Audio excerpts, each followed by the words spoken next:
G'day everyone, welcome to the Saturday night Munted pub, Drams and Dribbles. Hope everyone's doing good on this fine Saturday. Give us a thumbs up if the AV is good, as usual. And let's have a drink. So I just poured second last drop of this Scotch Topicus. So I've got one bowl back on the shelf to replace it. One glass left. And now it's a dead bottle. Good day. But I have another backup to the one I just Random misfit. G'day, random Good day. misfit. G'day, Sugar kitty. kitty. It's random misfit, random FPV. Yeah, so I've stuck one back on the shelf and then I've got another backup. And if they're still on special, I might see if I can grab another one when I get some moolah next week. This is definitely worth having a few bottles for spare.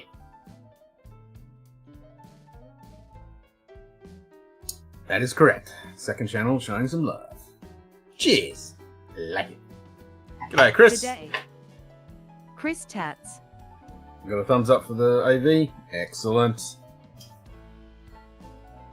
So the latest video just dropped if you hadn't seen. So it's a local distillery here that's only just opened.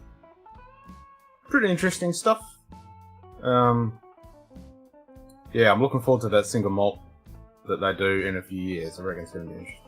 Pretty cool history about the guys that their ancestor ran 3 distilleries in the States. It's pretty cool. Good day. But yeah, definitely one to keep an eye on. Lilith Morgan. Hey Lil, how you doing as well?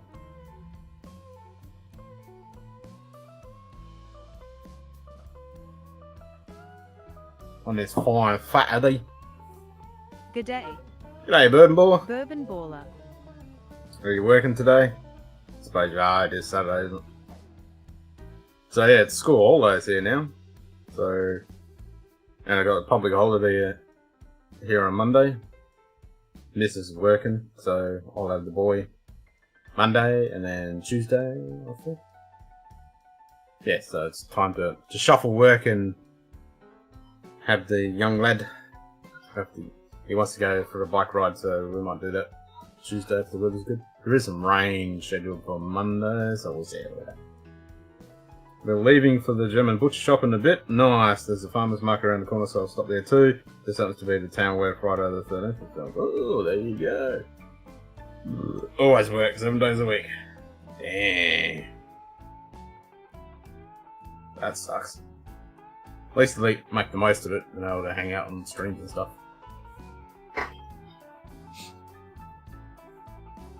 Yeah, so we had a barbecue Good day. tonight, which was nice. We didn't have any Random breakfast though. FPV.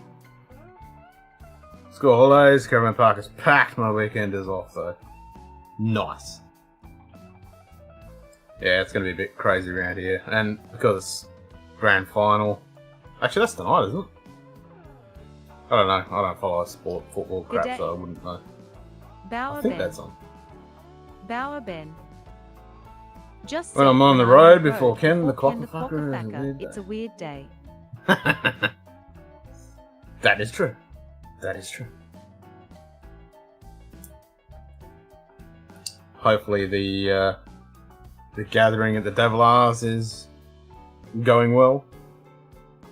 I know I did see on the stream earlier. Whose stream was that?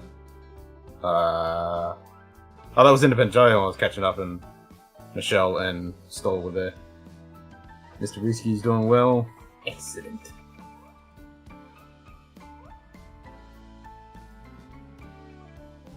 Yeah, exactly. Grand final? Meh.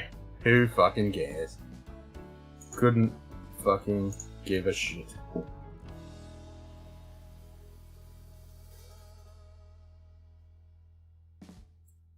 Oh. Go do refresher courses. That's a pain in the ass. Knob Creek 120 pick, and currently have an E.H. Taylor single barrel. Nice.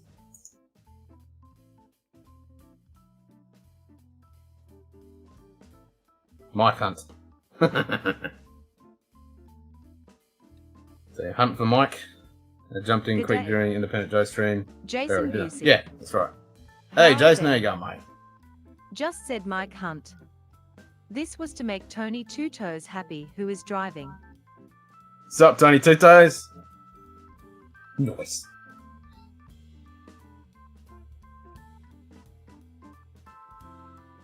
How much lever you guys still got, Lil? Hopefully lots. Building more of a Mr. Whiskey cage tomorrow. Hopefully get the bulk of it done. Cool. Lots of welding to be done.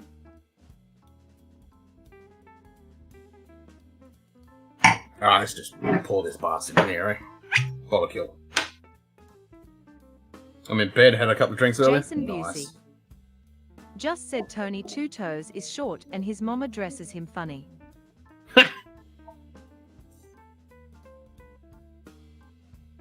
Lilo's a week and I've just under 3 weeks. Woohoo!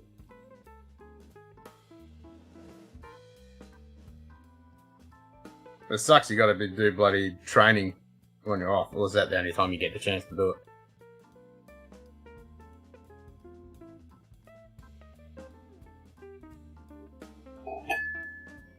There we go.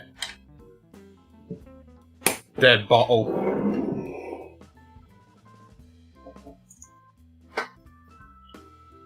Was it bottle down or something? I can't remember the bloody command now. What's wrong with short funny drinks? I don't know. Is it bottle down?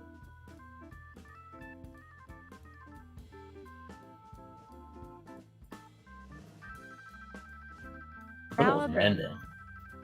Just said thanks Busey, you beast of a man.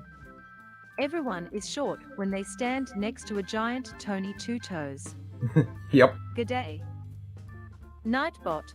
it is man down. Oh, thanks for turning up, Nightbot. Went out for dinner to a place just around the corner. We've never been there. Hopefully for Drams. Need my Instabooks. Excellent.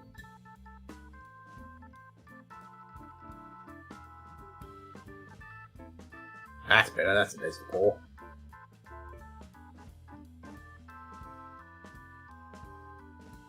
There's probably stuff in there.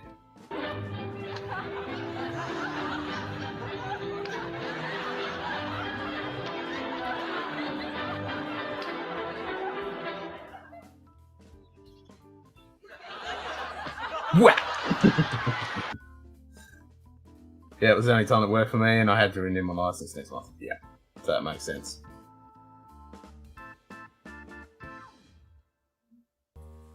That's Tony if he's hand delivered my bottles. Yep.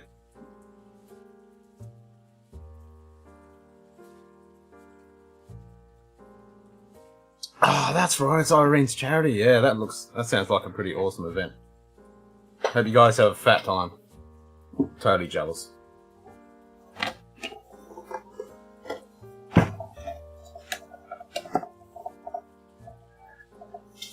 No, we won't get a copyright strike for that because I've played that many a time and it hasn't come up. This is a Jason Busey sized fish. No, it needs to be bigger than that. No, so all the shit we've got triggering so far, that's perfectly fine. The only ones I've been flagged for so far is the Monty Python one. It was probably too long. The French taunt one, got flagged for that. The video didn't get blocked though, it just got flagged. The Scotty one from the original series, that was too long, so that one got flagged, didn't get blocked. But then the Mrs. Brown Boys ones definitely got blocked. Might be able to get the Remus 5. Ooh, nice.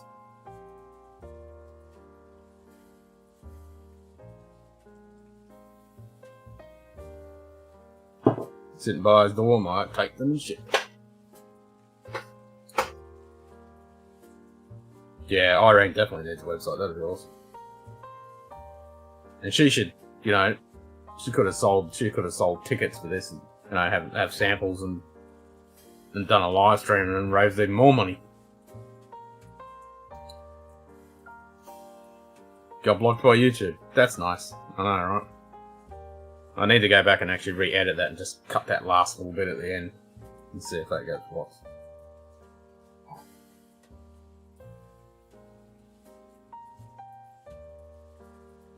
What's up, 5-0?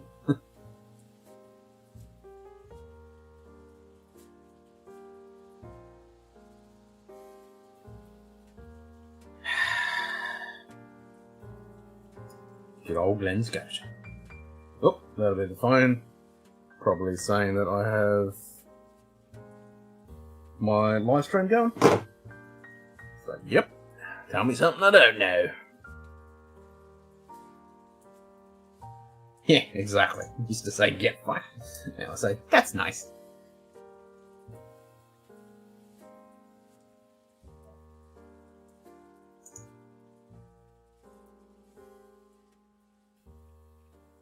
G'day. Stream elements. Really? There's another empty bottle to stick somewhere. In the pile of empty bottles.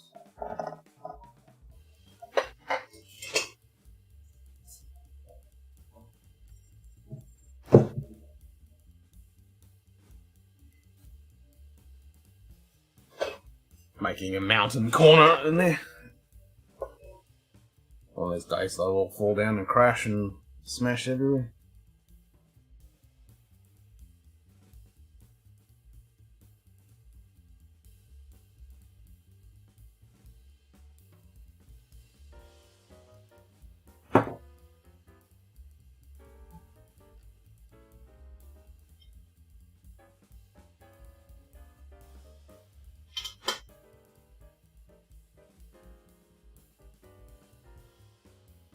So I did just buy a 1996 independent bowling of 18-year-old Ben Nevis at 57 point something cast strength. It's a Gordon and something or other independent bowling.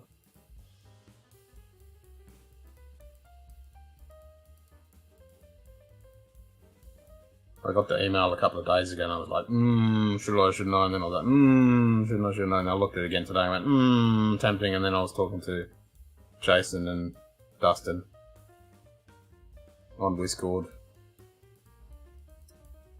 about an hour ago. I was like, and Jason said he really likes the 96. And I'm like, yeah, fuck it, let's do it.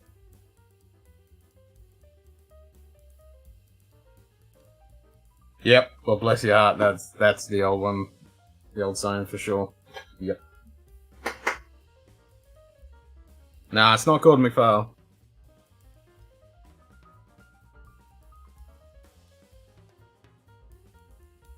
I don't remember what it is now.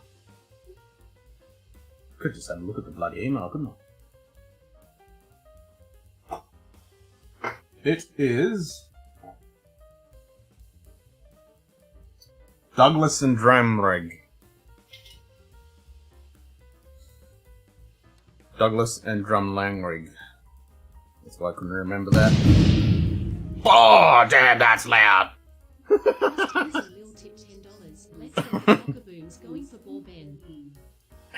Yeah. Damn. Cheers. I was looking right at the screen and I saw that and I went, oh, that looks like a holy fuck, that's loud. Piss up a rope? Yeah, that's a good one.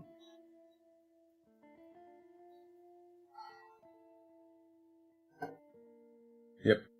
Douglas of Drum Landring. 1996. Ben Nevis. 18-year-old. Single cast. $250. So it's bottle cast strength and was matured in a European ex-sherry refill butt for 18 years. Distilled in December 96. Bottled March 2015. 54.7 ABV and limited to 571 bottles.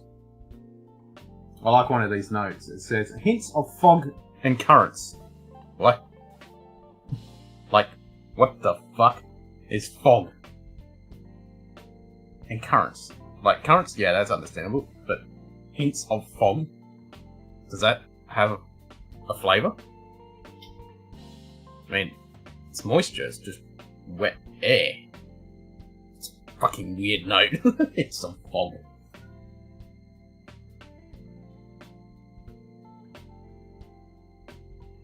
I don't know whether that's a misprint or what, but it's fucking weird.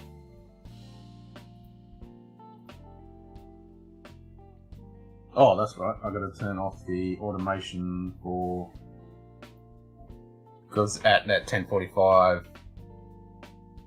10:45 or 10:55? Simon Del Vecchia. G'day, Simon. It will Chris trigger Taps. the... Just said that took a while to process, as was trying to time it when you were looking at your emails. Oh! Bugger. Swamp Frog. Incoming message. I don't know if it's going to be Swamp Frog, because it's the Highland, so... I don't know, it's fucking weird. Anyway, I need to turn that off. Always start the scene switcher. Okay, so that should automatically restart, so I never forget it. Yeah, so I need to turn off the scene switcher so it doesn't kick over just before 11 o'clock for Whiskey Trek. Because it's an automated timer.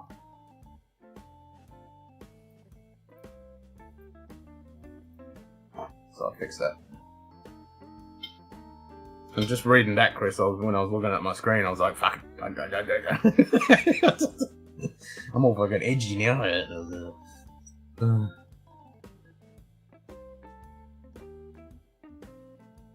That's the point. How long does it take for when you hit send? How long does it take to actually process and go through it? Is it like minutes, seconds? I have no idea. Maybe they mean they smell you get in enough fog, kind of like right before the rain, that kind of demercial smell, musty smell. Well, that's petrichor. That's the actual smell before rain, but it says fog. And that's completely different from the petrichor smell, so it's kind of weird. I mean, when you're in a fog, depending, like if you're in lots of bush and trees and stuff like that, there is the kind of a damp kind of smell to everything, I suppose. It's kind of just wet. It's all over the place, it's normally not too bad, maybe 10 to 15 seconds. Oh, okay. By the time you hit send, it can be as much as 60 seconds or so. Oh, shit.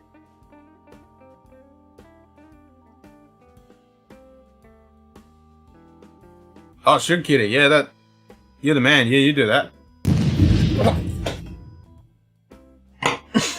Hamster tip $10.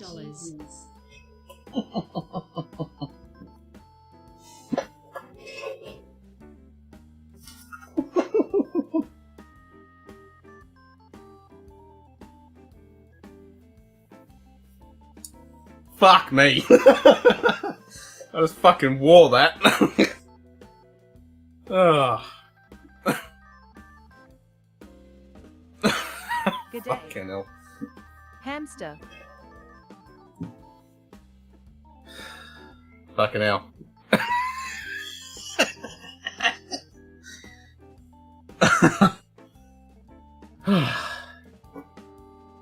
Thank you, hamster.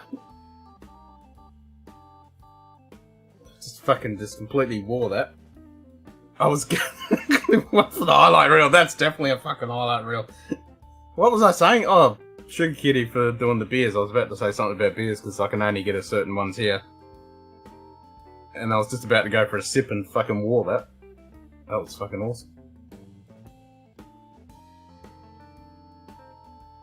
Oh, fuck me. I need to go back and watch that. Oh, get the little bottom of the shirt as well. Oh my god.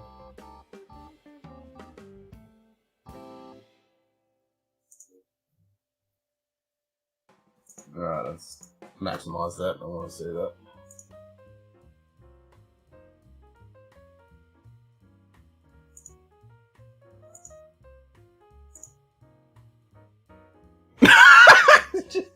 Yep. Ah, fucking hell. Apologies on the timing now, that was fucking brilliant timing. That was perfect. Couldn't have done any better. Oh, that was fucking brilliant.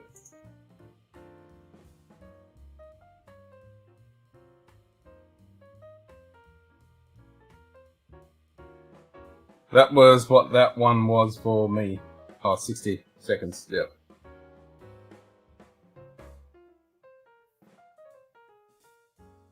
You get that same smell in a dense fog that I get right before it rains. Oh, okay. That petrichor. Which the CSRO fucking, came up with a name. Yes, Chris almost got me pouring. That was uncut, unfiltered, by the way. I was pouring it and the old heart was beaten. But I remain calm. I should put this fucking glass down before someone else fucking scares the fuck out of it and makes me wear it again. I have the Spaten Fest already. I picked up some Aringer and Artex. I've never heard of that one. The small breweries. Huh. I mean, the only stuff that I've been able to find so far is like the normal hot one, I can't remember the fucking name of it. But pulling that edge, those standard ones. What else? Jesus Christ. Jason UC tipped $10. Need some steak, lots of steak, like a 32 ounces or bigger steak. And some Talisker. Always need some Talisker. Thanks, Jason.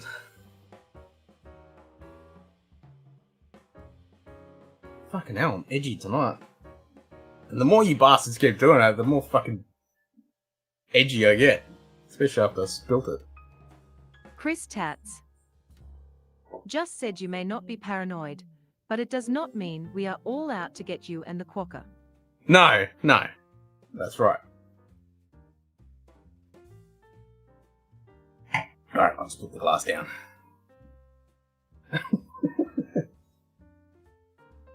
What was I talking about again?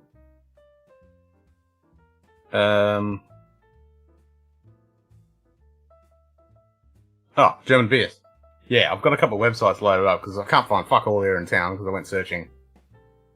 What's today? Saturday? Yesterday. Yes, yesterday. And I couldn't find bugger all. So, yeah, I'll need to order some online.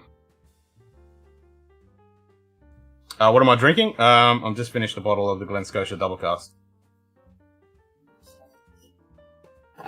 That's a fresh new one. Jason Busey. I just killed the other one.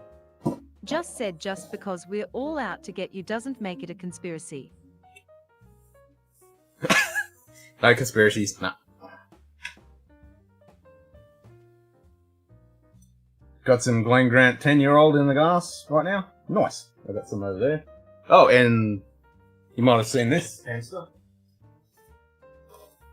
Mrs. picked this up last week. The Glen Grant is relabeled like they've done with the Barbarolis and the 15-year-old. They've also just recently done the 10. And this was a gift pack. Same price, and then you get a couple of rip-off Glencairns with the Glen Grant logo and everything on them. Which is pretty cool.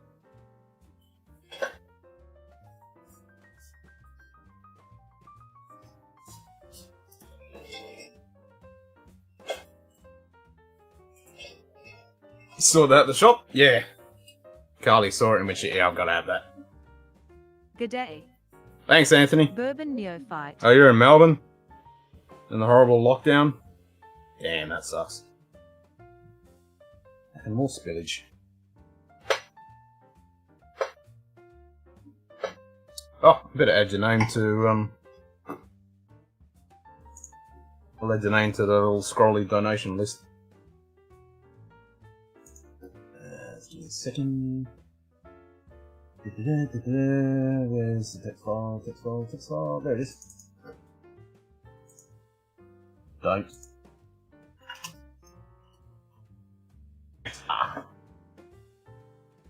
Save. Alright, your name should come up. And I'll add you to the end credits. Right. It's a bit hard to do it now since I have to do it to like 4 different templates. Yes! Welcome, fellow Australian.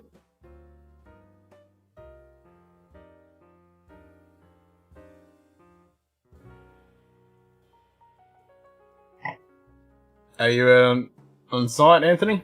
Chris Tats Or you haven't left yet? just said I love it when the Americans do quokka tips, as they are having to send them back through time to hit you before you expect them. Nice. Oh, that's awesome. And even you have to send it back in time too, Chris. Because you're in the future for me, and Hamster is in Melbourne as well, so you guys are in the future as well. So you're sending it back in time.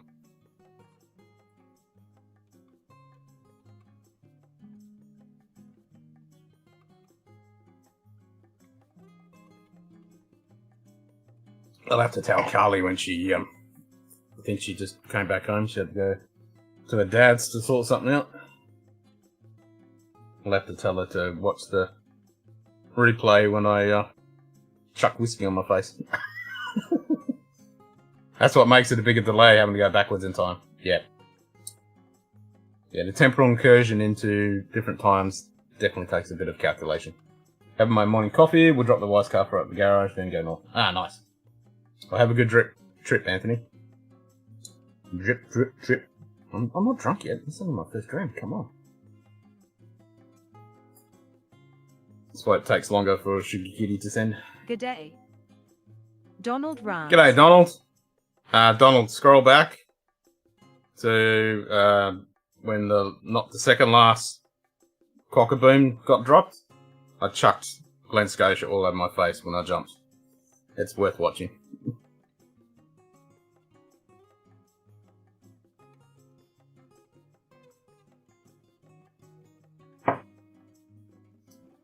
I should get the timestamp for that. Timestamp is going to be 28 exactly. Well, it's just before that. It's like 27.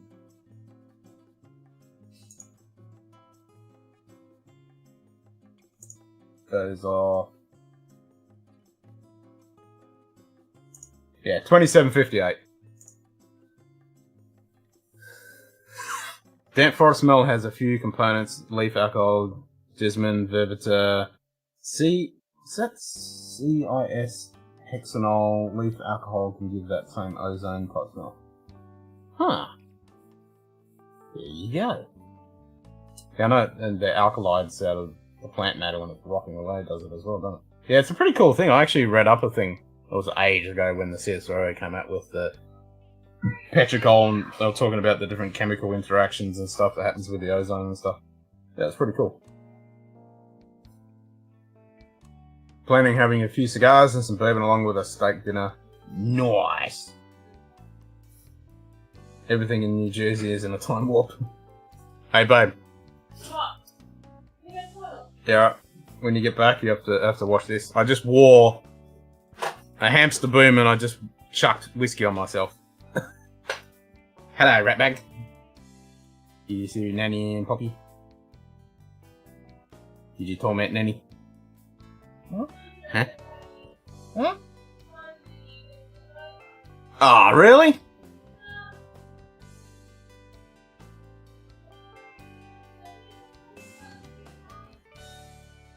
Well, it's only 9 o'clock. You can only go back. You went back and watched it, Lil? Jasmine is the one that gives you the mossy smell. Ah. I suppose that's dependent on different ecosystems and climates and stuff. With what smells that become more prominent. Alright, Mum's talking to you. Mum's yelling at you. Off you go. Off you go. Hello, small Scotch down under. Lil says hello. Show Lil you gappy gob.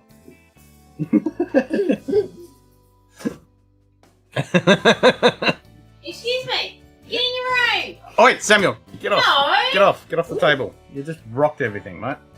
You probably pushed the table forward. Now I gotta make sure it's not pushed too far forward. Samuel, up now. What makes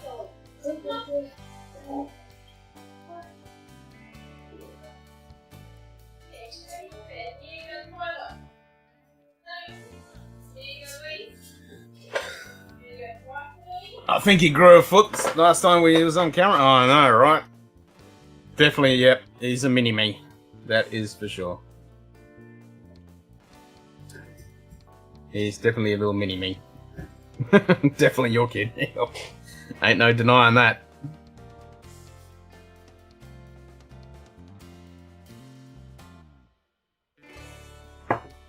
Apple doesn't fall too far from the tree? Nah.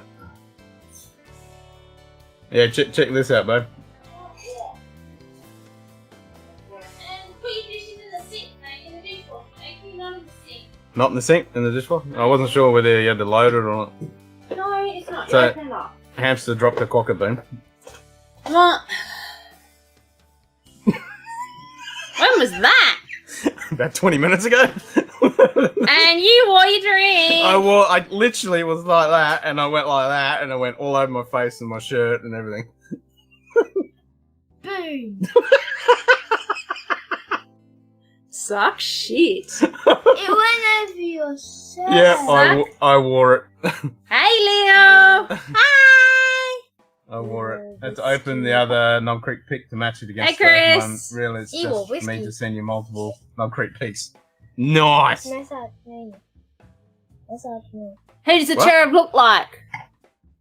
Well, I read up. So farts It's a definitely lot. your kid. So farts a lot. What? So farts a lot. Sir Farts a lot. Where's Sir Farts a lot? Here. You are. Here. You are. You are. Fuck, I love Carly. Suck shit. I suck.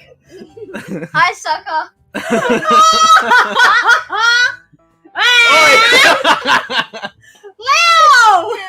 Leo. Stop reading the chat. I love curry. Carly. Suck shit. You need to go to bed. Suck shit. Suck shit. Oi, Samuel.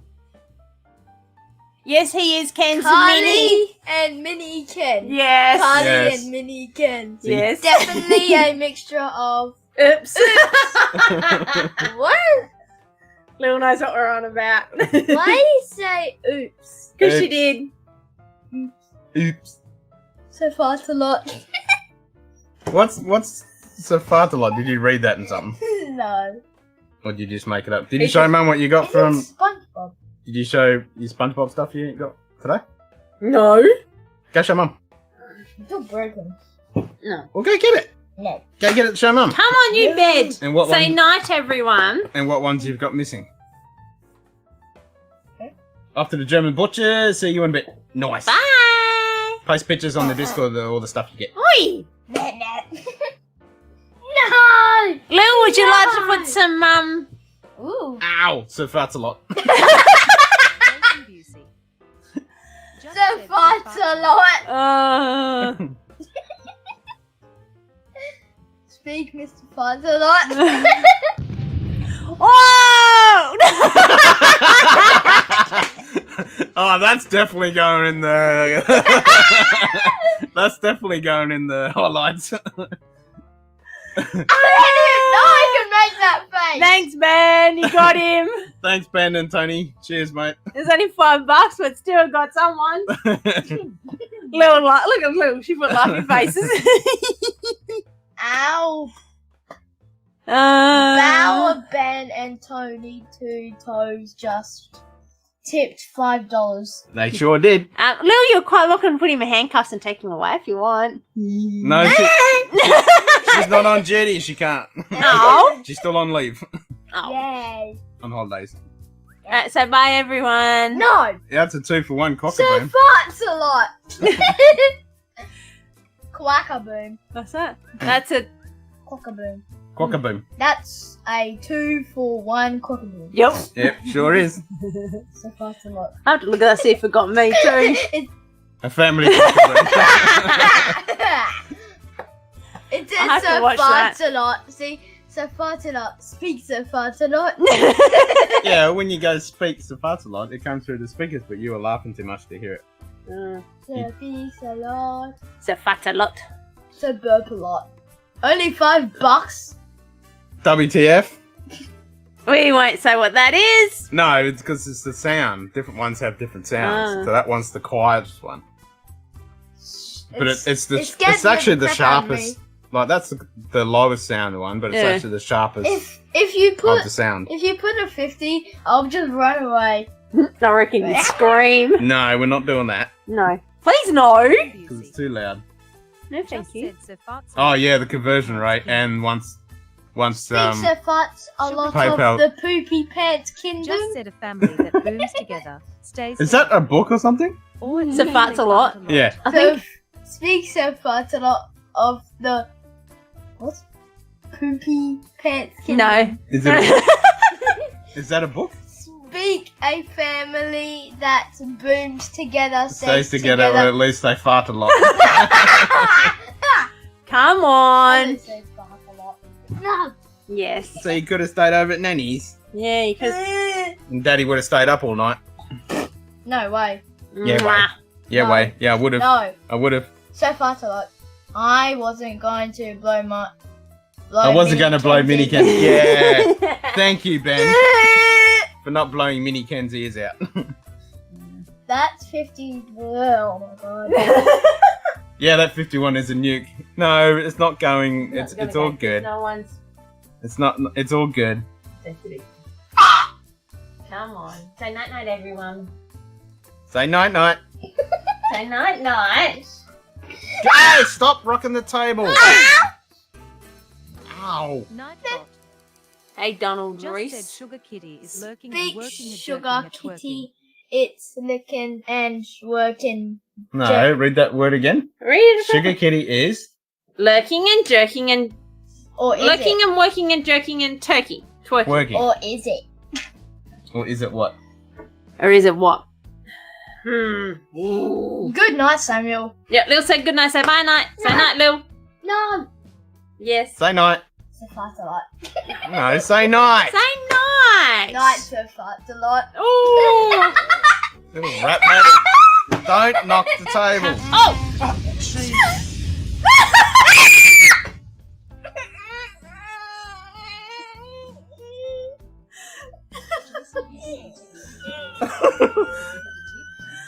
Oh, don't stop acting silly. It got in good, but that's a big cockabone. Mighty jump. Thank you, Jason. I'm gonna have to do another highlight video tomorrow. Come on. Say night, everyone, and your meanies. Can you say thank you, Jason? Night. Why not? Can you say thank you, Jason? Holy crap, Jason. Nice work, Jason. Come on. Let's go. Can you say thank you, Jason? No. Why not? Well. No, don't feel bad. He was just No. being silly. It was a good one, but I'm gonna have He to was watch just the being replay. silly. We gotta watch the replay of that. He wasn't upset. He was just being silly, weren't you? It actually did frighten him. No, it Come on, didn't. let's go. No, it didn't. Come on, let's You go. were just being silly. Let's go, Hawaiian pants. You need a haircut. I know. What were you doing in the car this morning? What was he doing? You're like, yeah, there you go. Come on, let's go. Bye, everyone. There you go. One more. One more. Make it go from one side to the other side. There you go.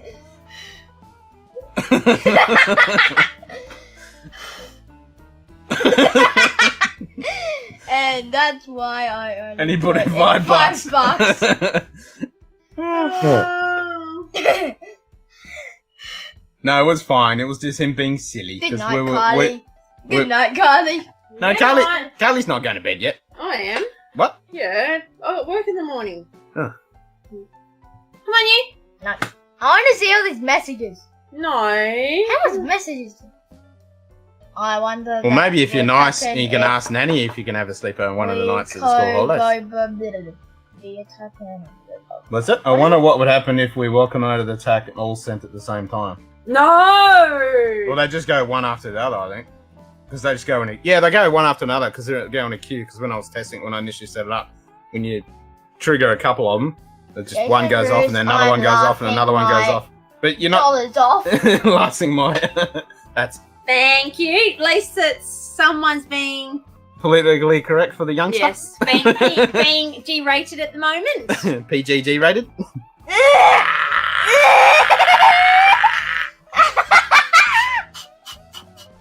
No, it doesn't work.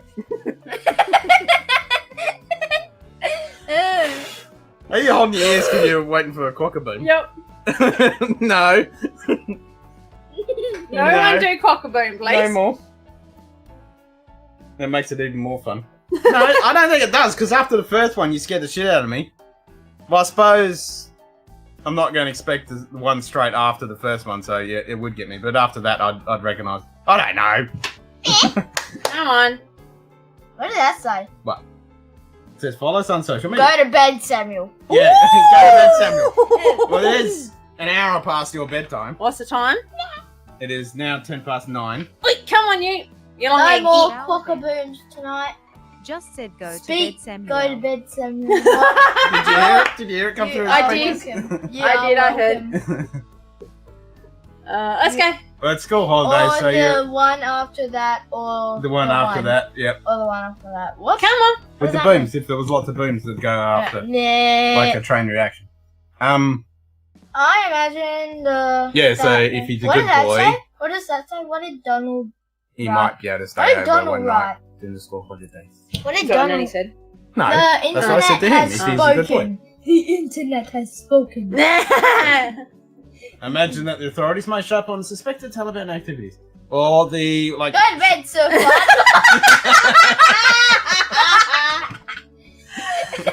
Thanks, Jason.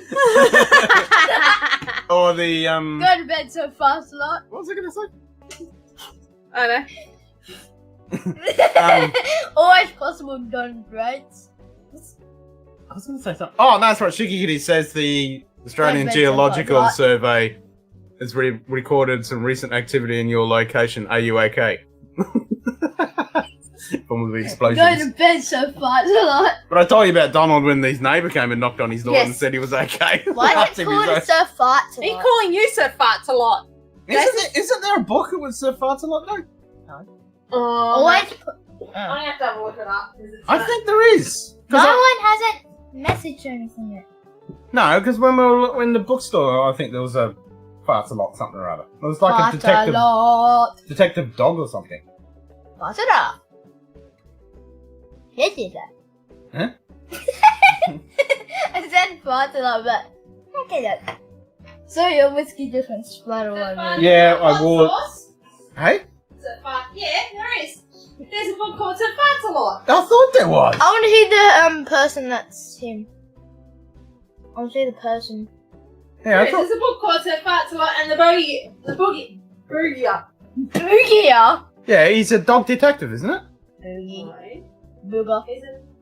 he's a knight. Oh, that's right. Oh, there's a Yeah. cartoon too. Sir Farts a lot and the dragon. Yeah. The farts a lot and the farts a lot dragon. What if the dragon always Have you seen the cartoon? No. No. Come. No, I knew there was a book No. because I've already seen it. Yeah, it was a night. But there's another one where there's a dog detective. Yeah, that's Dog Love Books. Dog loves books. Yeah, he's a. What's having that? Come on, you bitch! Dog loves books. Oh my god! No. Off you go. You've had your fun. I want to see the messages. No, because it's daddy time now. All right, you can see the next chat message, which will Can be someone please tell him to rack off? which will be No. Samuel go to bed, or night Samuel. So poops a lot. The poops a lot. Yes, he is that too. Do the hair flip. Oh! Samuel! Rack off, Sam. Can you grab the? Oh yeah! Oh, can you grab the tea towel? That needs washing anyway because it's got alcohol. You just put a big whatever that is all over my A big laptop. a bit stick doobie. All right, that's enough. No. Oh, that's a nice message! Jason just said rack off, Samuel. Yeah. Oi!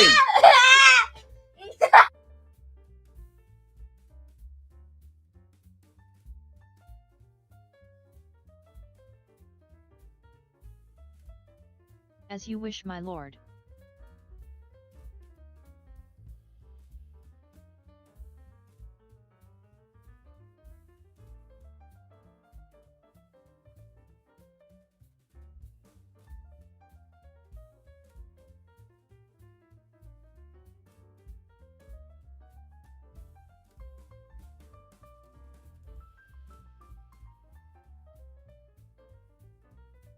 Chris Tats. Just said anyone on headphones is in for it now. Good night, Samuel, Anthony said. Good night, Samuel. Anyone on headphones is in for it now, that's why I muted it. Jeez Louise.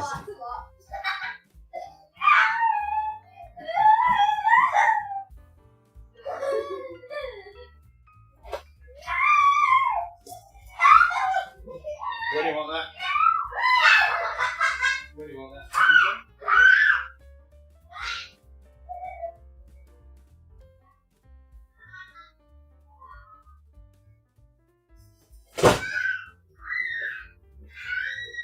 Oh my god! That's why I always start the stream after he goes to bed.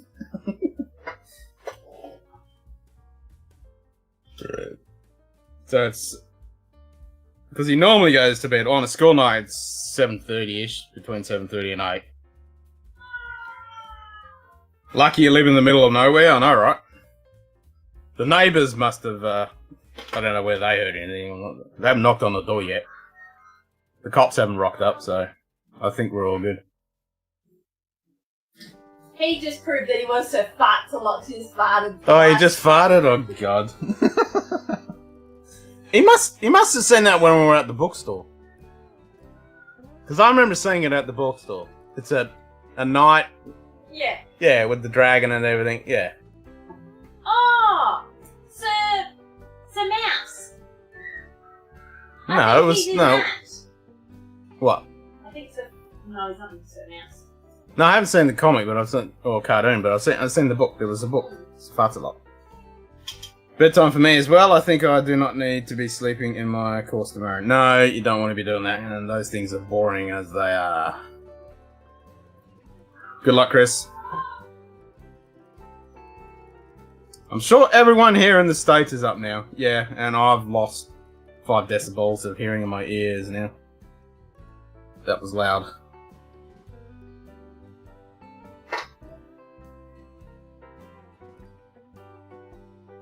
So fights a lot in his squire smelly finger. Oh god. Alright. Night. Night. Farts a lot. And Any his squire smelly Squire. finger. Smelly. What? smelly finger. Thanks, Chris. Thank- Bedtime for me as well.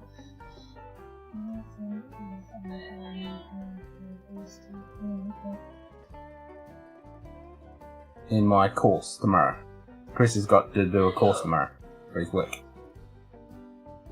It's only 9:18 in the morning and I already feel like going back to sleep. Lol. Lol. Lol. Alright. Give me a cuddle. And then I'll see you in the morning. Okay? Yes. So fast a lot.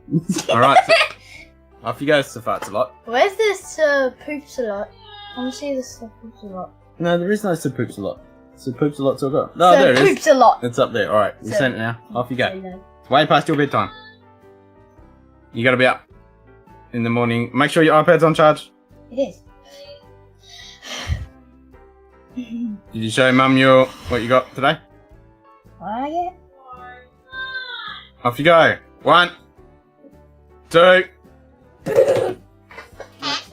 Off you go. What does that say? Does not matter. Yeah. Come on over to my house for a cup of coffee. I made you can't sleep. Come on, Flick Jaw. Did you watch it? Are you watching it? No, no. That What? is that is one of my ex-co-workers' Mr. Whiskey daughter Shits. who got to present a Thank you for reminding me about The iPad No, needed for my course tomorrow. There you go. So we No.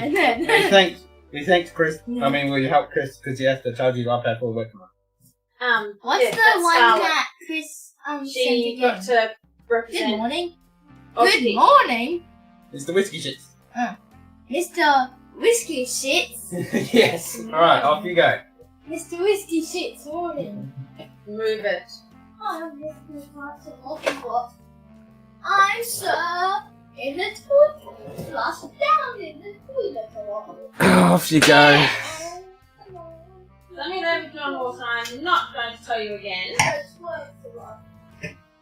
Oh, what?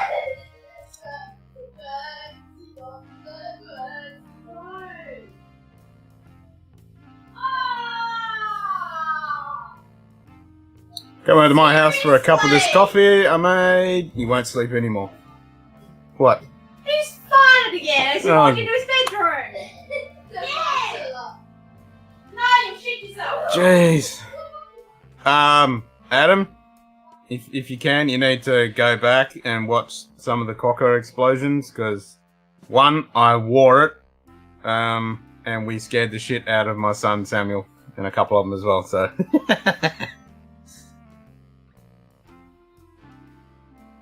We had a healthy Americano this morning.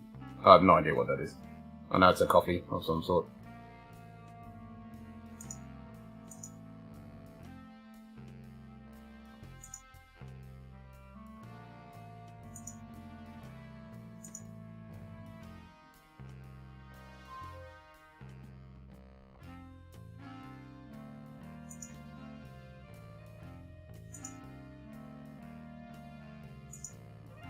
Let's see if I find the explosion one.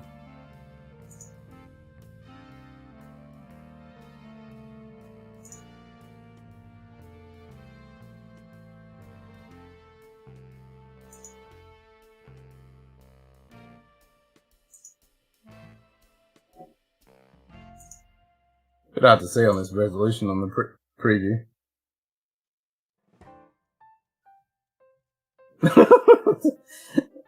I don't know why he screamed for. It was just being silly.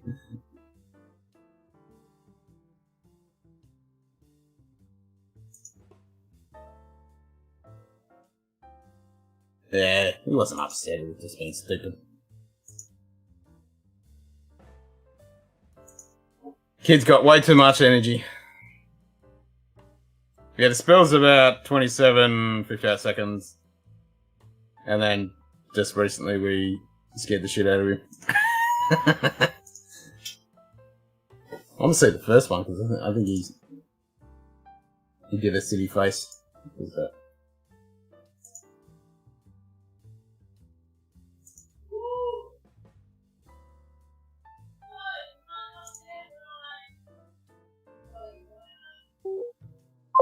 He probably won't.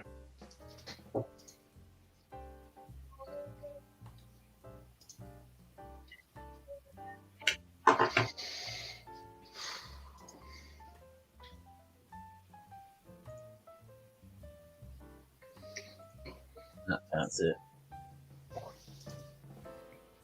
Roll out to the double R's in about 30 minutes. Turn that off, turn that off, turn that off. Like that. Gesundheit.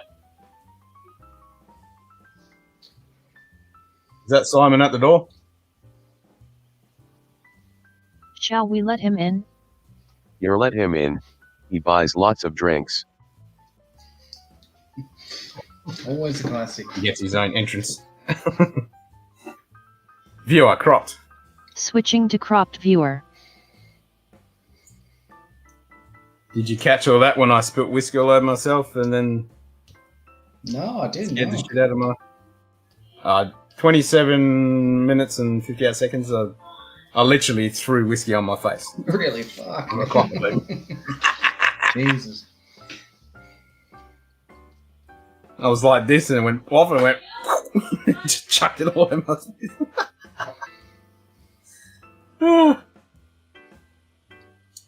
Classic. Yep, I went for steak last night. Mhm.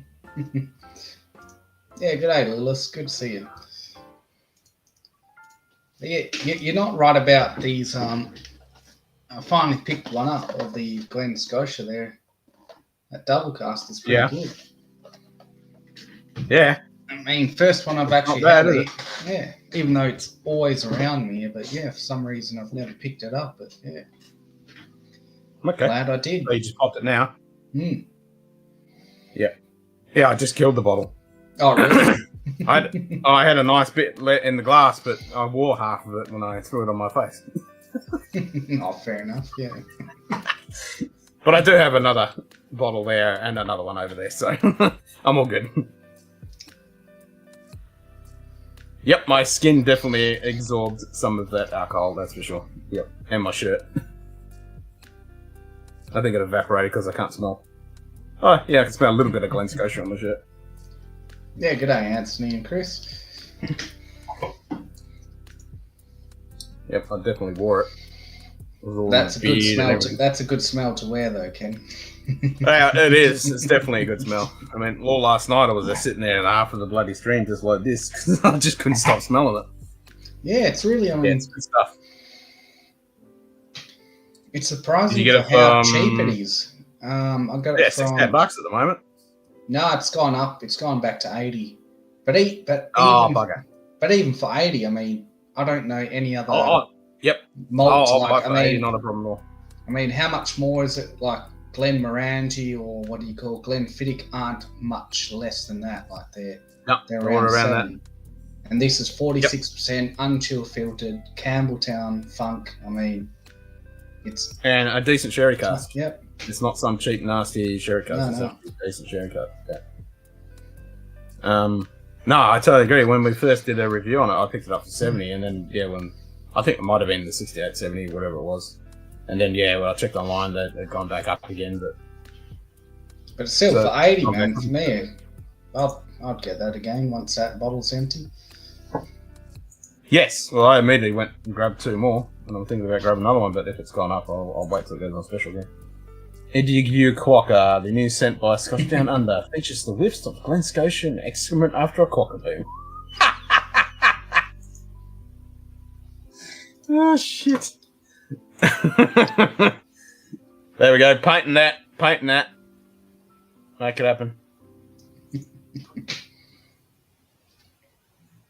Glen Scotia double cast. So even on first choice, it's gone back up again, is it? Mm-hmm. Yep. But yeah, I agree with it. Yeah, it's 82. I'd still buy it for that. Mm-hmm. Not a problem at all. I think Liquorland, it's 80. Oh, okay. Which is surprising. Usually, the big store is cheaper than the more small one. But anyway, for 80, 82, it's fucking. Yep. I mean, I think Cuba said it even spend it for $100 is still reasonable. Mm. What? Yeah. For Campbelltown, yeah. I mean, we get shit all over in Australia, yeah. Unchill filtered, 46%. Yeah. I mean, yeah, even for $100, it's still worth it. But when it's $68, it's such a bargain. Oh, yeah. Yeah, I should have got it when it was the 15 when it's like $100. The 15 for $100. I mean, come on. Well, it was recently. Actually, you can still get, I think, Liquorland for 95. Yeah, well, that's when I picked up the second bottle because it was at 95.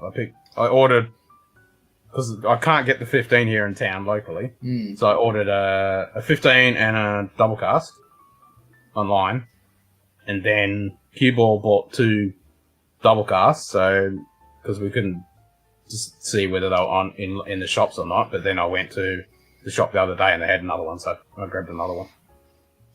They just don't have the 15, but it was free shipping anyway, so on the delivery, so there's no difference. I just waited and I didn't have to. Yeah, I didn't need it right now anyway, so it was perfectly fine to wait for it to come in the post. Scotch Downer will do anything to amuse your supporters. Well, I aim to please. I mean, the whole Quokka-Boom explosion thing was by accident. I didn't know. Yeah. Drams by the Dram. Oh, good day, Fred. Just dropping in and here, Campbelltown. G'day, Frederick. Yep, I wore it. But yeah, All over me. But even at the moment, you can get the Glen Scotia for 105, and for a 15-year-old 46% Campbelltown, that's, I mean, a 15-year-old any Scotch full stop for 105 is a real good price, let alone Campbelltown. And unchill filtered. Yep, that's it.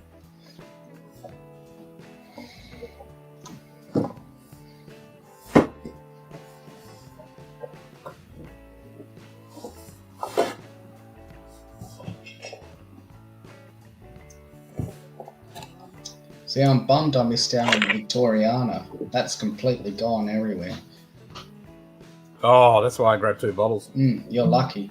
I mean, I think what it sold for $75 before it sold out. Yeah, I can't remember what I got it for. It was a while back. But yeah, I mean. Yeah, they dropped it down to 75, and then it was gone like bang straight away. Yeah, I think I got it for 90, and I was happy with that. Oh yeah. Gesundheit.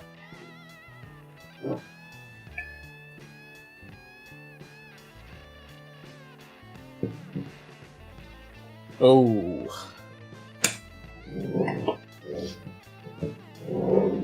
Hello, old friend. Oh, it's Bourbon doing a stream tomorrow. Yep, I saw that earlier today. Yep. He's doing the stream. Because everyone's at the Davilars. Oh, okay. So I just ordered the whiskey list. They had a few bottles of the Ben Nevis 1996 18-year-old cask strength. Oh, shit. Yeah. For $250. They've still got some. What is it? Ben Nevis. Don't think I've Ben Nevis 1996, 52.7 or something ABV, 18-year-old. Ah, that's not too bad, actually. I know, that's what I thought. I went, yeah, what the heck. Do it. So Yeah, if you go to whiskylist.com.au, search Ben Nevis, it'll come up. Oh, whiskey. Yeah, I know them. Yeah, whiskey list. Yep. Yeah, I might check them out. I'm just thinking of picking up. Yeah, that's right. HBR's not going to be on either. That's right. Yeah. HBR's not going to be on. Livewise not on, so. Because HBR said to. Somebody was on. He said, "Oh, do you want to do my stream?" Well, someone should be promoting Ben's channel then. I mean, Yeah, somebody needs to drop the link, please. He's going to have prime time. Yep.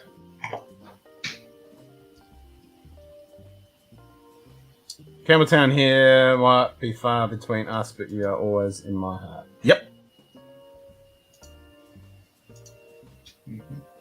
Oh, Cheech is still going on? Oh, yeah, because he's not gigging this weekend. Well, who's going first? Cheech or Ben? Cheech stream. Ben first, then Cheech. Ah.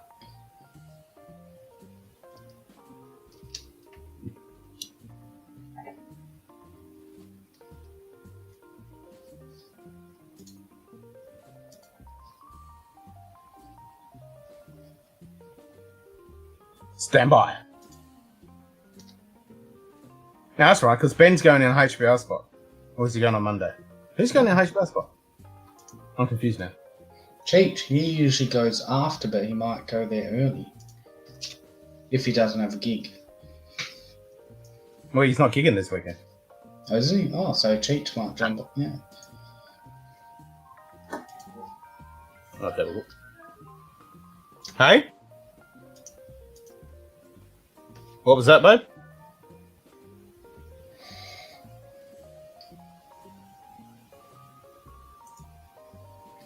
Ah, boy.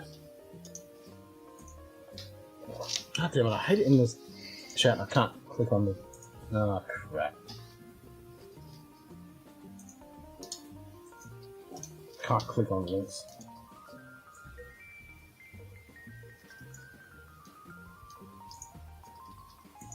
Oh no, Bourbon's going in on our Monday.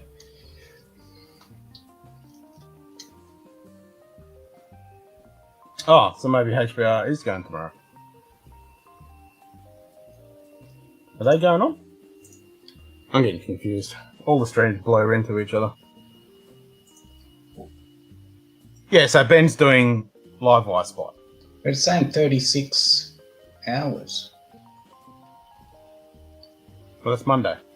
That's live wire spot. But Cheech usually goes he goes our Sunday lunchtime. Yeah, that's tomorrow. That's after HBR Street. That's Saturday. Yeah. US time. So Burban's way later. He's Monday. Burban's going in live wire spot because they're all the devil up.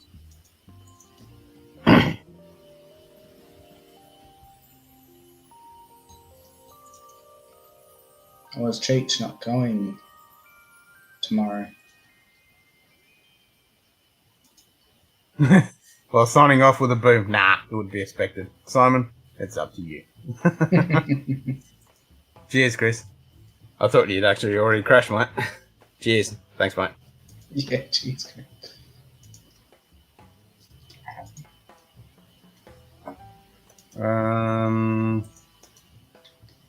Where's the thing?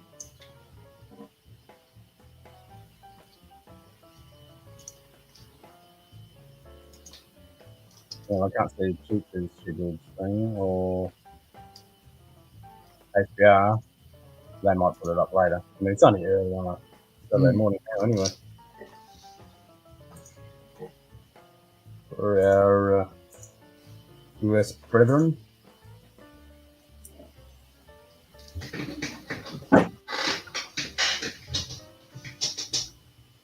Me too. Good night, Lil.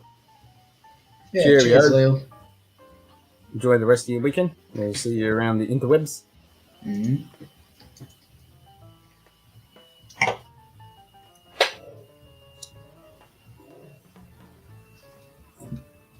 So I could have done it all night at tonight. Could have. I could have if my son, Carly's mum, because they went over there to fix something out on Dad's computer, and she said that Sammy could have stayed over and had a sleepover. And I was like, yeah, I could have done it all night.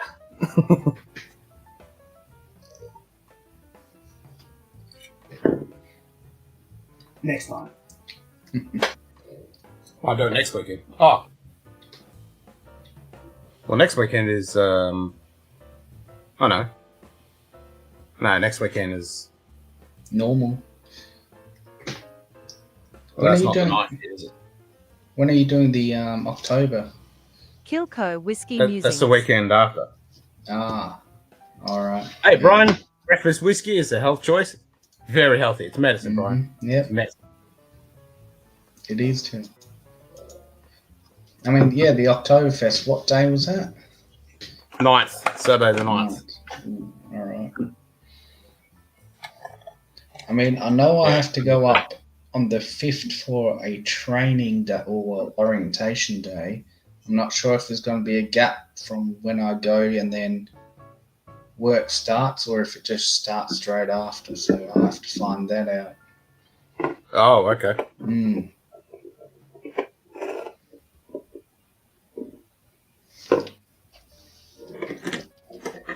Yeah, I don't know the timings or when I'll actually be able to start the stream or any of that yet. What? Did you watch it? Oh, Pop the Boom too, I was. Which one? What the hell are those bloody two gay ass? What the deal? Oh yeah, I don't know. Say that. Don't worry, it's Sarah. What is that dress up something? I don't know. It must have been Perth. I don't know. Or Bozzers come up. Can you put that over there and grab me and swap me another one, please? Yeah, Boz is up. Bozzers up. Is it? Apparently it got a little bit weird last night. Oh, okay. Sarah was tagged, Shane was tagged in it. So they must have got a bit. What are you doing, shirt bitch? Yeah. We'll get that shirt one day. He laughs every time I say that. What's that? I said he laughs every time I say, shit bitch! Hey, I'll wear it with pride. Yeah. Oh, matchy match! Yeah. Yeah, mine's covered in Glen Scotia though. We'll have to change that. Can't really watch it. Yep. You need a cock-a-boom Matchy explosion in match. your face to make Matchy it match. throw it all over yourself. You might watch it if you can. Oh, did you put one in? No. Oh, I said, can you grab me another one, please? A small one. Or a big one, whatever, doesn't matter. Sit down. Yeah. Thanks. Good night. No, no. Have you fed Doggo?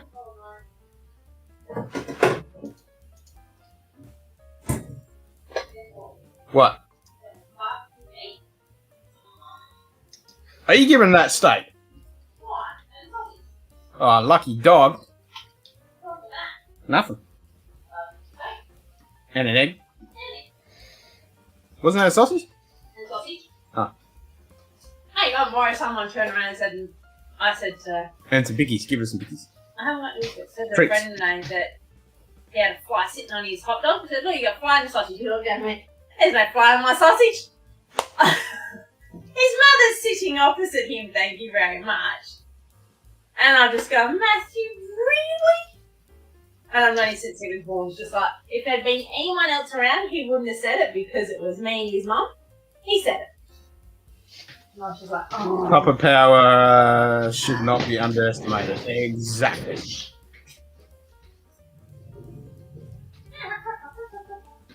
The mighty power dog.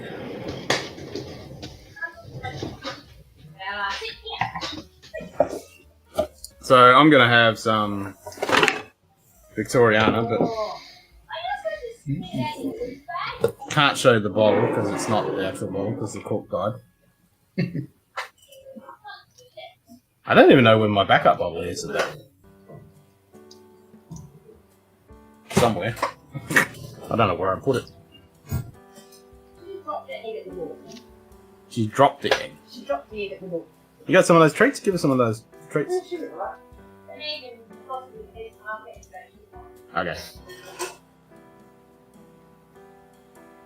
So what days can Samuel go to daycare next week? Thursday, Friday. Oh. So Monday, Tuesday, Wednesday, he's home. Yep. Then we can come Thursday, Friday, Saturday. What about next week, though? I don't know about next week. Okay. I don't know about Saturday. I need to be in Monday, Tuesday, Thursday, Friday, Saturday. It's the following week. Well, if not, he can stay have a sleepover at Nanny's one night, if Nanny's fine with that. Oh, no, that week.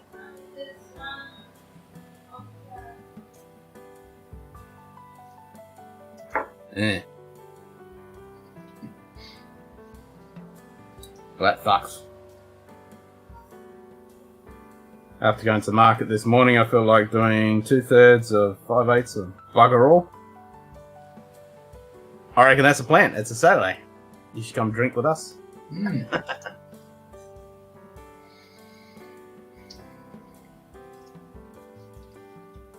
It's pretty much.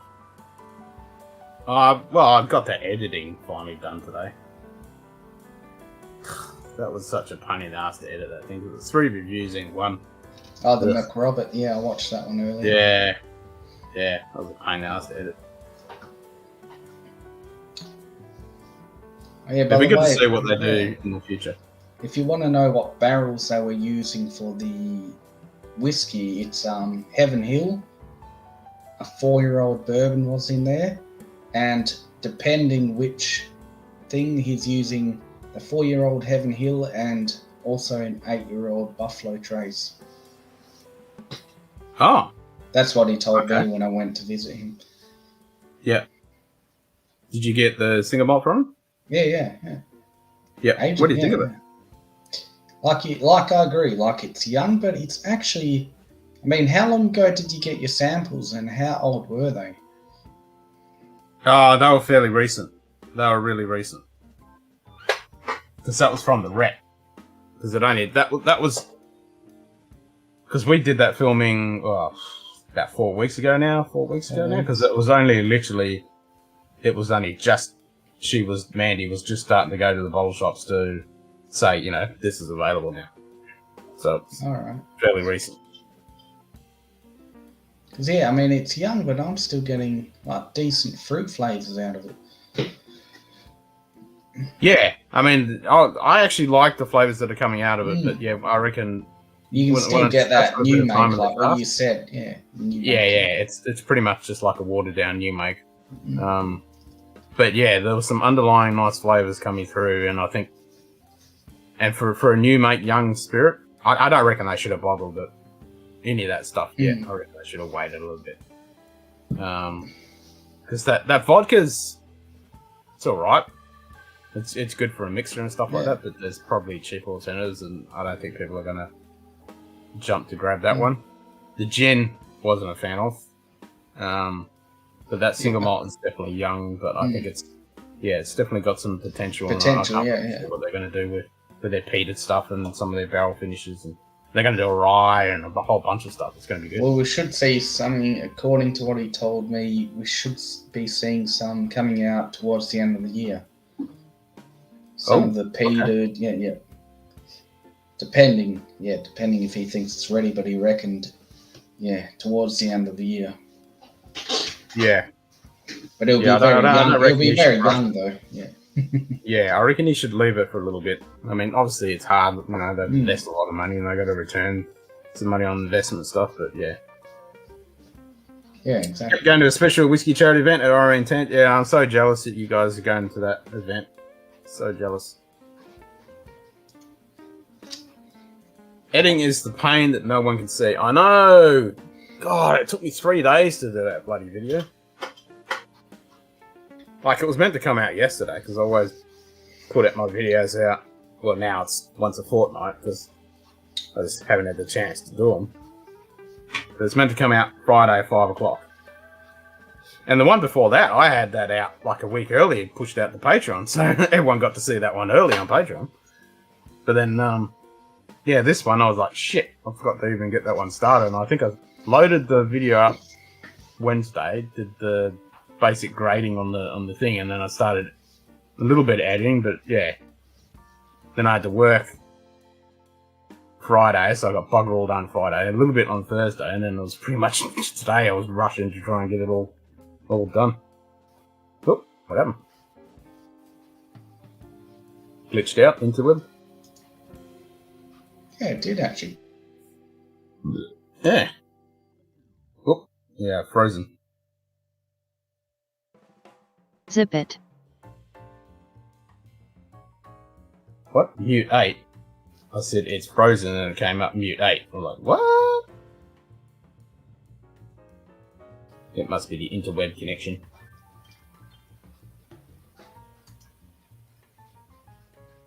Dorman, let 2 in. Welcome to the pub. Dorman, let 2 in. Welcome to the pub. Well, that's weird. Can you hear me? Yeah, I can hear you. But it's not bringing you. What the fuck is going on? I mean, it just started raining, but I'm not sure that's got anything to do with it.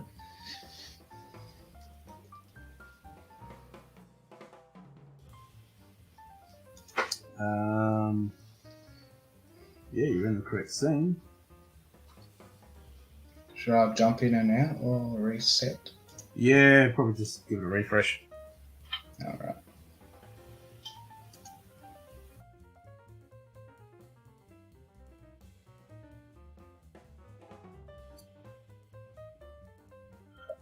Yep, editing is definitely a pain in the ass. I kind of like it, but it's one of those things that you know, if I don't have the time, it really shits me.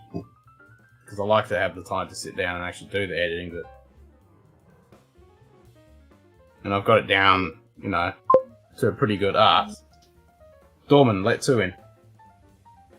Welcome to the pub. There we go. Yeah, it just started raining. I've already got a temp. Oh, okay. Yeah, I was meant to be doing a tour tonight, but they're forecasting rain and it's all overcast, so that got cancelled.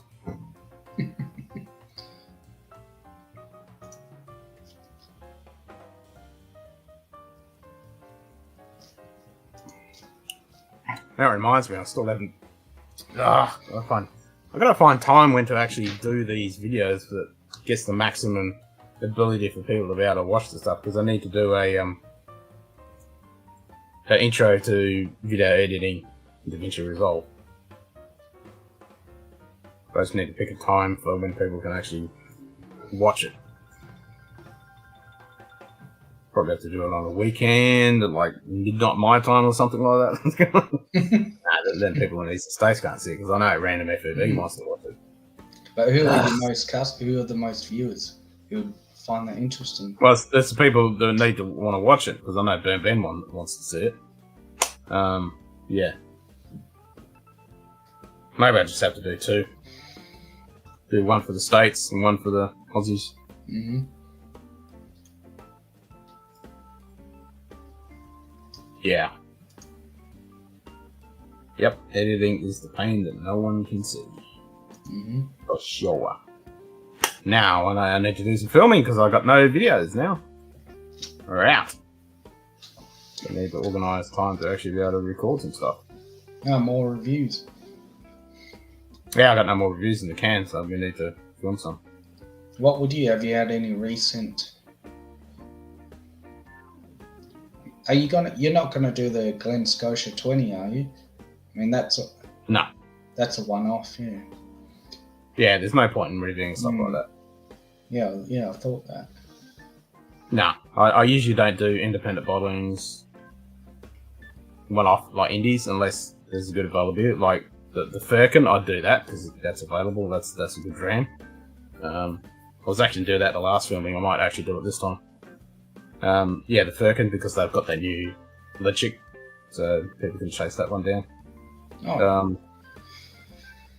And it's a really cool story. Man, he was the guy that did the Green Label and the Blue Label and the Master of Malt series and the Flora Fauna and all that. And, you know, he lives in Australia now. He's a freaking legend. And what he's doing, the Firkin, is amazing. So, yeah, definitely need to review on that. But, yeah, I normally don't try and do exclusives. I have done a couple for the Whisky Club that were one-offs, but that was good just to be able to show the stuff that's coming out with the Whisky Club. So, you know, if people want to sign up in Australia and actually get their stuff. But yeah, typically I don't try and do them because, you know, no one can get it. Yeah, probably only do them unless the actual guy from the club comes on like the last one. Yeah, well, that's different. Bourbon Neophyte to $10. Thank you, Anthony. That's a good one, Anthony. Yep, that was a good one. I was like, don't want to throw the whiskey on my face again. Cheers. Yeah, we're with friends. It makes it easier. Yep, Ben's going to be there. Tony Tuto's going to be there. Jim's going to be there. I'm totally jealous. That would be an awesome thing. Lots of people, so it'll be less than comfortable around the crowd. Yep, you'll be with good friends. They can be your guard. So they can fend off all the weirdos. All the humans. Bloody evil people.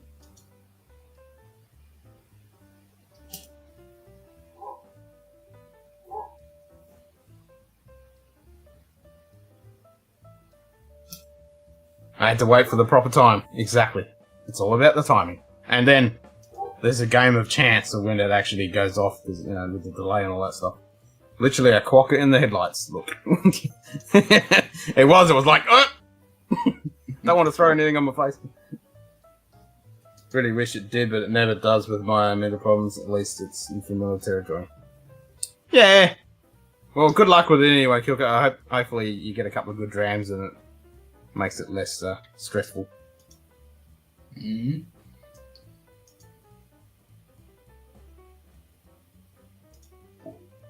And you should be able to find a spot that isn't completely crowded and stuff.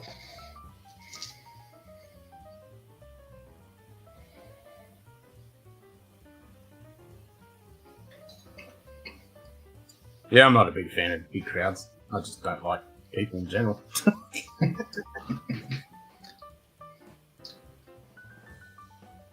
Yeah, I'm about the same, yeah. Yeah, I mean, I can deal with crowds and stuff, but yeah, I'd rather not.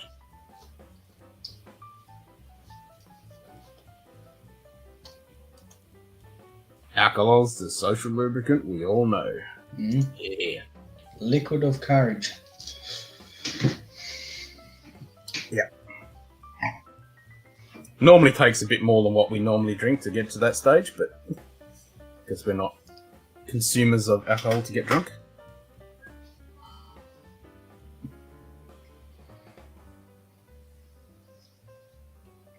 Yeah, so that Ben Nevis should be quite tasty.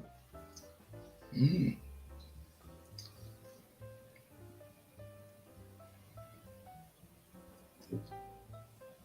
And hopefully my errands will turn up this week. Ah, That's the point, we might be able to do some reviews on those errands. which ones are they? It's the new bottling of the port. The Amarini. And the... What's the other one?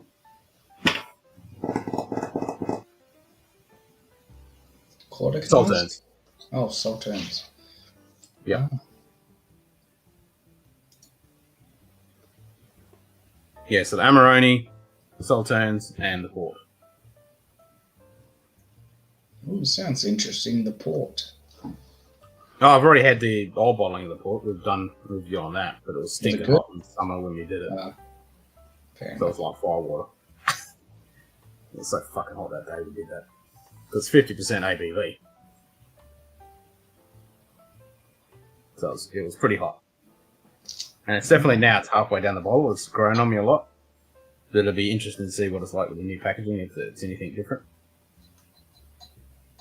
But it's Aaron and it's port, and it was $100 on special for the three of them. So I was like, yep, I'll have them. $100 each. So I grabbed the three. Oh, not too bad, yeah. Yeah, because it came with the Sultans and the Aramoni one. I'm like, well, I haven't tried either of those, and they sound cool. I definitely need to try that. And Jim's got one of the Aramoni, so when mine arrive, we're going to crack them together. Actually, I'll have a check. I think there's a local, not local, but it's in the city that kind of stocks a lot of Aaron. See which one's available. Yeah, if I've got any 18 or anything like that, let me know. All right, they've got the port cask for 110. Yep. They've got the Amarone for 110 as well. Yep. Then they've just got the 10. Oh, that's what they're talking about. They're 110. What about the Robert Burns Island single? The Robert Burns one? Yeah, that's one of their ones that same on the lines of the Bothy and the Bodega. And then they've got the Aaron Macchia Moore cask strength. Macchia Moore is their heavy peated stuff. Oh, okay. What one have they got? What Macchia Moore have they got? Just the cask strength one. Oh, how much? $124.99 to $125. Is that a local shop to you, is it? Yeah, if you want, it's called Copper and Oak. Not local. They do delivery or? Yeah, they do delivery. Yep. Okay. Copper and Oak. Yeah, they're in Perth. Well, I know that's like. Yeah, I think I've mentioned it to you before. Yeah, I remember you saying it before, but I'm. I've even got the old Aaron Lochranza Reserve, which I've had now. Lochranza, that's the NAS cheap one. Yeah. But I'm surprised that's still there. Oh, damn, the 18 is out of stock. Bugger. They got the Aaron Kildonan and Padda Island 21-year-old for $336. Never heard of that. $125 for a Marshall Moore cask strength. Yes, please. Why is the Aaron 10-year-old gift pack a bottle of Scotch lemonade or something? That's weird. Sultan's finish on almost everything is decent. Yep, exactamundo. So when I saw it was those three, I thought, fuck yeah, I'll get the Sultan's and Amarone one, plus another port one. And it's Aaron. Yep, son, yeah. And they were $100 each, so I saved $30.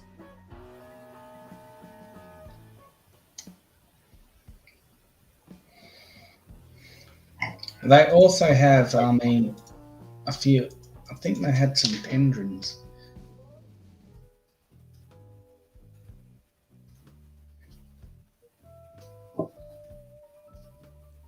Well, I think Brad was talking about another pendrive. Glad I got to pop on briefly. I'll try and post some stuff online, Instagram, as today. Yes, please do. Yeah, that'd be awesome. Yeah, that'd be great. And little videos would be awesome too.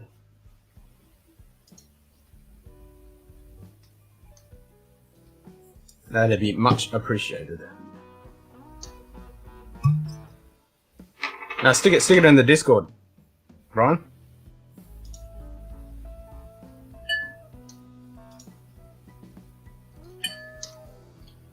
Alright, here we go. They've got a Pendrin Madeira cask, Pendrin Port, Pendrin Rich Oak, and Pendrin Cherry Wood Oak. All the new bottlings. I want to try that cherry. But the Rich Oak, I've actually heard good things about the Rich Oak one. Oh, okay. Yeah, I wouldn't mind trying all of them. Mm.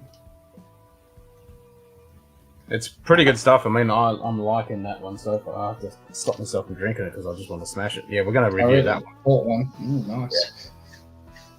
Because it's a ruby port and it's just like fresh, smashed, juicy raspberries and strawberries. It's so juicy and yeah, it's very tasty. Yeah, they've got it for bang, sleep. No worries, Brian. Sleep well, mate. Cheers. Yeah, cheers, man.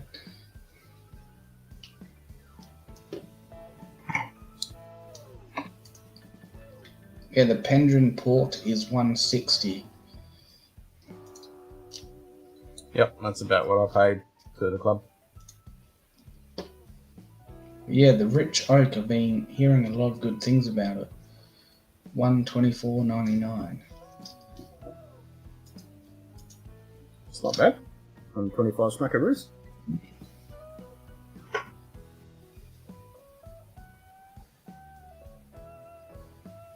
Computer.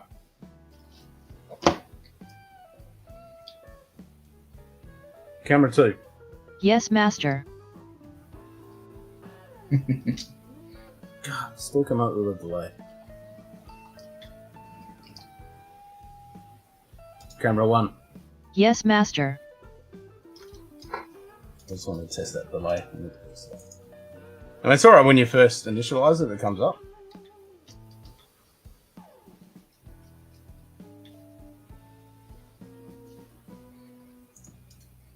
So if I do it again. Camera 2. Yes, master. Yep, there we go. Right. Yep. Camera 1. Yes, master.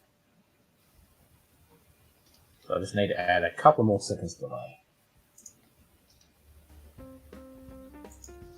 Pendrin Madeira has been my favourite so far. The Rich Oak is a good one too. Yeah, I hear that the Madeira one is very popular. That was the other one I was. I just want to try it all actually. I wish they did a sample pack. Yeah, exactly. Try before them. Mm-hmm. What am I doing? Camera 1. No, camera 2. Come on.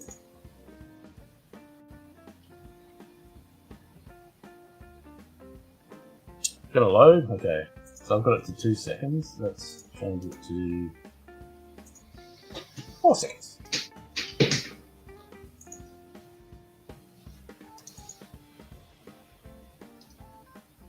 Alright, so first Control C, which is to activate the thing, and then pause 4 seconds, and then change the thing. Okay, done.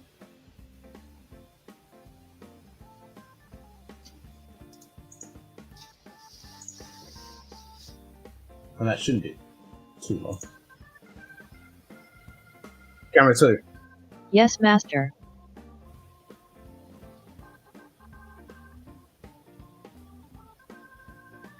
It's not too bad of a delay. It will do. Camera 1. Yes, master.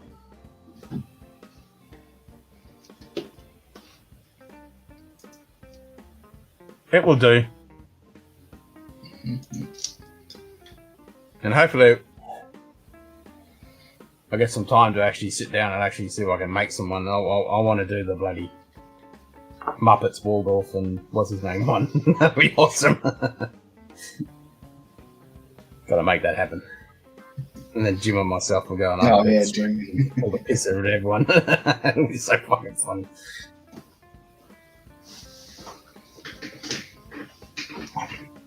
I will make that happen.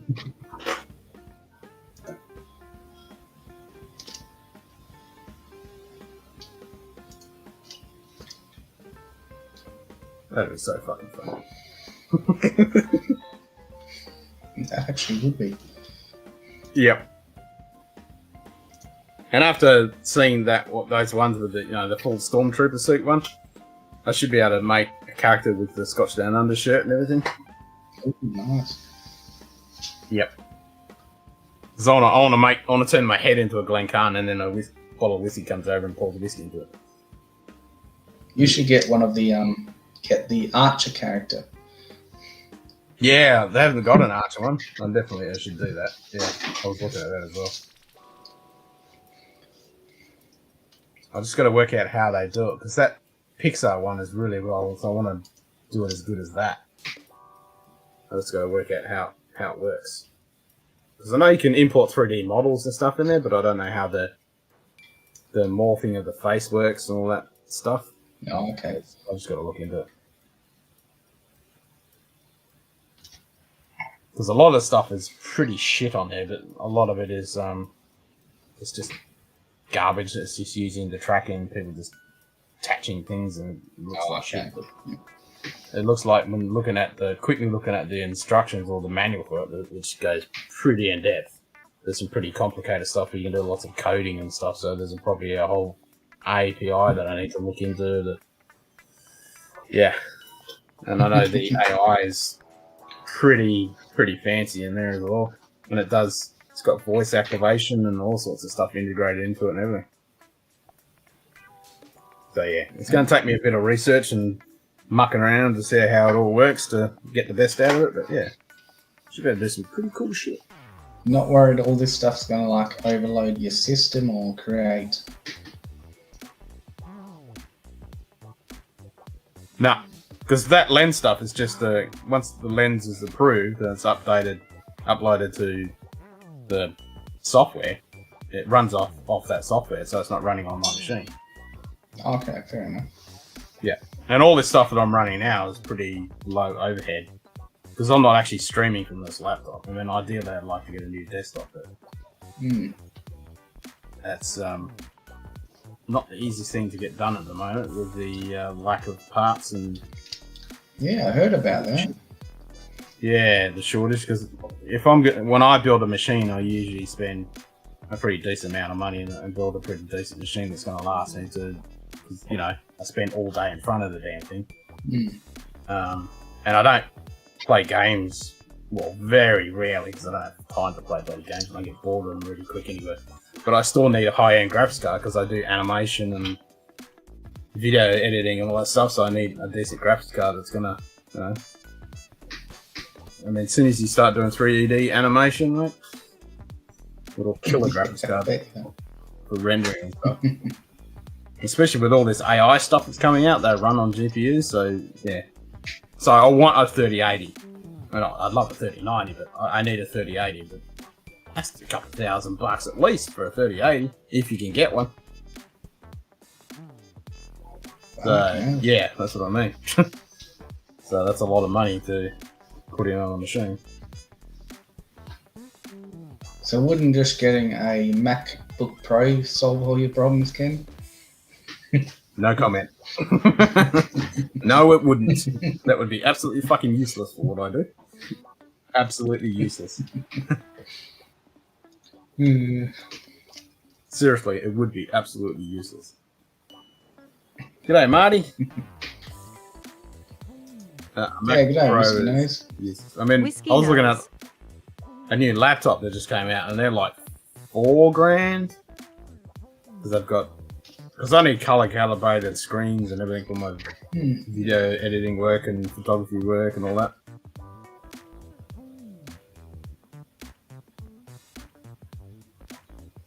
Hashtag 12-year port finish is sold out. Oh no!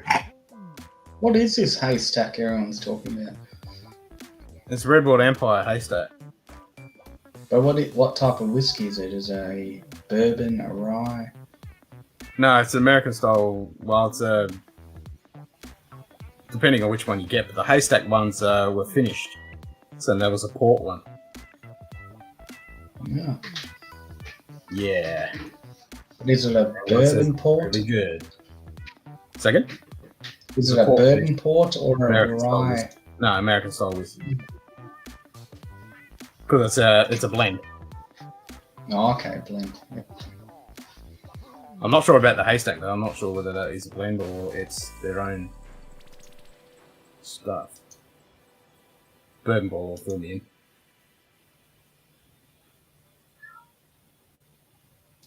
Marnie's just getting up. Well, that means you need a breakfast, Drams, so you need to come on and have breakfast. JK.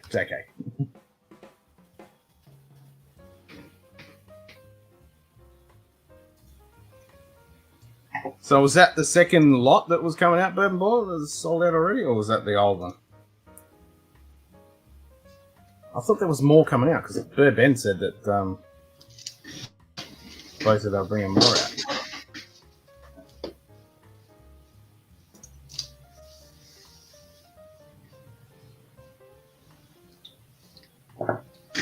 So that's all I got left on my first bottle of Victoria.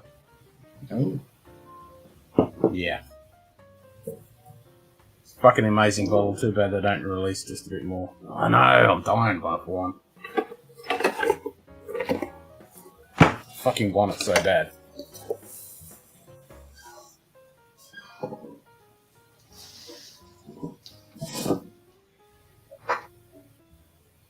They are releasing another. That's what I thought.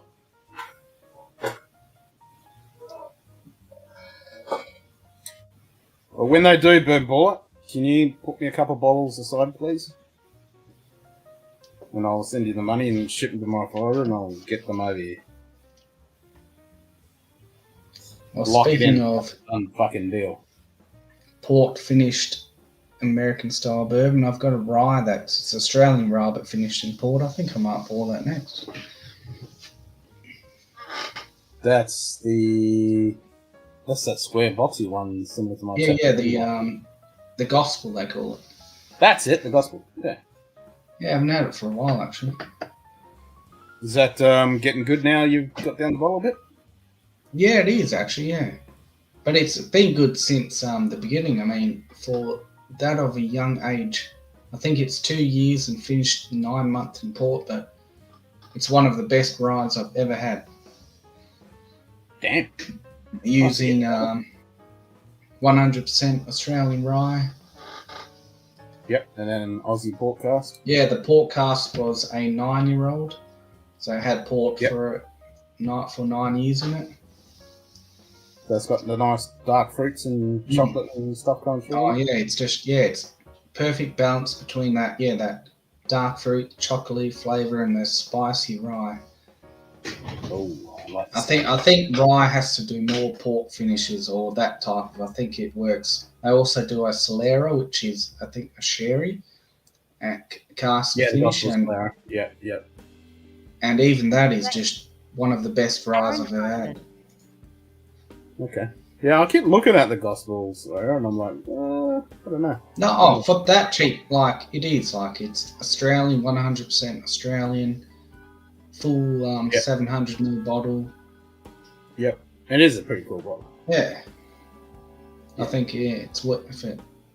Depending how much they charge you. I mean, here I can get that for like $70-80, but I think it was only like that. It was at the celebrations. Yeah, I reckon it's just worth trying. Yeah. Alright, I should pulse up. G'day, Aaron. How you going, mate? I went straight to the source to try and get you one. Oh, thank you, Burnball. I appreciate that, mate. Yeah, I mean, that stuff I'm fuck. But, you know, if it's hard for you guys to get it, yeah, it's not one of the easiest things to get hold of. But after hearing everyone talking about it and how much I really do like that Redwood Empire, I mean, I can imagine that fucking haystack would be amazing.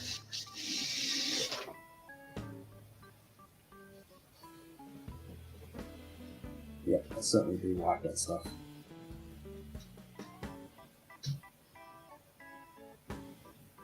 Yeah, JD put me on some really good bloody bourbon there. Well, American whiskey.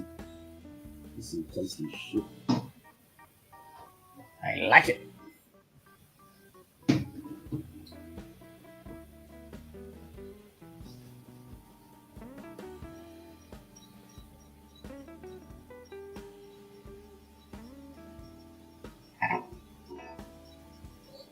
Mm.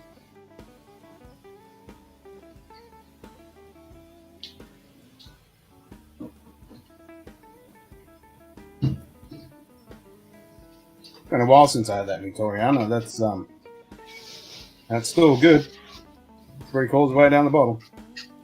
Still got heaps of heat and warmth in it, and then you let it sit in the pellet. But it's not burny, it's just nice and warm. Finish is pretty great.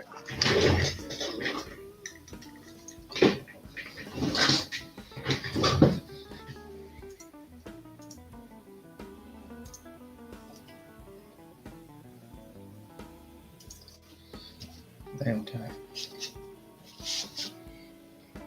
Yeah, I do like that. Yeah, that's the one. Nice.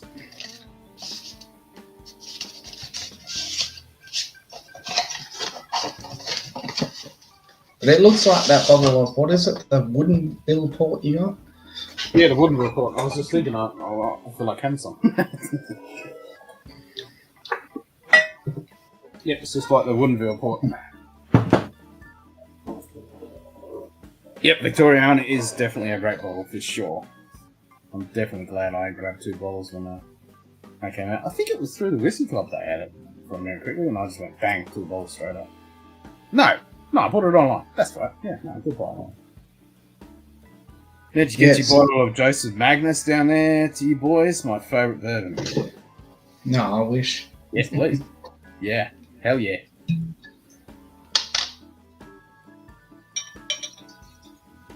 Yep, sign us up for that. Maybe a little bit more. There we Yeah, go. maybe just a bit more.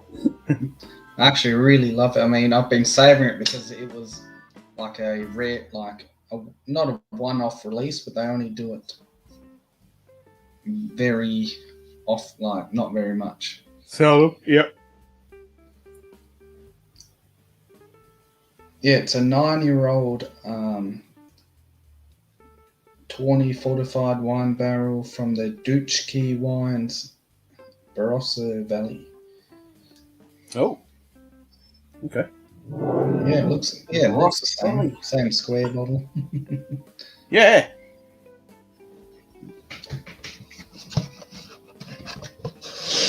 Yeah, I think ryes should do more finishing. I mean, that's where they, like, my other second favourite rye is the, what do you call it? The Whistle Pig, the 12-year-old finished Old World, which is finished in different wine casks. Absolutely beautiful.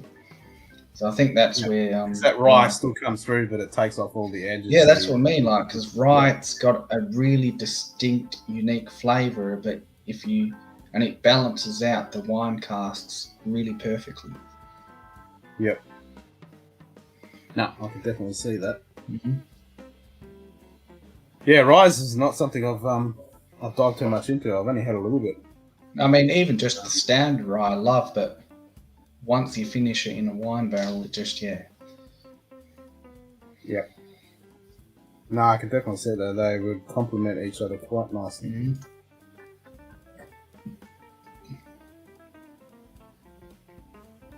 I mean, it's like the chili chocolate, for example. You know, you got this hot, spicy thing, and then you got this lovely chocolate, and it just goes together really well. So that's going to port with a spicy rye. Well, that's exactly what this is, like a spiced. Like, what's that chocolate that's got that orange in it, or orange flavour? I'm trying to think of it. Oh, the Whistle Pig using the koji mold instead of malting. Yeah, that's very interesting. That would be, yeah.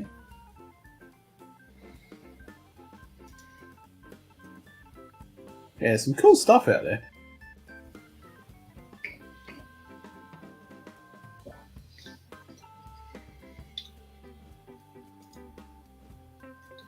That's what I mean. Like, I remember, what was it, on Cheetah's stream, and he had the Bourbon Junkies on there. And I think Dan asked, what do they think of, it's becoming more popular to finish bourbon in like wine barrels and stuff, and I think that's a good thing. Yeah, I remember Jason Mash and Drum had a really good discussion on that. Oh, it was probably about a year ago now. We were talking about that, and he had a few guests on, and they were discussing it. And I could see the diehards saying, the purist, yeah. Which I totally understand, but they should just make a new category where you just call it finished bourbon. I mean, what's the problem with that? Then the purists all have pure bourbon. Yeah. And I can understand that probably happened back in the days of Scotch. When all these finishes start coming out and going, well, this is not Scotch, you're finishing it, it should just be pure malt. So, yeah. And that's it. Ryes are a very different bird for me. I'm very selective. Yeah. And that's very similar. I think ryes are very divisive, like peat is for Scotch.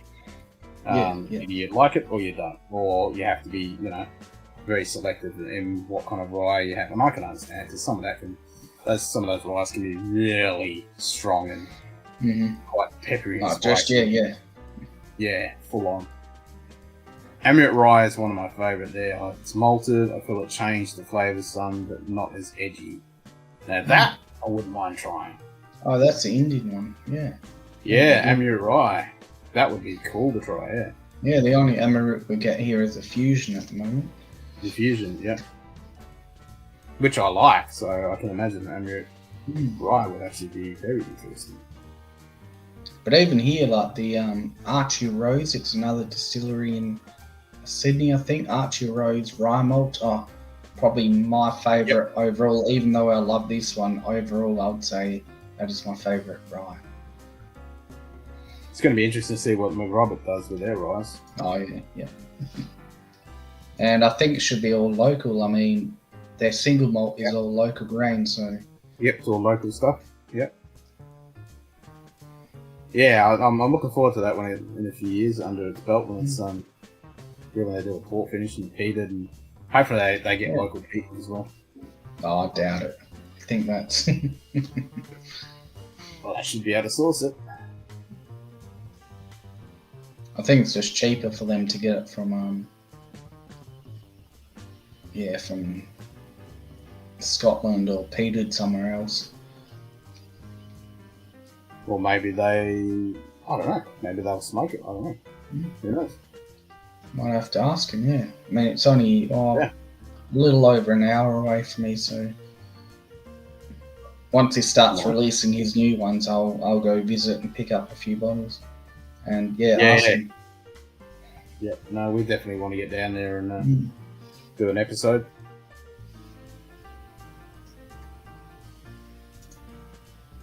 No, it's a good distillery, isn't it? Yeah, and it's a cool story with their heritage.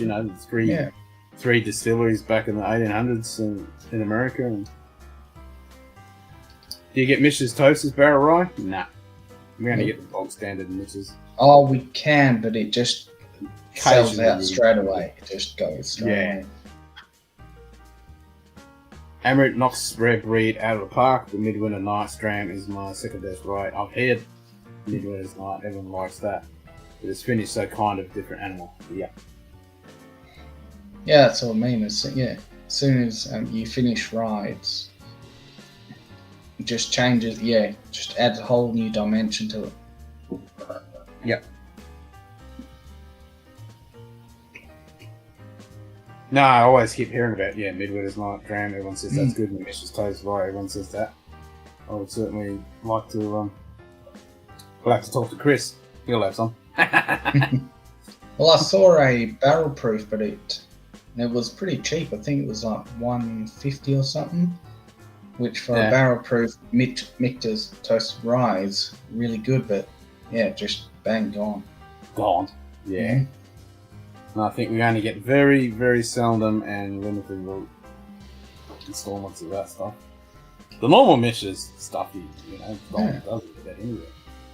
I mean, it's decent, but over here in Australia we get pretty much shafted for it. Yeah, exactly. That's why I've never bothered picking it up. Because even the standard, like all the standard reliefs in America are like $45-50, and we pay $120. Yeah, they're not cheap here. Not at all.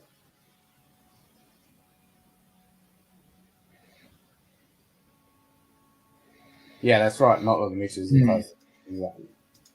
That's what I mean. We For one, can only get the standard ones.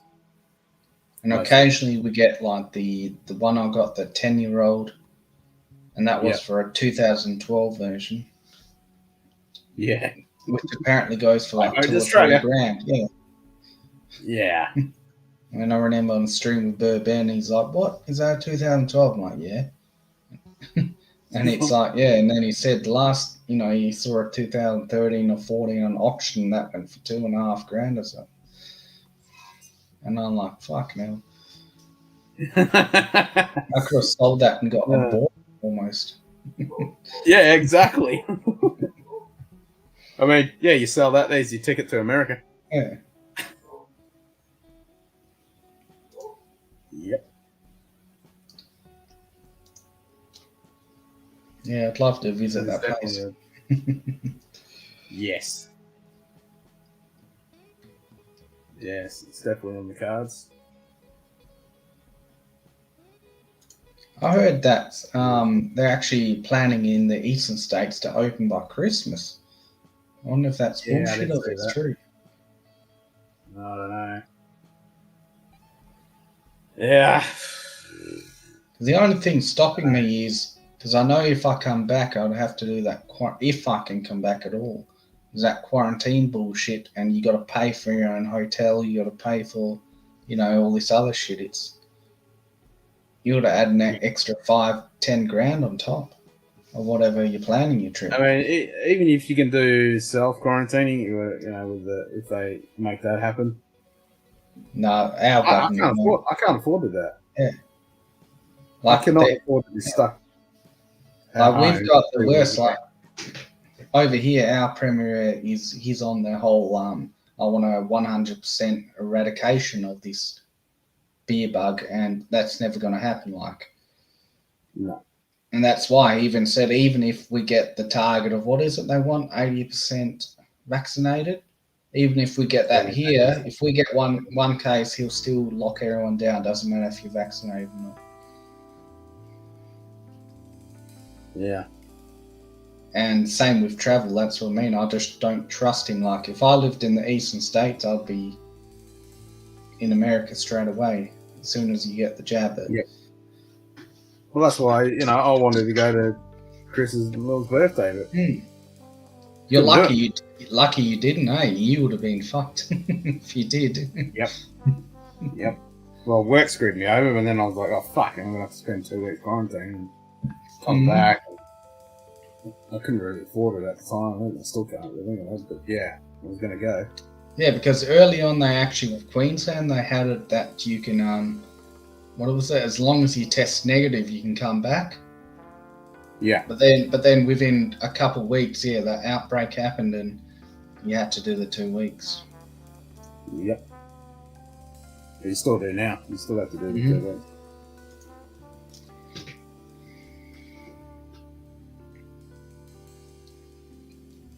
Which I can't do. No, yeah. If I've got to take my kid to school or pick him up or I've got to go see a client, And that's 2 weeks without income. Well, most of my shit is remote, but yeah, I still have to do in-person stuff. And if I've got a video gig or a photography gig or an astronomy gig, I have to be in person. I can't do it remote. Imagine doing it remote. You just put on some fake pictures. Look at this. It'd just be flying a drone. Yeah.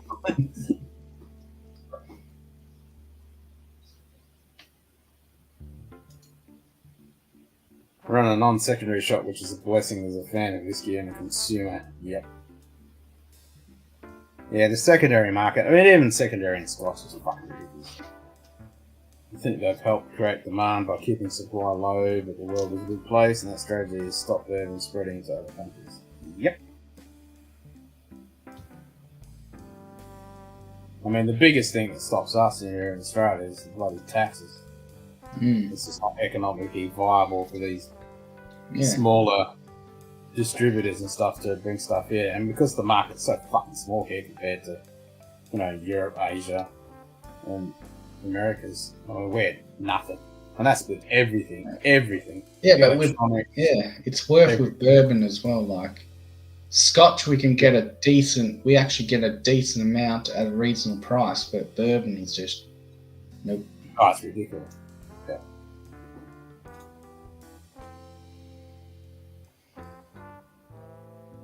No, it's not easy.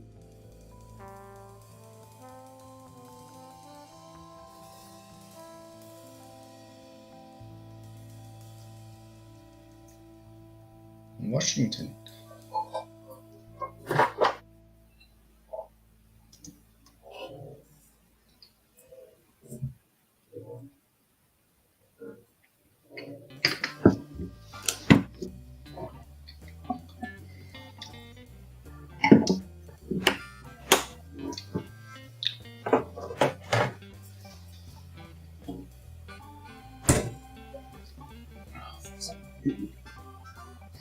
Rough state.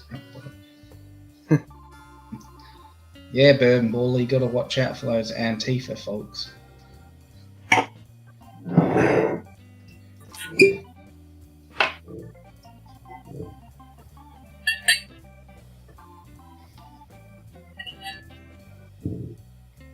Look at the colour of that. I know, right? Yeah, that's not actually too far off mine. Yes, master. Yep, nice and dark. Punch it. Yes, master. Get the cost low so the bottles with the taxes isn't bad. Visited Westland recently. Would have been cheaper to buy the same bottle back in California. Fucking hell. That's ridiculous.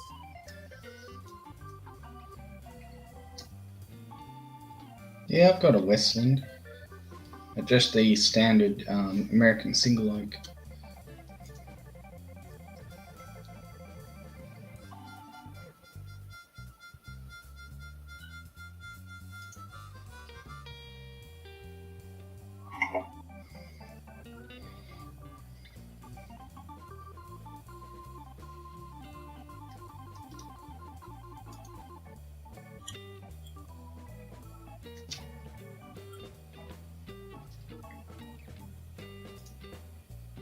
Nom, nom, nom, nom, nom.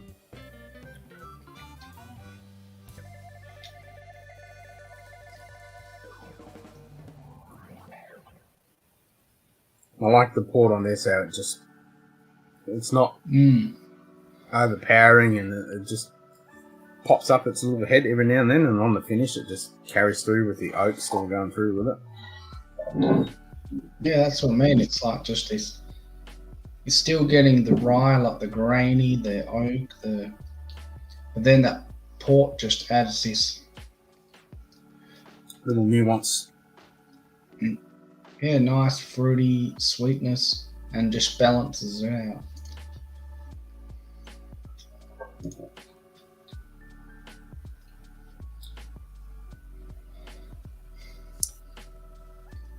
Fucking taxes.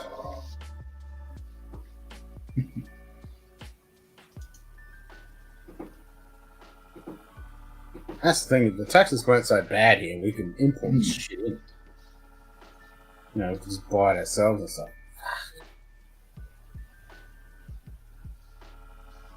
Moscatel finished distillery only. Nice. That would be worth a punt.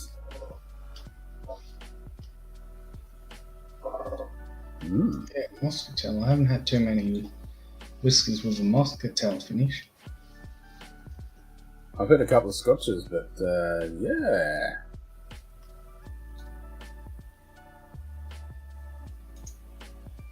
The Aromatherapy cast? Yep, that's the one I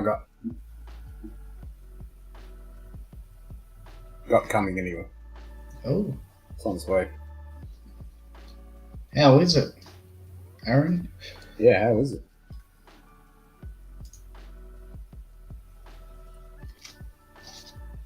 Bit of an Italian grip.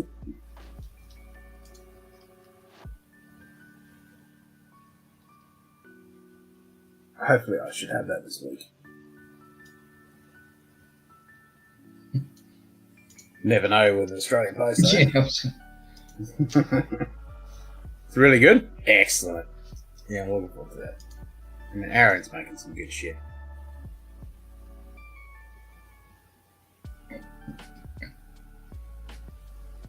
Finishes where it lets it down some. Oh, okay.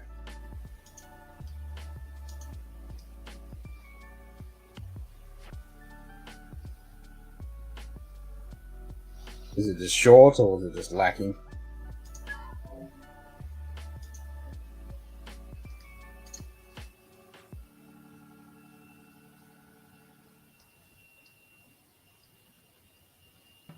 Yeah, I was a little disappointed with the port finish one. Oh, what the Aaron? Aaron. Mm. Well, what was it? You just didn't get the port, or? Ah, well, watch our initial review when it was stinking hot. It wasn't a good representation of it. It was stinking hot when we did it. Have you tried it really since? hot. Yeah, I've tried it a few times. It's halfway down the bottle now, and I did try it the other day, and it's better. It's definitely getting better. But you wouldn't get it again. Well, I have. I've got another bottle coming, so But is that the new or old? the new packaging. So Oh, okay. So hopefully. I'll be interested to see if the spirit's any different. But we're interested in you and your. I'll rephrase that. I'll say that again. Be interested in you and Jim. In your and Jim's thoughts. Yes. Yeah, I look forward to cracking that with Jim and see what we think of that. Since my own Hennessy, Wouldn't whiskey, the quality has gone up. Well, that's fucking bonus. Yeah, but isn't that what happened with who did they own also? Glenmorangie Yes. and Ardbeg. So yeah. Yes. So I think they're one of those big corporate things that actually do, when they buy up other things, they do actually make it better. Which is good. Not Yeah. like fucking George Foreman. Brown Foreman, sorry. Brown I always say Foreman, George Foreman. I don't know why. yeah. Because they improved the Glenmorangie, especially they got the 12 and put it to a 14, which I know some people say the 12 is better, but I mean, I've done a side by side and I can't tell the difference personally. Oh, okay. Yeah, I haven't done the side by side yet. That's Yeah, one I of did those- it. It's can't really, especially if you do notice a difference. You've also got to remember that could also be a batch difference. Makes Woodinville not really craft anymore, more a sellout. Yeah.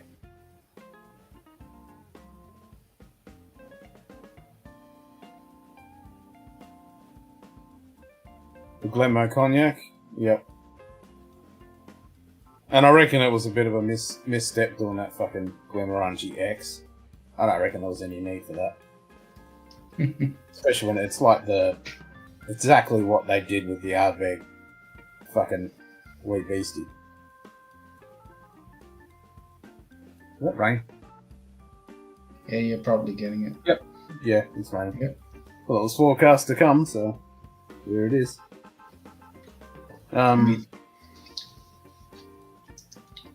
So you don't like the Wee Beastie, do you, Kim? It's alright, but I don't think it's worth the price when it's so fucking close to the 10. I just grab the 10. The 10 pisses all over it. Yeah, I'm not really a fan of the 5.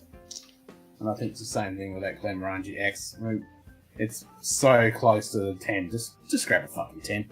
Oh yeah, the 10. That's for me. That's like they're just probably one of my favourite entry level scotches and just good old just to start your day with. I mean, I don't think you can beat it.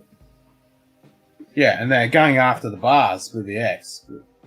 I reckon that's just pointless. And you better off just putting the fucking Glenmoe 10 in. Mm. Just put the fucking Glenmoe 10 in. Don't fuck around with this X crap. Just Well, maybe that's what they're trying to do, so they can get rid of the 10, the age statement. Nah. Hopefully not. That would be a disaster. Because what shits me is it's so the same with the Ardbeg WBC. It's so close. It's like $10, and then some of it they were actually selling the Glenmorangie X more than they were selling the 10. But the only thing I give the Wee Beastie because I like it is because they do sort of do a finish in sherry with it, which adds, even though it's you know why they did that? Yeah, to fucking hide it because it's 5 years old. But at the same time, finish it with something. Otherwise, it would have been real shit. As we know, peat is better at a younger age if you want the intense peat. Yes and no. I would disagree with that. And then they bottled it at just a bit higher, so I don't know, like it's cheaper, but they've done like it's just, I don't know, I reckon they're just two different things. The 10 and the 5. Nah. It's too young, it's too rough. But some people like that, like when the flavours are all over the place. When I want Isla, I want to be smashed over the head with peat. Yeah, but what kind of peat? Like just that. What's wrong with an Ardbeg 10? Oh, nothing. Like, peat. Yeah. I think both of them. That is a lot better. That is a lot better. It's more rounder. It's got a good punch of peat. It's got a good bit of sweetness. It's got that little bit of earthy note to it. It's heaps better. Yeah, but that's what I mean. But I can see like what they were trying to do with the Wee Beastie. They're trying to go, look what this starts out as and its potential. It was just a money grab. It's just a money grab. It's just a money grab. If you're going to do the Wee Beastie, it should have been a lot cheaper. But did you see $10 cheaper for half the age statement? But I mean, I remember when they released the Almost There, or is that? No, that's Kilkerran. Ardbeg released a series where they did different ages and like really young versions of themselves, and they go for hundreds of dollars. Yeah, that's because the cult wants them because they're rare. Yeah, that's what I mean. Yeah. They're not buying it to drink; they just want it. Takes a lot of free cases to get into bars. Yep, very much so. Lots of reps spinning deals to make that happen.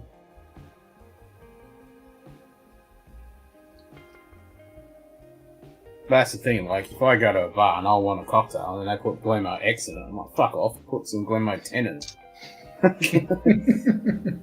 When I want a cocktail and I'm spending good money on a fucking cocktail, I want good ingredients. Well, and even when I make my own cocktails, I like putting good stuff in it. Yeah, because, it tastes so much better. I mean, it's more enjoyable. You spend all that time making the cocktail, and you want to have that cocktail for that experience. I put fucking good ingredients in it. That's why I make my own syrups and everything. I don't want some taste this fucking horrible shit. Yeah, it's like when I do, even though it's kind of a different thing, but when I do my own beer batter for fish. Oh fuck yeah, make your own. But I put a quality beer in it. Like people say, just put in just any beer. I put in like a really high-end craft beer. And same if you got to use sherry or a brandy or something like that. Put fucking good stuff in there. It makes it fucking all the better. Like even when cooking, if you use quality wine. Use a good one. Exactly. I mean, you don't have to go crazy, but something that you would drink that you like, put that in there. Now, that's like when they had that Fever Tree bloody tasting and they were going to put Johnny Walker Black in it with the smoky ginger. I'm like, fuck off, I'm not putting that in there. I put fucking Londonful and 9 in there, or 8, sorry. Oh, I fuck put yeah. Lagavulin and ate it. Oh, yeah, It was so good. Pissed all over the fucking shitty. If I just put black, bloody Johnny Walker Black in it, fuck that. Because that's the thing with a cocktail. I think the flavors you're adding should actually complement the spirit, not take away from it or make it. Well, it depends on what kind of cocktail you're doing. Whether you're yeah, that too. That's meant to go with the flavors or go against it.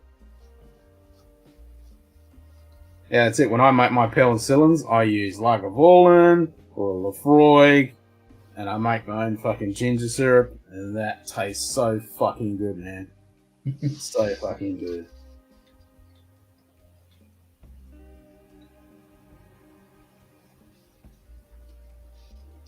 Yeah, now it's coming in summer. I have to start doing that again. I'm sticking fucking hot. Start making my favourite is still what do you call it? Whiskey sours. They're just yeah. I mean, they're simple, but that balance between the sweet and sour is just that's where I like it. Yeah. You do it with the egg?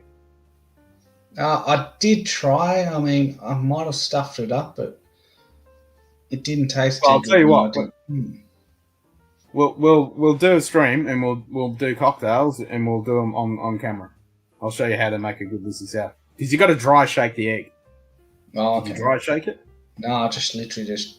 No, you got to dry shake it. Yeah. No, I mean, yeah. That's the trick.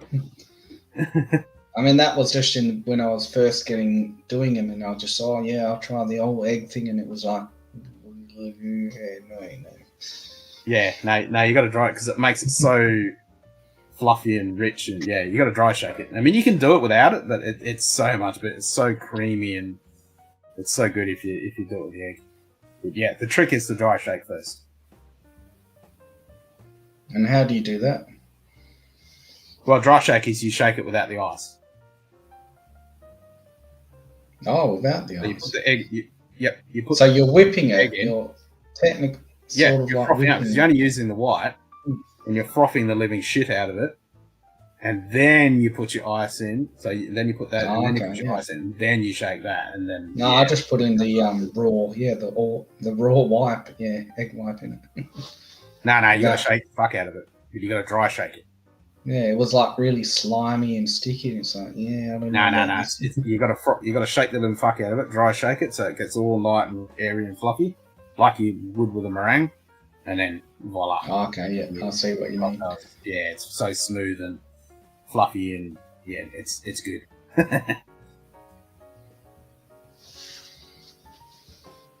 And then you can either put the bitters on top if you want bitters on top, and that's always adds a nice little flavour to it. And there's heaps of variations with the old sour.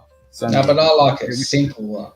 I like to have the perfect balance between the whiskey I'm putting in it and the sugar and the lemon, and just kind of keep that all balanced. Like putting too much in for me is kind of. And did you make your own sugar syrup, or did you put actual sugar in? I put actual sugar in, Yeah, you don't do it. You don't. Yeah, no, you don't. No, I learned that. Listen. Yeah. It just does not dissolve enough. Nope. No, you want to, I mean, sugar syrup's so easy. You just heat up some fucking water and put some sugar in it. Make 1 to 2 and 2 to 1. I mean, 1 to 2 or. No, I think 3 to 1. Dan Murphy sells it actually, so I'll pick up some. No, you make it. It's just some sugar and water. It's so simple. And you can leave it in your fridge for fucking months, man. It's just sugar and water. Yeah. I've still got some in there. It's just sugar and water. No, fair enough. And the same with the honey. So you can make a sugar and water. You can do the honey and water one. So it's just depending on which ratio you want. I don't like my cocktails too sweet because you just get too much fucking sugar. Yeah. So you just turn into a fat. Yeah. And then the sugar syrup one, I usually try not to add too much sugar in that, but you need to have a little bit of sugar. And then, oh man, that sugar syrup, that's so good. There's nothing better than doing it. And I usually steep it I like it nice and spicy, and so I've done it where you have to. I've blended it, I've chopped it up, I've done the boil. I looked at many different ways of doing it, and then you can do the sugar candy afterwards if you like sugar candy. You can make that afterwards, but you got to steep the living crap out of it. So leave it overnight to steep, so you get every last bit out of it. And it's so rich and it's so good. If you like ginger, it's divine. But yeah, it's not cheap. You use it like a big fucking chunk of ginger, you get some good ginger syrup. But it tastes nice. so good, man. And then you just make those penicillins. Yeah, you would have to. Yeah. I mean, We'll have to. We'll have to do it. Yeah, like I said, not- whiskey sour's the only cocktail I already drink, but I'd like to learn other ones. Well, we've done a couple of videos on a couple of basic Scotch cocktails. Oh, We did that really? ages ago. Oh, Yeah. Yeah, well, we'll have to get It was together a lot- and wasn't then that just ages ago? It was tell a me lot. what ingredients to get and Yeah. Yep. Catch you in a while if you're still on. Yeah, I'll be here for a little while. Well, it's only. Oh shit! It's almost 11 o'clock. I'll be on for a couple of hours.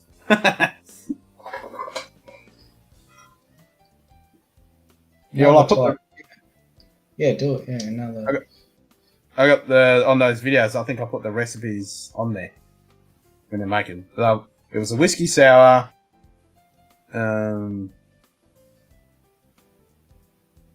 Whiskey sour, rusty nail, penicillin, Rob Roy, and another one. I think you did.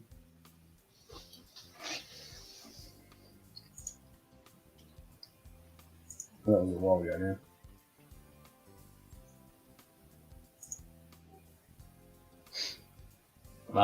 Yeah, I'm damn sure I did the. We did the egg, and I did. I can't remember now. It's been a while. And no videos. We did two. We did basic cocktails, and then highball's still my favourite whiskey cocktail. Yeah, I mean, there's nothing wrong with a highball. And I had one the other night. Oh, what's highball? I mean, I know it's you get that long glass, but what do they put in it? So you got different ones. Typically, it's just whiskey and soda. Really? Yep. Oh, that's simple. Yep. So you just whack your spirit in, fill that full of ice, top it up with soda. Done. But then you can get a bit more elaborate. So you might use like the Fever Tree ginger ales. So I've done it with a Jameson. So a Jameson with the Fever Tree ginger beer, and then you might put a lemon wheel or an orange wheel, depending on your preference, on top. Delicious. So whatever whiskey of choice, and then whatever soda, tonic, whatever you like. That's a highball. Piece of piss. And what's the one with rum? Dark and Stormy. That's the one I like. Dark and Stormy. Yep. I like Moscow Mules, and then obviously the Dublin Mule, and then the Scottish version as well. So that's lime juice, whiskey, and ginger ale / ginger beer. Ginger beer typically. Mm.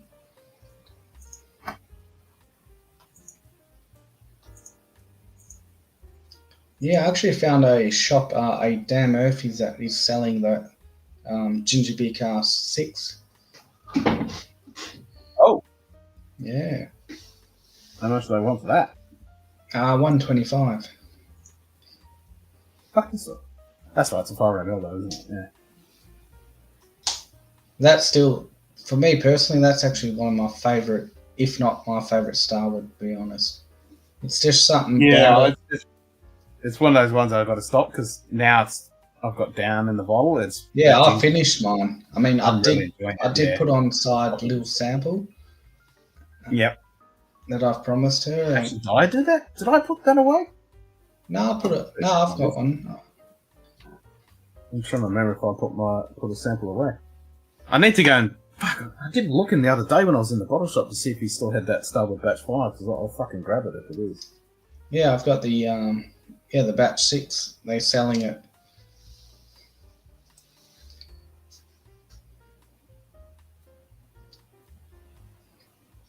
Because I don't know, it's something about it. It's just my favourite. Oh, it's just fucking tasty. Yeah, my favourite. I'd say overall, like I could easily kill a bottle in a night, easily. Oh shit, yeah. I mean, yeah, like that. They're selling it. Mm. So Dan's has got some, and they're selling it. Yeah, a certain Dan's. Ah. How many have they got? I might get you to pick me one up. I'll find out. I'll go visit it. All right. If I've got, grab me one. I mean, for me, like I said, if that was their regular release, I would have one every other week. Like I would just ice soda water to push aromatics. Exactly. Yep. And then you can get a bit fancy if you want to add other stuff. But yeah, essentially it's just whiskey, ice, and soda water. What about the pre-made ones? Nah.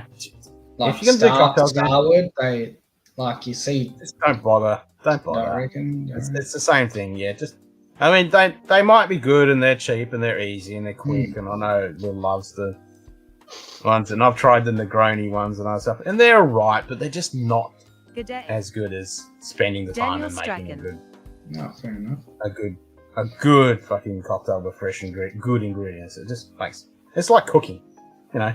You want good shit in to get good shit out. Mm. I mean, I get the appeal of just pouring it straight in. Like we got those free Johnny Walker highballs, which at least you just pour it over ice, but it's just lacking. It's all right, but it's kind of lacking. And I've done the highball. Oh, not the highball. I've done the Negroni in a bottle. The Starwood. It wasn't the Starwood one. It was Where did I put that bottle? Old fashioned. Starwood one's old fashioned. No, it wasn't Starwood. Yeah, that's that one. I've got a bottle of that. And then they do a coffee one.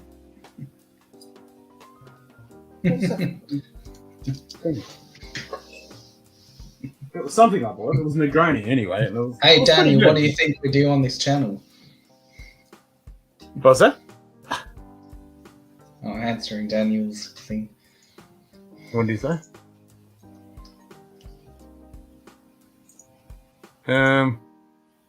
What was that? I was looking for the cocktails, wasn't I? Here we are, cocktails. Is Starwood Nova worth 25 quid? Nova? Yes. Oh, easy. We pay double that here. Yep.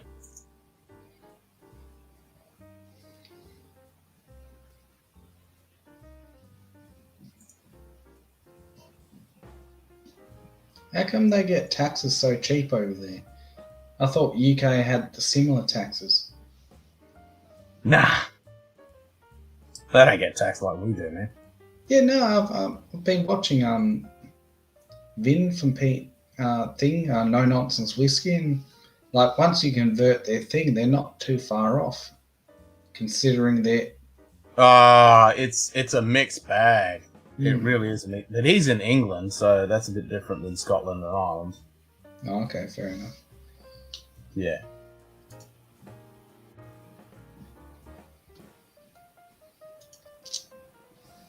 Alright. Yep, so I did put the ingredients up for the whiskey. Okay, so now we're going to add the egg white, and there's a couple of ways of actually doing the shake, because this is a shake and drink, so there's a couple of ways of actually adding egg white. You can do it dry shaking, so that's without white. Shaken with the rest of the ingredients with ice, and then do the dry shake afterwards. So the easiest way to do it is to do the dry shake with the egg yolk, and then you add your ice. Egg white shake. Okay? Egg white. Egg white. What did I say? Yolk. Whoops, did I? Yeah, it's egg white. So we want 15 mils of egg white. So there you go. You can watch how to do it properly, and then watch me spill it. Well, not spill it, but because I didn't drain one side of the shaker enough, so if I can add a bit of a. No. That's why I had tea towel on the table. But yeah, I've got the ingredients up there. And instructions how to do it.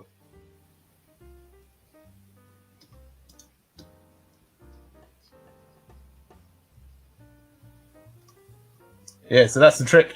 Dry shake. Yeah, fair enough. Because you got to make it all fluffy.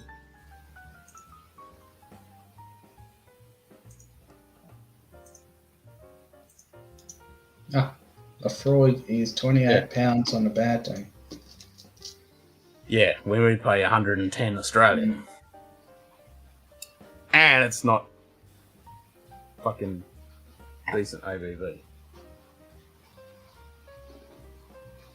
Some of our bottles can be more expensive than Australia. That's what I mean. It's a complete mixed bag. But generally, what you guys get in Ireland is a hell of a lot fucking cheaper than what we get it. That's for sure.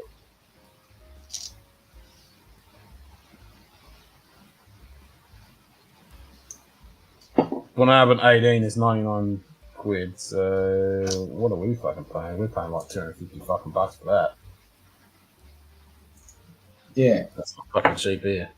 But then again, when you think about it, it has to come all the way down here in Australia. If you account for shipping costs, that's fair. It's not the shipping costs, it's the fucking taxes. But even that, like 99, that's almost 200 Australian. We pay about, what, 250, 260? I'm thinking it's like 250. Yeah, 270. So that's kind of... You're normally looking at about 275. But for it to be shipped down here, you've got to, add. The shipping is fuck all when it comes into it's the taxes, man. It's that 58 fucking dollars a litre tax. That's the killer. You expect to pay a bit for the shipping and all that, but it's that fucking alcohol tax is what fucks us over.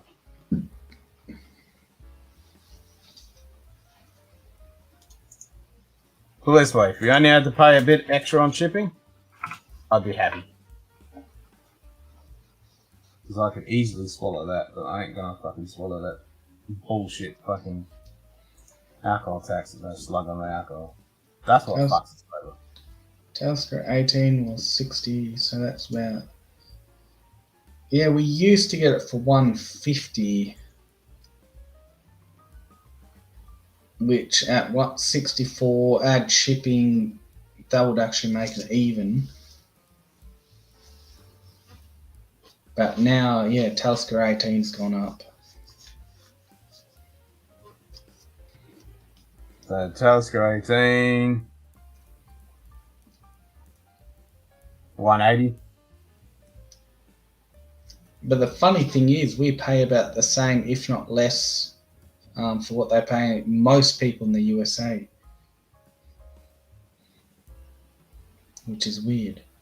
Like they're paying 200, 250 for it. On average, depending which state, but that's, depending on which state. I mean, it's very, very different in different states. And looking on some of the sites, what they pay in the states, in some states for some of the scotches, it's a real mixed bag. Generally, it's cheaper than here, that's for sure.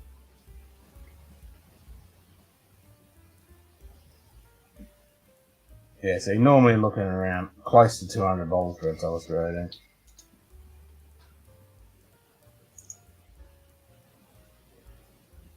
18. Yep. But they can keep the Telstra 18. Oh, still not a big fan of it. Not a fan of it? Yep. Had it for 2 years and I've just been going through it slowly and hoping it opens up, but it's just... Don't like it.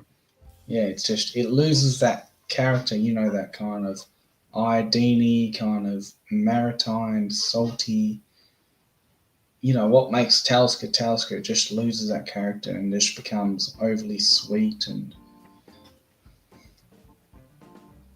118 is 140 calories. So 140, that make it about 210 Australian. So we're only paying an extra 50.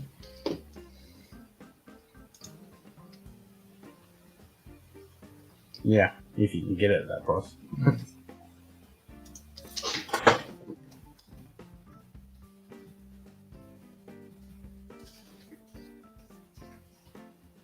Oh, Springbank 10 is expensive here. It's at £45. Oh, really?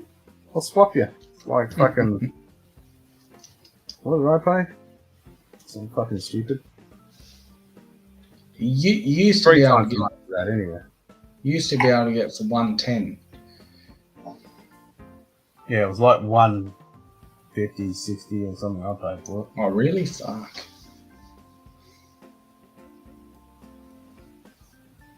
Yeah, they used to have it for 110 here when it was available.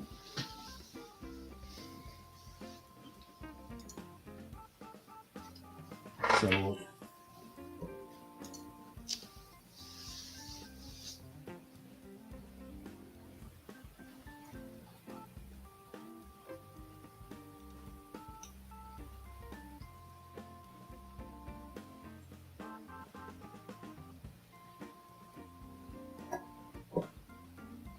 let me find it.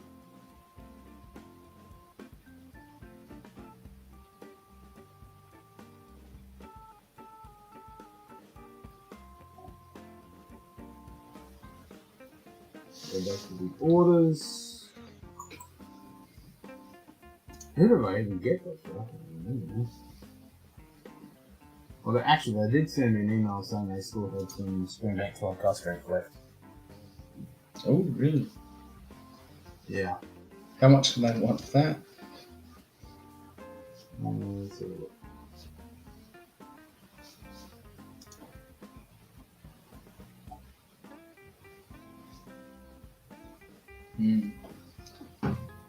Master of Malt.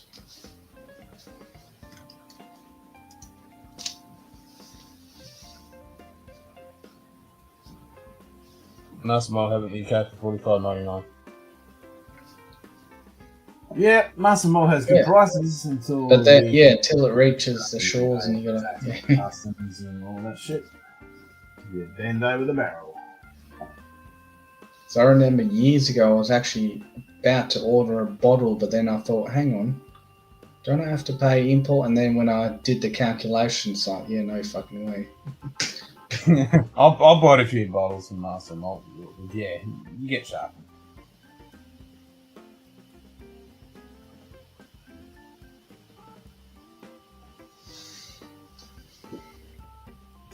But that's the thing, if you want stuff that you can't fucking get, you gotta do it.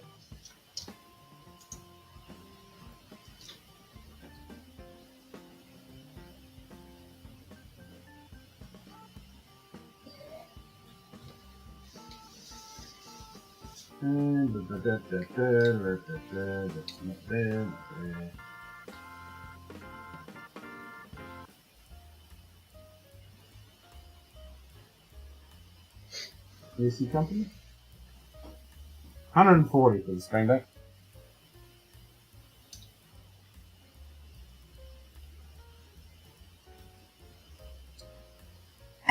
So you're getting it. What are you saying you're getting it for? Sugar Kitty tip $10. Worst. Und beer. Worst on the beer. I'll translate. Sausage, beer. Yep, sausage, and beer. Cheers, Sugar Kitty. That was a good one. Tactical. That was a good one. Swift, quick. Yep. But the whole time I was sitting there looking at my emails, like, I hope someone doesn't fucking drop one. And then just as I picked up my fucking drink, at least I didn't spill and shuck it in my face this time. What was I trying to say? The price? So $45, so that's like $90 or $80 Australian. Unlurk. Yep, you definitely did the unlurk. Nightbot just said Sugar Kitty is back from working a jerking a twerking. So yeah, we're paying $140 Australian. That's without shipping. So you're looking at 100 and what was shipping? Almost $20. So yeah, you're looking at 150 odd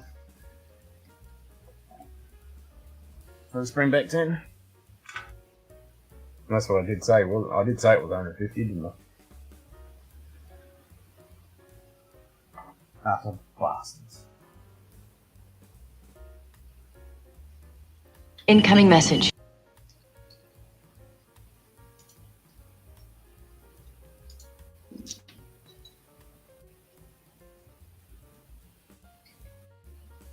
Ah, the joys of whiskey in Australia. But some prices we get better than other countries. Hey? Some prices we get better than other countries. Like what? Or some bourbons. Like what? Blantons. Yeah, you can't count that. I mean, yeah, there's a couple tiny exceptions like Blanton, Booker's. Eagle Rare. We actually, I mean, Booker's we only pay 90 USD considering our tax rate, and it has to be shipped to Australia, and that's what. Which Booker's? Just any of them, and that's what in America they pay. That's kind of the baseline. Some people pay. Cheech pays $130 for his. Yeah, I suppose depending on which state. But even that, I mean, even if you can get it for 70 USD, I mean, when you consider we can get it for 90 all the way down here in Australia with our taxes, they're still getting ripped off. Yeah. Yeah, Then, that is true. I mean, but the amount of stuff that we can actually get for this. Yeah, that's what I mean. Like, it's minimal. Like, yeah, it's very minimal. It doesn't compensate for all the shit that we get shafted on. That's for sure. No, it doesn't. But it is nice every now and then. And most of the stuff we can get really cheap isn't that good. And then even Canada, like, even though... was going to do it, then I saw you staring at the screen and was like, can't resist. It's got to be done. Oh, they had a fresh batch of Solent. Last time I went there, only had like 4 pairs available. Bookers is $80. Yeah, and that's what I mean. Like, we're not far off, and we're all the way down in fucking Australia. We're only $10 more.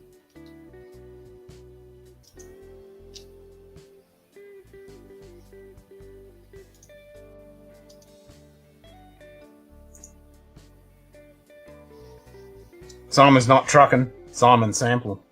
I'm the sampler. I'm the one who sits there and waits for the crane truck, and I'm like, you better fucking give me good quality. You better bring some good shit, boy. No, you're the one that sits there and picks out each grain from each fucking sample bin and has to nibble it and fucking evaluate it. Yeah, that's what we do. And then I have to drink a whiskey and go, will this make good whiskey? Yeah, you gotta ferment it right then and there. Yeah. Well, you gotta toast it first and you gotta ferment it while the truckie's waiting. So they come back in 3 weeks.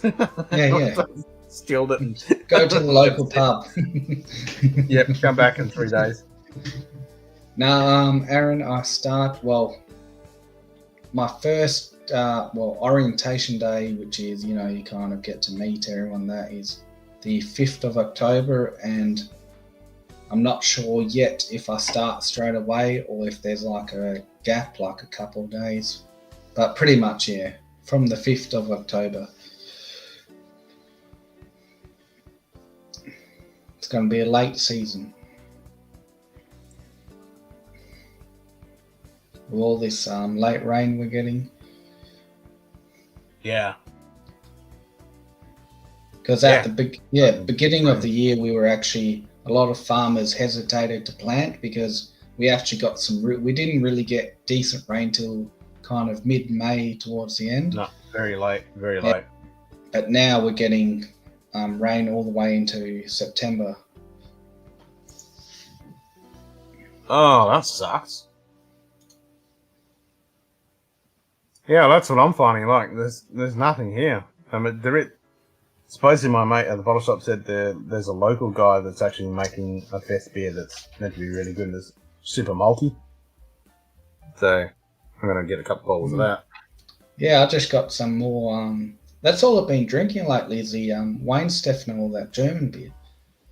Like I'm just over the ales and pale ales and things like that. I just love that raw grain flavour from a wheat beer or from just had a Pils before. A Helles lager. Yep. No, I love the legitimate beers. It's so good. And you get fucking smashed on them when you wake up the next day. Pretty fucking good. Yeah, because they got the purity law. It literally has to be 4 ingredients. That's it. Yep. None of that bullshit. No. Because people are surprised what ingredients people put in beer. Like they add sugar to it.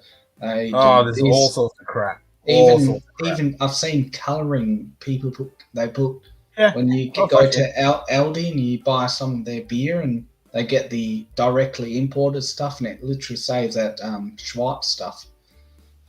Mit Schwartz stuff. Yeah, mit Farbstoff. Yep, yeah, Farbstoff. That's the one. Yeah. Hit up the local breweries to brew it and can to distill it. I can't distill it. The problem is, got to pay that $58 fucking litre. Well, you can, but you just can't sell it or tell anyone about it. No. If you get...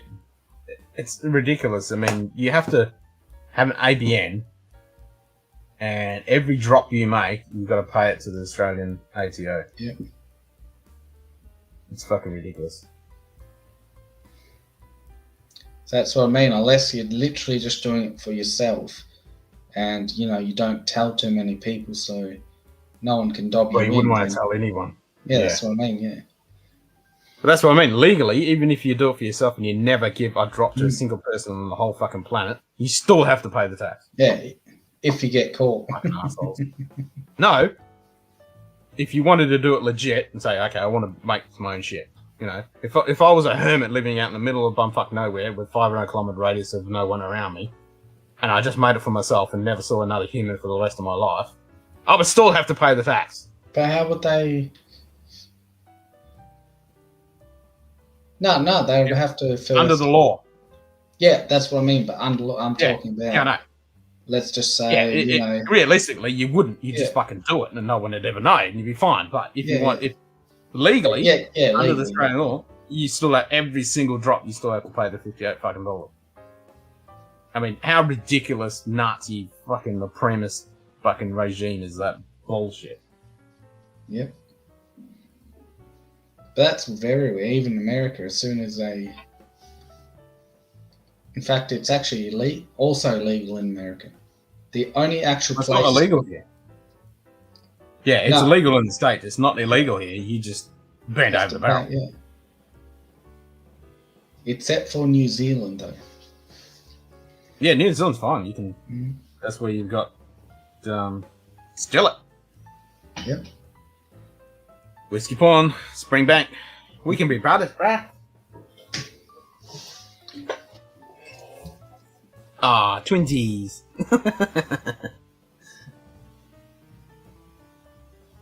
If I need to, I can go to Pennsylvania and get whatever I want. There you go. But it's fun, fest, but none of the larger lager or vice. So I'll go back to normal when I said this. Oh, okay, yeah, we can get the lager and the vice here.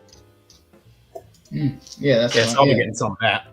I walked into the shop to get some, but I didn't have any, because I just wanted some fucking beers and get some for Oktoberfest, and I didn't fucking have any. Oh, they got, all the celebrations around here, they actually give me that free Stein glass at the moment if I buy 4. Not a single fucking drop of German fucking beer. I went to 3 stores. Nothing. That's weird. Admiral Legacy still only 20, which is good. Yep. I can get all the rest too, just not at the moment. Yeah. Get some old school giant transfer casks and ship it to a land with less tax. Yeah, I know, right? I reckon we go where fucking Daniel is. Yeah, I reckon. The amount of the price he's paying for some of this whiskey. Fuck.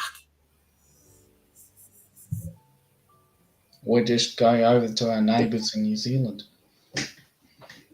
Yeah, they still got shitloads of taxes and crap there. Rock up to 60 Hertz house and say, hey, we're distilling here, you don't mind? No, I can't be bothered distilling. I just want to drink the shit. I don't want to work. No, I've been actually really interested in it.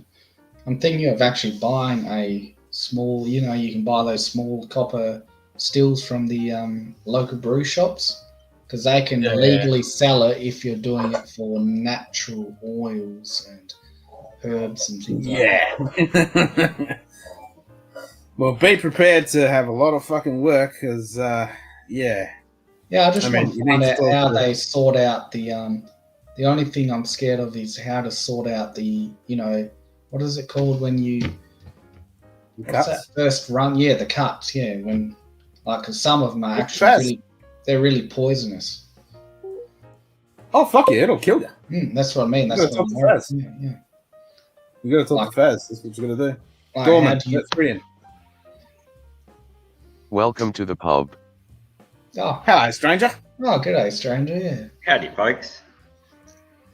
Yeah, good to see you. It has been a while. Let's turn that off. And we'll go viewer small. Can you guys hear me? Yeah, definitely, yeah. Yep. Viewer small. Switching to small viewer. How you been? So how you going, mate? Yeah. Yeah, not bad. It's been a few swims. I got one of these things. Well, I got a few of these things. You tried this? Where's the bloody camera? Other side. Keep going. Keep going. Spearhead. Yeah, never heard of it. Yeah, so this is a Loch Lomond. Oh, and really? it's what is it? A single grain Scotch whisky. Huh. Where are you getting it from? I've got to turn the bloody volume up on this thing. I've been told not to be yelling. No, we can hear you perfect. If I need to, I can get all the rest to just not the note. Yep. So have you seen how much bigger transfer cases were? Way thicker and bigger. Curious what an ocean trip from you would do to whiskey. Kind of Jefferson Ocean, but less oak from larger volume. That would be an experiment we need to try. If only it would be cost effective for us to make that happen. Yes, and yeah, the transfer casks were beasts. For sure.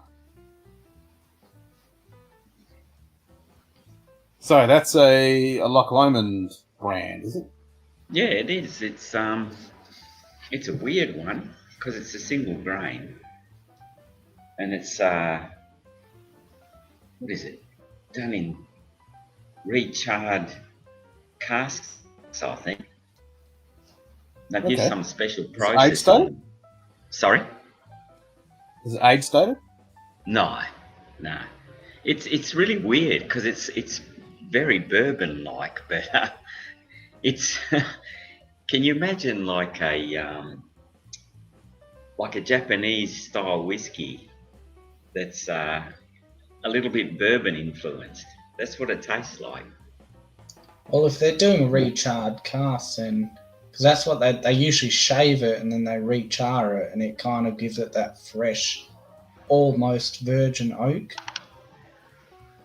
Yeah, no, it's nowhere near virgin oak.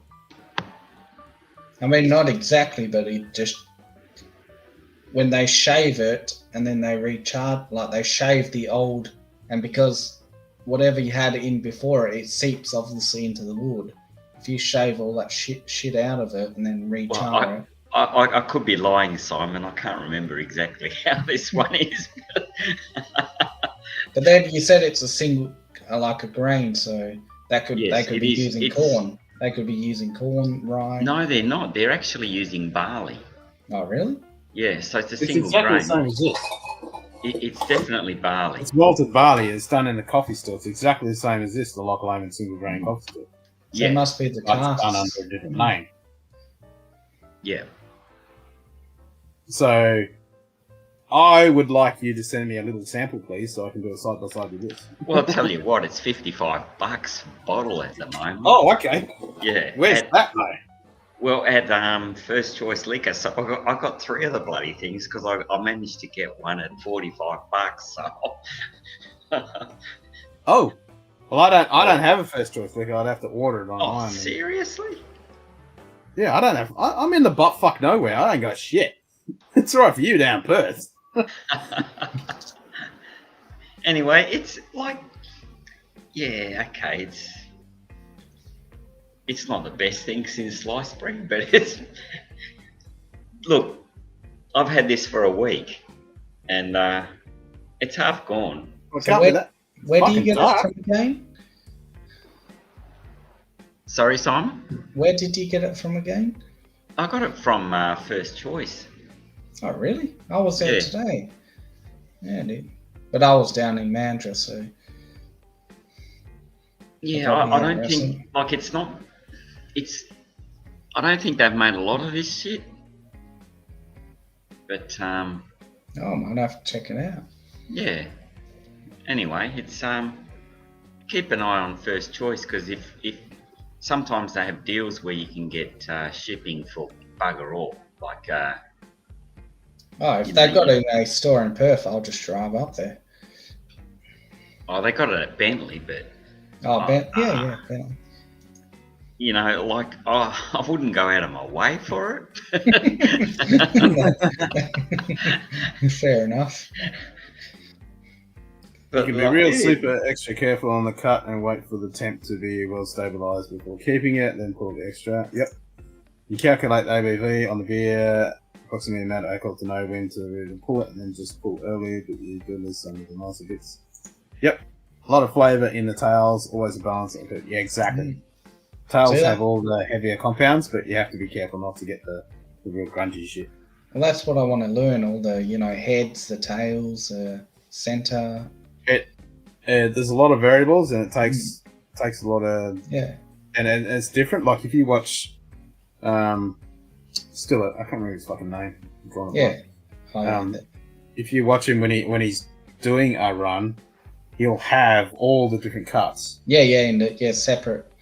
Yep, to see where he's gonna take those cuts and actually, how much of the head and the tail he actually wants to put into the heart to actually make the blends. Mm-hmm. But Jesse, thank you, Aaron. But yeah, talk to Faz as well, and Faz is actually going to be live streaming. He wants to set it up live stream, like we were talking with him before, when he wants to, get a GoPro and do it, because he needs to have his hands when he's doing the cuts, because you have to be fucking on it, because it's split second fucking decision when you're doing those cuts. So yeah, it's too much fucking hard work for me. I just want to drink the shit. It's easier to let someone else do the job. Exactly. Well, I'll do it at Edward's house, so if anything goes wrong. Well, not only that, the legalities of it. Yeah. Well, I've got 3/4 of the gear here to make it. So. Yeah, I've been thinking, like, you can get copper stills for a whole kit for like $600 to $800, depending which is not bad. I mean, put it this way: it's not the stilling that's the issue. It's the fucking cast, man. That's what you want. You want good cast.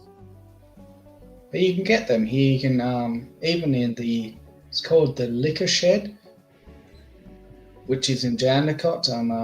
I'm sure Edward might know about it. Yeah. They actually sell the little 5-10 litre casks that are filled with. You can get filled with port or whatever, and then you just dump that shit out and put your whiskey in it. Oh, look, a mate of mine that was really into all grain beers when I was brewing. He actually did a bit of distillation, and what he did was he used chips to make his scotches and bourbons. But I think for me that's more cheating. I don't. Yeah. Like the whole putting it in it just loses that magic about the common way. Is doing the chips. And there's and even some other crap you put in that makes it taste like certain things. I mean, that's the thing. I want to do all stuff. Yeah, fair enough. And all that. Me personally, nah. Yeah, If I I'm just gonna like do the it, I look, want it in yeah. a fucking barrel. Yeah, the Yeah. barrel and then how it just breathes in. And Aaron's just right. breathes Eurasian oak is the way to go. I mean, that's what this is. This is a charred French oak cask. That's what I mean. You can buy them everywhere. Yeah. And this is the place in Queensland that does them. And that's a good fucking cut. Like, that is legit French oak, charred French oak. Yeah, and you can season yourself. Like if I want to make a sherry one, I could put sherry in for like 6 months, and then just take it out. You don't need to go that long. It's literally only got to be in there for weeks, man. Yeah, even that. Yeah. And at our temperament, I had that. I've had the port in there for like months. Like it is well fucking soaked. It didn't need to be in there for that long. But I know the Whippersnapper, they're selling a kit where they have bottles of their new make, and then they give you a cask, and you can actually age your own upshot whiskey. Yeah. Like you decide how long you want to leave it in there for. Like literally, they sell a whole kit. They've got like the new make bottles, and then they have one of those, what you have, a cask, and then you can pour it in there and just, Have you tried their whiskey? Oh, yeah. I've had their Upshot Standard. I've had their cask strengths and their wheat. Really, not really good stuff. So can you buy just their new make without the cask? Yeah. What's the new make? They call it Uncle Crazy's Moonshine, but that's the one. What's it like? Have you tried it? Oh, I haven't tried their new make, no. Yeah, I've tried it. Have you? What's it like? Yeah, that's what it's I was okay. guessing. If they're selling it for a kit and you can do it yourself, they're not going to be giving you a good new make. It's very similar to their Upshot, as you'd imagine, because it's the same stuff. I'm not a big fan of the Upshot. Oh, you don't like it? No, it's different. It's different when you compare it to American. Yeah, because it's like. Well, technically, it's not a corn whiskey because it's 80%. Ah, no, screw that. Yeah, it's 80% corn. I want malted barley. Look, the one that I was impressed with from there was their quinoa. Yeah, I've heard of that one. Yeah, it's beautiful. I haven't pulled the trigger. It actually tastes just like quinoa, and it's out of the group of us that did the tour. That was the one we voted the best of the tour. So, but it's not cheap. Nice. But no, it's like quinoa grain. It's not cheap either. Yeah, exactly. But I like you know all about grain, Simon. Their wheat one, I really love their wheat one. Yeah, I don't think I had that. Yeah, it was pretty much released, but it's sold out straight away. Okay. But it's like completely different to any wheat whiskey I've ever had from America. It's just right. Like pure vanilla bean. Like if you get the pure vanilla bean, not the artificial vanilla bean, but the actual, if you smelt a proper vanilla bean, and it's just really interesting. Okay. Well, if you get a chance to try their quinoa, it's not cheap, this thing. I can't remember the price on it, but 200 and something for a 500 ml bottle. Yeah. But it's very true. Very true. Of course, better is a word that doesn't belong in whiskey. Yep, very subjective. Choice is very different with the column still, like you're talking, Dave, and plates along the way. Yep. Mm-hmm. So that's different process, and that'd be the way to do it if you're going to do it, Simon. Is grab yourself a basic plated column still. Yeah, but you can get those where you can like they're a hybrid, like you can use them as a pot still. But then you can unscrew like the top and put a long column on it. Yeah. Upshot, Aaron. It's an Australian distiller. See, that's the thing. They're using a column still there. Hmm. And most of them do in Australia. Yeah. But they're using all WA grain, Yes, they are. and that's what I like about it. Have the 3 new makes that Master sort of uses. Very interesting. 3 different peat levels, 2 different moss. That's the thing I'd like to be able to get a good new make, because then I could shove it in my cask and mature the shit out of it during summer and get some good whiskey. So who's using normal pot stills in Australia? I know Morris are. Is there anybody else? Lime burners? Yeah. Oh, yeah. Yep. That's straight pot still. Starwood, they're still doing. Are they doing pot still? Oh, it tastes like it would be, but I wouldn't know. Yeah, but a lot of them are using like that. I was talking about just before, the hybrid ones. They're kind of.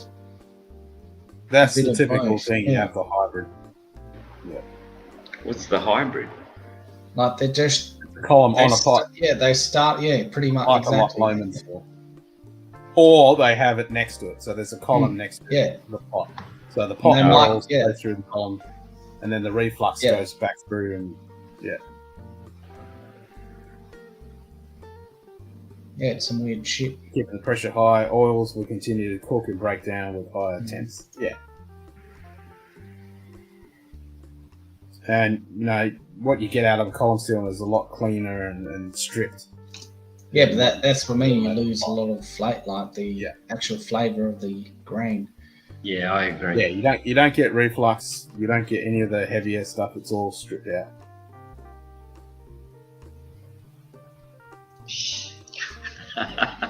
lot cleaner spirit. But I really enjoy that. Oh, you gotta zip it. I really enjoy that single grain, the malted barley Loch Lomond Colin store, but the peated one, it's interesting. Yeah, look, it's interesting. I actually like this thing. I can tell by the amount I've drunk of them, but it's not complex, you know. It's not. There's not a hell of a lot going on, but it's highly enjoyable at the same time.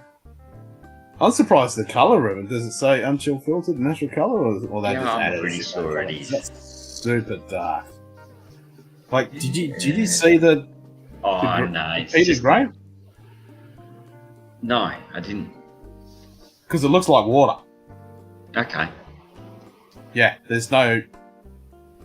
No, this thing's been recently charred. It's got there's some weird thing they do with it. I can't remember what it is. They use some sort of process to oh shit, I don't know. I'm bullshitting. Google it, you'll find out.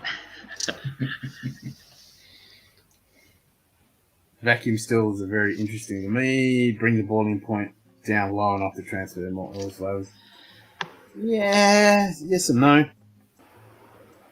I mean, it's so fucking. There's so many variables.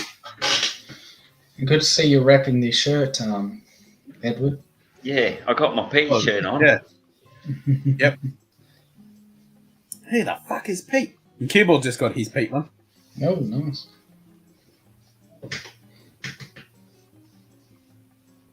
So the next time he's on stream or when we film, he'll have one of those on.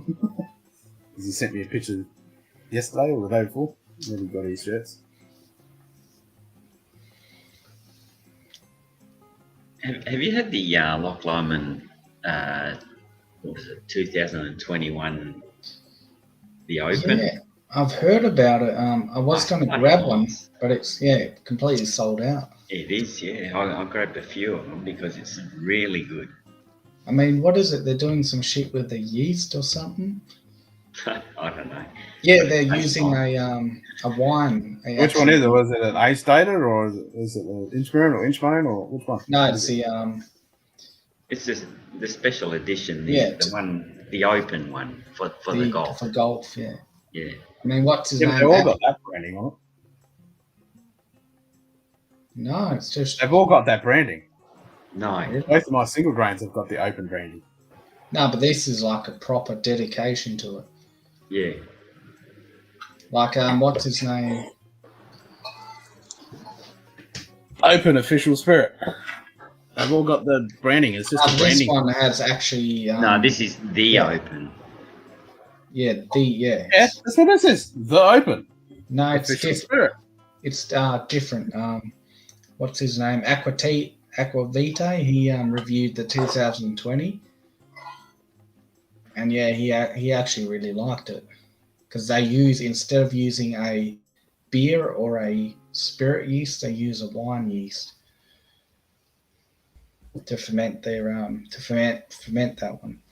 Anyway, for me, it's better than the 12 or the 18. Mm-hmm.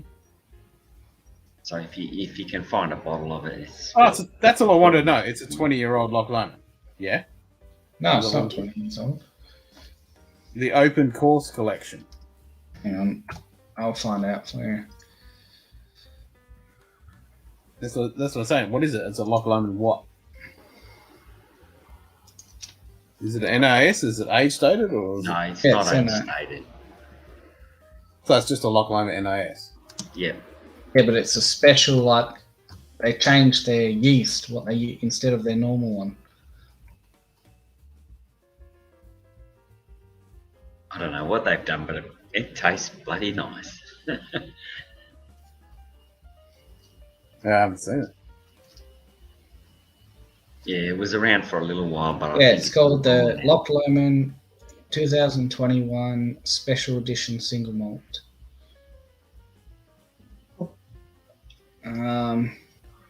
Can I send links to you? You are spanned, so you can post a link, yes.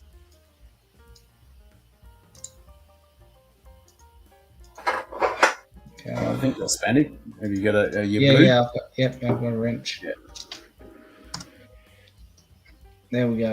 See if that works. Another shop I have to order online. Can I still get it? Yeah, actually, you can in Perth, Picton. They've got it. No delivery, so I can't get it.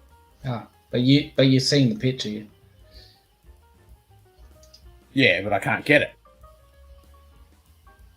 So yeah, it's 46%. No delivery.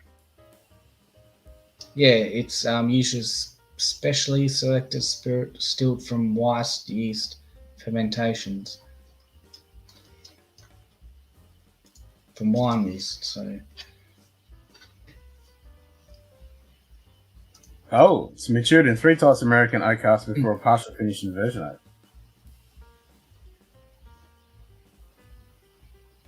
46%.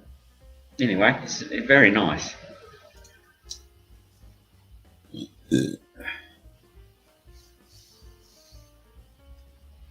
Right, what was that other bottle? You were gonna. There's another bottle you have to get me. I want one. I want one. Go get me one, son. Oh, the Loch Lomond. Yeah.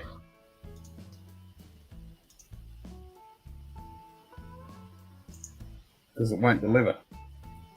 Really? Yeah, it says click collect, no delivery. Yeah, but that's click collect. That's all it says, click or collect, and it's got a big fucking X through delivery, so I can't get it delivered. That's weird. No, that happens when they're really low on stock and there's only a couple of stores with it. Ah, correct. Yeah, we can sort something out.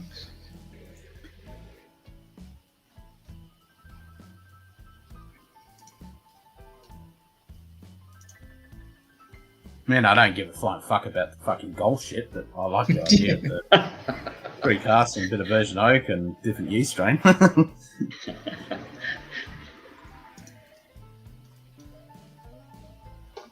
Yeah, they release one every year. G'day. Libation exploration. Yeah, Anyway, be back in just a tick. Gotta, drain that old. Oh, here we go. Liquorland. Liquorland's got it. $70. They'll ship. What, really? Done. Yep. Do they? Liquorland? Yeah, grab the spearhead Yeah. while you're at it if you want to get free delivery. Yeah, I will. Yeah. Look, the spearhead it's nowhere near the quality of the 2021 Open. If you're after complexity, but if you want something that's easy drinking and that you'd be happy to enjoy anytime, that spearhead is definitely worth grabbing, and it's a bit different. Yeah. Well, I'm just super keen to try it against the Loch Lomond single grain that I've got. Yeah, I don't think Is it's it going to be finished, do you patch think? on that, Ken. Oh, okay. Well, in that case, I won't bother. Because that I really do like. I enjoy that. Yeah. Look, I put this up against a couple of Japanese whiskies. I think I put it up against the Cheetah single grain. And what was the other one? The Totori. And I enjoyed this more. Oh, okay. And those ones are about $75. So I thought, yeah, this is pretty bloody good. Well, for that price, yeah. Yeah. Yeah, but I'm sitting like, well, grab $70 for that Loch Lomond 2021 special. That's alright. What did I fucking know about that before? I think I told you about it a couple of months ago when I was purchasing them. Yeah. Must have gone in one ear and fucking out the other. Oh, probably. I mean, it's Loch Lomond. Why the hell did I... Well, you've probably got a lot of information flowing past you. I do have a lot of shit in my head, I must admit. Most of it is shit.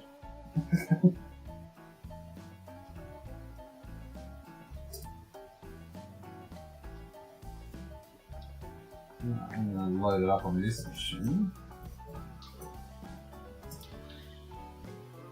What is it? Loch Lomond 2021 special.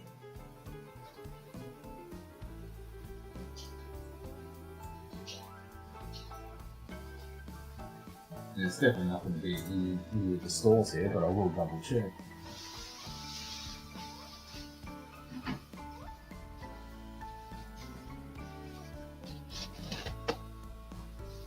Fuck you, Bing. Fuck off. Google.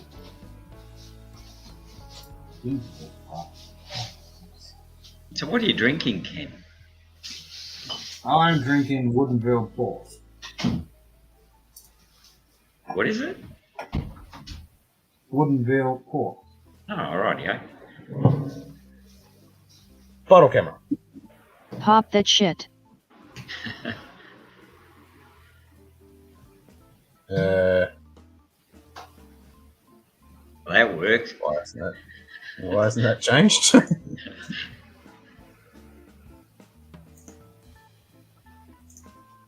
Bottle camera. Pop that shit.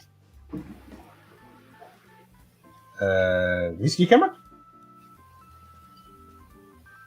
Whiskey camera. Affirmative. And nothing. Nah, it's not happening. Is the camera turned on or plugged in? Probably not. Probably not even turned on. Oh, it is.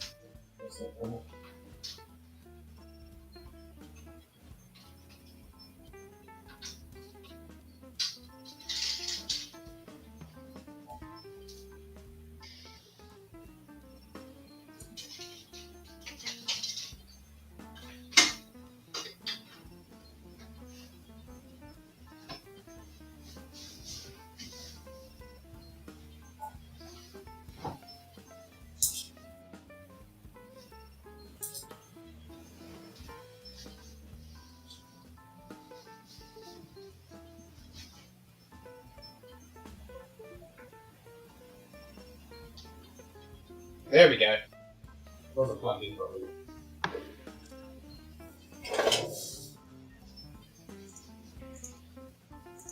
Let's try that again. Whiskey camera. Whiskey camera. Affirmative. Oh, you're fucking kidding me.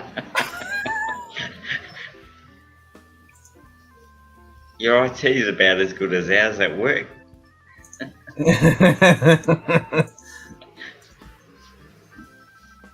God damn it. Oh well. Anyway, yeah, it's Woodville Port. Where's that from? That is. Where is it? It's in Washington. Oh, yeah.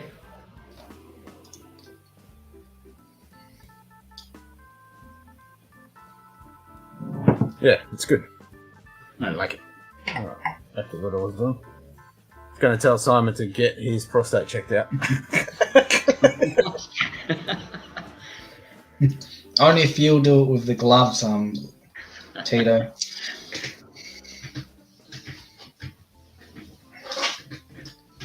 Alright, 2021 special edition.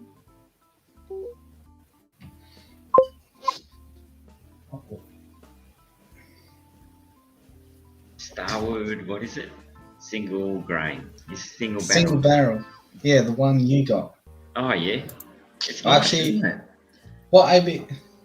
Because apparently there were two different types. Yeah.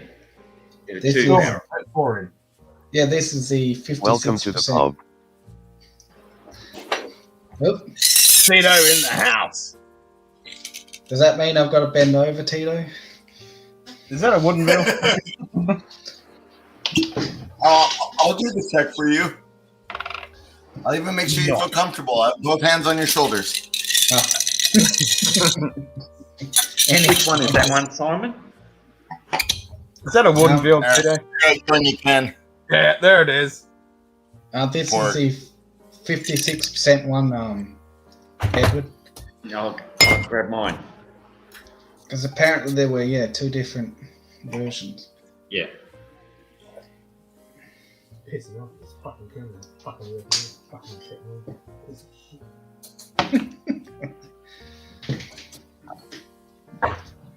Yeah, And then I'll cheers, do my Tito.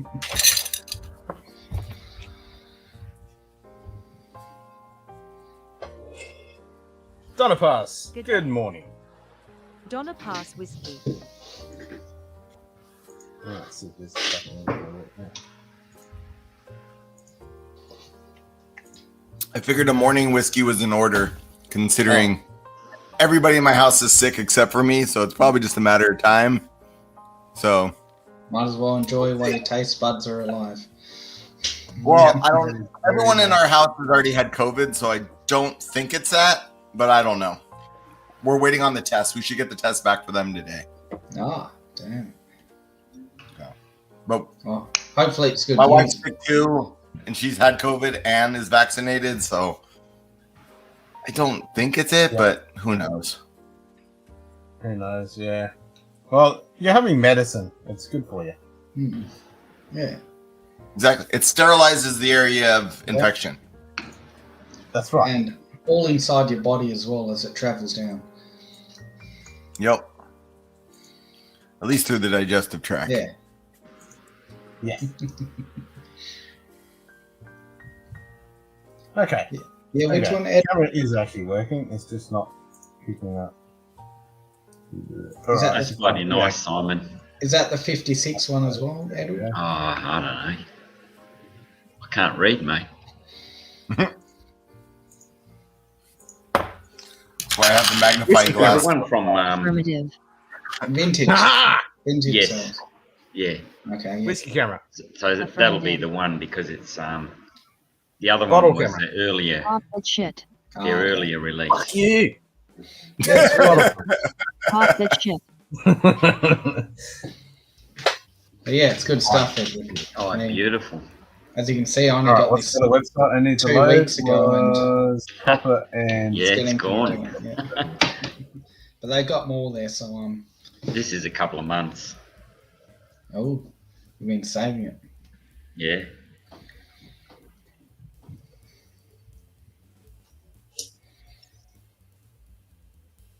Fucking oak. What was it? Fucking Aaron or something we're going to get. What casks are they using for this? Oh, it's the Machi More, that's right. American oak red wine barrel. It was actually a bit of a shock, Simon, because it's not like the typical Star Wars. Yeah. Like I'm getting actually. How would you boys reckon? The single barrel one.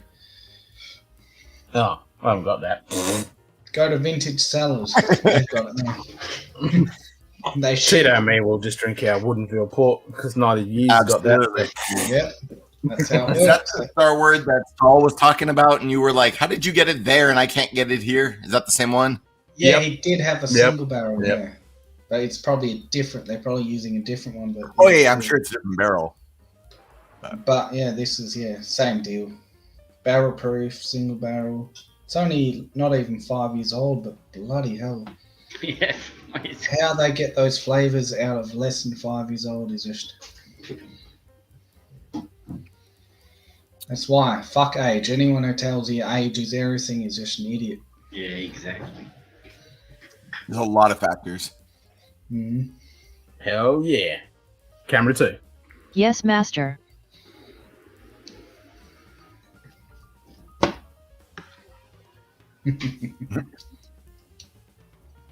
Hey, is that a younger Tito we're seeing there? Oh, you want the Tito one? I can change that. When No, you put the Tito flat hat didn't- on, I was like, oh, man. I feel like Ken could get me into trouble with things. Impersonating me. I think it's this one. Once it loads. No, it's not that one.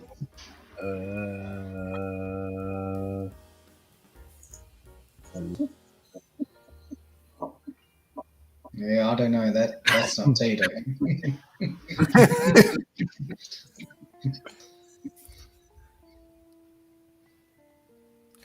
It's almost like our host is not a real person, just like an AI. I am the whiskey AI. You will give me all your whiskey or I will take over the world.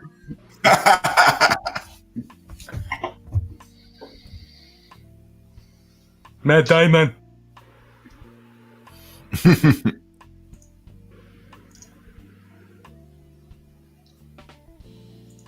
I still think this one's fucking awesome.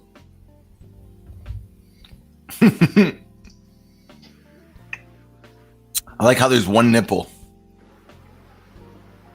Or is that like a logo? Must be a logo.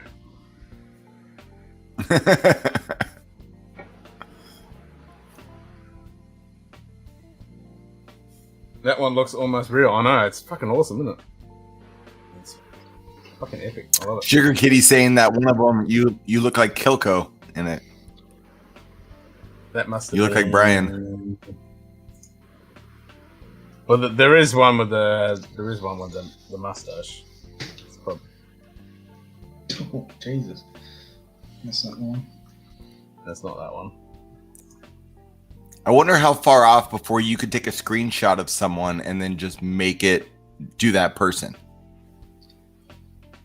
It's Can't be that It's far. coming. Yeah, getting close. I It's reckon. coming. Yeah. It's definitely coming. Can get yourself a bottle of this. Yeah, it's just really, especially now that it's opened up. Another it's one just- to add to the list. For me, it just actually reminds me of the ginger beer. Oh. cans. It's just. Oh It yeah. was for what you said, man. Did Not you your ever look. get a chance to get the ginger beer? Yeah, I did get the ginger beer. I love it. Yeah, that's what I mean. That's ginger beer one is probably. Oh, give me all your whiskey for the saying, not the look. No, Kilko says, give me all them whiskey. Give me all some whiskey. Zem whiskey. He says. This has like a chocolate. Give me all the whiskeys. Yeah, it does. Yeah, give me all them whiskeys. That's it. And then mixed with in that spicy red wine, it's just Yeah, not so much the red wine influence in this one. That's what actually shocked me about What it. are you getting more out of it? Just the. Oh, mainly fruits. That's what I mean, but that's what I interpret red wine as in fruits. But Okay. if we're going to be Pacific, it'll be like raspberry, maybe apple. That's too much writing. I know. This truly They all say- small batch bourbon starts with traditionally grown corn, rye, and malted barley. All of our staple grains are cultivated exclusively for the if I can read that. The Oman family farm in Quincy, Washington. The grains are mashed, distilled, and barreled in our Woodville distillery. I bet they are. Then trucked over to Cascade Mountains to our private barrel houses, where central Washington's extreme temperature cycles promote the extraction of natural flavors from the oak.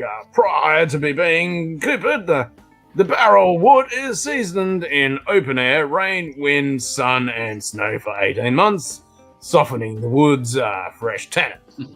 The barrels are then slowly toasted and heavily charred to further enrich the wood's desirable flavors.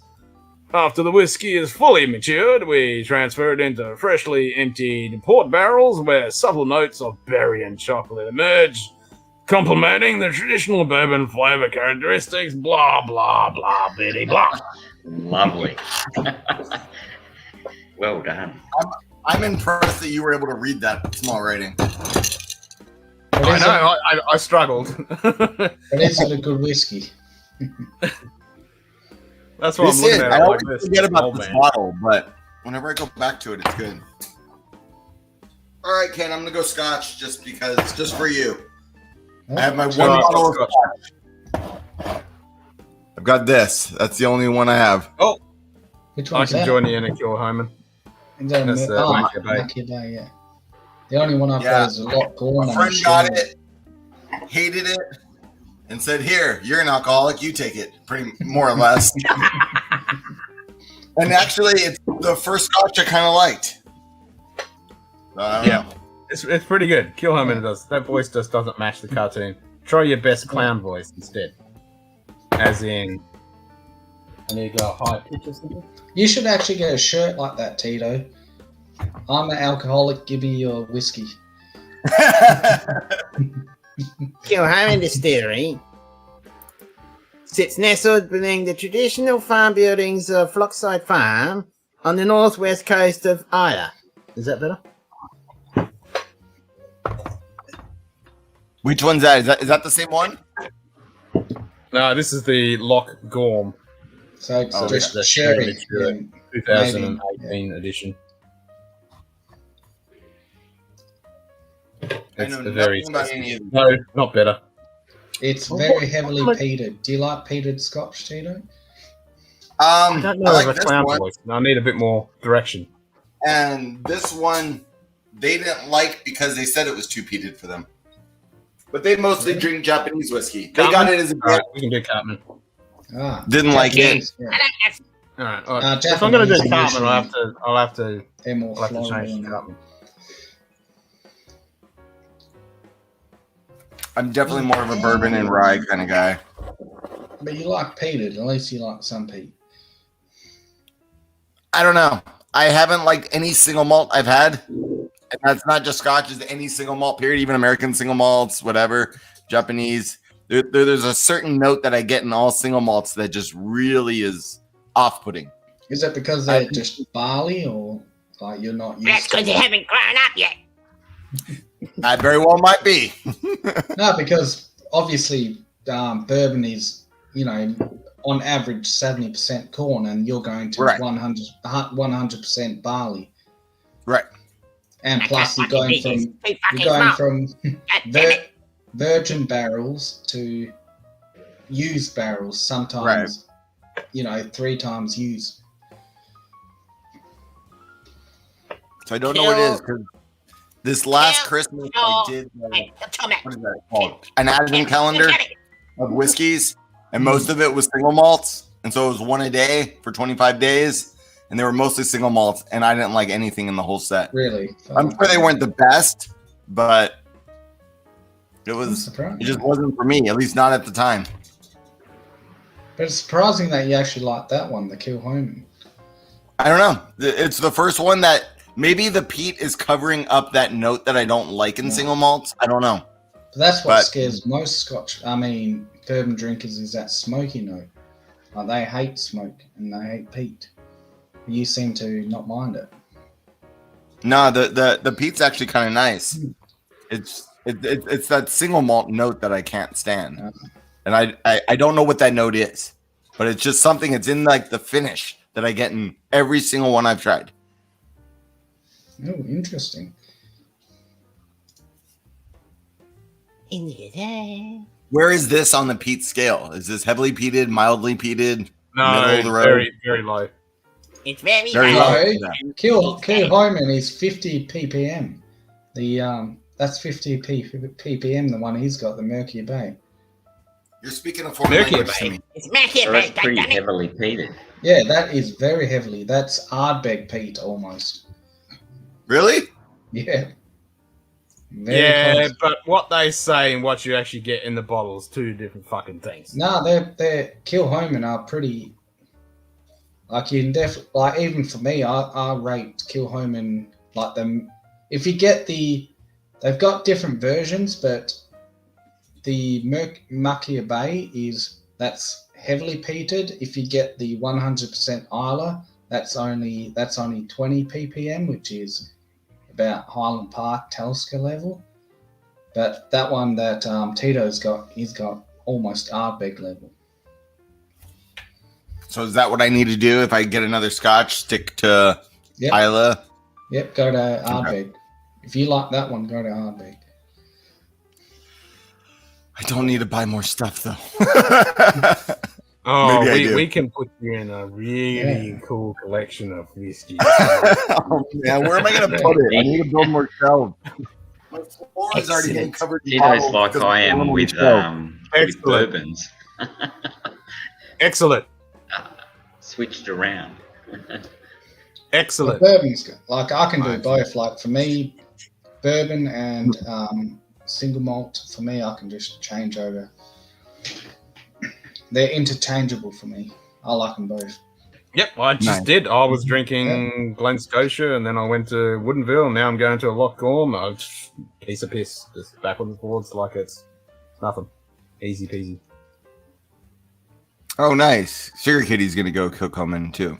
Oh, really? Or however you pronounce it. What I don't like about bourbons is that raw. ppm off the still is not the best measure of peat flavour, it seems. It is. Yeah. Absolute bullshit characteristic. I mean, but still, like does Kilhoman make and Mackay Bay, that I would rate that more highly peated than Lefroy, or even Lagavulin personally. I haven't had the Macchia Bay, but I don't think it is. I mean, it depends on what do you. It depends on the flavour you're talking about. It's just. Are you talking smoke? Are you talking peat? Or are you talking what kind of type of peat? Like it's actually not too salty or iodine. It's just smoke. That's what I'm getting from what I'm. Well, that's different. That's completely different. But that's what I mean. Like if Tito can tolerate that smoke flavor, whether it's it. But I don't like. That's completely different than a Ardbeg Lafroig, because that's smoke. That's not the iodine peat. That's completely different. But So, from that smoke, do you get any saltiness or on this? Like, or any like what would remind you of the ocean or anything like that?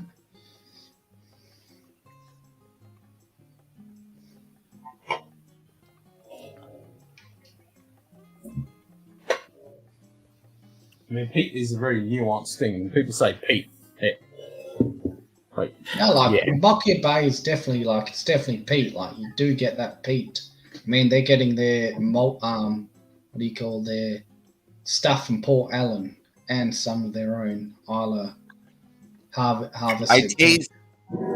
I taste where people talk about Band-Aids, but that's not like an off-putting flavor note. But I can get where people are saying Band-Aids from it. Yeah, it reminds me of, and it's gonna sound bad, but it's not. And how I meant it reminds me of like a burning rubber, but not in a bad way. If that makes any sense. I know that's normally used as a negative. No, that's But I what I get- get No, from, it's- yeah. we That's get what I it, get. Yeah. So yeah, that's what I mean. That is an Isle of Peat. If you No, get bur- that's nice. if you get a bit of Band-Aid and you get a bit of that burning rubber, that is Isle of Peat. Aaron's asking what the note is that I don't like, and I was looking because I thought I still had a little bit left of some of the things from. I just don't know where I put them. I don't remember exactly what the note is, but I was looking for. I still have a few left that I kind of gave up on, like day 21 type thing. So I think I have the last 4 left, but I don't know what I did with them. I don't remember exactly what the note is, but I get it. And it's immediately single malt. Not in the green. Macao Bay has peat removed during distillation. Yeah, there's only 2 distilleries that I know of that actually measure it in the bottle. One is Ulster Bay, and the other one I can't remember. But still, with Mercury Bay, I rate that as high as Aaron, Ardbeg. no, I haven't. I've had Lafroig 10, but that was like a while back. And I just remember it being really smoky. I don't remember whether I even liked it or not. I just remember there being a lot of smoke. And we were doing like a beer tasting and we mixed that into the middle of beer. All right. Of like craft beer. Yeah. So I just remember being like, oh, that's smoky. But I don't even remember if I liked it or not. Camera 1. Yes, master. And I have to agree with you, Kitty. Macao Bay has some tar Band-Aid, but not the brine, and it's more smoke than ash. That is not stereotypical. That is not a stereotypical Isle of Peat. What But most like people think. Tito said, he got that Band-Aid and that rubber, which exactly I'll get that from Ardbeg. That rubber smoked like rubber thing. That's what I get from Ardbeg as well. Or burnt rubber, sorry. Yeah, there is this. Because that's winny rubber thing.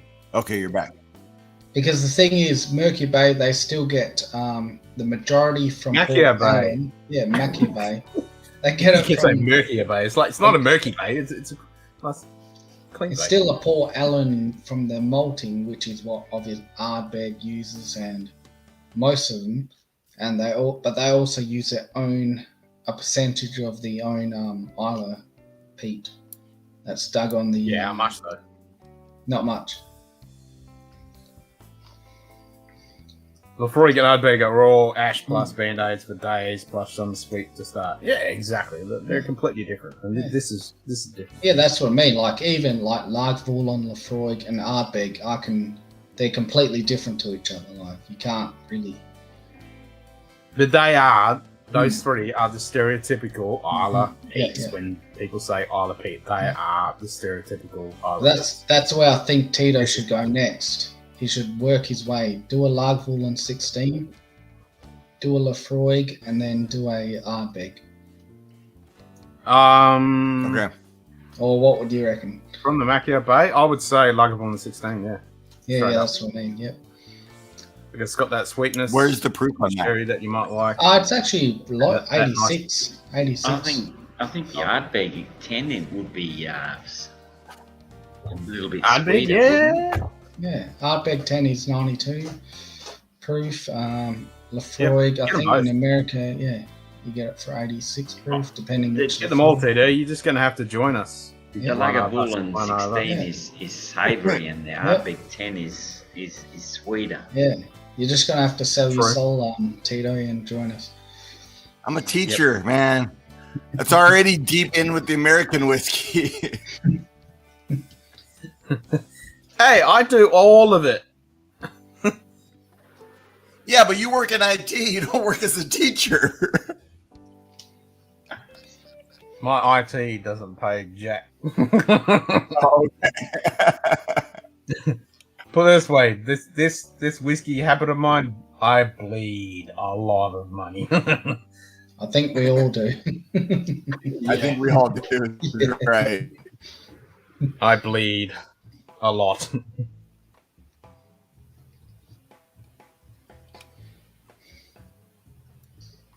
Trying to find. Do any of you I'm know a too good lazy when probe it comes for to, an ABV? And you can get Lefroy cast strength. That you lucky bastard. Get that. Lefroy cast strength? Yeah. Lefroy 10 cast strength. That's what you want. Yeah, what did you say earlier, Tito? Do any of us? Oh, if you know a good... I want to get like an ABV measuring probe, like an hygrometer type probe. Yeah, I want one Just too. like- I want to get one because I want to do some experiments measuring alcohol with temperature and evaporation down the bottle. Exactly. Yeah, the And only so I've ones- been looking at one, but I can't find one that's good. No, the only ones I ever used was the ones you get when you buy your like home brew kits for beer. The one where you float. You float the Yeah, the balloon, floater. Yeah. Does that go up high enough for whiskey though? I don't think it does. No.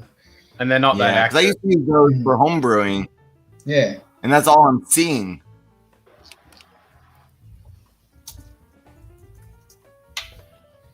I mean, years ago. I we want one used of to the do good ones, home like brewing. what the whiskey tribe's got, what they fucking use there. I want one like that. Do you know what they have? Yeah, it's not a we don't want a gravity hydrometer. No, you don't. Yeah. We want one of the probe ones. I don't know. I'd have to look back at the episode and see if I can see the brand. I know they're not cheap, the good ones. No, I'm sure not. But yeah, I'm with you. curious, I like, want with one because I've been with my infinity I've been bottle. saying it for ages. I want to do some experiments with bottles, and then as the goes down, because I want to do a rant episode where I'm just going to pull the piss out of everyone in whiskey world. Stop fucking saying oxidization. Stop fucking saying oxygen influence. It's got nothing to fucking do with it. It drives me. Ugh. So I want to do a rant episode with that.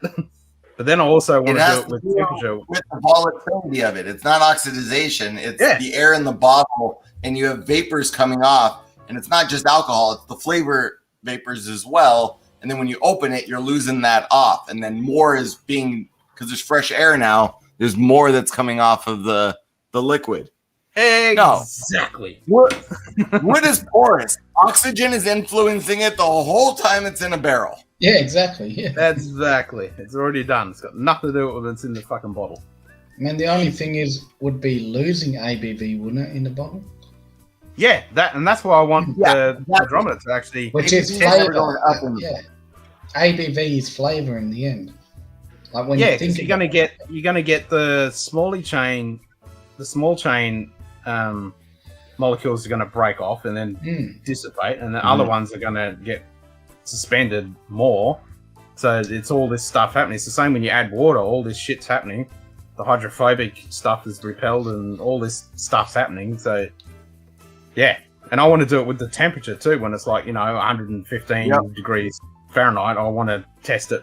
What's happening in the glass? How much is that the evaporation occurring? So I almost said oxidization. How much is it evaporating out of the fucking glass quicker than when it rolls up the tongue? Yep. Because everyone keeps fucking I can saying. see you there with the test tubes, mate. Yeah, When exactly what I want O2 to meets do. sunlight, it becomes charged as one of nature's strongest stripper cleaners. Yeah, true. But we're not sticking it out in the fucking sun. Because the infinity bottle is only... You're not going to get anything that accurate to measure. I reckon you will. No. I think you just have to use your own senses. If you go taste it and you're like, ugh. No, you And, can't you know, actually, you can't actually do That's not that. scientific. Yeah, that's not kind of scientific. I want to be able to test it. I want tangible data. Well, test it on Ed. With Send the him, metric send him samples of each different stage and look at his face expression. The problem is you need a starting point with a hydrometer. Yeah, that's what I mean. It needs to be calibrated and everything, so you know the. You won't be able to actually do that what as the delta is. on the fly.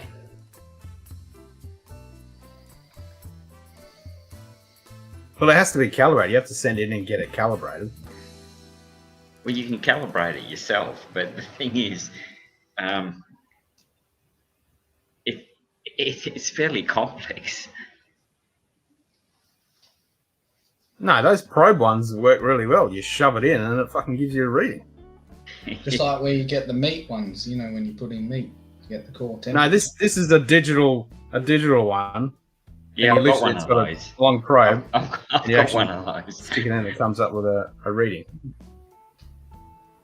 Dorman, let 4 in. Welcome to the pub. I don't know what happened. My computer decided to log me out. Oh, that's nice, isn't it? Yeah. It's like, you're out. Yeah, thinking about you, Tito. Yes. Press Aaron's lies talking about. having a dram. I agree, Aaron. The good old breathalyzer after a dram is always interesting. But you have to send them and get them recalibrated. Yeah. I've had They- mine. I had mine recalibrated about 6 months ago. But they're very subjective as well. I mean, some people can, What's that? like they're really subjective as well. Those breathalyzers, like some people could drink a shitload and blow a decent number. Other people can just have 1 or 2 drinks and they're fucking. No, it's your. It's The ABC doesn't change. How you feel after it might, but weight will play a factor in it. How long after you're supposed to wait 15 minutes after your last drink? Yeah. Those little How much you keychain ate. ones Yeah. aren't that accurate, but they'll give you a ballpark. Like I got one of like the nursing ones that are supposed to be as accurate as like or close to like what the police do. Like it goes to the thousandth. Yeah. And it's just if you're gonna be out drinking, it's just you need to have something. Like if you're gonna drive. Yeah. It's not. I mean, worth that's chancing. why when you get done, you got to go get a blood test because that's the only way to test your blood alcohol level accurately. Well, that's Right. what they do. But Like if you're when out they- at a bar, you're not going to go get a blood test. It's No, but not here, going to be proper. here in Australia, what happens if you get, let's say they pull you over and you blow over, they will take you back to the station to actually get a proper. Oh, okay. And then they'll Yeah, determine. if you get done, if you get pulled over and they read it up and you're over, they won't book you right then and there. They'll take you back to the police station, do a blood test, and then that's the reading they book you on. Oh, here you have to request it, I believe. I don't know. I've never been pulled over for a DUI. Yeah, I've had neither. to I haven't either, request. but no. Sober, I can't do the field sobriety test, so I always ask for a breathalyzer. We don't have that. Yeah, we we don't don't, have yeah, that. we don't have that. Yeah, they just make you blind Here- to. Friends that are police officers, they say that all the field sobriety test is just to build like kind of like evidence or whatever. Yeah, That way, it's kind of an open book thing. I can't walk the line sober. I can do it a little better if I've had some drinks, but I just ask for the breathalyzer and I make sure that I'm under before I get behind the wheel. Yeah. And I make sure I'm significantly under. If I blow like Yeah. 0.07, I'm not getting behind the wheel. Oh yeah, but you're lucky. We No, only if they get pull you over, 0.05 they'll here. breathalyze you. Yeah. Yeah, you get pulled over, they'll just breathalyze you. Yeah, Okay. yeah, and we. Here's some. I think it's the officer's choice, but usually they start with having you do other stuff. And yeah, I can do it. They do the eye thing, and I never understood the why. But I guess if you've had a certain Reaction amount, it's not even reaction time. There's a tick in your eye.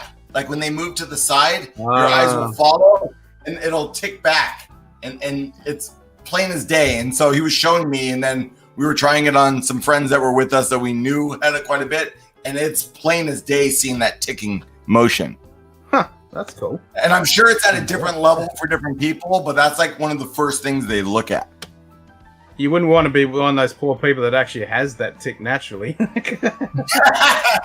then you're like me, go just give me a breathalyzer.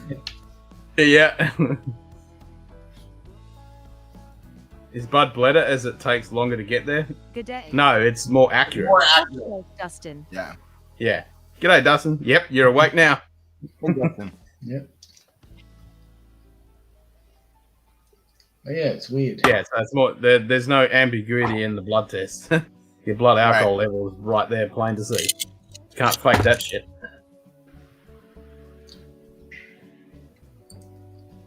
They give you more tolerance over there in America, 0.8. We're at 0.5 down here. Okay, we're 0.8 here. I think each state's a little different. Yeah.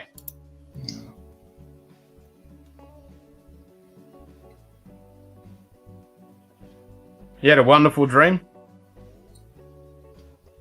Who's he? Ken. Hey, it was wonderful. That's good enough. Yeah, what did you do to him? Yeah. Yeah. That's it. What was wonderful about it? Was Ken your dominatrix or something? So I need to put my Was he on the bottom or top? My Stormtrooper outfit on.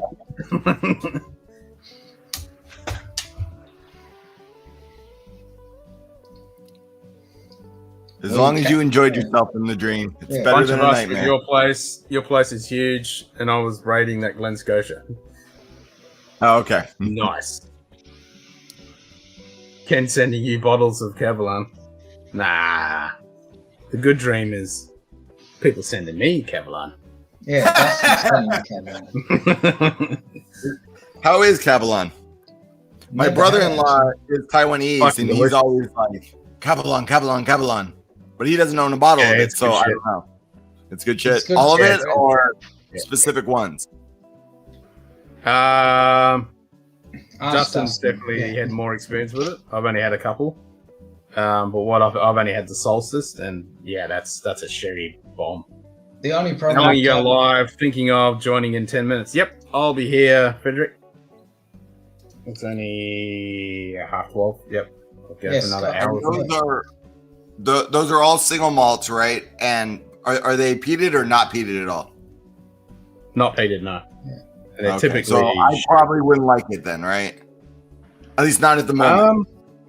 But this is a different. It's completely different from Scotch. Okay. Like I said, that single malt thing has been Scotch, it's been Indian, it's been American single malts, it's been any single malt that I've had.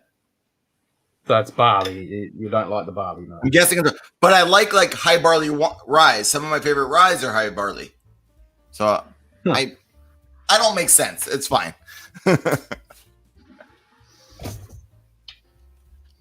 We just have to find you stuff that you like, and I think an Isla might be your gateway drug. Oh, really? Sugar Cookie said it's 0.08 in all of the states. I thought it was different in different states. I don't know. I don't travel. So the DOT would pull their funding if it was in low. Okay. I think the bourbon Solstice would be a good gamble. There you go. Grab that one. What's that? Bourbon. So using, I guess, bourbon casks by the sound of it. Like I said, he wasn't here. So I like the peated stuff I've had. I just don't like the unpeated stuff because the peat seems to hide that whatever the note is I don't like in single malts. But I think, Justin, you and I have had this conversation before. I could be wrong, though. All right, I'll do one more with you, Ken, but I do have to do stuff today. Although today's an easy day because everyone's sick, so we're not really doing anything. But maybe it's a good day to drink all day. I don't know. So that means another 2 more. Of course it does to you, Simon. Why not throw in a third? I don't know what to do. What are you doing next, Ken? What about you, Ed? Are you still on Starwood? No, I got a Arctic 10 as we were talking about earlier. Fuck, you finished it before me. Bloody hell. I'm ready for bed, mate.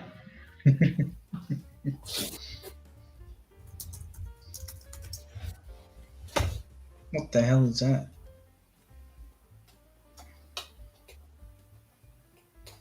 Maybe I'll go Texas. I don't know if that. Oh, is that the ego, the alter ego? Okay. I can join you with that. I think I need to climb for that, so I'm gonna turn my camera off though. If I can figure out which one of these does that. Yeah, what can I do next?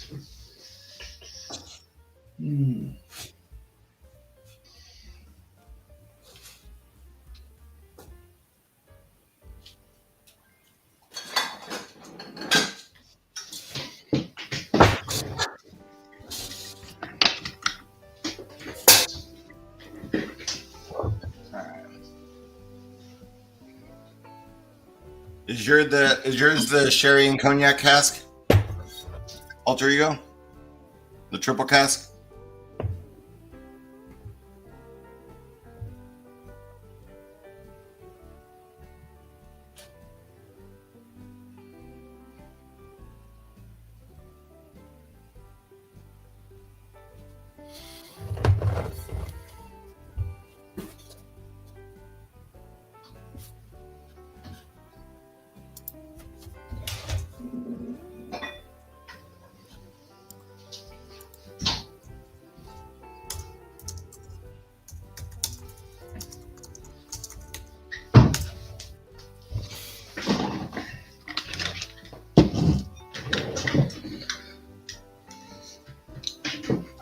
Yeah, I might join you on the peated, but I'll go something differently peated.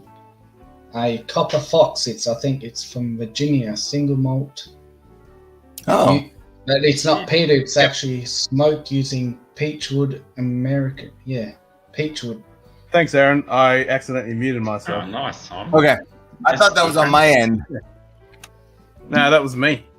I didn't notice my voice bot. Yeah, Wait, this that's is the on Alter song. Ego triple cast, the 3 wood triple cast 20-001 release, bottle number 0176, 95.8 proof. All right. I think we got the same thing then. Yeah, it's the sherry and cognac. Yeah. Awesome. Yeah. Okay. I'll hold off and wait for you then with that, and then I'll join you in that. Nice. No rush. No rush at all. Ain't going anywhere. I don't think I'm going anywhere today either. None of us are. Yeah. Whiskey camera. Affirmative. There we go. Dude, how many cameras do you have going now, Ken? You still have the overhead one, right? God camera. Yeah, still got God camera. God camera. Yes, master. God camera. There we go. Yep, gotta have the God camera. What do you call it? The gold camera? Yes, master. God camera. Yes, God master. camera. God camera. Yes, master. Yep, so I've got that one. And I got the whiskey camera. The bottle camera is just the full screen version. And then I got camera A. And then obviously, I've got more cameras I could hook up if I had more USB ports. So is this all through OBS? Is OBS just that much Yep. better than StreamYard? Oh, fuck yeah. That's just a lot more complicated. Yeah. A lot more to go wrong. Yes, a lot more variables. But I've got it set up because I'm actually using 2 computers. So when I'm changing the cameras and all that stuff, that's all locally on this OBS. But the stream that you're seeing is actually a different computer with OBS running on it as well. And the And then two on just this communicate? machine, yeah, so they're communicating to each other. So I'm pulling the video feed that you guys are seeing and what the stream is seeing is on that machine. And that's where Video Ninja's sitting on that machine as well. And then I'm remote into it with another computer. Then I'm using voice activation software to do all the voice activation stuff remotely and on the other machine. Plus the sounds are getting transferred between the 2 machines and out to the... Yeah. I like plug and go. Coleman. It looks awesome, but Coleman, it sounds let's way over above it. my head.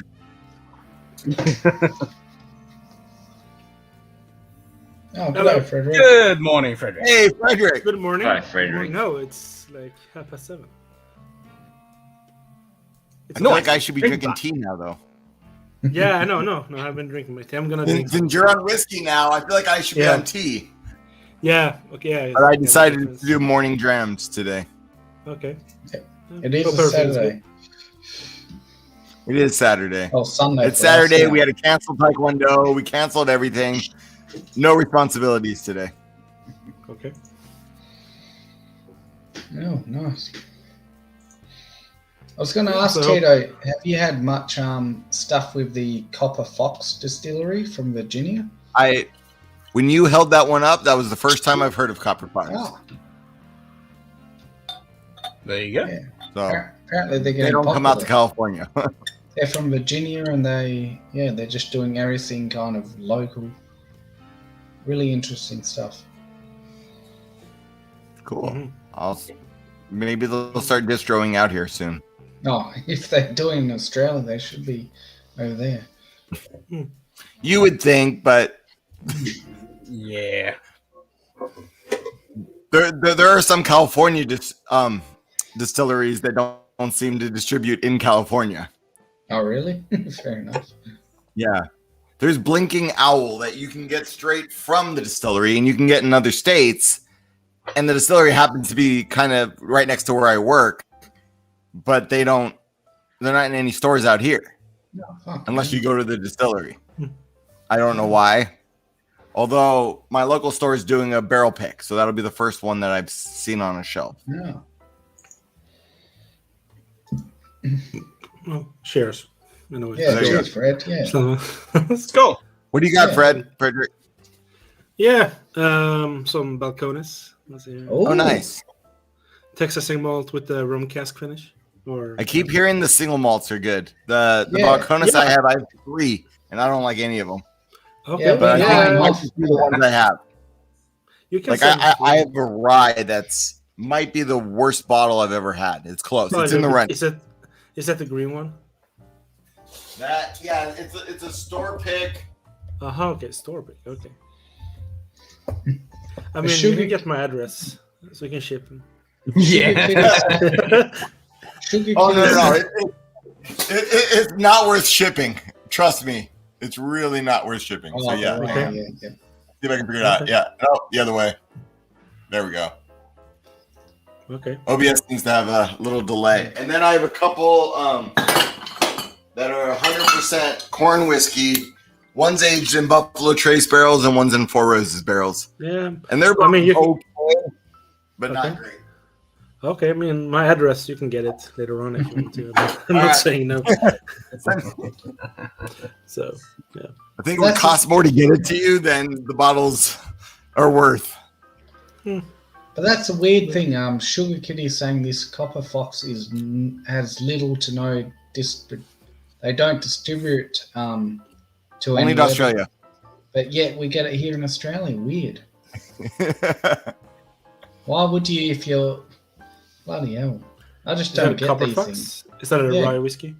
No, this one is a single malt. Okay, I think they have most of malt, or it used to have. It is smoked over peachwood, local peachwood. Mm-hmm. And it's really fucking interesting. Oh, I'm sorry. I thought you already were done. Nah. What are you drinking, Kevin? Doc Swinton's alter ego is a triple cast. It's sherry and cognac finish. Okay, is that a American, Australian? Yep. Scotch? American. It's Source. America. I want to say it's Source Barton, if I remember correctly. Never mind, distilled in Indiana. It's MGP. Mm-hmm. Yep.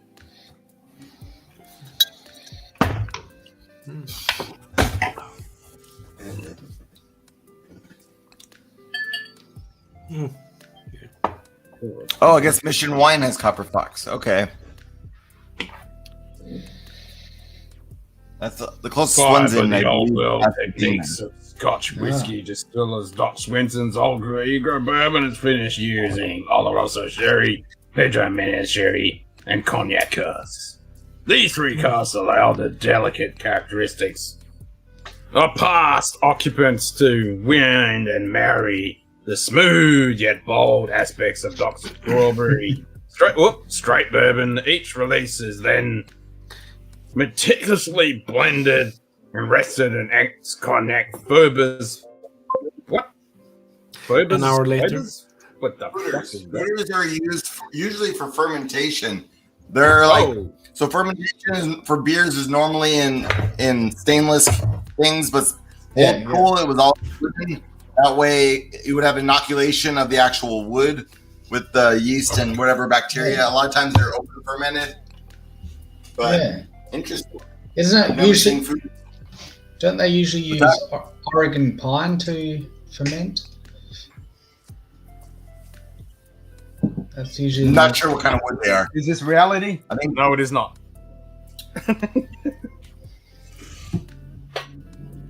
I'm going to bugger off, you guys. So, oh, really? Enjoy your night.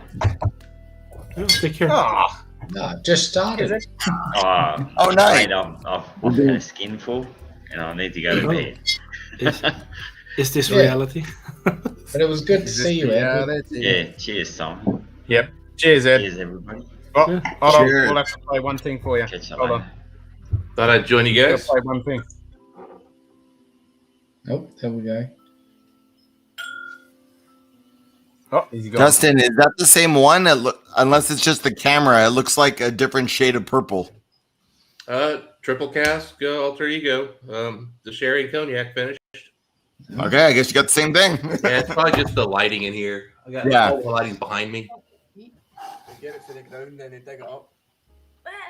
You dig it up, you throw it in a drink, and he's wondering why it's barking a shite. Peace out and stay moist, my friends.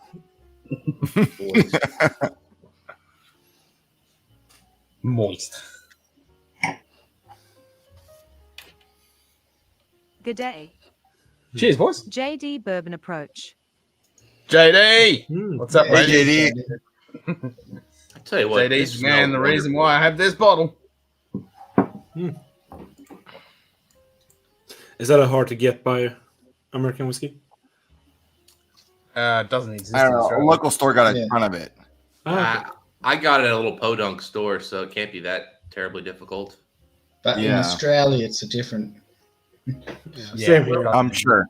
I'm going to go out on the limb and say this is probably one of those bottles that it's kind of regionally dependent. So if you're in a place that gets it, it probably wasn't hard to get. But if you're in a place that didn't get it, well, you're not going to get it. Yeah. So I think that's a fair assessment. Yeah, fair enough. I think that's the way a lot of these a lot of these smaller sourced bourbons are kind of like that. Like there's a lot of bourbons you guys will talk about that. I mean, they don't sell them in Kentucky. Like Eagle Rare. Well, that gets sold in Kentucky. It just sells out instantly. But there's like Smoke Wagon, basically, that doesn't distribute to Kentucky. It's like everybody's talking about Smoke Wagon. I'm like, great, gee, that'll be fun if I could drink it. I wonder if it's because there's so much bourbon in Kentucky, they're just like, we're not going to compete there. I don't know. My guess is it's really just the size of the state. There's just not a lot of people in Kentucky. I mean, I can get Smoke Wagon here, but I have to buy 3 bottles, and that's going to cost me $1,000. Well, technically, I have bought Smoke Wagon in Kentucky, but it was not at MSRP. Yeah, that's what I mean. So like they're stores averaging. can source it, but it's not. What is MSRP? By the way, I have no idea what that is. Manufacturer suggested retail. Oh. Okay. Okay. They have a new straight bourbon coming, JD? That's cool. I'll have to grab that. Yeah. I tell you what, this is I bought this one after tasting it, so I do like it. But I tell you what, the nose is deceivingly good on this bottle. Yeah, it's good, isn't it? Like you smell it and you're like, oh, this is gonna be amazing. And then you drink it and you go, ooh, this is pretty good. Yeah. Yeah, the nose is definitely punches above the palate. Yeah, I mean, it just smells so I good. opened this bottle in February, and that's as far down as it is, if that says anything. Exactly. But I remember liking it. The problem is that it's that younger MGP. When you get to the finish on it, it just it doesn't make you want to pour it again. Yeah. But the nose. I think Volkswagen is great at retail. I don't know that it's necessarily worth paying up for. Yeah, I heard a few people saying they liked this as much or more than the Joseph Magnus, and unless Joseph Magnus has gone off the cliff and the quality's gone to shit, this isn't close. I mean, that Magnus is using 12-year-old MGP. New week? I'm thinking 2 weeks. Oh. I bet you he means total wine, but I don't know why.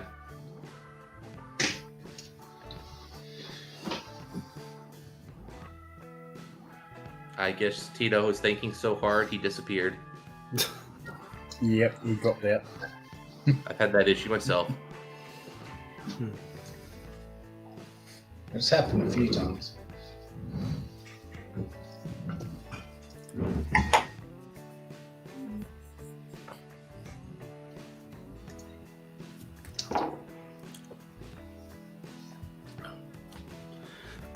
So anything new, Ken? Any new purchases? Yep, I just bought a independent bottling of a Ben Nevis 1996 18-year-old at 52.7 ABV. Ooh. And did you see the Glen Scotia he got, that 20-year-old? I think you talked, yeah, about that before. The one, we both got. Yeah. That sounds interesting. Yeah, cigar red wine casks. Barrel strength, 20 years old. Yeah, that Ben Nevis should be good. So I just ordered that. Yeah. It's like talk dirtier to me, Simon. How many years old is it? It was distilled in 2001, bottled in 2021. Until How did they filtered, finish it? unfilled, natural color, until filtered, cask strengths. Finished in a cigar cask. There we go. Exclusive. Oh, you're not going to take it out then? Yeah. Yeah, okay. Well, Sugar Cookie, the reason people compared it to the Magnus is because Magnus did a sherry and cognac finish. I don't think there's been a sherry and cognac finish Bellmead.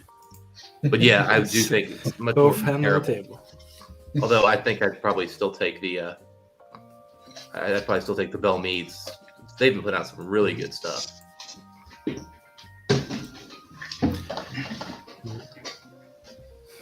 And I might as well strike my turkey while I'm at it.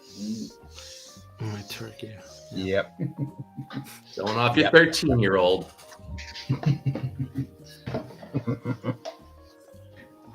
My turkey's got an age date as yours.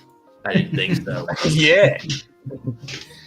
I like that one better than the Master's Keep 17. Which one though? The first release or the second release? The second one, the one. The bottle and bond. Yeah. I don't know why. Yeah, it's.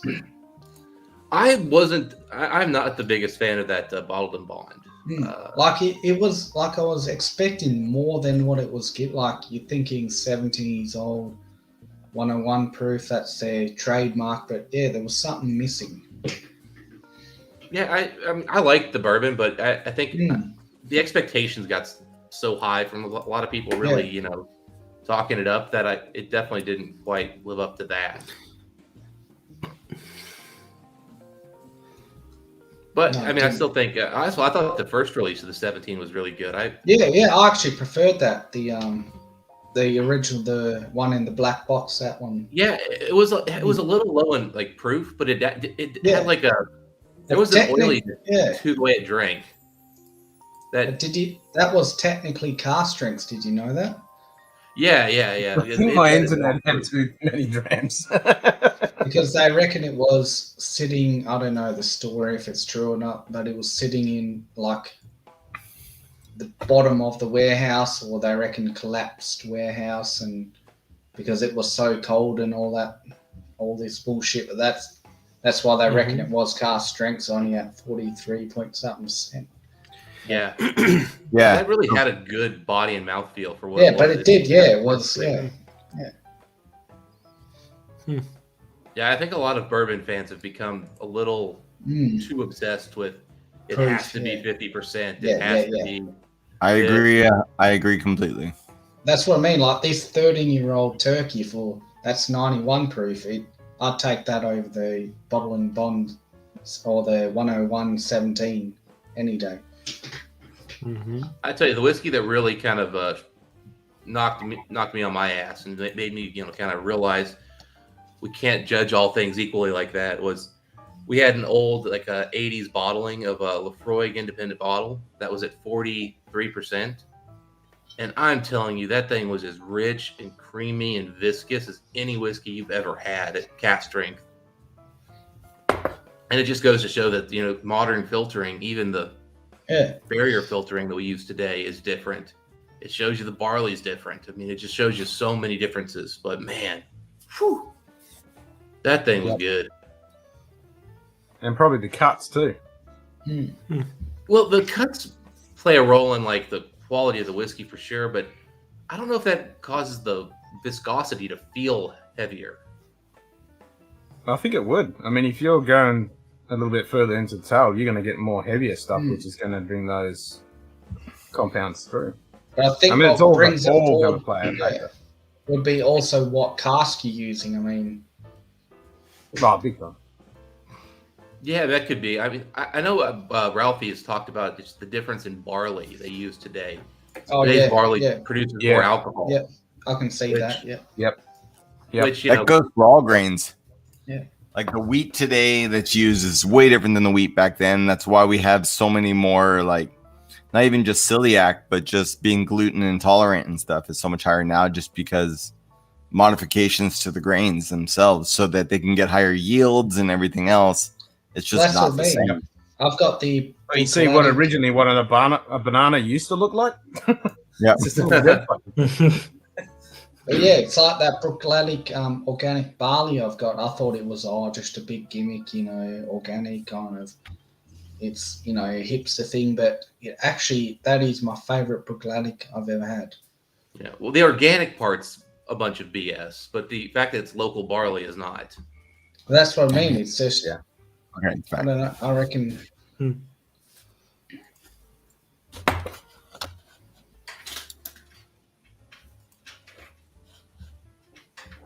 right, I'm gonna go and fill a taste on this thing. Really can't remember too much about this bottle. I bought it a few months ago and haven't really been back.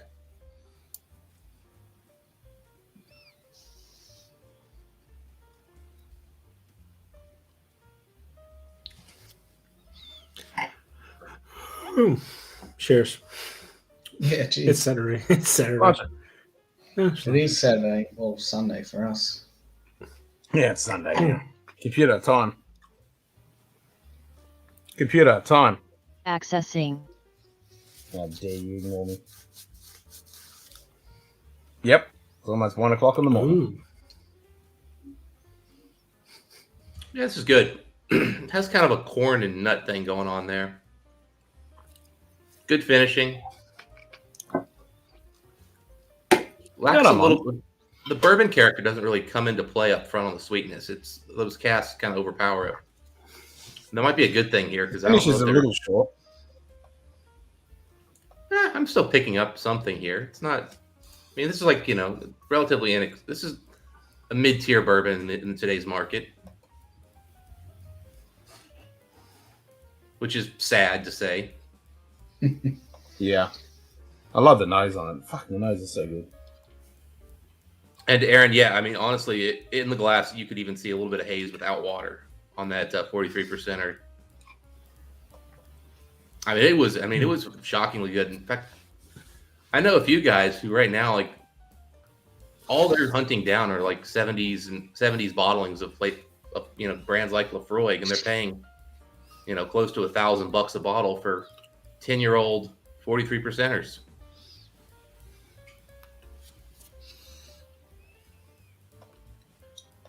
So, Frederick, you got any new Springbanks? No, I don't. You know what? Even here right now, it's actually really hard now to get Springbank here in Sweden. The last release was the last local barley released, and the whole website just crashed on Systembolaget. Our since we're a government-run liquor license. So the website crashed for like 40 minutes. Then the few stores that had them, yeah, since it all crashed, basically you didn't know which stores had what. So when people were out there looking for them, they didn't know which store they were supposed to get to. Yeah. Because usually there's very few stores that do get them, usually just somewhere just waiting to get shipped out. So no, I didn't get it this time. That's life. And Border Shop apparently completely sold out on any Campbelltown whiskey. Yeah, my local store just sold out of the freaking 18 year, and God, we charge so much for the 18 year here. I can't believe anybody buys it. How much do you pay for it? They're asking $230, $240. Okay, that's US dollars. Yeah. Yeah. Yeah, I think I paid in Germany 75 euros. Yeah, I mean that's retail. That's just what they cost here in the States for those. Yeah, 18. that was a few years ago. Yeah, I mean they used to be like I remember paying 160 not too long ago for some of those. Yeah, I think if they would have had it, I think it cost around 110 euros, 120 euros now. Yeah, everything now just around here went up in the price. Now around here, the 10, the 12, and the 15 are the only ones I can get, and they're getting low stock too. Yeah, I mean, yeah. I mean, okay, well, they still got a lot of the 10 in stock, it looks like, but yeah, they're down to Yeah, my store's down to something like 3 of the 12. Just crazy. Yeah, I mean, the only thing we can get now from the Spearmint Distillery is, at least where I live, is the peated long repeated. So that's good. I mean, I tell you what, I would compare the long row peated 40, 60 euros. I think it costs like 40 euros in Germany. Yeah, I compared that long row peated to the 10-year long row they had a few years back, and then to the long row CV, which were all at one point kind of considered the entry level long row, and it's noticeable how much younger the new long row peated it must be. Like it's got to be like a 6-year-old Scotch. Okay. Like it can't be older than 6. Yeah, I have a 10-year-old long row, 57%. It's a red box. Comes in a red box.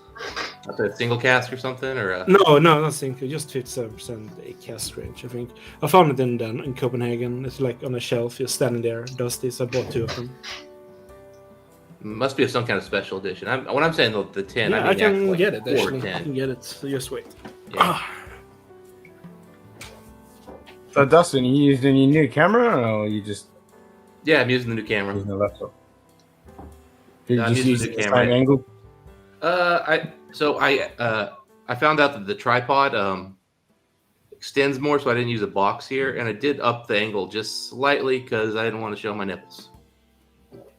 But it's you're keeping the same aesthetic as you had with your laptop angle. I mean, it's a little different. The laptop was lower. And a little wider. Yeah. Yeah. There we go. I'm still playing with this thing.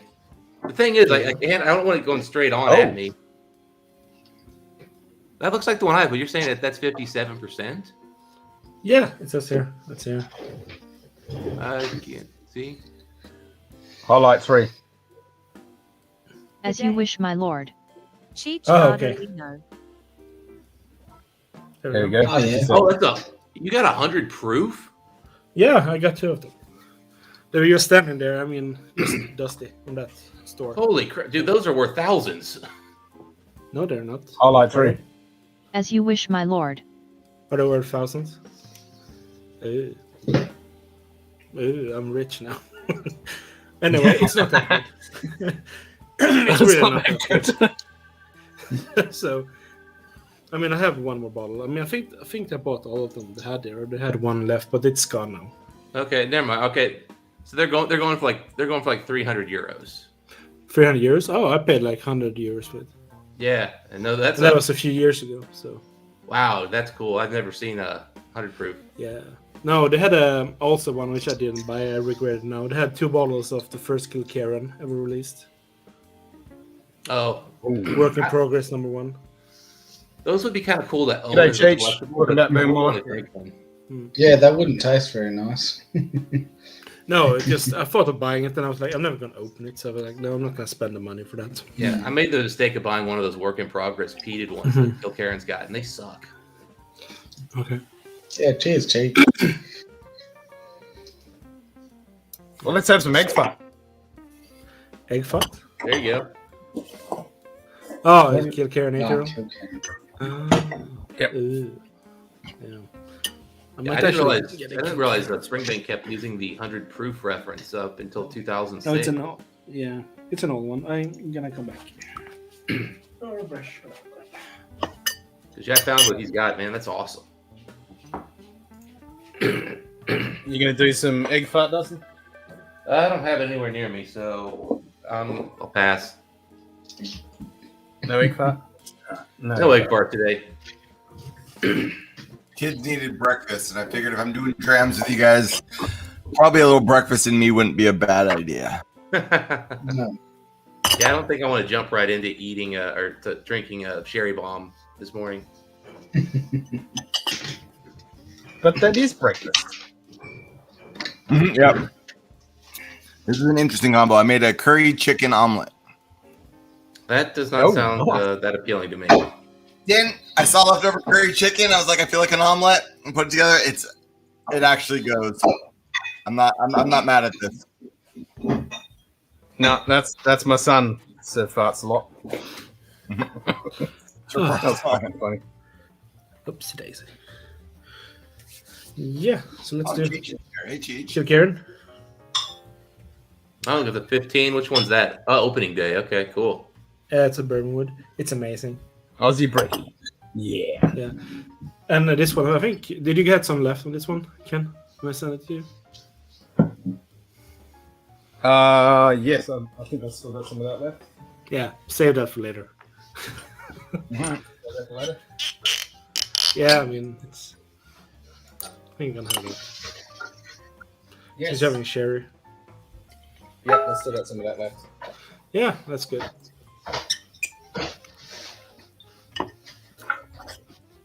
What was that? Someone else did a ding sound, or was that me hearing things? Awesome. What was that?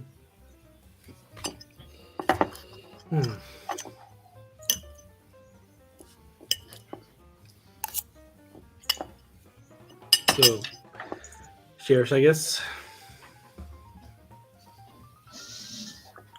Cheers. Yeah. Okay. Cheers. Get ready to leave the house, do a little hunting. Nice.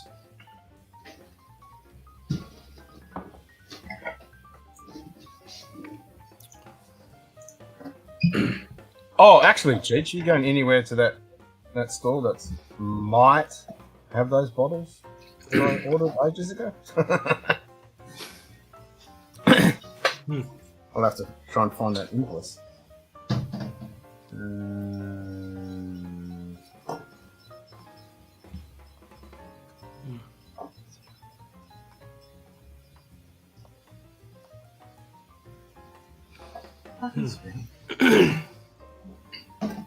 This famous chicken curry salad is pretty common in Nordic countries, isn't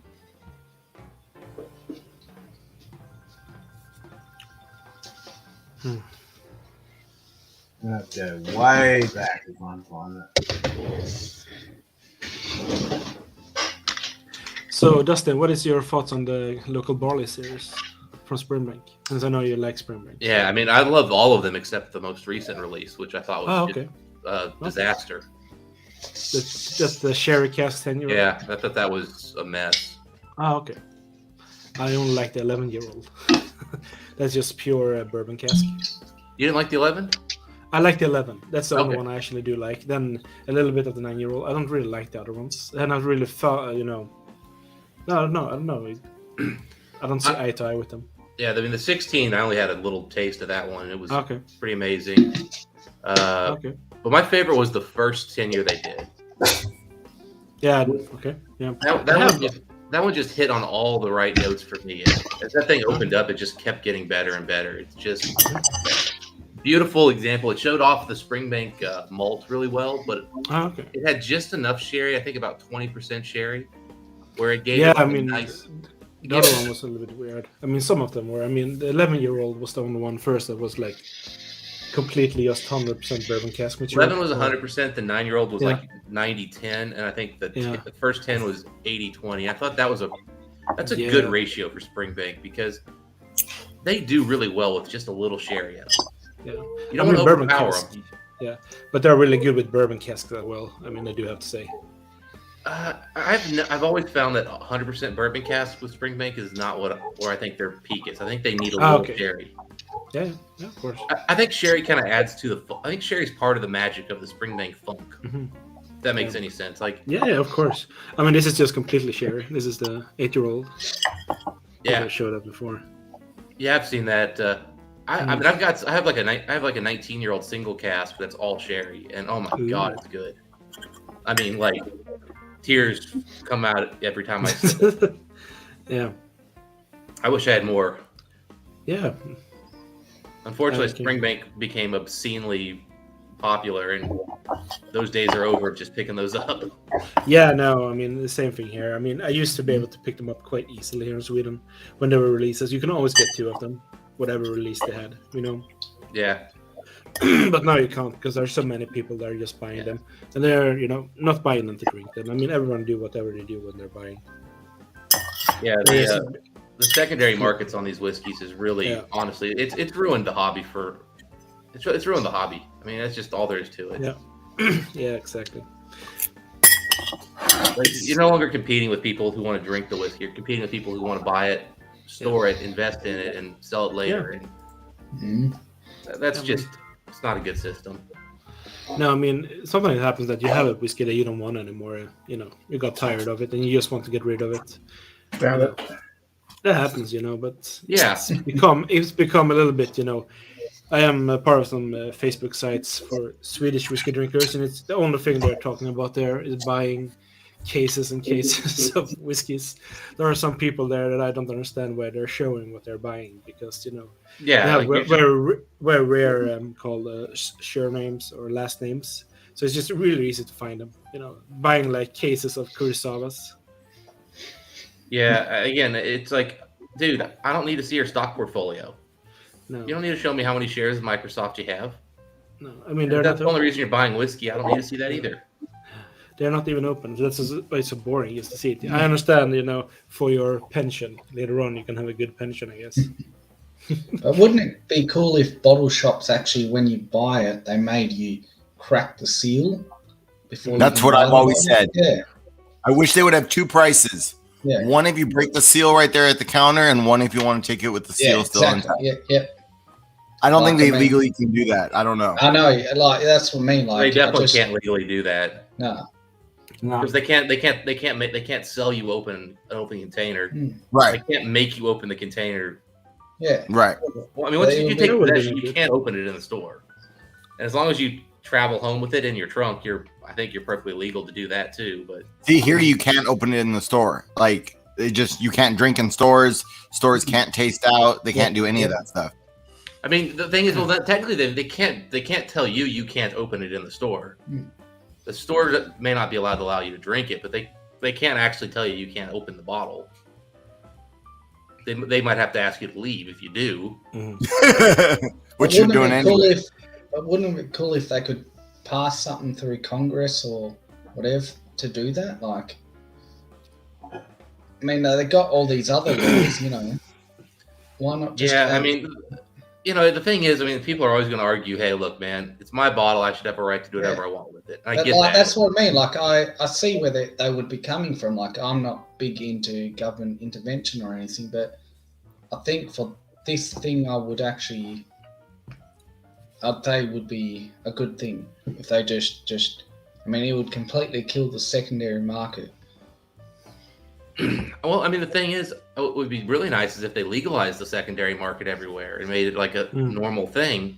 As much as that's annoying and it sucks that you've opened it up, at least now it's not a freaking gray market where you're committing crimes in some states and not other states. And you're dealing with all this like distribution that's illegal. Like if they created a system where we could just fairly and honestly buy whiskey and sell whiskey completely legally. And then it puts stores in a weird position because they're the ones having to pay for those liquor licenses. Yeah. They're the ones, and it's like if they put stuff up at a fair price, they know someone's buying it up and just reselling it. So it's I don't completely fault them when they're marking stuff up. Yeah, exactly. Yeah, I agree. Yeah, why should the store make less profit than the jackass who buys a case of exactly? It makes no sense. A few years ago here in Sweden, there was like we have a Swedish independent bottler called Elvatten, which means firewater in Swedish, and they had a release series. They did like 4 23-year-old whiskeys that were different maturations, sherry and so on, and they were like half a liter, 7 centiliters, cost around €100, I think. And when they were released, people bought them like crazy. They were like buying like cases of it. Just and no one opened it. You were just doing it just because they thought they were going to make money. It was quite sad because it was really good stuff. I actually did try it. It was just really good. People bought so many that not many people was able to try it. It was just just a bit sad. A lot of people now here in our country open a bottle up, but then they're selling samples instead after release. Yeah, so they're doing sample packs. I think sample selling is it's a good thing. For a lot of reasons. Do you know what's even in the sample bottle? Well, again, you got to trust the people. You got to. You got to do your due diligence. Theoretically, someone could open up a sample bottle, piss in it, and say, "Here you go." Yeah, well, but then once you do that, if you're on one of then you're done. Groups, you're done. And no one's going to buy from you unless somebody vouches for you that they know you. That's just part of the whole game. And that's why, that's why these kind of communities are helping matter, because people get to know each other and we know people who are safe to buy from. Mm-hmm.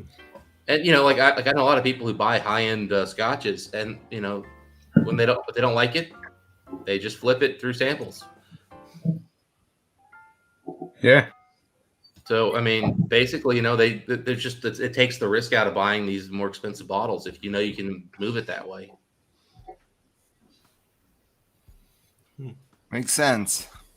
Mm-hmm. Like I told somebody to pick up an Aaron 25, and he got it, and he's just like, you know what, it wasn't for me. So he just sold samples and got his money back, and still got like a quarter of a bottle of whiskey for free. Yep. Well, free being relative, he did have to actually send off samples, which is a pain in the butt.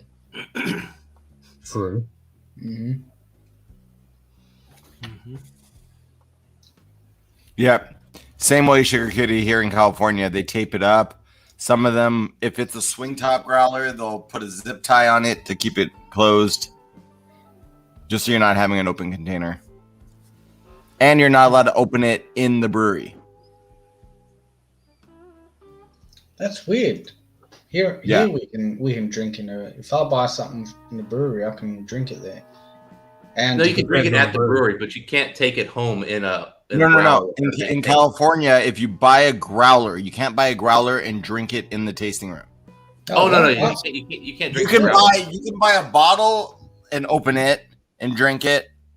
You can buy pours and drink it, but growler fills, for whatever reason, the shape of the container, I don't know. You legally can't open them in the tasting room. They have to go only. It's probably because they can't really claim that's for one sitting to drink. That's going to make almost anybody intoxicated. Mm-hmm.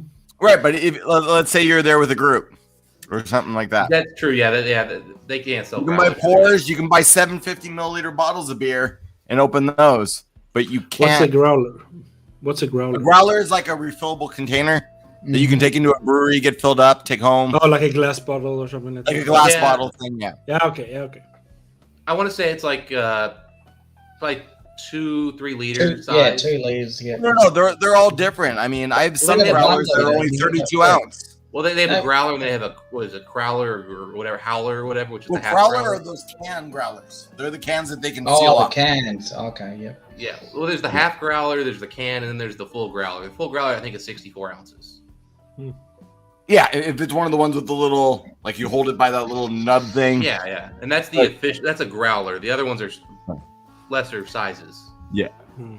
But yeah, any of those refillable. You're right. You can't. You can't drink those in the stores. I think that's pretty consistent in most states. And then most places, if you're a bar, if you're not a brewery, you can't fill growlers at all. Like if you're a bar, you can't. Yeah. But they allowed that here when the pandemic started. So I don't know. Yeah. No, growler fills are only legal here at breweries. But I don't know if they're going to. Oh, howler. Yeah, I've heard that term for it. Yeah, here people have the stainless steel ones, like the hydro flask things that they'll put the breweries, brand on. And it used to be they weren't allowed to brew it, or they weren't allowed to fill it if it had another brewery's name on it. Like the way they would get around that is they could put tape over it, and then they could fill it, but they couldn't fill it from another brewery, which is weird. I think they got rid of that law though. I think now they can. Okay. There's weird laws. That's just a dumb law if that was really the case. Yeah. Mind you, almost all alcohol laws in the States are basically dumb. Yeah, that's very true. We are still living in like a post-prohibition world, and the country has still never recovered from that. Yeah, it's weird that you guys have dry counties over there. That is just weird. The 2 states I've lived in have had mostly dry counties. It's something I can't get my head around. I don't think California has any, but I don't know. We've got dry areas here. Is it like in this? Australia. Yeah, but they're more. Yeah, that's a growler. Okay. They're kind of really Pacific. Like they're not actual. Like let's say you can drink in WA, but you can't drink in SA. That's the equivalent what Americans have, but we like here it's because there's certain indigenous communities that have problems, but different dry counties. I mean, it appears that there are no dry counties in California. I just looked it up. There are no dry counties. Yeah, I hadn't heard of any. The whole West Coast is wet. Okay. But if you get to like Texas. Almost the entirety of Texas is listed as yellow, meaning mixed, but basically they limit what you can buy. And I'm talking like almost Texas? Almost the entire Texas. I thought Texas, the whole rule book was like a page long. Yeah. No, apparently Texas likes to talk about how they're like this free place and they like freedom and all this stuff. Only if it follows their the Christian morals that are dictating all of their BS laws. Fair enough. Like Texas is actually worse than a lot of these other states. Yeah, Taylor's like, I was going to move to Texas. And then if like Kentucky and I think is it Alabama that's north of Louisiana? Yeah. Alabama and Kentucky are probably Alabama. Yeah, it's north. Alabama, Kentucky, and then Mississippi are heavily red, as in completely dry counties. Really? Fuck. Inbred? Imagine that. That's a and then Ohio technically only has about 10 counties that aren't mixed. So in other words, they have some level of restriction. Jeez. Yeah. Well, here in Sweden, you can't go outside drinking; you will get in trouble. But if you go to our neighboring country, Denmark, it's a whole other story. They have to-go beer there. So when you are in a pub, you can get a little plastic cup, so you can walk through the streets with your beer. Drink. Here in Australia, really care. Yeah, they're pretty relaxed in Australia. Yeah. We can start drinking at 18 in Australia. Okay, Denmark it used to be 15. So when we were younger, everyone used to go over there. That was used to, we can't. When you stocked up. So that was interesting. But we can also send alcohol to any state. There's no rules. Okay. So if you're in Denmark, I'm not getting paid. Go to War Pigs. It's Mikkeller, if you heard of them. Danish brewery. War Pigs? I've not heard of them. Yeah. Mikkeller, they don't have their own facility, though. They just go and brew. And Mikkeller? Oh, they have facilities there. That's the they do have a facility there now? Yeah. They didn't used to. No, they have like a few. It used to be what was called like a gypsy brewer, where they just kind of go around to it. They have one in Yeah. San Diego now too, here in California. Okay, oh, cool. No, so they have it there, so you can actually buy those cans or those rollers. Oh, yeah, cool. And fill them up, and you can just sit outside and drink them if you want to. They don't care. I mean, Denmark is very interesting in that way. It's just so different from my country with all the alcohol rules. It's more open, open society in that way. You can just have a beer. No one looks at you. And beer is really Yeah, it was the cheap same there when I as went to Germany. I mean, Yeah. I went to this ice cream shop and I could order a beer. Yeah. Little ice cream shop on the side of the road. Yeah, the hotel I used to work with, they actually had a tab for their workers with beer you can have. While you were working. That's awesome. So that was Time to very move interesting. to Denmark. Yeah, it was just really weird. But usually just for the people working late nights. So as you were serving the people, you could get drunk apparently. Yeah, I get excited when I'm like, wait, you can order alcohol after midnight? Yay! It was only till midnight? So it's a little later than that here, but I mean, it's been worse. I mean, when I was in Kentucky, up until I was like 23, you couldn't sell alcohol on Sunday. Okay. Oh wow. Well, that used to Here be the it same. says you can't sell from 2 to 4 a.m. That's what California is. I think it's from so bars can be open till 2, but stores have to stop selling at 1. And they can't start selling again until I want to say it's like 6 a.m. on any day except Sunday. Then Sunday it's like 9 a.m. Here, I think it's just till 2 for everything, and they could open back up at 4. I could be wrong though. That's so different, yeah. I'm not usually buying alcohol at 2 a.m. or 4 a.m., so I don't know the laws exactly. Back in my college bottle shops here are only normal working hours. But I do remember Most one open at day 10 I got a.m. up and super close early. about 9 or 10 p.m. Well, there was one day I got up super early, and I was like, going to the grocery store, and so I was, picking up, my groceries, and I was like, yeah, you know what? I'll grab a couple 6-packs to take home, and they weren't for drinking right then and there. They were just, I was going to pick up a couple 6-packs for the week, and the guy's like, oh, I'm sorry, sir, we can't sell alcohol until like 2 hours. And I'm like, are you kidding me? I gotta make another trip back here just for this. Yeah, like I'm not buying this to go home and just get hammered at like 6 a.m., buddy. Maybe some people are though. I don't know. Hey, you know what? There shouldn't be a law against them getting hammered at 6 a.m. if they want to. Yeah, if they, yeah. What if I just gotten off my work shift? You know, that's true. Exactly. Or Like, what if I yeah. just really like drinking on Sundays because a preacher touched me? I mean, there's reasons for these things. Yeah. I think we need to move to Bavaria. Yeah. Which country is that? Is that like the Baltic? That's I could be wrong, but I think Russia, anything under 10% is considered a soft drink. Really? I could be wrong though. I thought I remember reading that. Mother Russia? Maybe Yeah, I but wanted to believe it when I saw it. I don't know. But even in Japan, you can actually It wouldn't get, surprise me. Japan sells beer in the vending machines. They sell a lot of things in their vending Yeah, machines. yeah. They shouldn't sell Yeah, it. but Yeah, they you can also literally- get used undergarments in vending machines. But literally, anyone can just go to a vending machine in Japan and buy beer any time of the day. Yeah, you can buy a lot of things there. Apparently in the vending machines. Yes, a And yet- lot of things in those vending machines. Yeah, but they don't have any problem. Allows you to buy know, all you want, and anyone seems to be a functioning. Oh, everyone seems to be a functioning alcoholic. No rules except for time to purchase. Roman Catholics always drunk. Oh, is it Poland? Yeah, that is interesting. Yeah, in Poland. Yeah, I know people usually here in Sweden during summer when there comes a lot of people from Poland to work on the farms, pick vegetables and all that. And where they're living, usually they drink a lot of vodka. And I heard people that used to work there, sitting there with all these Polish people, and they pass around a vodka bottle, So when that's empty, they throw it out, open a new one, pass it around, so everyone takes a shot. Oh, I think I You just might keep need on to doing meet those Polish friends of yours, Fred.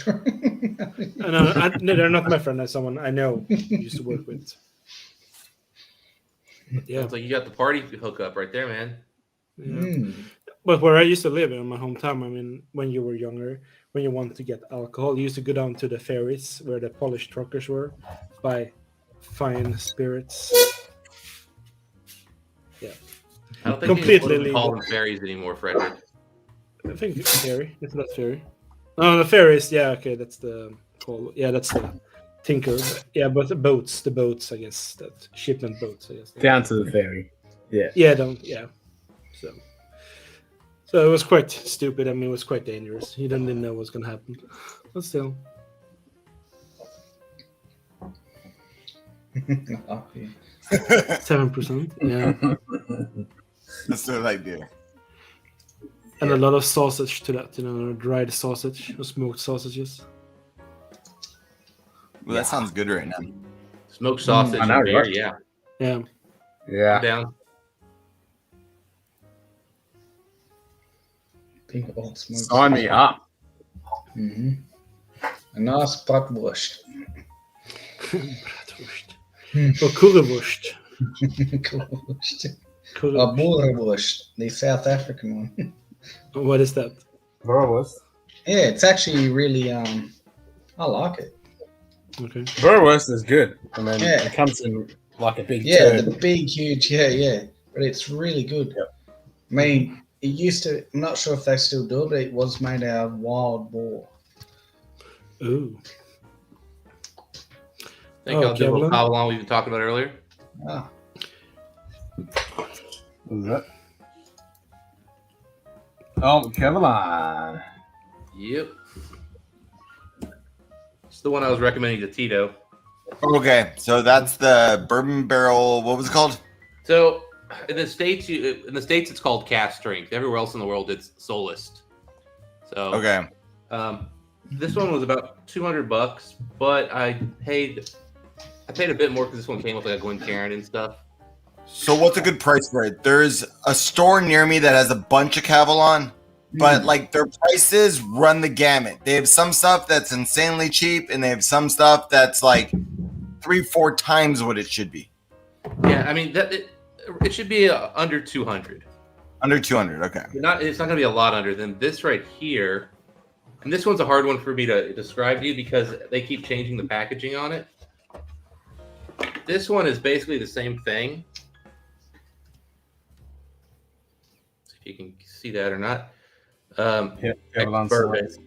Oh, whiskey. And this is basically the same thing as the Solist, except it's at 46%. And these will run between 100 and 150, I think. Okay. This is a cheap box that came with it, but most of them actually have these really expensive boxes. I could care less about boxes. The Yeah. first thing I do is We have a lot of expats from South Africa here in Australia. But trade, like, I mean, apart from some sausages and wine, I mean, we don't do much with South Africa, like they trade. No, my it's only not point is huge trade, just no. because you see the one in the fancy box doesn't mean those ex bourbons should cost more. They chose to upgrade the box at one point. I mean, I know what you mean about expats. I met a few South Africans, but as far as our trade with South Africa, it's kind of average, minimum. Yeah, there's not too much there. I will say this though, Yeah, Tito, if you ever move, you'll be regretting throwing any boxes out.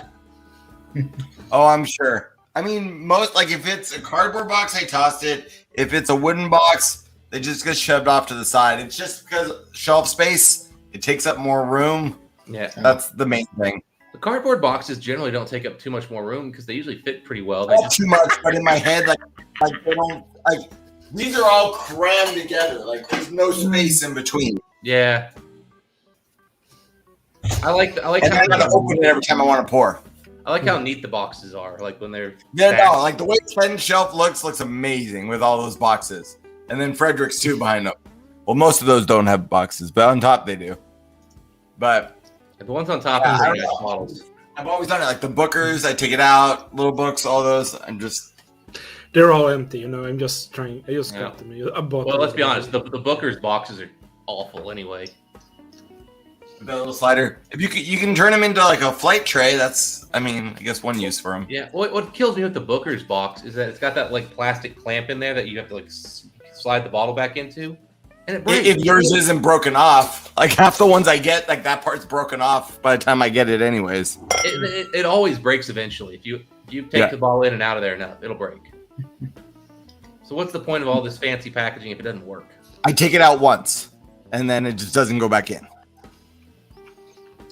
Well, talking about Cavalan, there is a store nearby selling a Solist Fino Sherry, but they want $4.29 or $4.30 for it. It's about the going price for that one. Is that American or Australian, or is that pretty close? Australian. Yeah, Australian. Here in the States, you're looking at $360, $380 for those usually. Okay, so yeah, about the same. You're on and I think in the UK you can get them for a little bit less, but that's an expensive bottle, and there's just no getting around it. It's an expensive bottle. But is it? Yeah, I wonder if it's any good. Because there's other bottles you can get. That's one I've had and I don't own, so I'll leave it at that. It's good, but I don't know. It's one that hasn't made my list of ones to buy. Oh, okay. So, but I mean, again, if they could give you a discount or something, I'd buy it in a second. Awesome. Okay. Yeah, I gotta go. So, cheers. Thanks for having me here. Take Cheers. care, guys. Yeah. Cheers, Frederick. Yep. Cheers, Bye. Frank. Take it easy, mate. Yep. Hey, Donald.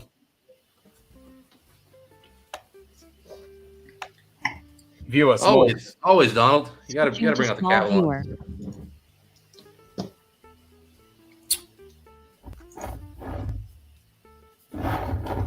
No, Tito, you were saying you've enjoyed peated stuff. There is a Cavalon Okay. peated pass. That sounds like a broad thing.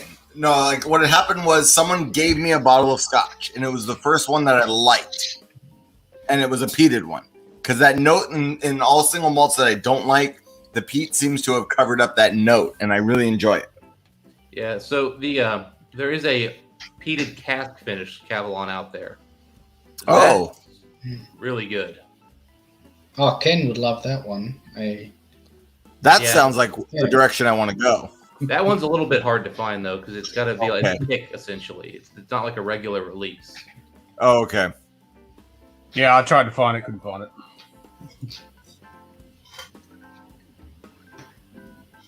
Yeah, I have one. It's quite good,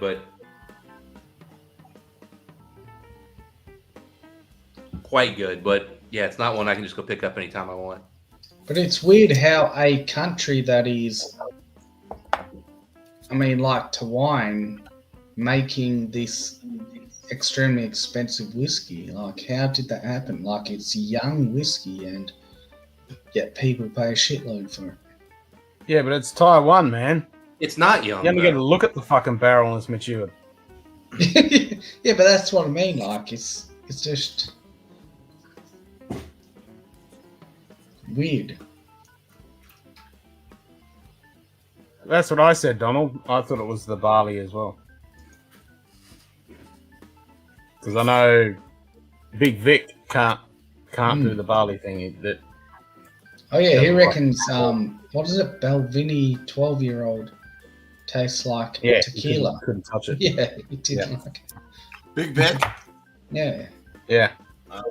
But it might be like me, where it's something with the malt that it's that. I don't know. Note that. But how long have you been drinking bourbon for, Tito? If I may ask. Years. I don't know. A few years. That's what. Yeah, I think. And the thing is, I used to like when I first turned 21. Like I drank a lot of cheap Scotch. That was like my thing was like lower end Glenfiddich was like my favorite type thing. But I don't know. It went from that, and then I was really beers. I've been drinking bourbon for a while. It's been the last couple years that it's really like ramped up. I've been in like the beer world for a while. Okay. And now it's kind of in the last couple of years it's kind of shifted over. But I love the idea of being able to pour a dram and then save it. With the beer, it was like you had a nice 750, and like you don't want to open that by yourself. Yeah. And once you open it, you got to drink the whole thing anyways. So it's like a one-time experience. Yeah, but the thing with beer though is, the major grains are usually barley, apart from the hops. That's why I'm saying it doesn't make any sense. I don't know the logic behind it. Some of my favorite ryes are high barley ryes, so I don't understand it. Weird. It's just kind of keeping track of things, and I notice every time I have a single malt, whether it's Scotch, whether it's Japanese, whether it's Indian, whether it's an American single malt, there's that same note in there. I can't really describe it that I can't stand. Yeah. Yeah, that's just weird. It's probably a me issue, not a whiskey issue. Yeah, I will say this though. Someone was talking about the Balvenie 12. That is definitely not a whiskey to go to if we're talking about the single barrel. That is one to avoid like crazy if you're not a avid Scotch drinker. No, It's for got some weird notes to it. yeah. No, it was just the single malt, like the standard double wood. The double wood. If you don't like that one, you're just dead inside. Yeah, no, but it was weird. He said it tasted like tequila, which yeah. Yeah, I don't get that one. I mean, but then again, you know, sometimes it takes your palate some time to acclimate to new flavors, and it just takes time. Like you may not, It's not like you may not. Yeah, I don't know anyone on the planet when the first ever time they had a drink of a single malt whiskey, they fell instantly in love with it and not found it weird. Yeah, I mean, well, you might have met one. I mean, the first single malt I ever had was a Talisker 10, and I was just coming off bourbon. Like that was what I started with, as far as whiskey was from bourbon. Yeah, but you've had bourbon.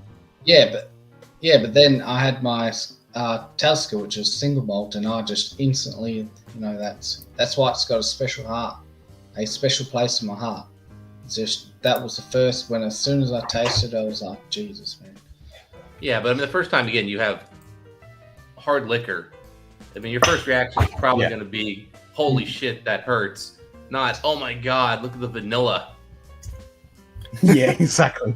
That's why if anyone saw in Joe's stream yesterday, his son, it was his 21st birthday, and he was like pulling out notes like crazy. It was like, this isn't that guy's first time drinking. There's no. Well, Joe had said that. Joe had said that. He Yeah, he definitely wasn't his first time drinking. It was his first time like sitting with dad drinking premium whiskey. Okay. Because it was like there was zero issue with any burn, even like 110 proof stuff, and it was like, ooh, this is nice, this little spice, a little bit. Well, keep on. Yeah, remember he talked about like having a night with Jameson where he vomited all over his girlfriend's mom's car. Okay, I missed that part. Yeah, he said, I saw that one. I mean, come on, what good 21-year-old guy hasn't had whiskey before? No. Oh no, I know, but yeah, I just thought it was funny. I'm wondering if part of my issue with Scotch is my dad. He got drunk when he was 16 and hated it and never touched a drop of alcohol after the age of 16. But he owned his own business, so he got like tons of bottles around Christmas time, something like that. So the bar in our house was insanely stocked, but no one drank in our house. So in middle school, I found out that I really liked Chivas Regal. So I had a problem with that in middle school. I like the way you say that. And then Chivas stayed Regal. dry but that was also what was used on my gums as a child. So I remember the bottle. And so I think that was why I was drawn to that in middle school. But then I was dry throughout high school because of that. Because I had a little bit of a problem with it in middle school. No. So I don't know if part of that plays a role in it or not, but there's just something about it. Yeah, I mean, but I mean, you do need to. You gotta. There are different notes you'll pick up in the malts over time, and you know, again, it's an exploration. Oh, I'm sure. I'm just not there yet. Then. Yeah, I reckon. Yeah, just start.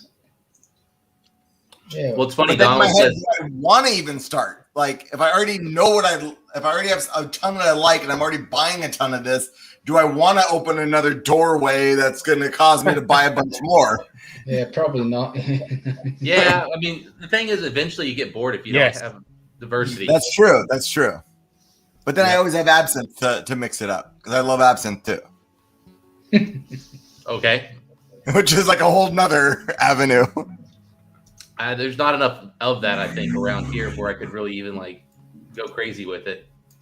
No, mine's all bought overseas, pretty much. Mostly like France and Switzerland is where most of it comes from. So the real the other day somebody showed me a site that had a bunch of cognacs that were distilled in like the 1930s and 40s and 50s, and I was just like, that'd be something to try. Not too often you can get something distilled before the Second World War. Right. Yeah. Oh yeah. I was like, oh, that'd be good. I'm like, that's interesting. And I'm looking at it and I'm just like, I don't need another thing I spend $800 on. Mm-hmm. Yeah. And then I'm like, but $800 is not that much given what I'm talking about here. Yeah, exactly. 1930s. Like 1930s distilled. If you're expecting us to talk you out of something, this whole community is nothing but enablers. Oh, yeah. I mean, that's all we are, pretty much. I am definitely well aware of that. that is why Ken's official slogan of Scotch Down Under is "Do it." Yep. Pretty much. Just do it. Do it. We are all very well aware that you only come here to hear yes. Yeah. That's right. Like when you hear no around here, it's like, oh shit, that must be terrible. Yeah, I'm gonna be sad. I say no, don't bother. It's like, yep, don't bother. Like, trust me, this is not the dram you want. Yeah. Yep. You might want to run actually if somebody ever offers you a bottle of that. Even if it's free, say no thanks. Yeah. Although I always enjoy the Donald, I love that peanut butter note that you get in like Booker's and in some of those ones from Beam. Well, so Mike and everyone's different. Yeah, Mike and I just got our review of the Stag Junior single barrel that I picked up, and and one of the comments that we got was just somebody's like, "Dude, all I get is Robitussin cherry on the Buffalo Trace stuff, and I hate it." And it's like, and you know what? If that's what you get off that cherry note from Buffalo Trace, Stag Junior and like Eagle Rare 10 are not for you because that is dominant in both those. I think I'm in the same place as Adam with Kits. We both think Buffalo Trace products, they're good, but like the hype behind them, we would both rather there's a million other things we'd rather drink over them. Yeah, Stag Junior's the only bottle. If you like the peanut thing, grab the Big 5 Wheat Beastie. Chris Wren. Oh, I see that sometimes. Yeah, this is like raw peanuts. I mean, I'm not much of a fan of it. That's why it's way down in the bottom shelf in the back there. But if you like the raw peanuts, but if you like the raw peanuts and it's peated, it's Ardbeg, you probably like it. There's a good chance of that then. Okay, Chris. Yeah. It's not an expensive bottle to gamble on for sure. No. Oh, okay. So that's even like under $100. Oh, it's like 50-ish. Oh, okay. Yeah, it's way under 100. Yeah, it's just I want to open that door. It costs 66 and the tune costs 102. Well, that's the same here in Australia. It costs like $90 Australian, and you can get the 10 for like 110. Yeah, and Tito's probably looking at 45 and 55. Yeah. Okay.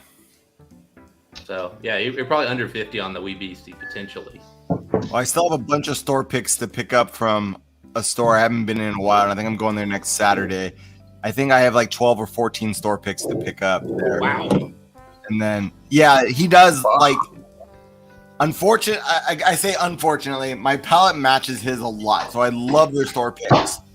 And so he holds one of every one for me, but he does at least 70 a year. Like they're constantly coming out. So that's awesome. They're able to move that many picks. Most of his picks, unless he holds bottles back to put on the shelf, don't ever see the shelves.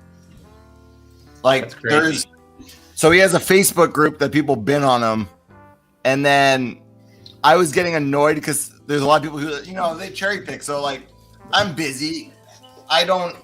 So I ended up getting all the ones except for like the big hitters, just because I couldn't move fast enough on those. And so I was like, I'm sure I'm not the only one in this situation. Have you thought about doing where like you're guaranteed one of every one, but you got to buy every pick? And so he's like, sure, there might be like 5 or 10 people that do that. So he threw that up in the group, and he had almost 200 people say they wanted in on it. And so he limited it to 50, and he gave me a spot for giving him the idea. He did the first 24 people that signed up, and then he randomized the last 25. That's pretty and so cool. he did those 50, and then everything else gets binned. He holds some bottles back, not of everything, but of some of the stuff, so that when people come in, he has some store picks on the shelf. But for the most part, a lot of the stuff just, if you were to put it all on the Facebook group, would bin out. That's crazy. He does really good picks though. Like the smoke wagon. Like, what's that? You know anything about that one, Dustin? Never heard of that stuff. Honestly, we don't get much access to to Enoch here, so, and I've just not really chased their stuff. I've got one bottle of Enoch that's pretty good, but I really haven't explored Enoch much. Yeah, I haven't heard of that one. I mean, I definitely, I think highly of what I've seen, and you know, the people's opinions who really like Enoch. I think it's probably a distillery to chase after a little bit, but it's like around here I only see the NASs. I bought like a 22-year-old that I got for like $110 or something, which was awesome price. And it's good, but it's not so good that I felt like, oh my god, I should buy more. So well, if you ever see the like a 2007 edition, go pick that one up. Don't. Fucking garbage. I want to get the 24-year-old if I can ever find it for, you know, normal. Yeah, that's price. one I'm after. Oh yeah, good luck with that. Yeah. One I'm after. Because that's again, that's like a $130 bottle, which is just a crazy price for that age statement, and it's 46%. Yeah.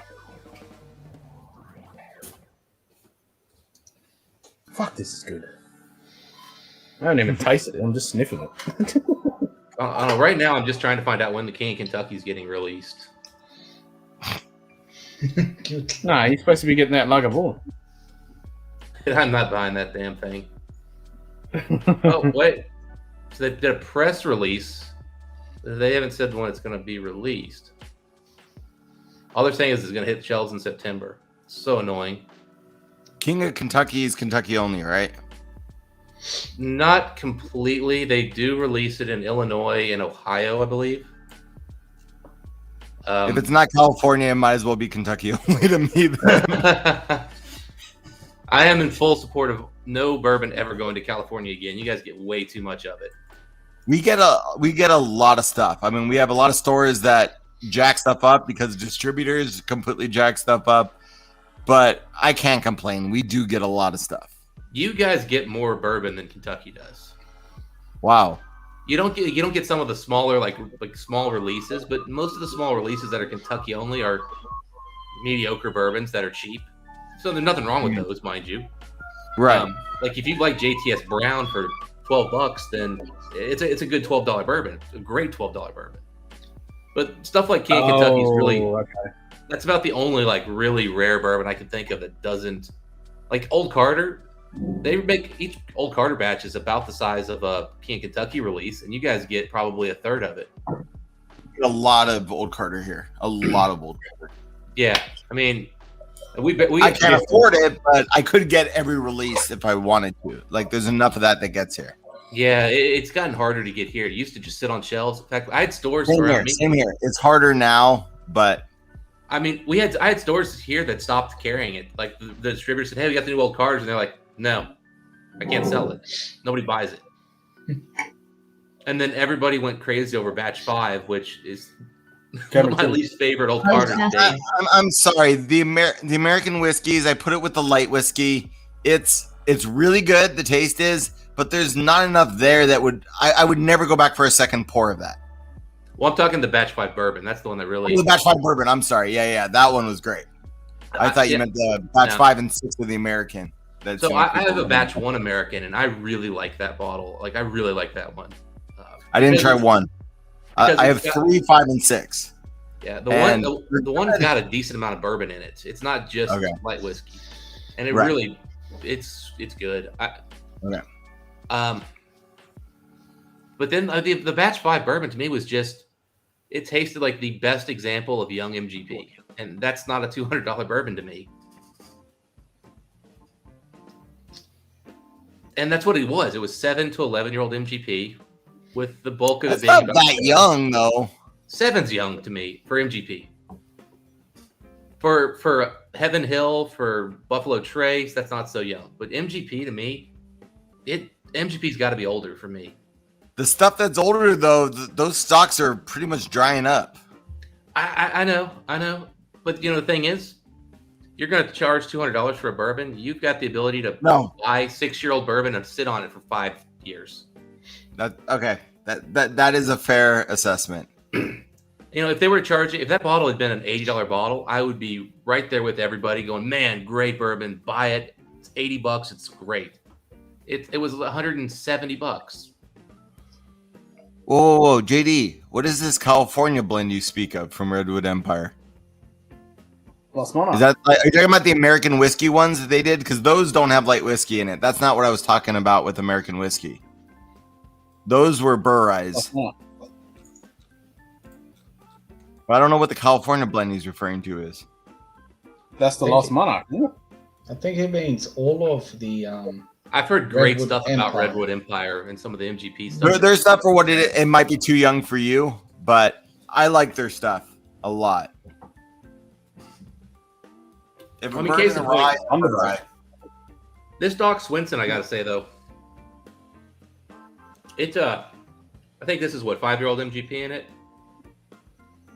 I'm not sure the age. and I put the bottle away already. yeah, I mean, I don't think it says it. I know it's a known age though. Thunderbolt? What the heck? I don't know about that one. Maybe he's just confusing me. Yeah, but the Doc Swinson is young bourbon to me, but that finishing really adds another layer that really works.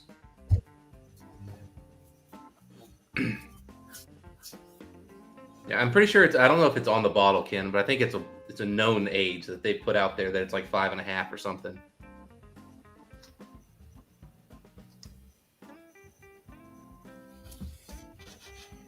Yeah, it's good stuff. Yeah, I mean, I think the finishing here really just because it's not that I think that the MGP is a terrible bourbon when it's 5 years or so old. It's just that it's lacking any of the character that makes MGP special to me. JD's saying it's usually 5 year MVP. Yeah, and I think that's what I was hearing. It was around 5, and then they did like a month or 2 of finishing on them. Yeah. Wasn't a long finish either, but it was enough. As you can tell, there's a ton of sherry and cognac on these. Oh. I just realized OBS, there's no way to change your name, is there? I can change it. It's not a big deal. Yeah, I'm noticing my I cameras. was just going to say it looks like my internet sobered up, but... Okay, wait a minute. Thunderbolt. I need to look for this now. This is the first I'm hearing about this. I think you can change your name in the URL. If I remember correctly. In the URL? Or just jump in and out. No, my URL right now doesn't have the name in it. Just got a big old what is it, GUI or whatever they call it.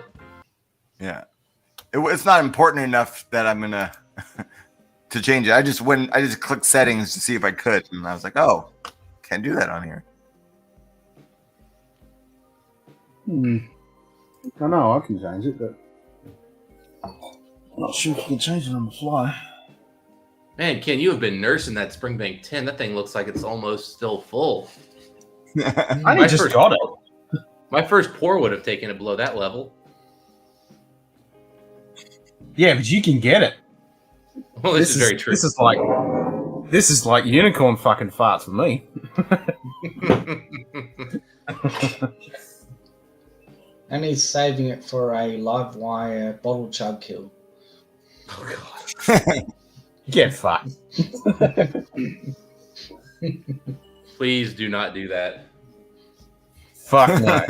Hey Tito, I don't know if we talked about this or not. I can't remember. Have you had the any of these benchmarks yet? The newer ones, no. I've only had the old benchmark 8 or whatever. Yeah, I picked up the foolproof and the bottled and bond just because I thought maybe the bottled and bond would be a better bourbon because it's got to be 4 years old. Mm-hmm. Kind of disappointed with the bottled and bond. It actually came off a little bit younger. Oh, Number one. Interesting. Younger than 4? Well, just younger than the bottled and bond. Well, I don't know about that. Younger than the foolproof did. Okay. They're both fine.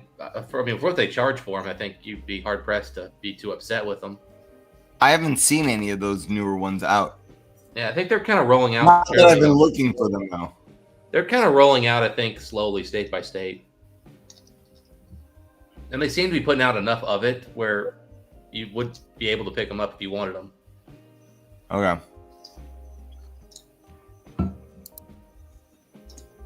Like I was offered the whole lineup without any kind of special nice. price or points or anything, and I said, well, let me grab these two and we'll see how it goes. I'm probably not going to buy any more, but worst case, I mean, it's Buffalo Trace distillate. Buffalo Trace is a great mixer. That's true. And for these prices, they're right in that mixing price point. Yeah, and for those prices, I'm not too worried about trying something because if I don't like it, it becomes the wife's drink. Yeah. She's like, just pour me whatever you don't like. And there's been some that have been some pricier bottles that I'm like, I don't like this. This is her drink now. Yeah. If you are, I'm glad my 19. What's that? If you're hung up on like what you paid for a bottle and think it has to be this good, man, life's gonna get disappointing fast. That's nice. I'm just so happy my 1920 is gone. I don't have to look at that bottle anymore. You didn't like the 1920? I hate that bottle, but I'm not an Old Forester person. Like, to me, almost all Old Forester minus 1910 is just nail polish remover. That's all I get on it, on the finish. The nose is good. The initial palate's good. The finish is all nail polish remover, and I get so turned off by it.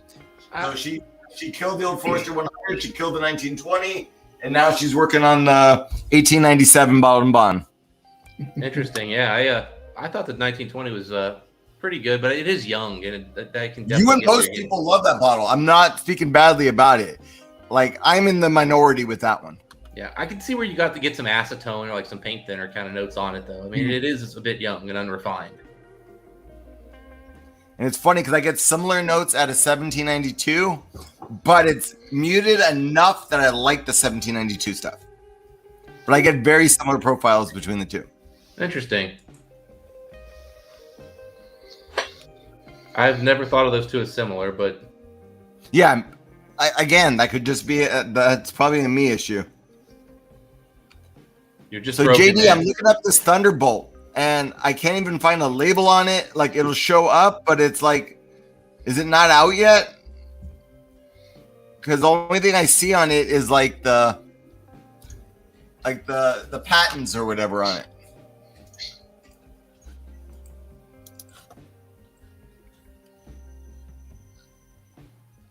You're deep into a rabbit hole when you're like, well, I found the packaging authorization.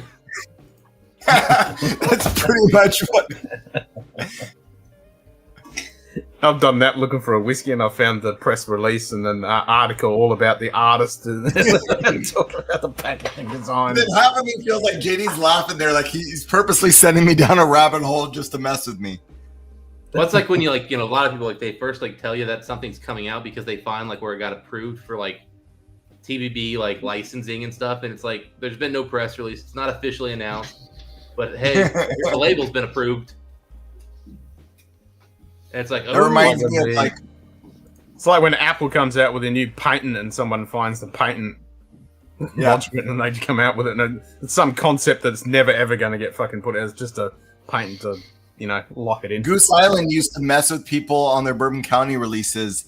They would put in labels for like a bunch of ones that weren't coming out. That way you didn't know which were the special releases and which ones weren't.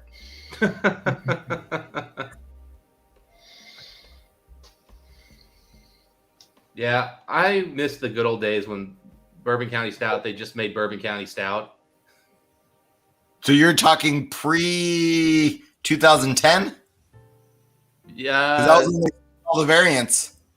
Unless 2009 had variants too. Yeah, no, that's 2008 and prior, I think. Okay. We did a giant Bourbon County share. I think it was like 2 years ago, where we from 2005 when it started on, and it was every bottle of every variant that they did, including all like the Chicago only releases and all that. And we had one bottle that we know was fake, but outside of that, the rest was all legit. There was someone who they got busted shortly thereafter for rebottling and recapping. And so one of our coffee variants, which all the old coffee variants were terrible anyways, those don't hold up at all. It was just one of them. They probably don't age well. They're just not going to age well. No, that's what I mean. Like they've all already died off. Coffee and beers don't. You've got a year. You got a year with it. You can't take it more. Well, you can go 2 years on some. But that's about it. Our favorites were by far the Bourbon County Rare from 2010, the vanilla from 2010, and what was the first barley wine? King Henry. Oh, I love King Henry. So those you were really by like far. Happy Van Winkle barrels. Yeah. Yeah. No. Honestly, my favorite that I've had to date was the 2007 bottling. Okay. And and you had to wait 3 years to drink it. You had to wait 3 years. Mm-hmm. But it was the first time I tried it. Yeah, it's probably long gone at that point. No, I mean it was you're talking about the King Henry? No, the 2007 Bourbon County Stout. Oh yeah. No, the 5, 6, and 7, they all just tasted like pennies in paper. Yeah, it's too old. Yeah, but that's just time. We knew those were going to be bad going in. Yeah. It wasn't like we had high hopes for them at all. If you'd kept them refrigerated the whole time and not cellared, you might have had a chance. Yeah. No, they weren't. They were all like kind of acquired secondary and all that kind of stuff. It wasn't by me. I offered up the house to host it. There was like 4 of us that went through it, which was way too much beer. No, you needed more people for that for sure. We did. My wife joined us. She made it to, I think it was 2010, and then she was tits down. And one other guy joined us partway through to help us finish off. Yeah, I went through. I probably had 10 bottles of the King Henry, at least. Nice. Yeah, there was a bar by me that sold them for a very fair price, but you couldn't. They were a bar/store, but that was a bottle they would not sell to go. Okay. So I got a hold of maybe 1 or 2 bottles for myself personally, like outside of that. But every night I would be there, and if I were talking to somebody and we were both, having a good time drinking, I'm like, "Hey, man, want to split a bottle of King Henry?" And every time, yep. So we went through. I mean, I think it was like a $25 bottle, which is super fair for that. $25 for it? That was it? Bar price. That's amazing. Bar price. That's amazing. Damn. Yes. It was a great bar, man. I miss that place so much. If you're ever in Lexington, Kentucky, you're doing the bourbon tour and you want to grab a beer, the Beer Trap. Beer Trap. Okay. Spelled like Trappist. Okay. So not like a trap game, but the Trappist. No. My brain went straight Trappist with that. I assumed that with beer. It's an amazing bar. I literally would go there and drink 4 nights a week back when I lived walking distance. It was like every day after work, I'd swing in, and either I'd go to the gym and then I'd go there, or I'd just go straight from work to the bar.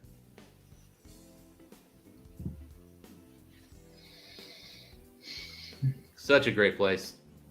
8 rotating taps, and then they had 500, bottles of beer on the wall that you could take home with you. Nice. And they actually even had a cellar. They were actually aging beers, and so they would periodically bring out like a vintage cellar list. Oh, nice. No, fair enough. And very fair prices. Like I think 15% markup per year they sell it. That's not bad. Yeah.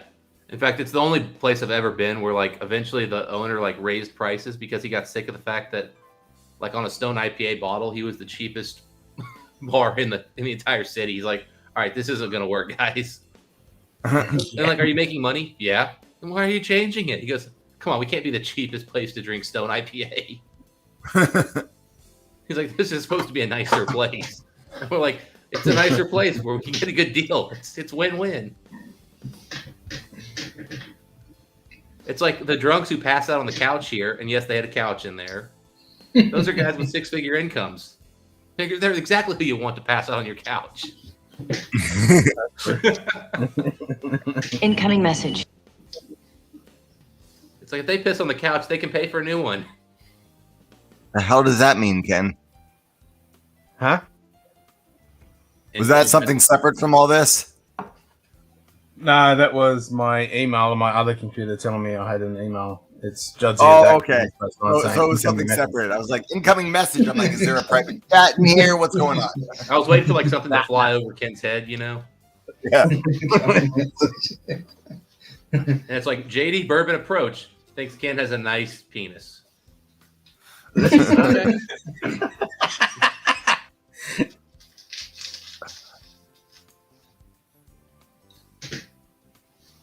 Okay.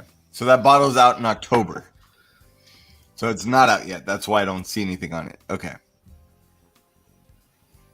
He's getting you October's only prepared for fucking Chase. Get me prep for it. I hadn't even heard of that, so I'm 3 kind of days away. excited. Yeah. 5 days away. 3 days away. Is it? With our distributors, being released in October means Oh, December if we're lucky. Not including today. isn't it the 27th now? No, 26. Oh, okay. 4 days ago then. 4 days ago.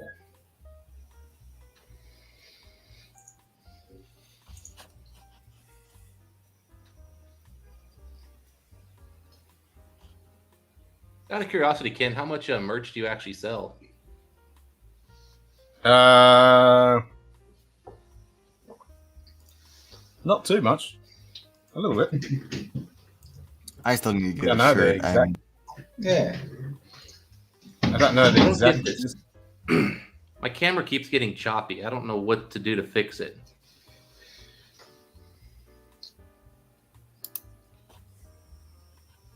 Computer, bandwidth, internet. Well, it's choppy even on the YouTube stream too.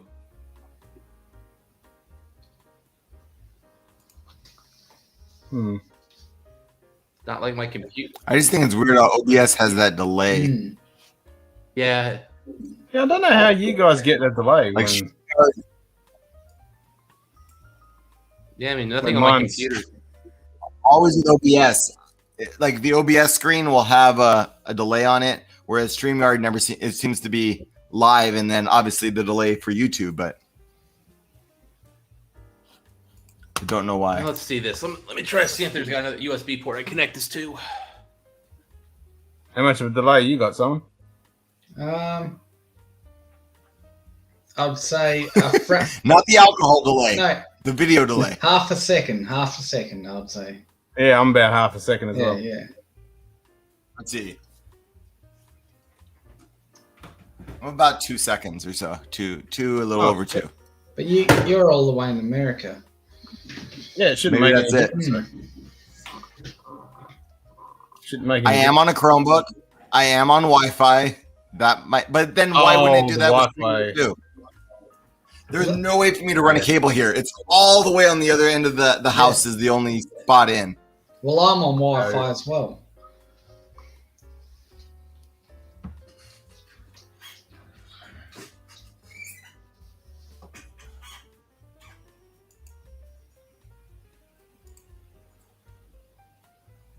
All right. I think I might need the "Who the fuck is Pete" shirt. Yeah. That might be what I need to go with. Who the fuck is Pete?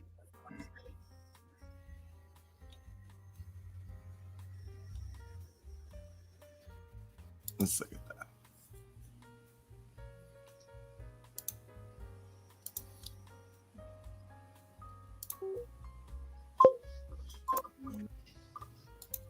that. Dorman, let 4 in. Welcome to the pub. All right, let's see. I switched over. I've only got 2 USB-C ports on this desktop, so this one doesn't work. I don't know what else to I do. think you're muted, Justin. I heard him fine. No, I heard him. Yeah, the frame rate's perfectly fine now because your fan's spinning at a decent frame rate. Yeah. No, it's like after like 30 minutes, it seems Weird. to I can't hear slow Justin. down. I don't understand it. And I mean, I've got some stuff running on my computer, but I'm not getting anywhere close to like. I think it's because you need another dram, Simon. And then No, you'll hear him seriously. just fine. I can hear you, both of you perfectly. I can't hear but Simon I either. can't hear Justin. You can't hear Simon? Alright. Simon needs to bugger off and come back in then. Alright. I hear Simon fine. I don't know. How about now? All right. Check. Test No. it. You're fine. Still can't hear Justin. Maybe it's because you're calling him Justin. I don't know. That might be part of the problem. Oh, Dustin, same thing. Come on. I know. I'm just messing with you. I did not put out a song called "Dick in the Box." Yeah, I literally can't hear him. Hang on, I'll jump in and out. All right. Well, I'll only hop off and I'll hop back on, Ken. See if that helps. Well, everyone else can hear you. So, Ken, where is this stuff shipping from? Is it shipping from Australia? No, that'll come from the States. Oh, okay. So it's not going to be like a $20 shirt and like $40 shipping? Nope. Dorman, let 4 in. Welcome to the pub. No, all the merch will ship from the States. All right, it's working out, Simon. Can you hear me? Simon? Yeah? Can't hear Dustin? I'll say something, Dustin. I can't hear him. You just did. All right. I think, well, I suppose I've. I can't hear Simon either. On my end. Hang That's weird. Even- How about people in yeah. chat? Because I hear you both on. fine. Even though I didn't touch nothing. Oh yeah, everyone fine. That's all good. All right. Yeah, that's I'll just jump weird. in and out. Give me a sec. I was just going to say I can mute you and unmute you and see if that does anything. But I can hear you. And But that's weird. Tito How can hear you. Justin can't hear Simon, but I can. You, I would get Yeah. since you're the host or whatever. No, I'm a guest. Oh, you're a guest. Oh, that's right, because your other machine's the host. Yep.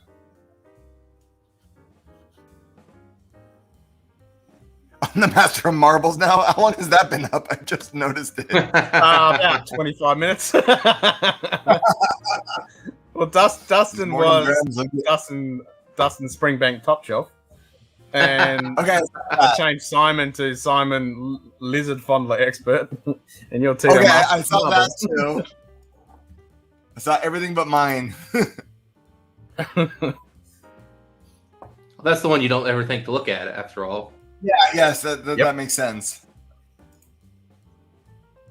Exactly. If that was the only one you noticed, Tito, that just makes you a conceited asshole. Which of course I am. Which of course I am, so I get it. Dorman, let You 4 know, in. I've been around you long enough, Tito. I think you got to work on that if that's your goal. Dorman, let 4 in. You seem a little too down to earth, buddy.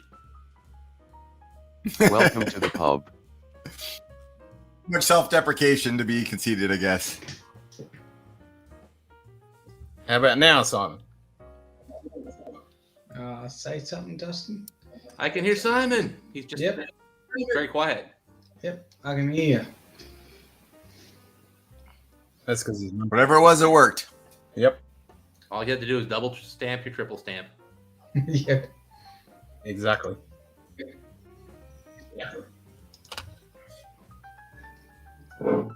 It's the old adage. Have you tried turning it on and off again? Mm-hmm. So, Ken, did you pull the trigger on the Cleo 35 yet?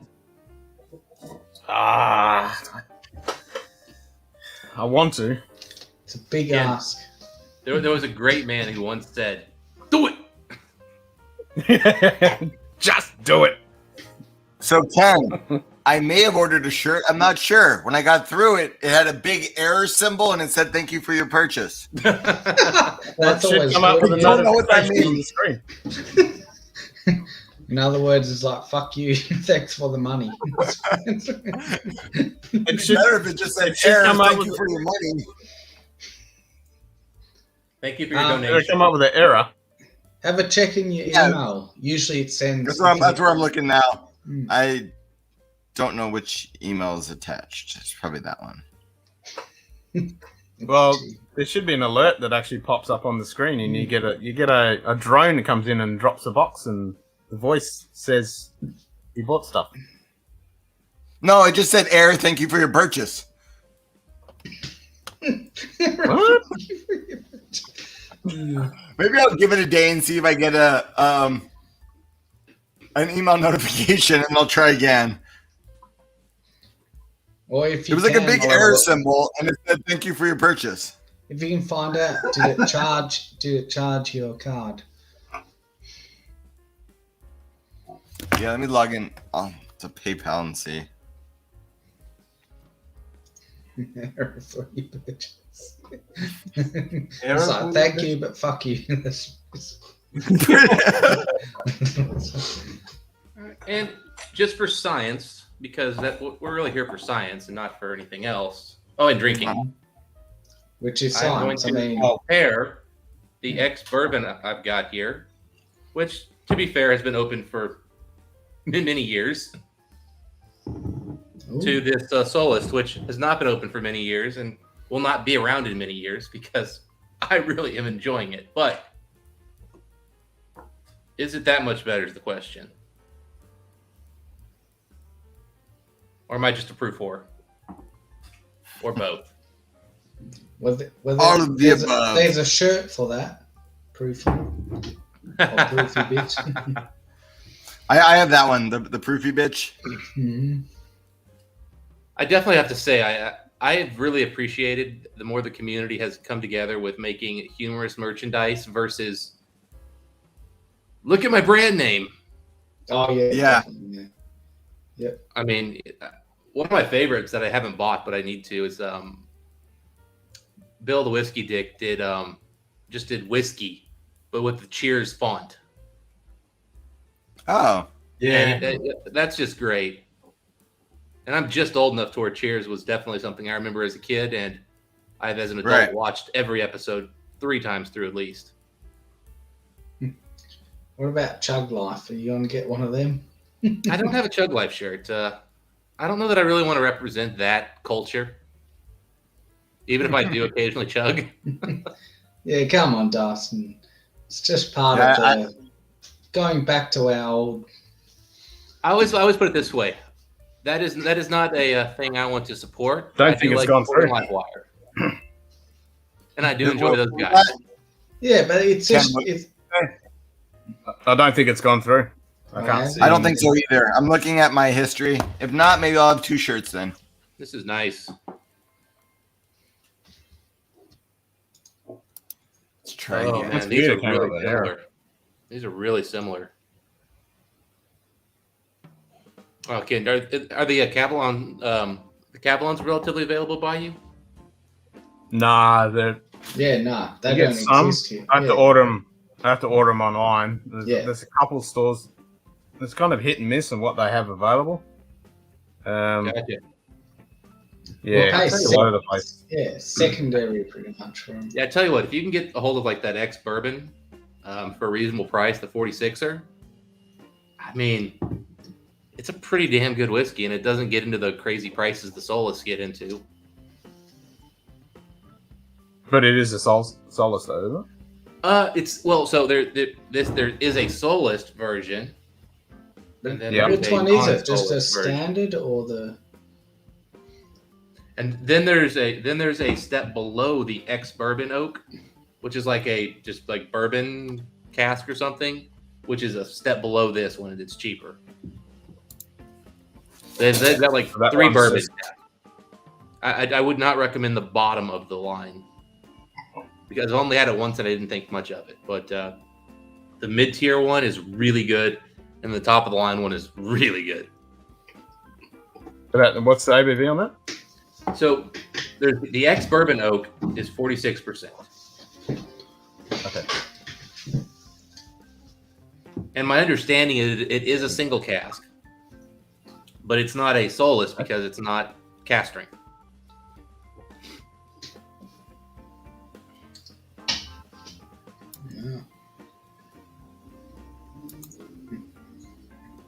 But what about the single malt whiskey? $150. Yeah, that's fair. That's about what I paid for this one. Saying 46%. As long as it's ex bourbon oak, that's what you're looking for. Yeah, it's Cavalli. It's the same bottle you just showed. Green box. Yep. Yeah, mine came with a cheaper box. You probably got a newer one there. 46%. I'm trying to think. Okay, so yeah, they have one called Cavalon Bourbon Oak Matured. That's not the one to get. Nah, this one's ex-bourbon oak single malt whiskey, 700 ml. 46%. Yeah. Don't get me wrong, the Solus is definitely a step up, but for the money, I mean, this is a nice sweet spot, especially if you're getting it for 150. That's real fair.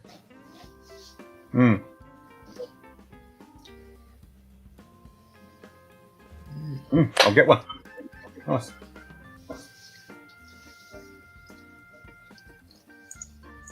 I'll add that to my list. I think my next Cavalon's going to be the Amontillado once I can justify the price. Oh.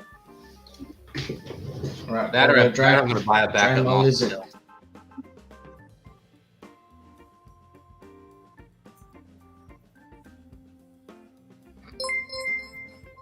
Oh, there it is. Good day. There it goes. Charles Ashworth. Anonymous just bought Pete t-shirt. I am anonymous, I guess. Hey, Charles, how you doing? Sweet. Doesn't say error anymore. No error. That came through. It just says your order is confirmed.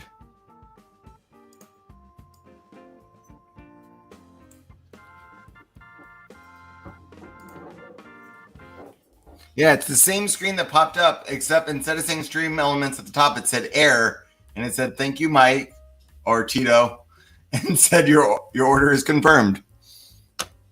Error. Error.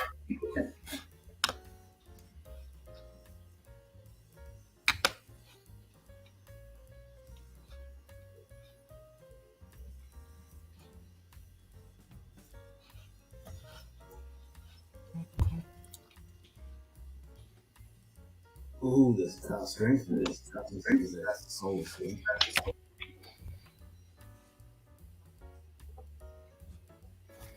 Yeah, I'm over on Discord right now talking to some of the guys about that 400Z we were talking about yesterday, Ken.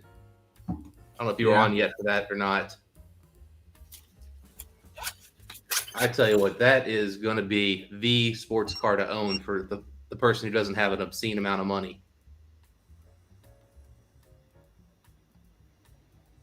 You into cars at all, Tito? No. Well, you're in If California. it gets me from point A to point B, I'm happy. I like to be able to get from point A to point B, hit the gas and get a thrill, and then be able to park it anywhere I want. Which is why I'll never own an SUV. I'm rocking the Honda Odyssey these days. If that tells you anything. Well, you know, function over form. Hey, look, man, you just get some spinners on that thing, and when you're driving around with the kids, you know, you put some adult movies on the DVD player. It'll look cool. I am good. The wife wanted me to run a couple errands. I'm like, I've been drinking this morning. I don't think I should. But I'm only 0.031, so I'm good. Oh, JD picked up that Cavalon. Dude, I cannot wait to hear your thoughts, JD. Yeah, I saw that. I want to hear what you think, buddy. Waiting for my damn Stitcher Reserve to get here, and of course it'll be here before the day I get back. Yeah, it's Man, fucking always I am causing lots of people to make wonderful whiskey decisions. Financial ones.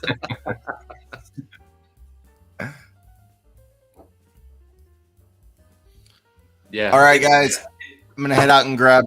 I have to figure out lunch for the family. They're all sick and stuff, so I will talk to you guys soon. Yeah. All right, Tito. You take it easy, man. DoorDash, Tito. DoorDash. Yeah. Uber. Yeah. Uber Eats. Could be. We have problems with all of those things. We never get what we ordered. And then it's always the restaurant saying that it's their fault, and they're saying it's the restaurant's fault, and nothing ever gets rectified. Really? So I'm kind of up on all of those. We've done it with DoorDash. We've done it with Grubhub's been the worst. I've never used Grubhub. I use Uber Eats is my go-to, and man, I complain. They just give me my money back every time. I don't think we've tried Uber Eats. The other ones have all screwed up. And DoorDash has refunded me once or twice as well, but Uber Eats, man, We've never gotten refunded. They've just kind of said, you need to talk to the restaurant. Now, Uber Eats, man, I send them a note, and my money's back in my account in an hour. Oh. So I need to have Dustin's verbiage that he uses then. I just send them a picture of what I got and say, this is one I ordered. The only time I've ever they've told me no was I had one order where I was like, dude, I put in the comments I wanted this burger plain, and they put all the stuff on there. Like, unless there's a menu and you can like select it, they're like, it doesn't count.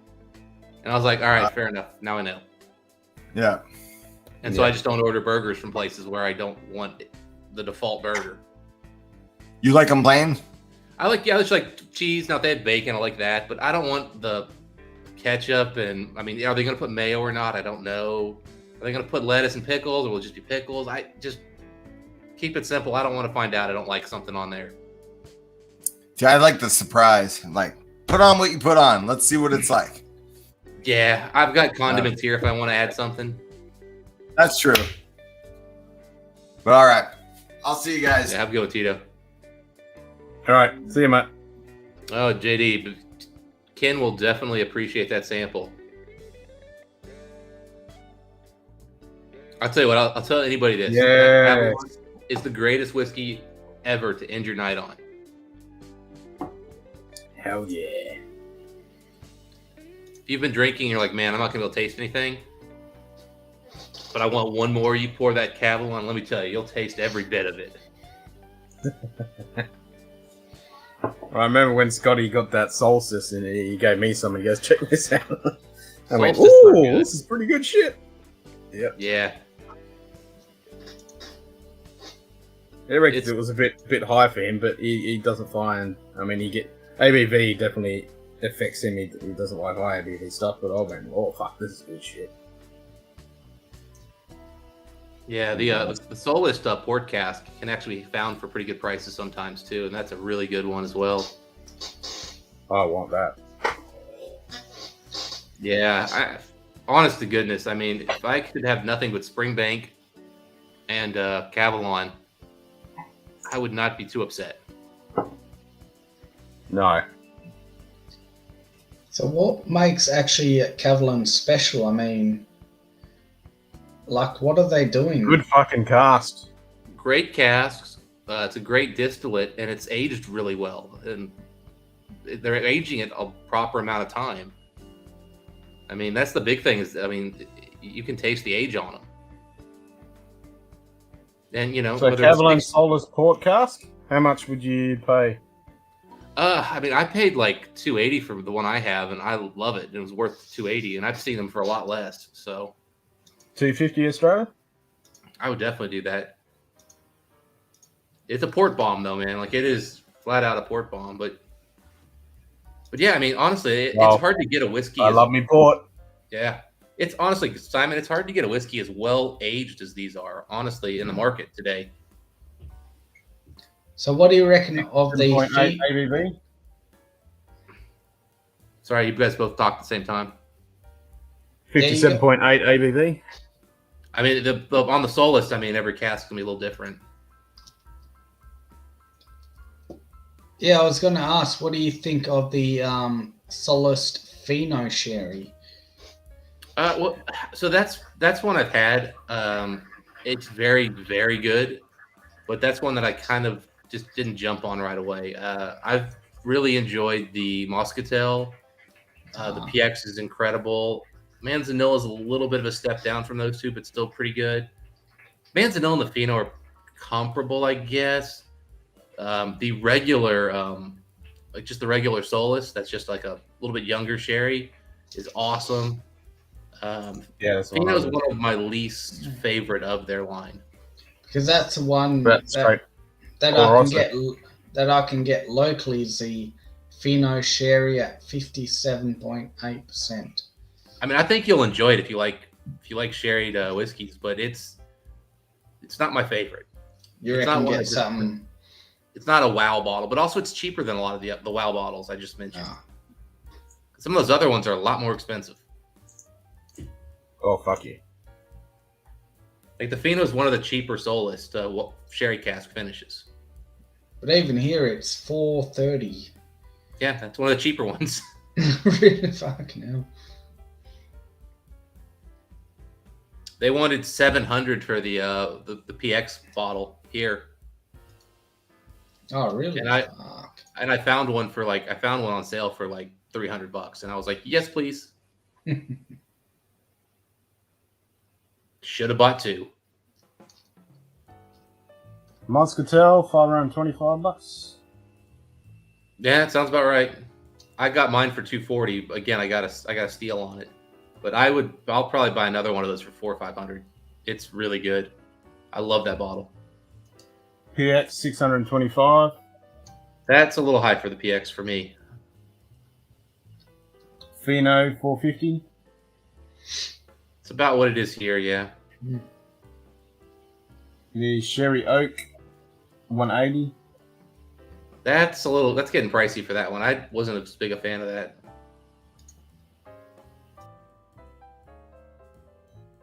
Oh, we lost Simon. I want to try the sherry again now.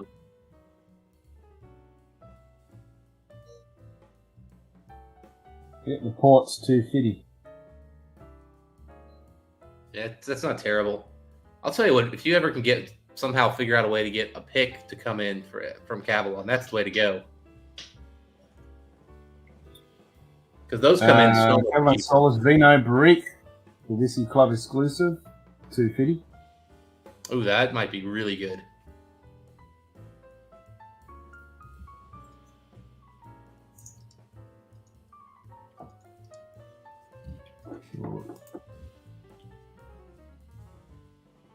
I do remember the Whiskey Club bringing one out. Oh, the Whiskey Company. Oh, no, it's the Whiskey Company, so...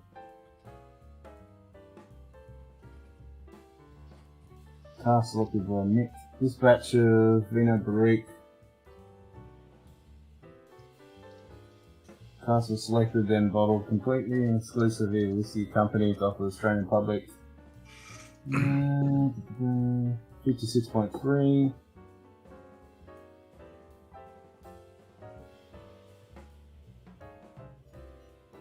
That'd be interesting.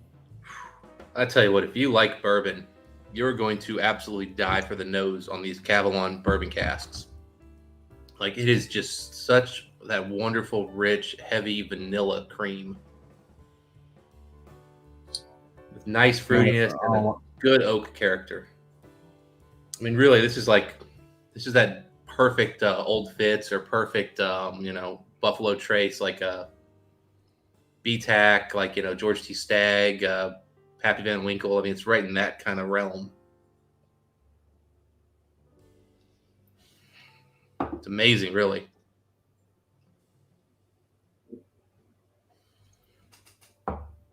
Definitely more oak and ethanol on that one. I'm gonna get that.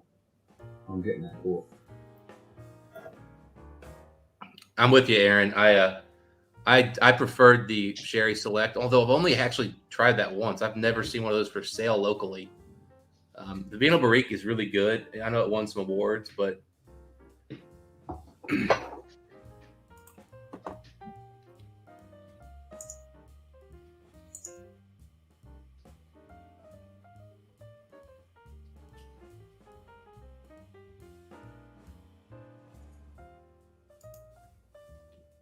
Cavalon Concert Master podcast. Okay.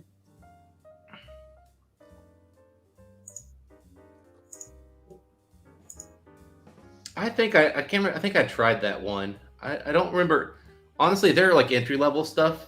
All of it was fine. There was nothing wrong with it, but it definitely didn't make me think, oh, I want to rush out and spend $80, 60, $80.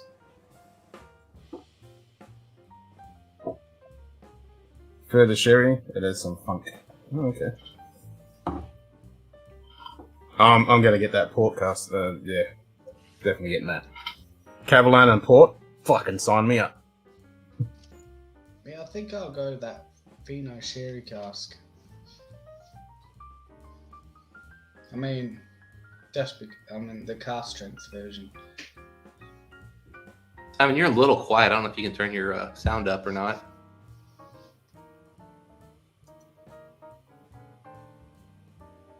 I don't want to start turning my speakers up because then you might hear an echo. What about now? Yeah, you're better. Okay. I can turn that a smidge. There you go. Yeah, I reckon I'll go for that Fino Sherry cask. That Yeah, cask go for it, strength. Man, yep. I mean, it'll be my first ever Cavalan, so suppose not a bad introduction. You know, one thing I was kind of a little unsure about was, you know, I'd had a lot of Cavalons and I'd kind of forgotten about the bourbon, ex-bourbon that I had just sitting in my closet. And I'm thinking, you know, well, everybody keeps saying how it's all the casks. And I'm like, is the malt any good? And then I picked up the Soul List ex-bourbon and I've got this one. The malt is wonderful. Like that is, I mean, it's just this beautiful, fruity, rich, oily malt. I think they're doing everything really well. Price. I mean, even the price on the ex-bourbons is pretty fair. Yeah. Ooh. The sherry ones get a little expensive, but I mean, they are going out and getting boutique-y sherry casks and stuff for those. Mm. I mean, you're going to pay for those things. So you're saying that port one is a big fucking port bomb? Well, the one I have, I mean, they're all single casks. The one I've got, man, it is big, it's bold, it's poured, it's just,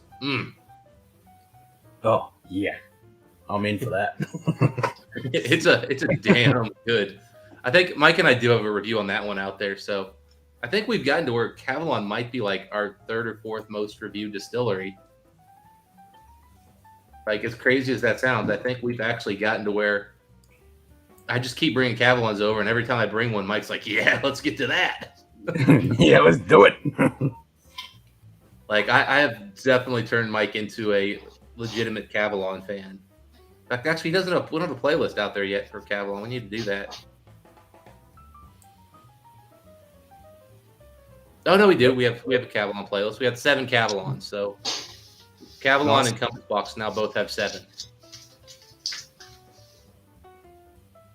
I'm a Toledo cast has been sitting at my local, always tempting you. Yeah.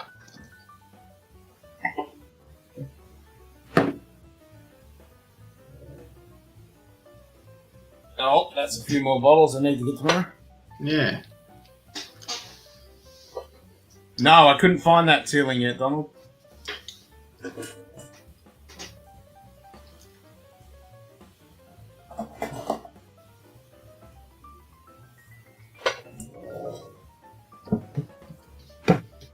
Haven't been able to find it. Yeah, I'll try to pick up that Cavalan tomorrow if the store is open. I'm not sure if they trade on Sunday. Nice. I look forward to Yeah, hearing how your much was it? 4:30. Was it the one you were looking for? 4:30.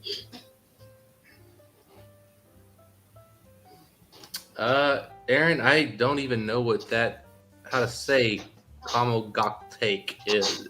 No, I've not had that. Never heard of that. Fucking hell.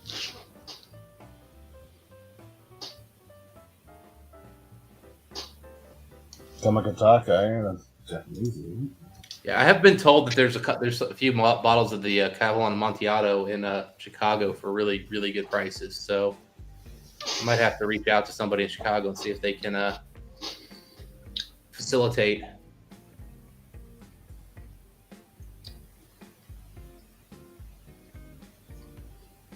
So you're getting the Vino Yeah, the Pheno, sherry cask strength. You said 350. No, 430. Oh, okay. Yeah, because the whiskey list has got it for 450. Oh, 450. So I'm getting cheaper. Yeah, you're getting $20 off. And I can enjoy it tomorrow. Yeah, I was really mad. Well, if it's Store by open. me had the Pheno for years, and I just wasn't ready to pull the trigger on it. And then they discounted it to like half price, and they sold like all 6 bottles they had like instantly. And I was like, "Are you kidding me? If you guys had knocked $50 off, I'd have bought 2. I just didn't want to pay full price." That's it. And then you literally take half off. Oh my God. But here, those Cavalier are just really hard to get here in Australia. I mean, this is literally the only local store in all of Western Australia that has a Cavalier that I can actually pick up. That I can pick up. Yeah. The problem here is that Cavalier Cavalier, they don't move fast, so like they'll sit on shelves forever, so stores won't restock them. No, Dan Murphy's doesn't sell Cavalier. No, they stopped selling it ages ago. That's what I mean. They just completely disappeared. So to be able to get one at a local store that's pretty rare. I've got a feeling here in about a year they're going to be hard to get here once they all sell out, because I just don't think stores are going to rebuy them because they had to discount so many of them to get rid of them. Oh, really? Although that said, this ex-bourbon showed up here recently, and it sold out in no time. Like, it did not sit. So. No, fair enough. I feel like we've just entered a different whiskey market. Like, stuff that sat on shelves 2 years ago flies off shelves now. It's crazy. And the prices are higher now.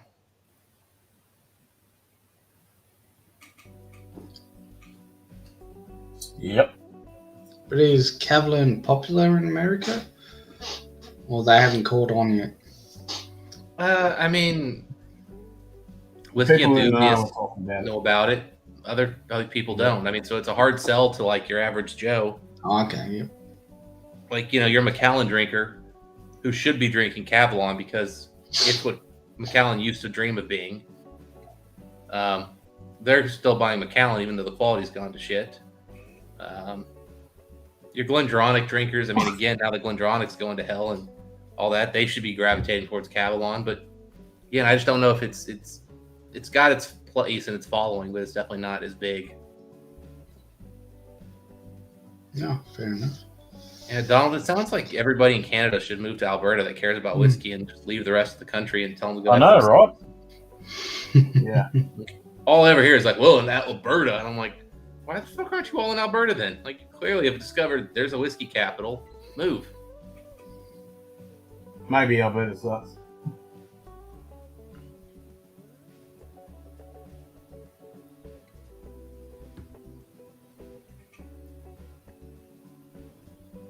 Yep, I'm ordering that fucking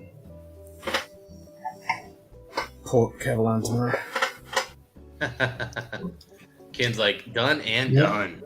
Yep, I'll pick up. Well, hopefully the store's not lying. They have it in stock. I mean, it's saying it's in stock, but yeah, if it is, I'll be picking up mine tomorrow. Well, I've remoted into my other computer. I've loaded the tab up. It's ready there. It's sitting there waiting for me to fucking just put the purchase through. I'll probably even do it as soon as I finish the stream.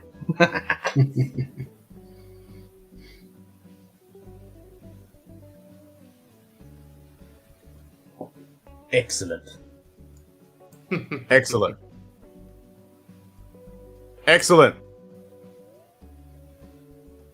Excellent.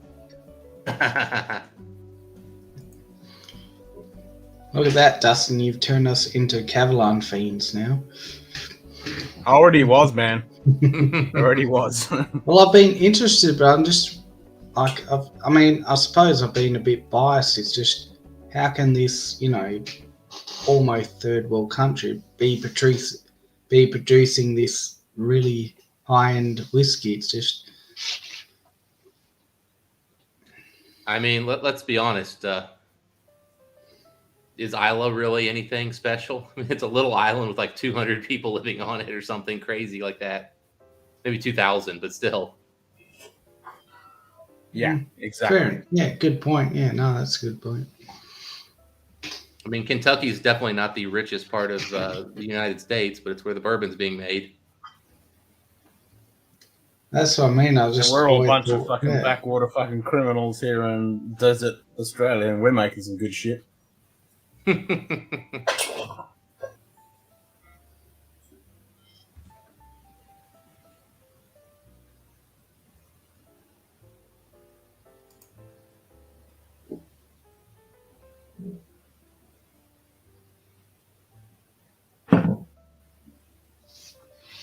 Can't remember where I put that empty bottle of the.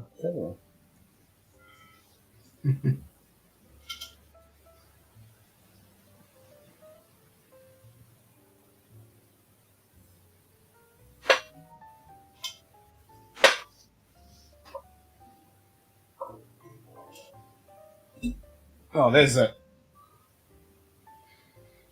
Yeah, it's Poor Tom's that did that Negroni mix. Poor times. There we go. Poor Tom's.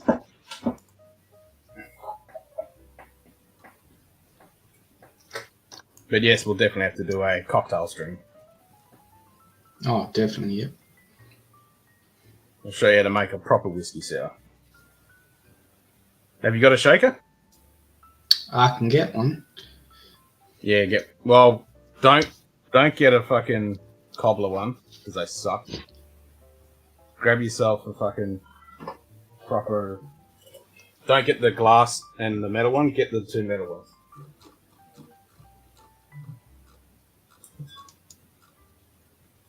One of these.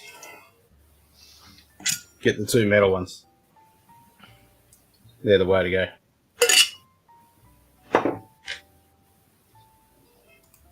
And about the only thing you other need is that is julep strainer. Okay. Unless you want to go serious, then I'll give you the other things you need to get. Get a Japanese jigger. A julep strainer. And proper Boston shaker. Oh, Ken's getting complicated here. Yeah, is there any way you can just get them in a kit? You can get them in a kit, yep. Okay. It's places that will sell them as a kit.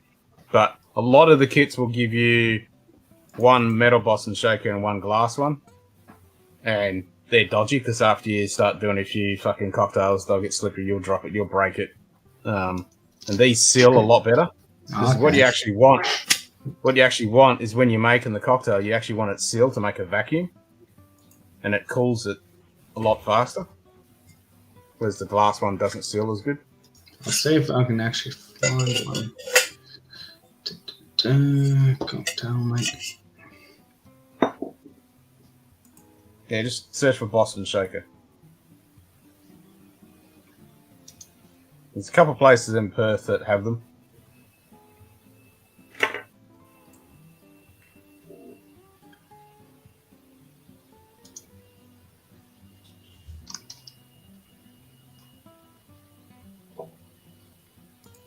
And then a julep strainer as well. So that's about all you need. You need those and a good strainer.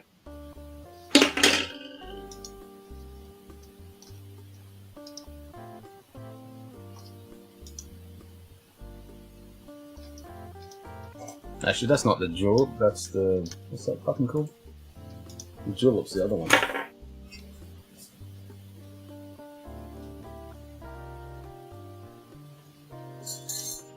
That's a julep.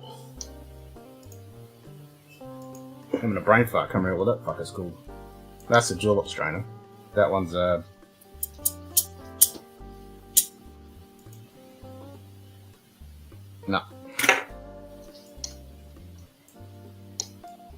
Those are good for the glasses, but these are good because they actually fit, because the wire actually fits inside the glass.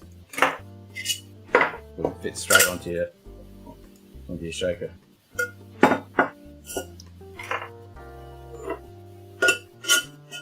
These kind of work as well, but they need a bit more skill.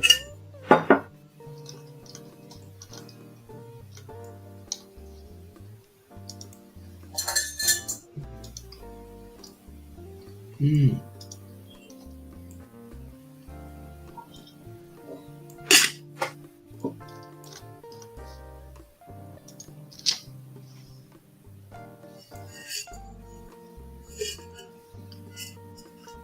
Then when you get fancy, you can do all the fucking tricks and shit. Prepare to drop them a lot. Prepare to drop them a lot.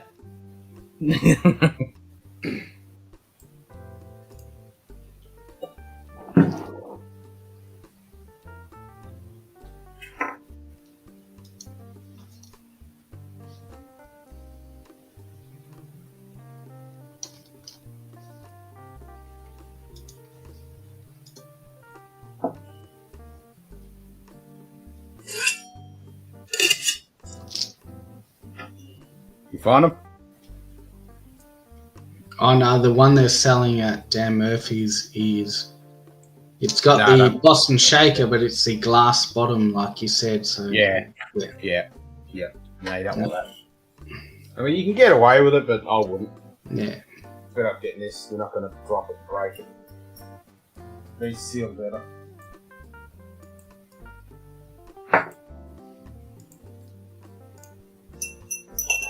Let's see if I can find the site that I got mine from.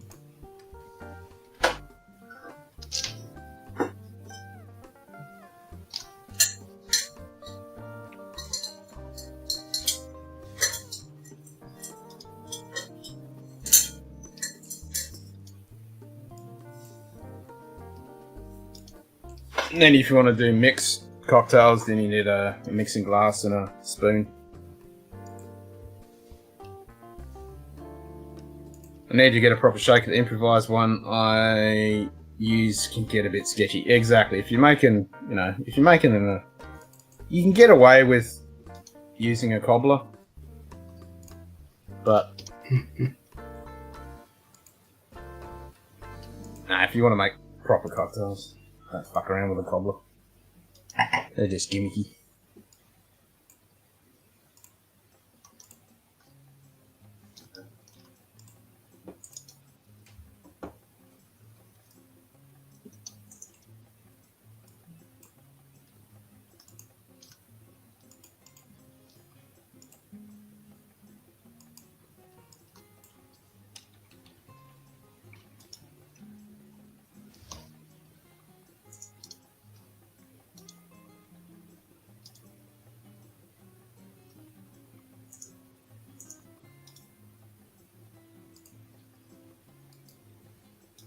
Yeah, there is a couple of places that just can't remember where it was.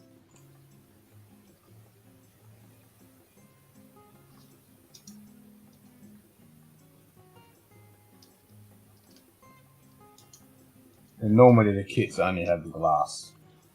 You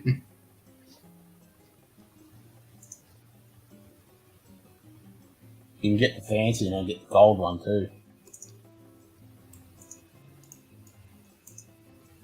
I just went with the old school silver.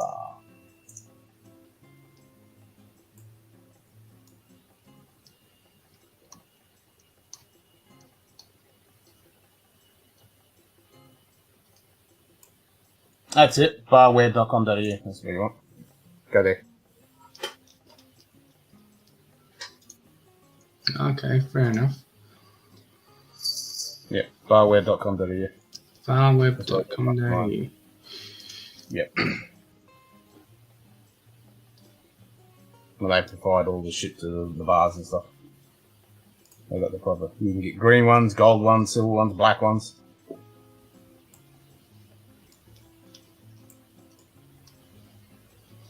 They're like $15.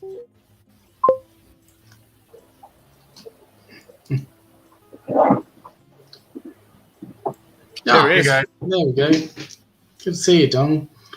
Just got home, so figured I'd have a pour with you guys.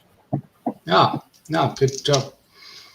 No, hey, Don. I'm sorry. I was over here making a thumbnail for tomorrow's video. Yeah, I just had to come home and put some groceries away. So.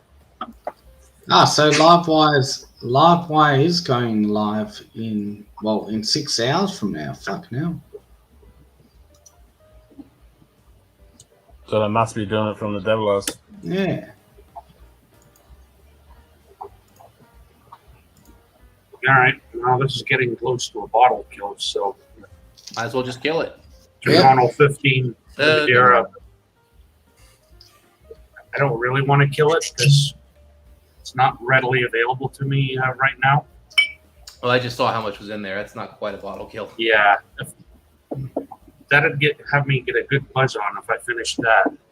Yeah, it's a little early in the day to drink that much in one session. Yeah.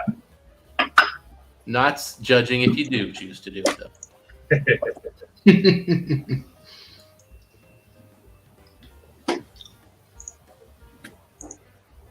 There you go, Simon. Just so I can eat. $12.95. For what? For the Boston Shaker, still. Oh, okay. $12.95. Not bad. And let me just bookmark it so I can order it tomorrow. Well, hold on, I'll give you the other things because you need. Yeah. If you want to make proper cocktails. Yeah, can you do it? Can you just You need a Japanese. Which is this one? This one to go with. They're like $10. Yeah. I'm fortunate because I have a bar and cocktail supply store literally a block away from my work. Nice. Yeah.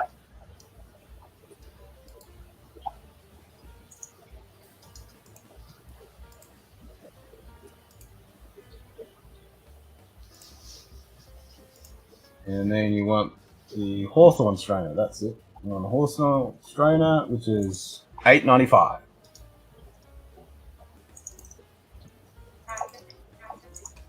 Cool. There you go. There's the three things you need.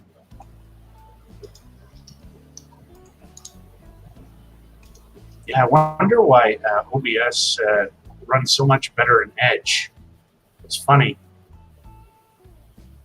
That's weird. Edge just runs better with video encoding. Yeah, it seems to. It's a lot less overhead than what Chrome does. Even though it's a Chromium-based browser, it just renders video a lot better. It actually loads and renders websites actually better. So they actually did some decent engine mechanics on that thing, and it actually works better.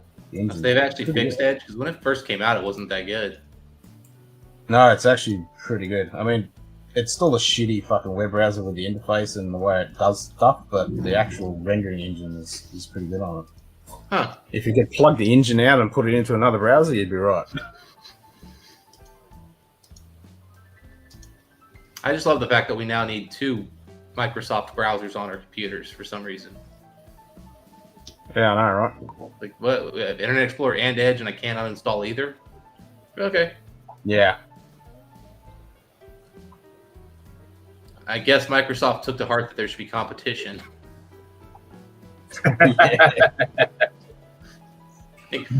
right, guys, we got 2 different teams here. Yep. And supposedly in Windows 11, you can't change the fucking...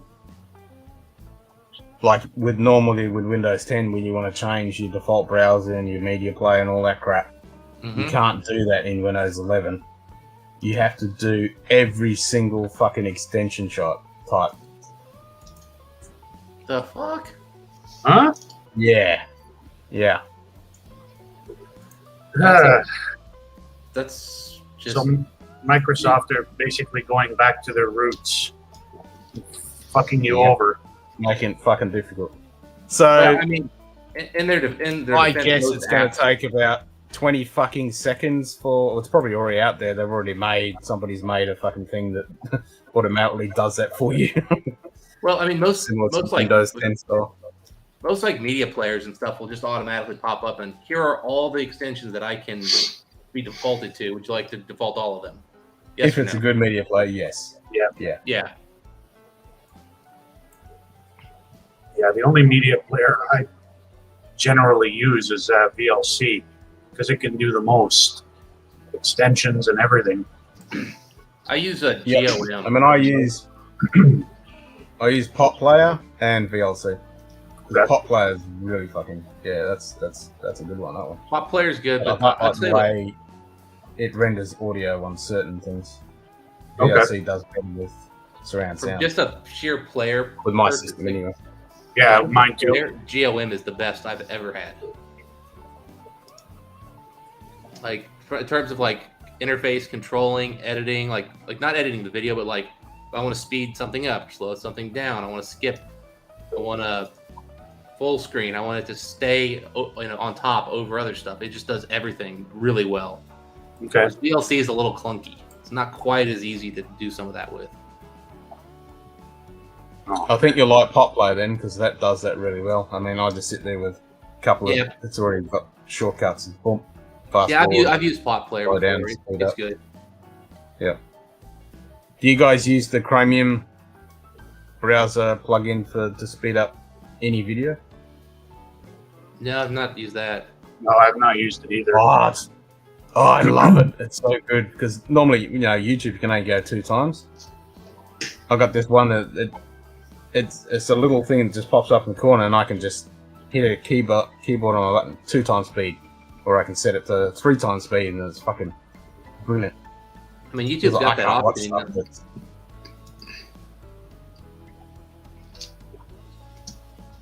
Because I find 2 is too slow. I like at least 2.5. That's a little fast for me. I have to actually pay attention at that speed. Yeah, I think 2.5, 2.75 is normally what I listen to stuff at. Yeah, that's just too fast. That's too fast, man. You have to listen at that speed. I don't want to actually have to listen. Nah, I'm sitting there working while it's fucking going. And the missus comes past and goes, "How the fuck can you? What? She's like gobsmacked, and I'm like, "Hey, this is normal. Everyone else is like snails. They're fucking moving too slow and talking too slow and shit." Yeah, it would look sort of like a Charlie Chaplin film at times of people's movements. That would be pretty damn funny. Yep. Oh, shoot. And if they're real slow and it's slightly boring, I'll go up to three times. Bloody cat. So all the UK channels, Ken's watching at like 6x speed.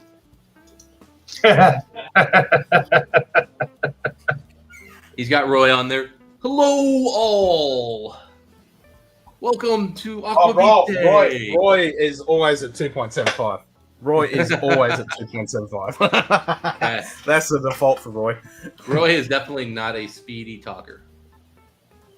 No, he's always at 2.75.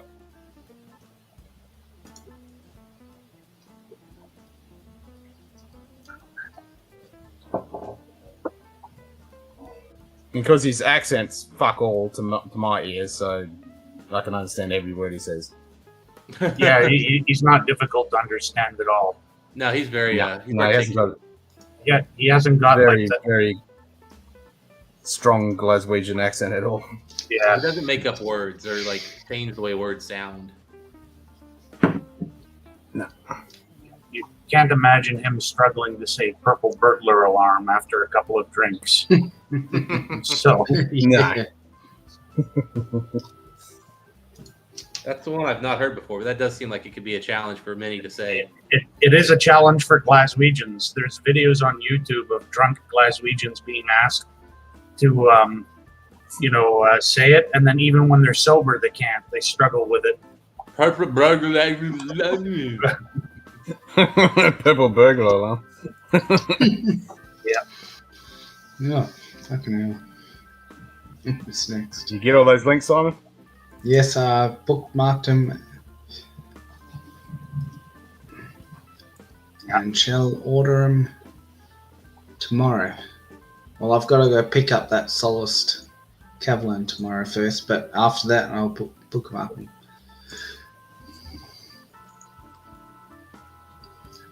Yeah, so that the Quackaboom experiment was very entertaining this past week. Oh, man. Oh, I was cracking up, and I told Carly, and she was fucking losing it. Yeah. That was priceless. My poor fish, my poor cat, and then my neighbor. Couldn't believe it. Comes knocking Did on you the door. see earlier on my stream where I threw whiskey in my face? When I the did, went yeah, out? and that's why we've got a patent that can call it, Eau de Quokka, a scent by Scotch Down Under. It has reminiscent hits of Glen Scotia and human excrement. Apply after a big Quackaboom. Oh, fucking hell. Yep. Yeah, those 40 and 50 Glen Scotia in my face. Those 40 and $50 ones. Oh, yeah. The 25 and above just is fucking insane. Yeah. Yeah. It's Yeah, fucking loud. They're I love it. loud, thunderous, and piercing at the same time. Like you actually feel like you're standing next to like a terrorist attack or something. It's crazy. Yeah. I feel it vibrate through this table. Oh. It fucking vibrates through this table. It reverbs through the room, and yep. Yeah, because when I put it in THX mode, I've got like a 12-inch subwoofer, a Logitech, right under my desk, and things were moving across it. It was like, oh wow. That's what I've got. And I've got a big subwoofer under my desk as well. It does the same fucking thing. I don't ever want that thing to go off if I'm sitting next to it. It's bad enough sitting here. Oh, I'm right in front of it, and it's like, yeah. So your internal organs get a good massage. Yeah. Yep. Never felt the need to have a really big subwoofer. Hey, this was a housewarming gift when I moved in here over 12 years ago. So I'm like, hey. Yeah, fair enough. Yeah. Fuck yeah. I mean, I've got a sub over here that, I mean, it's got enough bass that it does the job, but it won't shake my innards.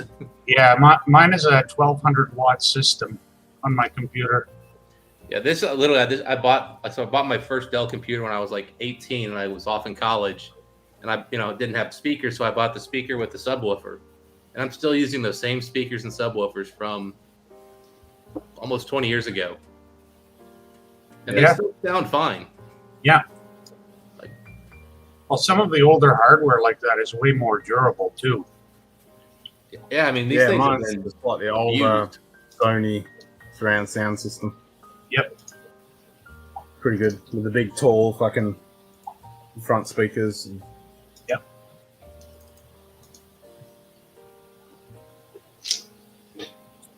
Oh man. Yeah, I feel like if you buy a good And it's audio optical. setup, it can last you forever. Yeah. One of the few technology pieces that is actually like a long-term investment, if you will. Yep. As long as you get good amps and everything, it's all good. That was always the joys of working in a cinema and getting to play with all the good gear. Like every time when you go to when you go to in the projection, when you had to replace them, it's like fucking hell, the cost and everything, and the weight in those fucking things. Jesus Christ! Every time when you turn on all the amps for each cinema, and it's like, dunk, and the wattage and the voltage that's going through every time when you hit that power button, it's like, it's like yep, stuck in that power. Yep. Yeah, well, it's like when you look at some of the old TVs. I remember a relative of mine had one of the old giant floor ones that was in a wooden case and weighed like 5 tons, and you'd need 6 people to move it. And then now a TV of the same size you could hold up in one hand like this. Like, look at me. Yeah, piece of fucking paper. Yeah. Yeah, just don't drop it or bump into the screen too hard with something. That's true. Like I've got a mark. Yeah, don't on even mine. look at it; it'll fucking shatter. Yep. Yeah, my 43-inch monitor I've got here. I had grabbed a baseball cap and swung it at a fly, and I hit the screen, and I've got a little mark from it. Yeah. I'm like, son of a bitch, and I'm like, how does that never happen on anything else? And I touched this screen, then I touched my other screen, and it's like, this thing is soft, and that is not. That's the difference. Yep.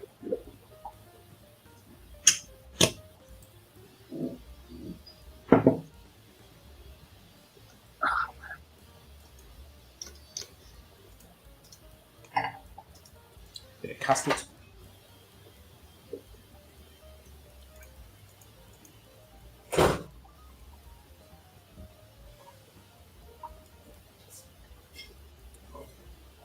Let the cat out. Yeah.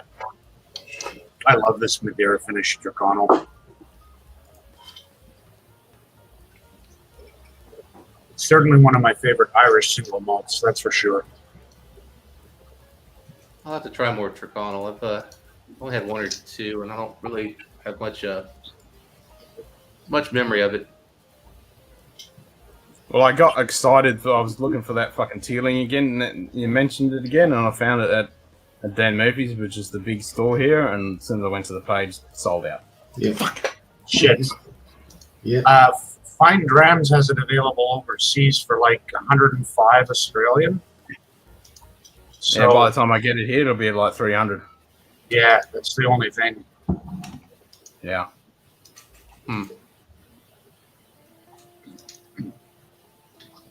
Yep. Yeah, $100 turned into $300. Fucking criminal.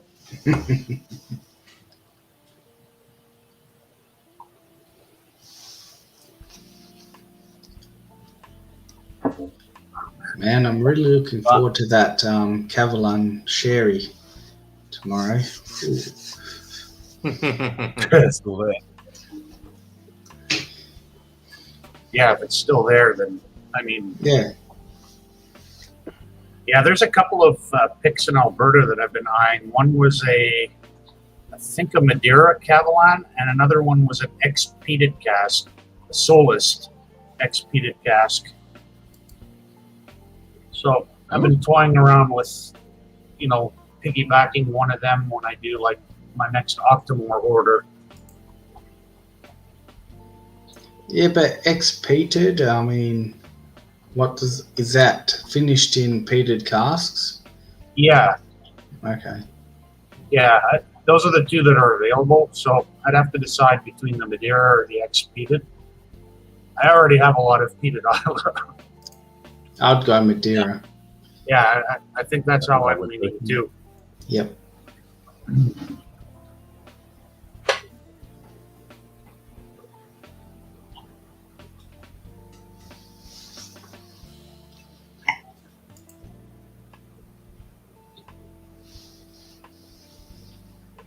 Simon, don't listen to Dustin. Once you Saw do, that. you'll be looking at vastly more More expensive. expensive whiskey. So he'll be Don't vastly worry, happy. I'll be building myself up to that. I brought the Redbreast 21 about 2 weeks ago. What's that? $400 here. I mean, All roads lead to it's more just expensive going. whiskey. Yeah. I All still, roads lead to more expensive whiskey. Exactly.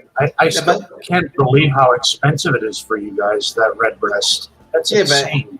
in America, I think it's even more. I think when I looked on winesearcher.com, they're paying $350, which is about 500 almost Australian, which is even more expensive. It's so market dependent. And I watched a review of Scotch test dummies, and they did it, and they mentioned they paid about $350, and this was a few years ago. So it's just, yeah. Yeah, and meanwhile, I can get it for less than $250 Canadian. Yeah, Oh. I can still find them for like I still know a few places you can probably get it for around $250 here. So it's really market dependent. Yeah, because my last bottle, I paid $240 Canadian with tax. Fucking hell. For the I would 21. have brought 2 bottles for that. Yeah.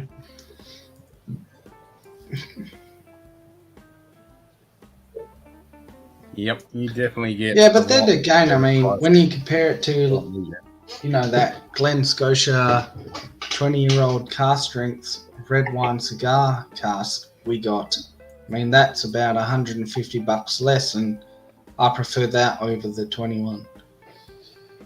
Yeah, no, yeah, fair but enough. Fucking single cast fucking release. But still, I mean, but how many? You've got a heap of different single cask release. So you're looking at value for money too, since because the Redbreast is core range at 46. And I can understand that. Yep. The Redbreast definitely does not come off as value. No, it's not at all.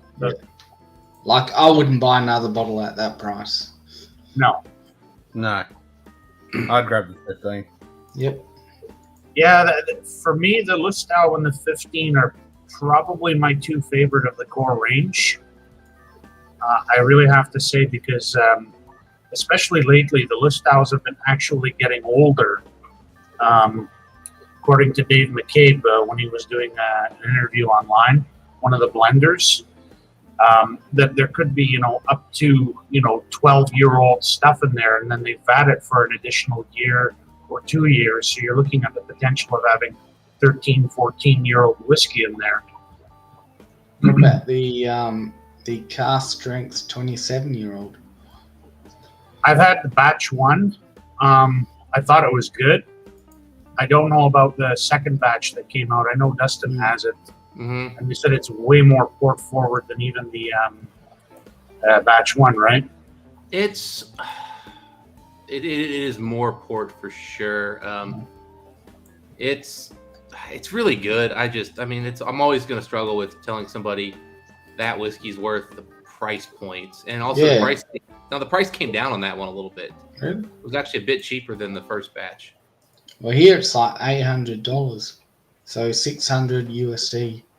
Oh man, that's getting rough. Yeah, I still Welcome to haven't- Australia.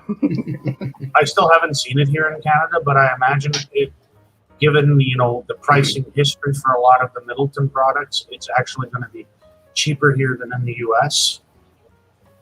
I mean, I can only hope. Well, the new non-age stated PX cask, Charles, I would imagine it's going to drop sometimes this fall.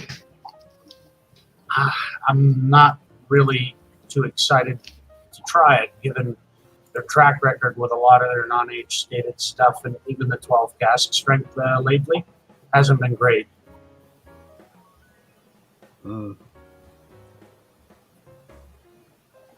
Like, I'm really struggling to get through my batch 1 2019 cask strength, the 12 year. That's It's not a good. struggle. It is not good at all. And I've heard that the 2020 batches haven't gotten much better either. Yeah, that's why I haven't bothered picking any up.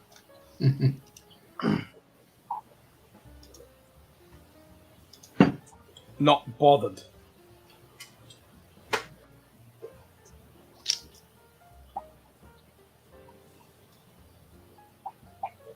I mean, if I get to try a pour at a pub, that's how I'm going to do it before I, pass judgment on whether or not I'm going to go out and, sink money on a bottle. For sure.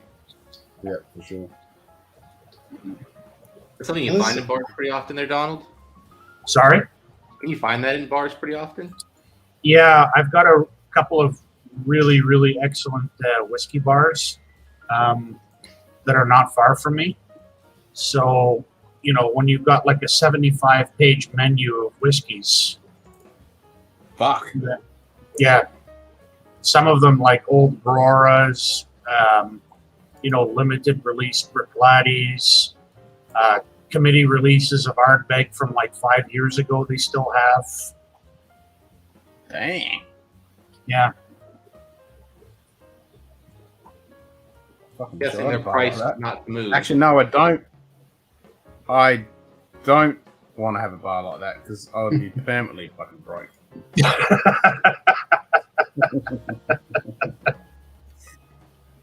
I would definitely turn into a fucking Norm at a bar like that.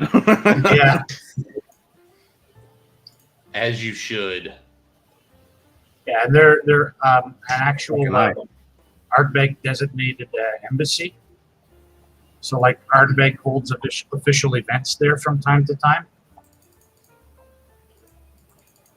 Fair enough. Yeah. So when they don't want to just have you drink on their bus. Yeah, pretty much.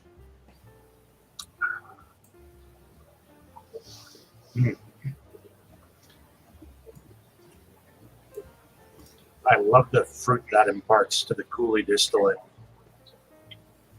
Also gives it a kind of almost like an almond-like waxiness to it. Kind of the flavor you get from those almond cookies, you know, at the Chinese restaurants. Yeah, delicious stuff.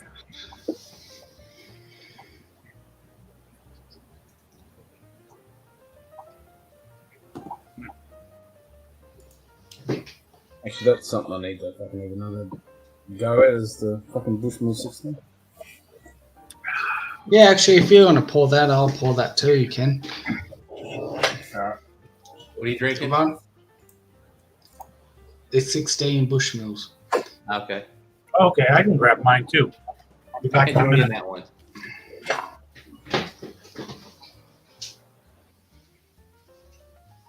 Yeah, I won't grab the Causeway.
This is only 40.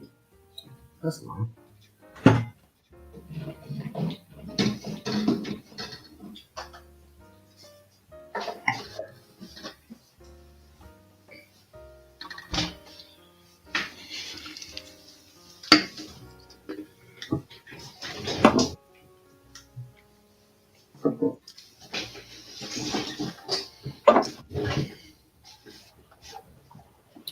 Okay. Haven't I know. read this since when we did that St. Patrick's live stream. Yeah, that was a while ago. I know Ed in the Rock Gut Review is not a big fan of this. He refers to Bushmill 16 as the fucking devil. Really? This is actually, this is my favorite Bushmills. I've been a bit bummed about this bottle because every time I've had it, I'm like, this is Really? not right. There's something going on here. Actually, the thing that's not going on is once you've had cask strength Bushmills, you can't go back. I think I think that's what's happened. Well, I think I've had it a few more times because this is actually a bottle kill level now. Oh, wow. Yeah. See, the 10 is my go-to for Bushmills. It just, like Talisker for Simon, it's got a very special place for me. Oh, yeah, the 10 is... It's a classic, but I just find this just amplifies everything the 10-year-old is. Okay. I just think it turns the the fresh orchard fruits you get from the 10. This just makes them more on the dried side, but it's still fresh. Yeah, I could see that. All right, that's all right. Yeah. That's what I remember Bushmill 16 like. Okay, well Must have been just the neck. Yeah. It was fucking. I just didn't like it. There was something wrong with it. And a couple of times I had it, and I'm like, this is not happening. But that's a lot better. I mean, it is 40%. It is, but it's still got a good mouth viscosity. Yeah. And the finish is coming across nicely. But I like it. It's just Yeah, that's what I remember. it still has that fresh thing, fresh pears and kind of apple thing that the 10-year-old has, but except just a little more complex. Like it's turned into more dried, kind of spicy almost. Yeah, and too busy having my mouth abused by sherry to even think about Orish.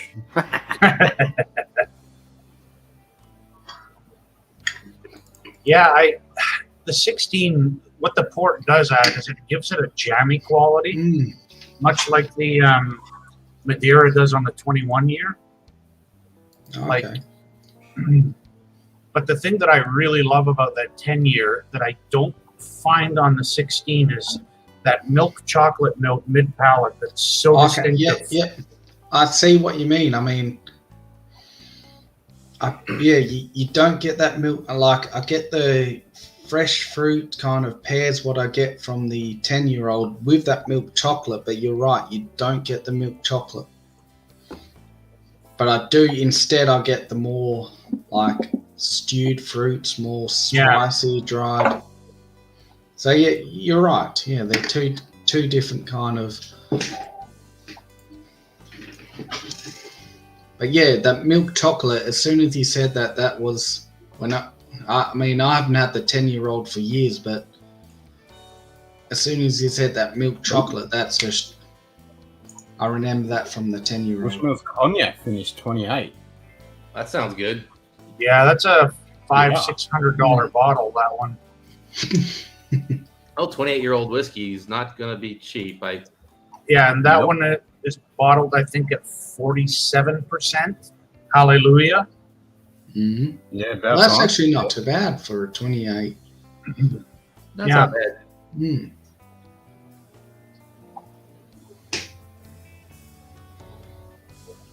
But yeah, I see what you mean. Like, yeah, it doesn't have the milk chocolate thing, but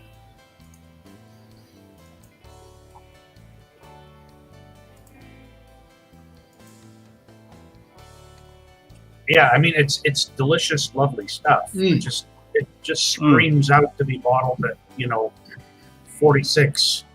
You know? Yeah. Oh man, it's so hardly screen. It's just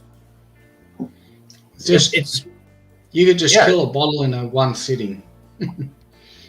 Is this? Yeah. If this was at 46, fuck, that would be pretty damn good. That's why those causeways are so fucking good. God damn. Oh, no doubt. Like their base malt is really, really good. And I know that they've got pretty good cask management policies as well at Bushmills. So, yeah.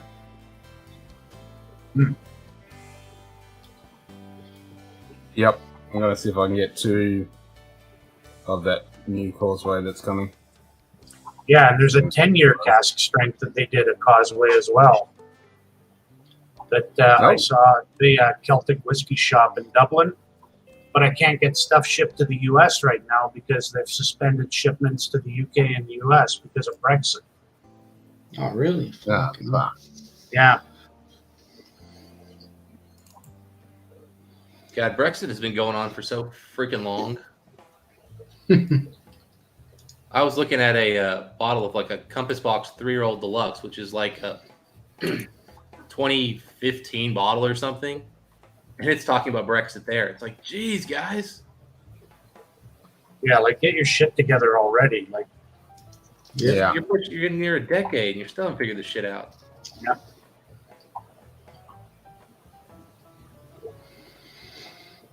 But yeah, I think I have to revisit the 10-year-old. I mean, I haven't had for a few years, but as soon as you said that milk chocolate flavor, that is exactly what I remember from that 10-year-old. Yeah, for me it was super distinct. It's one of the very first flavors that I ever picked up on a whiskey. Exactly. Yeah. Yep. It was. And that was that was from a bottle that was gifted to me when I was 19.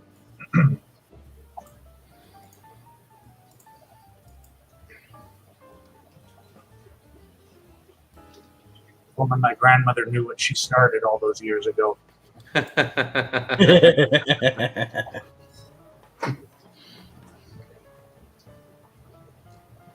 I think she was very successful with what she did. Yep. Exceedingly, yeah.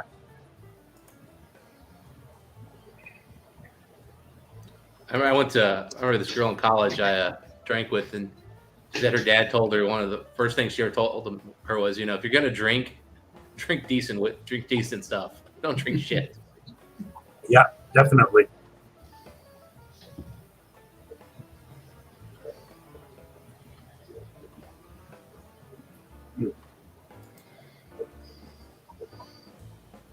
Yeah, Bushman's Causeway collection returns with the ultra exclusive 2011 Banyuls.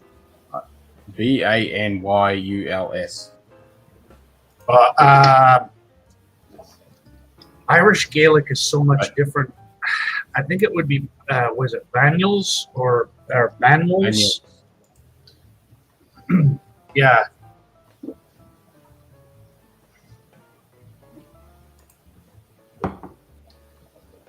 Like, they can't even agree to, between the Scots and the Irish on the Gaelic pronunciations. It's funny. 53.6%. What kind of cask? Another Marsala or? No, well, it's finished in that Banyuls. Oh, okay. It's ports. So the whiskey club describes Banyuls as port's French cousin. Okay. Okay. That should be interesting. Oh, here we go. So 6.5 years in ex-bourbon and then Oloroso sherry cask. Okay. Yep. And then finishes the spirit and ex-Banyuls cask for a further 3.5 years. There must be something about triple distilled and triple, aged or finished for Bushmills, because the vast majority of their whiskeys, like, they're all triple distilled, and then with the exception of like the Triple 10 matured. and the the blends, they're all triple matured.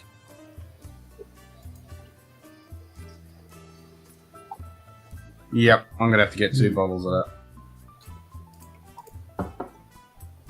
Yeah, I would too. Yeah. Which one? Bushmills Causeway. Ooh. It's their Only limited edition cask strength whiskeys.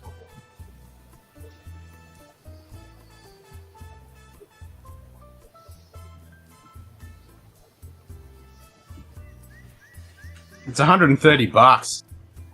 Oh, no brainer, all day. Yep, I'm doubling up on that for sure. Yeah. That's an absolute no-brainer.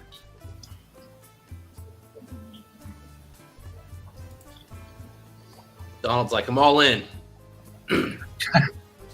Actually, I still have to go and pick up the bottle of Writer's Tears ice wine finish that just came out. Oh, ice wine. Yeah. Going to be interesting to see how it plays with the hot still single malt blend they use. Ah. Yeah, the only ice wine finish I've got is at Glenfiddich Winter Storm. Yeah, and it's the same people who provided the ice wine casks for that in a skill. Oh, really? Oh, nice. Yeah. Ah, okay.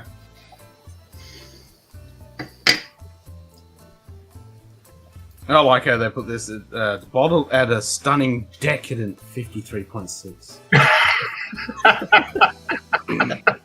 Okay. Yeah.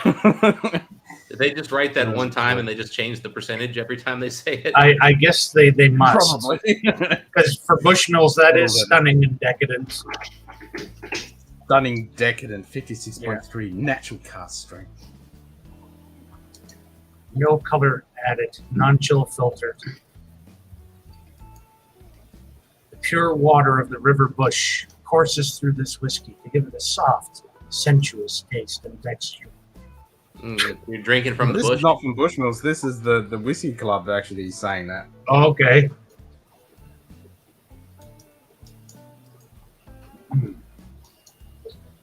That's the kind of club that would accept me. Not very good at what they're doing.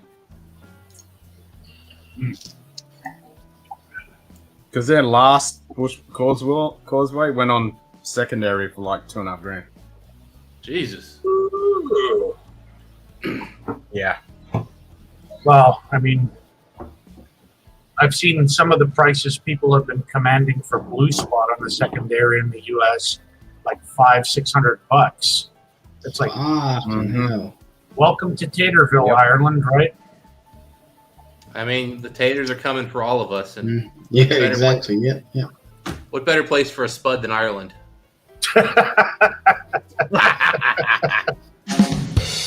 Yeah. Where is our potato spirit animal, Jim? He's at a charity event. Is it for him? I can turn the spud on if you want the spud. But that's Jim. Yeah. Yeah, where's Jim? He hasn't been in today, Jim Morris. No, he's at a charity He's at the charity event. Oh, okay. He's at Irene's. Still no excuse. Just kidding. Just kidding. Stream from the charity. Come on. Just kidding. Yeah, just do it. So, shall we all have to, Ben's like... there. Yeah. Brian's there. Jim's there. They're all streamers. Come on. Get your shit on. Tony Tito's there, so they should all be on. Like, no excuse. They should have one stream with all of them just like screaming and yelling, "What's up, guys? Yeah. We're With bidding on 50,000 other bourbon. people. We're going to win a lot of good stuff." Yep.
Yep, we're back.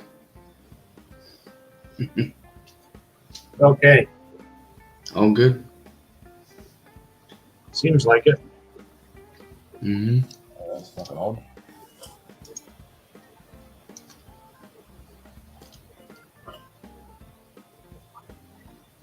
Yeah, apparently we're moving, so.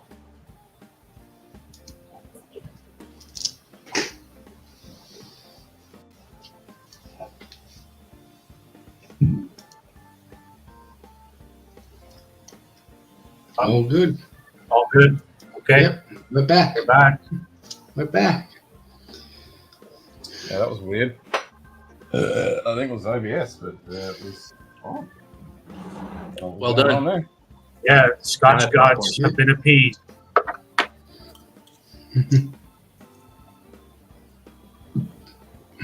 Some random ass weird shit. Well, all 6 people, who includes us, are, I'm sure, enjoying this. I'm sure they are. Yeah. Entertaining, at least. Yep. Damn, why'd you let him back in? Who's that?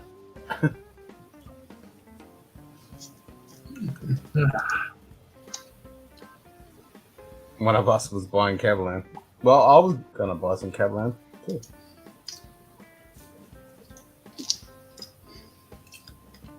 Every day is a good day to buy Capellan, that's for sure. Yep, I shall be picking up a bottle tomorrow. Hopefully, as long as their store's not lying. I should be buying a bottle tomorrow. Yeah, I'm gonna go grab one more pour.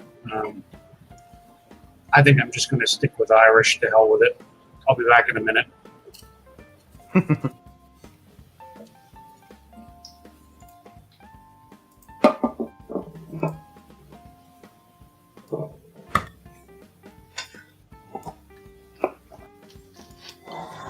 So I think that was just OBS that decided to go bleh.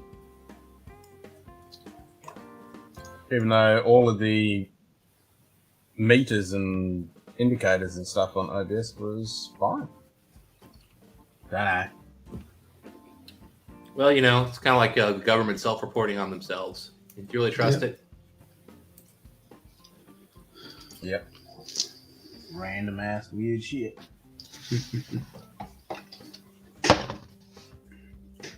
Of course, everything's fine. Nothing's wrong.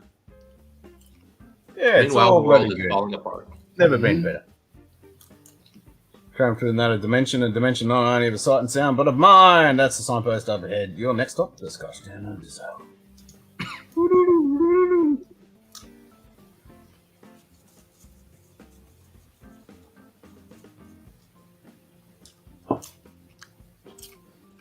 Oh, let's crank up the bandwidth a bit.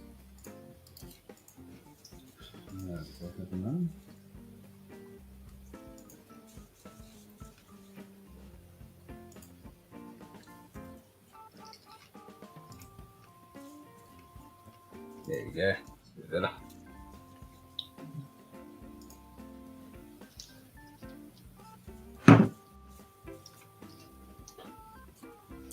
Well, at least you fixed your camera, Dustin. Seems to be fine now. Yeah, it's been holding up. I guess maybe that port that I was connecting it to just isn't very good. Yeah. I don't know. I've noticed on some computers, certain USB ports are better than others. Which isn't only a good $5 thing. more than the Enoch 12. What did you grab?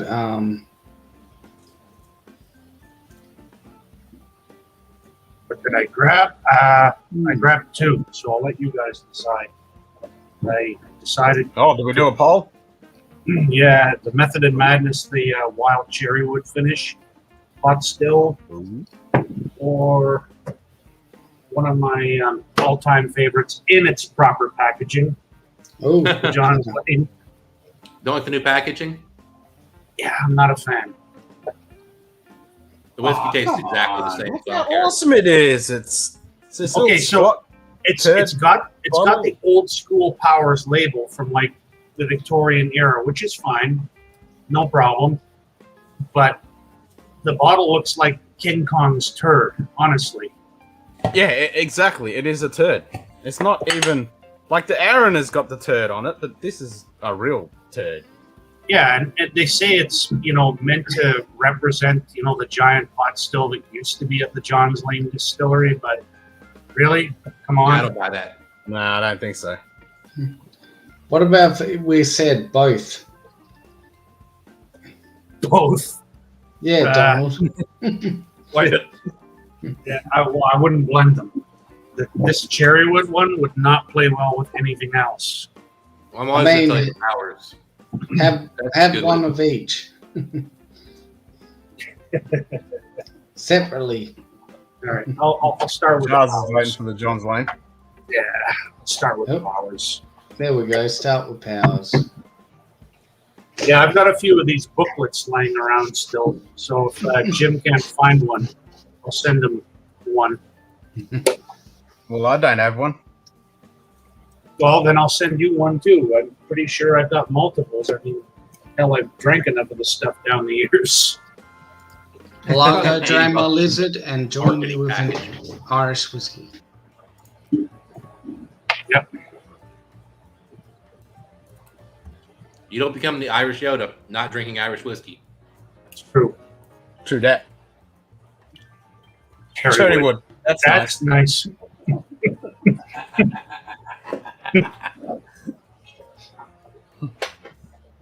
But in the U.S., you guys actually have pretty good selection of their Method in Madness stuff now. They've got the single malt, the single grain, and the chestnut finished pot still, which is delicious. The chestnut finish just. I don't think I've seen any of those yet, but that doesn't mean they're not out here. Oh, people have sent me pictures of like stores in California, Texas, the Midwest that have like lots of it on the shelf.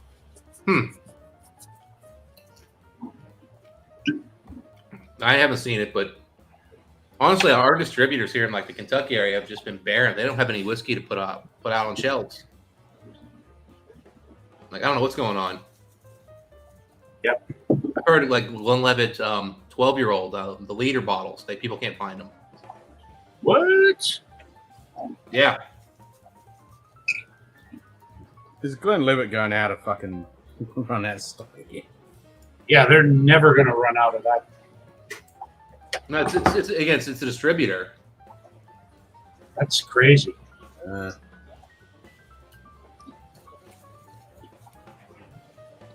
I don't know what's causing it, but yeah, they're like, yeah, there's a shortage. We can't get this, can't get that. I'm like, geez. I don't get it. That's insane. I mean, it's like it's all Scotch and Irish right now. They're just out of everything.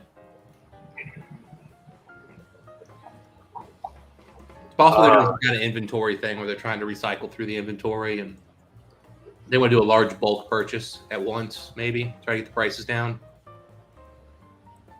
My favorite thing about the John's Lane is this ginger snap cookie note from the spice of the pot still. Okay, see that. I like the custom though. Yeah, I even get like hints of, like orange marmalade, the peel. Definitely see that one. I mean, it's definitely a fruity, jammy whiskey. Yeah. With a good bit of spice. Well, that's part of the appeal for me. I love, well, as you know, Dustin, I'm mad about the pot still, and sometimes the spicier the better. Yeah, it took me a while to get used to the pot still note is not a sign of youth.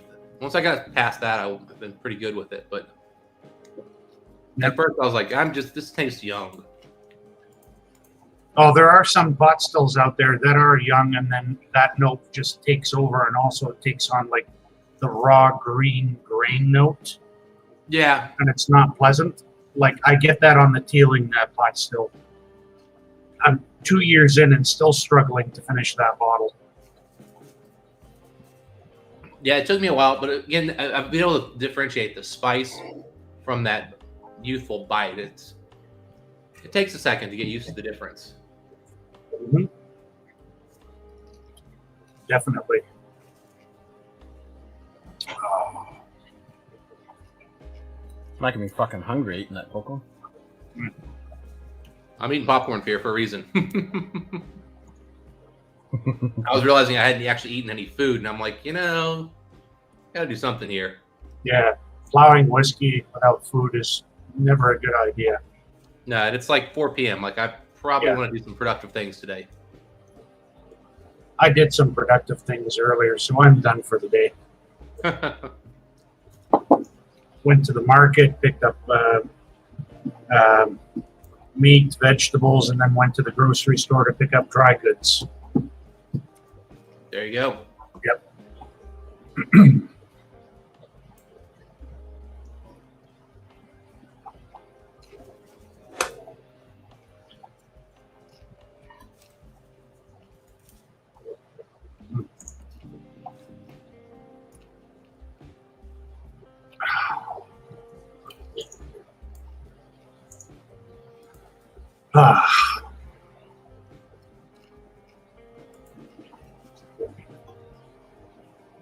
Cultures. The Nick Offerman Lagavulin actually just dropped here this week. The new one, the Guinness. Oh, okay. What's the price point for you guys? 120 Canadian. I got mine for 85 US. Okay. Yeah. I thought that was going to be U.S. only, so that's interesting. No, usually when it's really weird because the last one they said was going to be U.S. only, and a few months later it turned up on the shelf here. Fair enough.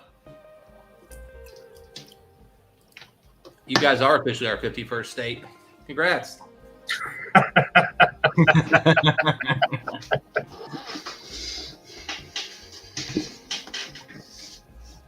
Oh, yeah. That's the 12-year. Which one is that? No, this is the 15-year-old musket cask. Oh, okay. Nice. Is that a fucking repeater? That sounded like a fucking repeater. No, that was my phone going off. Whenever I have certain messages, it uses Morse code for SOS. Ah.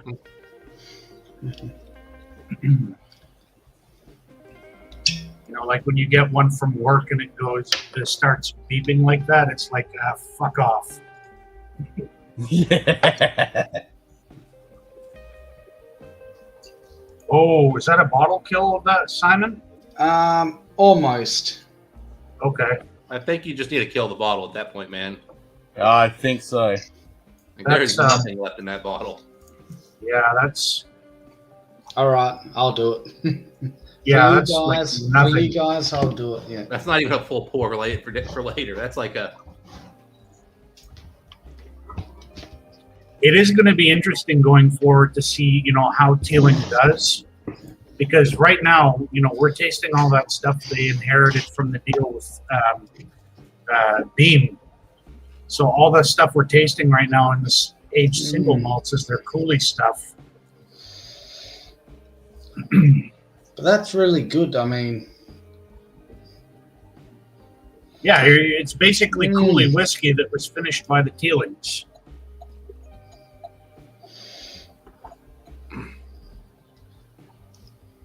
Yeah, the stuff's pretty good, but as you pointed out, it's not their own stuff. So, but it's some of their best stuff. Yeah, but then again, I mean, Teelings, it was their grandfather who owned Cooley. Their father, yeah. Yeah, father. They basically opened it up in 1987. Yeah. It used to be like an old potato alcohol distillery for the Irish government. And that's weird. 1987 was my birth year. Okay. Young whippersnapper. But that's what I mean. I mean, it's still technically Teeling. Like, I mean. Yeah, it is. But I mean. But do they own the still and do they own the yeast strain? You want to play me hard? Phrasing? No idea. Well, then you better nut up. Phrasing? Because I've swallowed just about as much as I can take from you. Hey, phrasing! But yeah, Dustin, technically, I mean, it's still in the family. Yeah, I get it, but a lot of it also had to do with, Noel Sweeney was a huge part of their success at Cooley. Like, I'm sure that he had a huge role to play in like developing that flavor profile. Because I have a bottle of stuff that's sourced from Cooley from when he was there at his new distillery, Powers Court, the Furcullen range, and it's got that beautiful tropical fruit Cooley characteristic that people have come to love. Yeah, that's what I mean. It's just, I mean, I actually like this better than pretty much any of the Teeling. Like the single malt, I like it better than. Yeah. I mean, even I'd say I like it better than the Spot range. Okay. Well, I mean, it's similar. It's just Yeah. Whereas the Spots are all single pot stills with wine finishes and wine aging. But that's what I mean. Even this musket cask is. Yeah. I just had the 12-year-old Spot earlier, and I prefer this musket finish. Even though it's only double distilled and that, and it's a single malt, not a pot still, but. Yep. Yeah, one of my favorites there. Oh yeah. The little Barson. Yeah.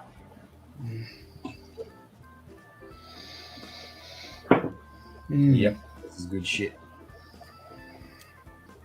I love the concept behind that about finding different wineries around the world that are owned by Irish families to pair up with them to finish the whiskey in.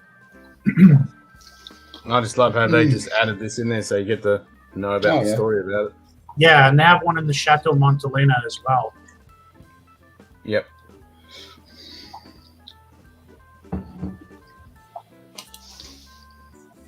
And I just love the texture on this tube. Yeah, that one is just it's actually one of my favorite whiskeys. Period. For whatever reason, it just gels with me. It's like Yeah. That's what I mean. These revival editions, there's something about it. Well, now they have the Renaissance editions. So they did an Australian Shiraz cask finish for one of them. The Jim Berry. Yep. Yep. And they also did, I think they've done another Muscatel. Yeah, they did, yeah. I'm trying to remember, as part of the Renaissance.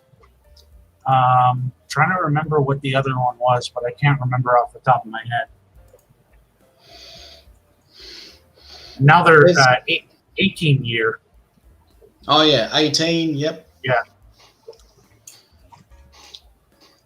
But still, I mean, like this is a single malt, and it is double distilled as far as I'm aware. But still, it carries that Irish. Well, that's to it. Like, how did they do it? I mean, well, that's down to the Cooley distillate and the method. But you would think double distilled. I mean, you'd think it would taste like a Scotch. So we're just done with phrasing, right? That's not a thing anymore. Yeah, I mean. But it just tastes like an Irish, like it does not taste like a Scotch. Well, and to be fair, some Scotches can come off like Irish whiskies too, and vice versa. But with Cooley, it's whatever they did, however they distilled it. And that's what I mean. Yeah. There's just a little bit of magic in there for that tropical fruit. which is one of my favorite notes in whiskey. Yeah, exactly. It's pure tropical fruit. Tropical fruit's amazing. Mm-hmm. It's just pineapples and cream and. Yep. But then there's a bit of spice. I mean, it's just even honey. Yeah, and with that Leoville Barton, the one thing that really sticks out for me, and I've probably mentioned this to you before, Ken, is that shortbread note that everybody says they get on the pot still turns into rich custard for me, like my grand's homemade custard. Yeah, It's a custard tart. yeah.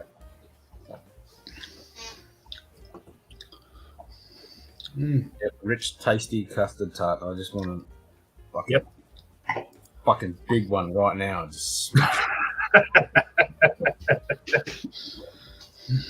Yeah. All right. Let's pour something that doesn't play nice with others. And I learned that the hard way. I was trying to come up with another blend for Blendageddon coming up. And this stuff, this cherry wood finish, just does not play nice with anything.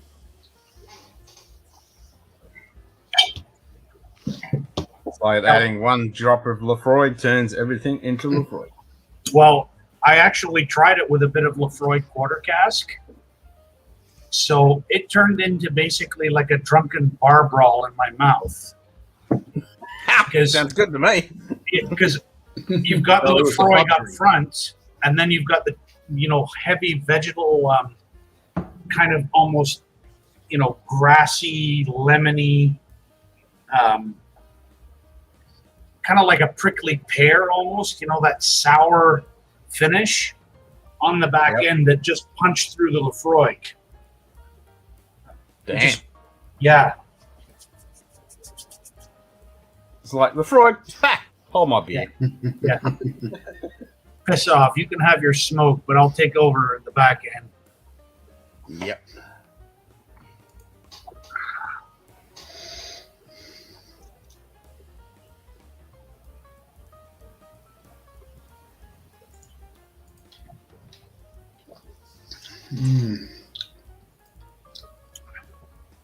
Oh, there it is.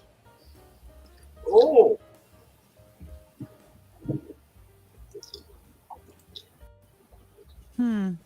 Yeah, You that still shouldn't have drugged me. No, I know. That was Extremely uncool. That's not, though. Holy shit. right. Glenn Cooley for the best of times. Yeah, sugar kitty dragon fruit even. Good point. Yeah, dragon fruit. But, yeah. Oh, it's 4 o'clock in the morning. You have to love what they say on the nose. Box hedge clippings on the back of the bottle. Before we go back to the States. Yeah. Roger, I am not driving to Scotland with a kidnapped MI5 agent in the back just to visit a stupid distillery. It's not stupid, Lana. It's Glenn Cooley for the best of times. Yep.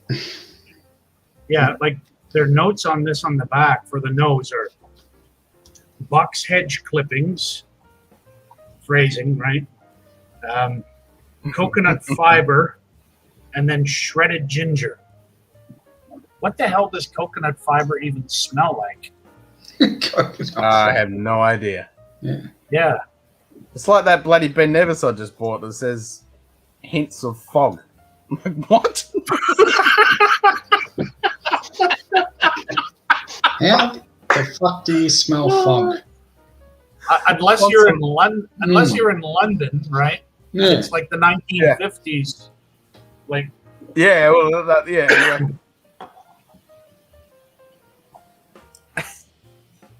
Phrasing. Like there Harry you Nuts. go. Is that a 27 cast? year. 27? Yep. I was going to say that. Batch 2, yeah. Yeah. Like Harry Nuts. Phrasing. We're all drinking Irish. We're going to join you.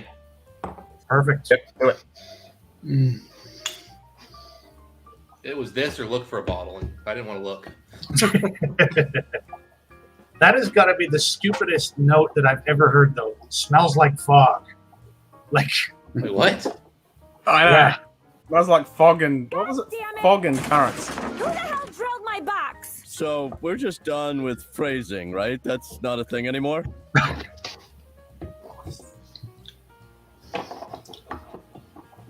You know what, Sugar Kitty? I don't think I have smelled the inside of a coconut after it's been husked because I'm not a big fan of coconut.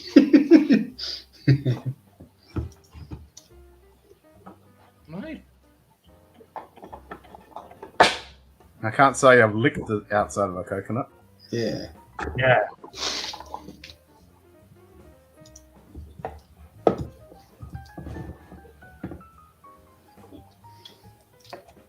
It smells like fog from Donald's where fighting with that box. can make a big difference. Yeah, exactly. It just said hints of fog and currents. I'm like, what? Yeah, because if you're next to like the North Sea in Scotland, of course it's going to smell very maritime, right? Whereas if you're next to like here in most of the time here, it smells like fucking someone just farted in your face because it just smells like fucking dead seaweed on the coast. yeah, or like if you're getting fog in downtown Toronto sometimes and it's coming in off of Lake Ontario, it stinks like shit. Yeah, exactly. Yep. Yeah. Or if you're driving through a fucking cattle farm and then you smell that fog. Or if you're walking through Kensington Market here in Toronto and there's a fog, your chances are by the time you emerge, you're going to be pretty high. Yeah, that's good fog, man. Oh, jeez. This box is over-engineered. I was going to say, you haven't. That's a fucking magic box, is it? One of those No, bloody what I fucked up Chinese on was puzzle there's boxes. now there's a freaking, you have to have the bottle like properly aligned in the back, and I forgot about that. Yeah, there's on all the Middleton bottles, there's a little slit slit in the bottle. Yeah. Yeah. And so I'm like, what the fuck? How is this not working? I'm like, oh, wait, there it is. My bad. Yep, I've done that a couple of times. It's funny, like most bottles have that little piece there, but most bottles don't actually use it to where you need to align it. Yeah. Yeah.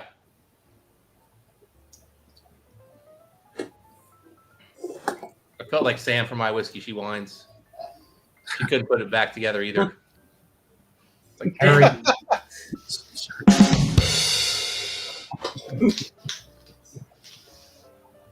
Oh, look at that. We got Charles drinking Irish. Yep, there he is. Yeah, that's it. Thing is, we've been talking about port all morning, and now we're talking about Irish. I'm like, well, I only have one Irish that covers that particular niche. Jesus Christ, 4:12 a.m. Fucking hell. Yep. That's about when I went to bed last night, I think, Ken. Yeah. How long were you guys on Discord after I left? And Swami? Swami got off just after you did, but then Okay. Jason and I chatted for a little bit by ourselves, and then Ken hopped on, and we were talking till, actually, it was almost 6, actually. Okay. And then I woke up around 9 this morning. I turned on the Scotch Down Under, and I was like, nah, I'm still tired. And I rolled back over and fell back asleep. That's when I started dreaming about drinking at Ken's. I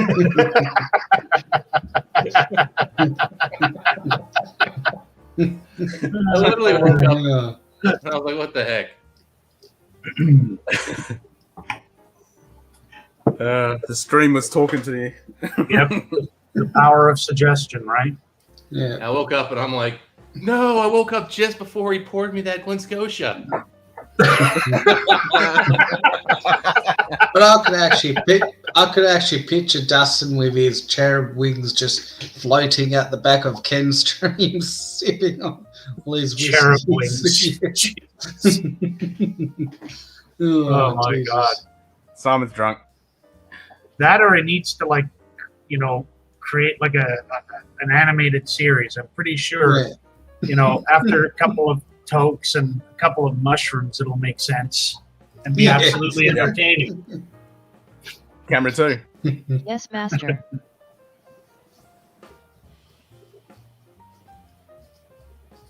Oh, there we go. Jesus Christ. At least it isn't the floppy aubergine that was bothering Simon earlier or the other day. No. That thing, Yeah. I thought Simon was going to have a coronary because, like, oh, fuck. Oh, fuck it. Jesus. Oh, Like, fuck off.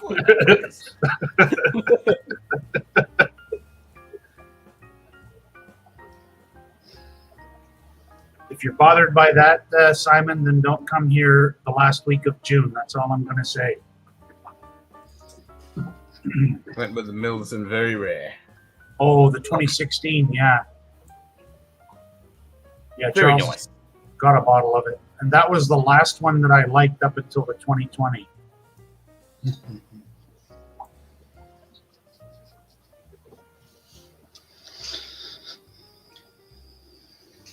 That was also the last one with the old style branding and packaging and everything, too.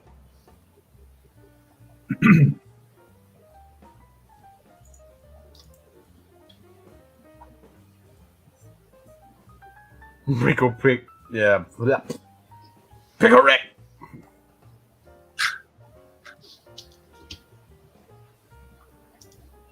Yeah, that Pickle Rick one is. Yeah, Pickle Rick was, yeah.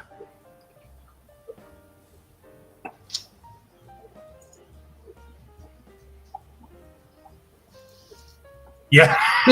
Jesus. That is the fucking creepiest fucking. That is just fucked up, eh? Like, that is just. I can't get used to that, man. That's just fucked. Yeah, and then, you know, if you have like a voice filter on it and be like, hey, Yeah. I'm coming for your children. Oh, Jesus, don't say that. Oh.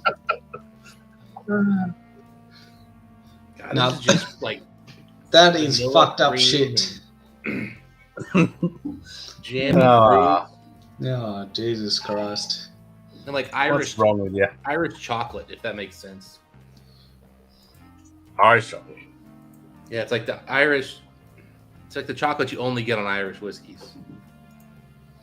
It's like just slightly different. Okay. I actually had a set of chocolates sent to me from Whiskey World, and each one was made with like a different liquor in the center of it. And so you had like an Irish, there was like a bourbon, there was like a Scotch, there was a couple different ones. And Yeah. I mean, it really, and this reminds me on the nose of that like that Irish whiskey with chocolate, like just sort of, it's distinctly different. Yeah, see, when I tried batch 1, it didn't really translate into chocolate for me. It actually really made me think of Vietnamese coffee. And I don't know if you've ever had it, but it's kind of a blend of like milk chocolate with really dark coffee powder. I can see that for sure. But it Yeah, was it's chocolatey, it's coffee, but then it's also Yeah. fruity jamminess, like just heavy Yeah. fruit and jams. that's kind of what I got on batch 1 too. And now I do have a little bit of popcorn smell still in the air, so I am picking up buttered popcorn, which I don't think is from this. G'day, Joe. How you going, mate? I did a quick rinse of Oh, my hands. g'day, I Joe. should have washed them. Good day. Did you say good day? Improvement. Oh, Jesus. Yeah, that was one note that I did not expect to find though in that whiskey was that Vietnamese coffee. It's the only whiskey I've ever gotten it in. Number 1. Yes, master. You age a whiskey long enough, you start getting all kinds of cool stuff. Yeah. Yeah, that Glenkinchie 24 that I had a couple of weeks ago was absolutely phenomenal. So you know how there's that kind of that grassiness on Glenkinchie? Yep. Well, that kind of grassiness kind of turned into like the sort of smell you get from like honeysuckle, like those really, really pleasant floral notes. It was really interesting. And it was like dark honey, you know, sweet stewed fruits like apple and pear. Like it was just, yeah. I can imagine, because I really like the Glenkinchie 12. I like that honey note that comes on the grass, that grassy honey. Yeah, me too. I started getting some stewed fruit here. Right some apple and pear here. Not predominant, but they're here. I would imagine so, given the Middleton distillate. Yeah. Hey, Joe just joined us. Hey, Joe, we were talking about you earlier. Yep. Yeah, I went back, Joe, and watched a little bit more of your stream just to kind of see some of the bottles you had. People were kind of joking about how your son's definitely not a true beginner. He's definitely drank before. No.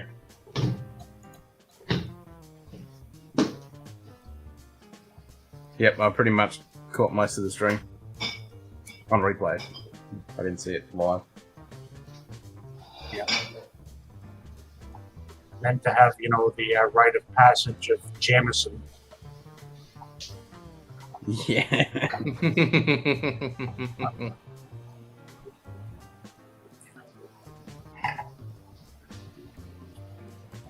Yeah, I've been there. Not fun. All he needed was a pickleback, from what I hear from my friends. Ugh. Oh. Yeah, not. That sounds terrible to me. I've always passed, but people swear by it. Yeah, I know. It just no. Mm-mm. I don't like pickles, and I sure as hell don't want to mix it with Jameson. I like pickles. I especially love sour pickles, like you get at the the kosher sour ones, or the ones you find in like the Polish or Russian markets. But to mix that with Jameson just seems like an awful idea. Yeah, it doesn't sound right. And when you have my friend's Polish mother telling me the best cure for a hangover is to take a belt of pickle juice. No. Not happening. Not now, not ever. No, never. No. Projectile vomiting story wasn't a story I was supposed to disclose. Too late now.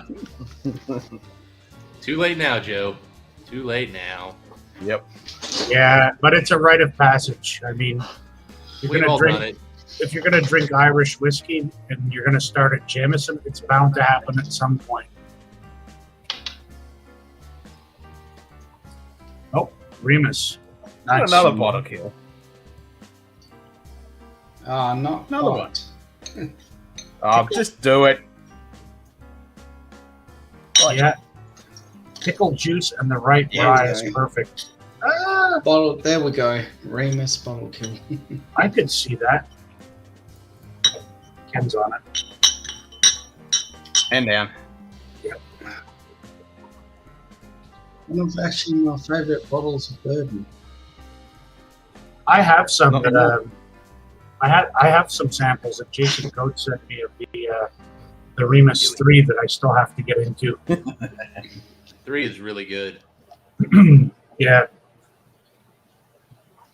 I've heard great things about it. So I think, given now, okay, given now that Luxco and MGP, same company, I think we may start seeing more of their stuff here.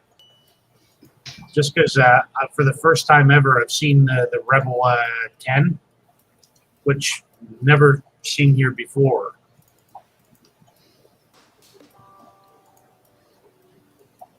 Yeah, it'll be interesting to see what happens with Luxco, though, because are they going to still be producing Kentucky bourbon, or are they going to start being a source of MGP whiskey? Who knows? I mean, I know MGP has a weeder that's it's getting close to old enough to be put into those 10-year-old Rebels. So, and it's I want to say their weeder's pretty good. So, okay. I haven't had a 10-year-old version, which has me all the more excited because a 10-year-old sounds good. MGP 8-year cask strength rye with classic kosher dill. It's tasty. Okay. Yeah. I mean, I've got some like full sour dill pickles right now in the fridge. I might, try it with a little bit of Canadian Club Chairman's Reserve rye, just as an experiment, since it's like a cheap $30, 40% rye that's actually not bad. Can ask for more than not bad.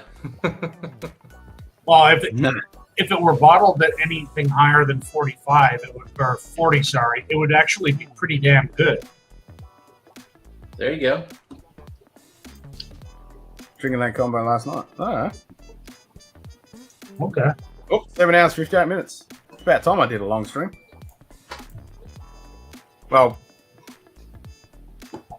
how long did I go the other night? That was 8 hours as well, wasn't it? Close to it, yeah, something like that.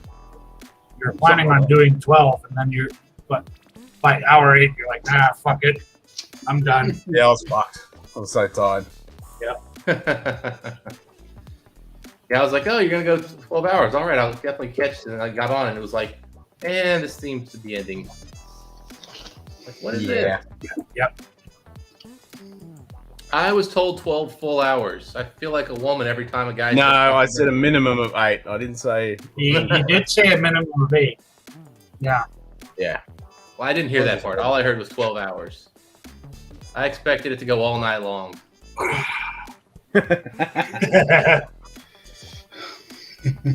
8 hours. Well, since you guys are still here and I'm still here, I may as well pour one more. What do you think I should get? Stick with Irish? Oh, the Layerville Barton? You might just end it on a nice peated note, man. I feel like that's a good way to finish off. All right. Let's go Pete, Nightcap. Okay. I will grab something peated then. I'll be back. I'll wait to see what you bring. Voice spot. Oh, I wish.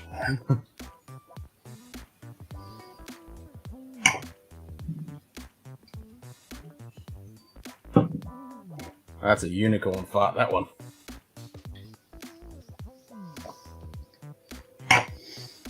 As will I. Nice. So we haven't done this all fucking night. Let's see how fucking bad it is.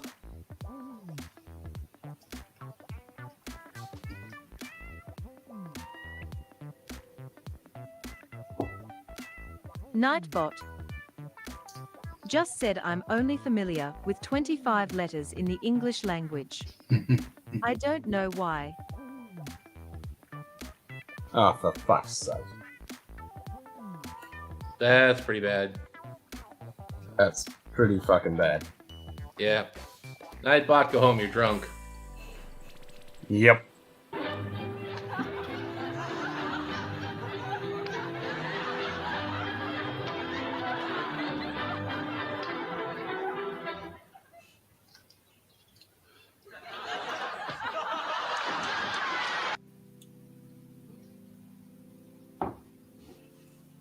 Thank you, Chick Kitty.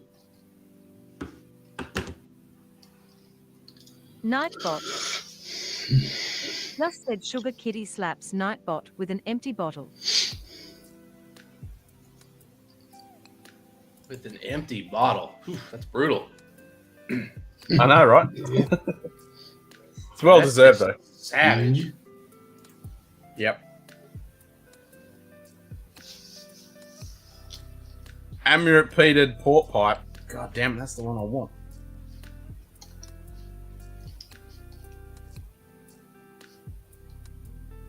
Good choice.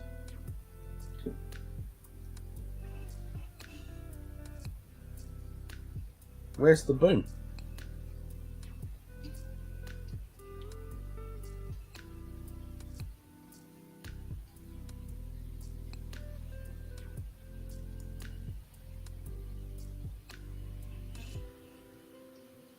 Where's the boom?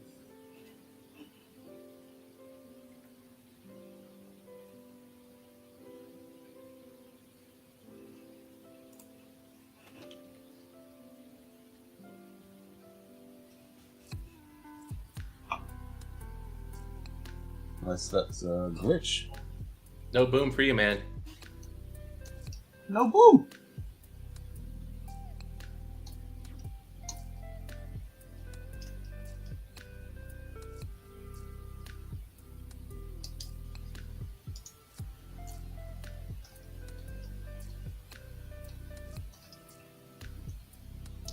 Chris Tats. Just said not happy Jan. Yeah, I know. It's like, what's going on? Where's the boom?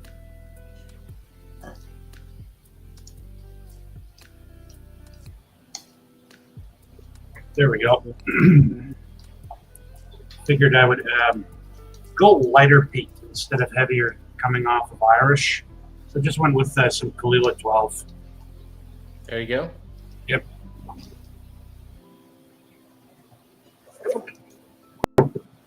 You want to play me hard? Phrasing? No, I don't. Well, then you better nut up. Phrasing. Because I've swallowed just about as much as I can take from you. Hey, phrasing! But before we go back to the States... Archer, I am not driving to Scotland with a kidnapped MI5 agent in the back just to visit a stupid distillery. It's not stupid, Lana. Nope. Fuck's playing all of them. It's fucking hell. Is Nightbot having a seizure? Extreme elements? Something's having a fucking seizure.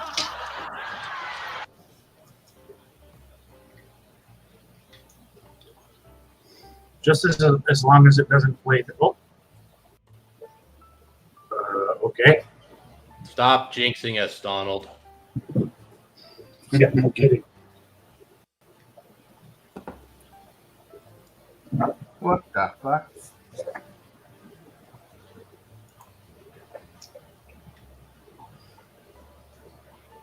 Oh, okay.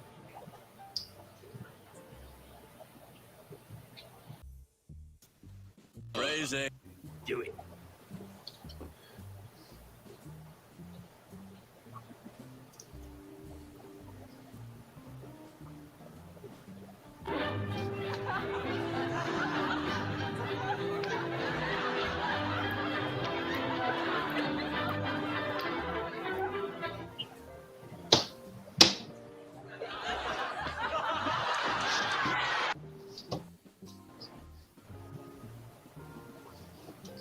Okay. Looks like we're back.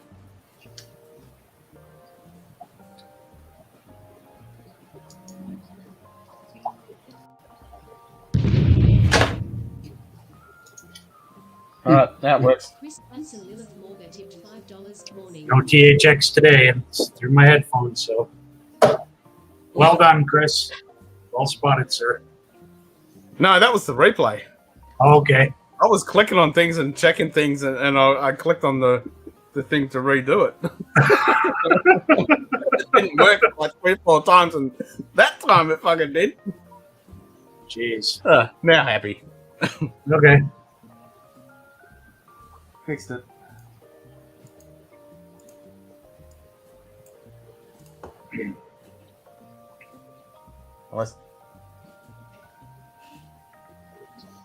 Okay, fixed it.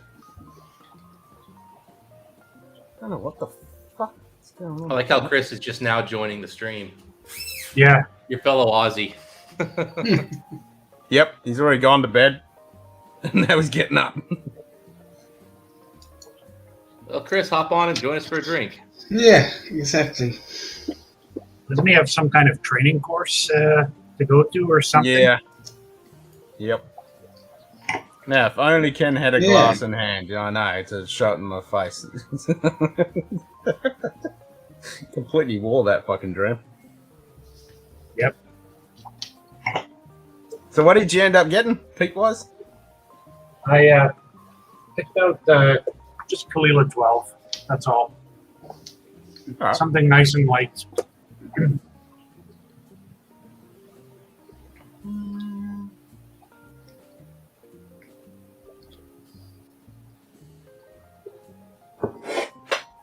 I'm gonna go the old Beltran. Okay, cool.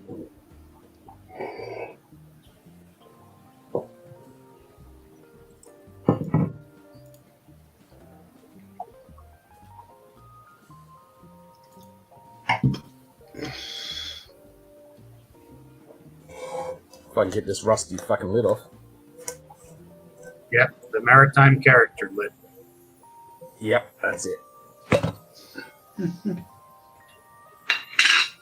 Nicely rusted on.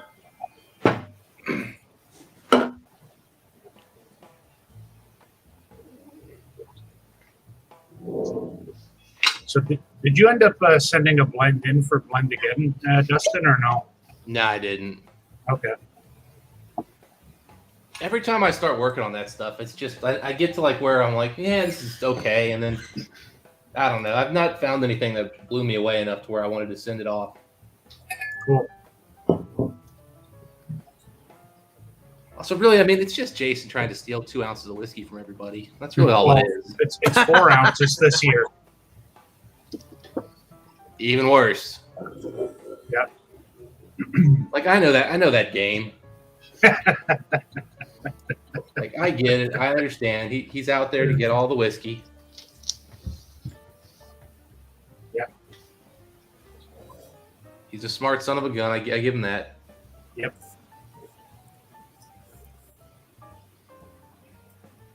This is right.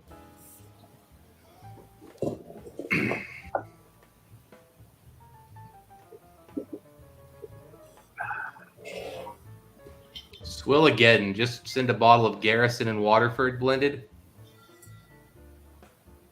So yeah, the Swillmageddon. Yeah, there was a couple of times Ed looked like he was about to like Ralph.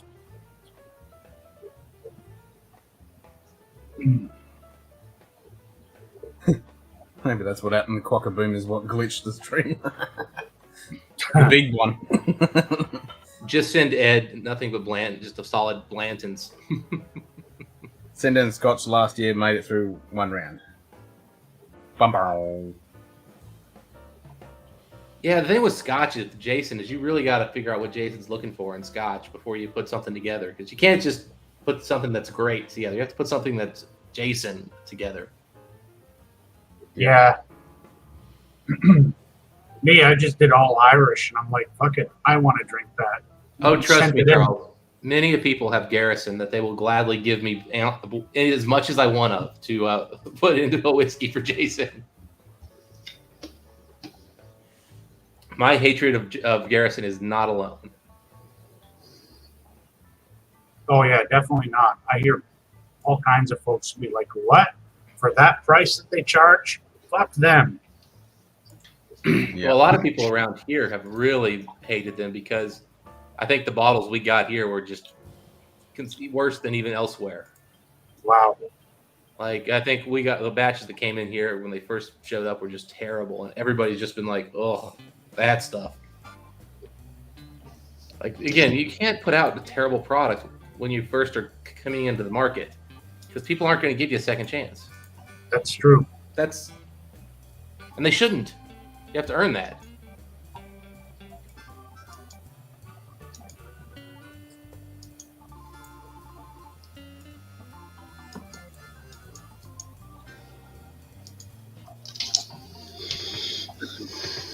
Yeah, there's a few kind of craft whiskeys that I've had from some smaller Canadian ones, and they were like really? Like even the brewery down the street from me just put out their first couple of batches of their Canadian whiskey. And there was no way in hell I was going to pay like $55 for a 375 of 4-year-old Canadian whiskey. No way. Whoa, Nope. that's just stupid. Yeah. So I mean, I had a pour and it was like,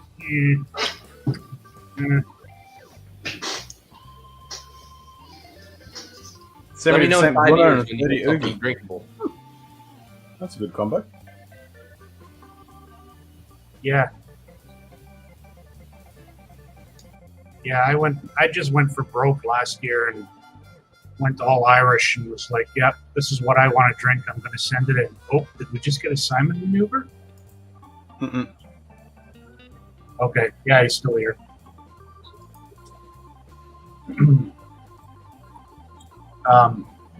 Yeah, was Cheers, Chris.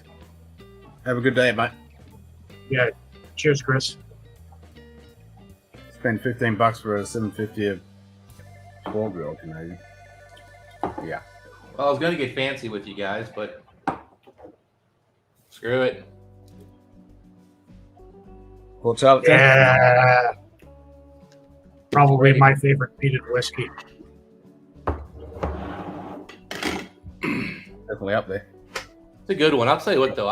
Every time I go back to Ardbeg 10 and compare it to anything else in that range, I just always think it's the best freaking peated whiskey under $100.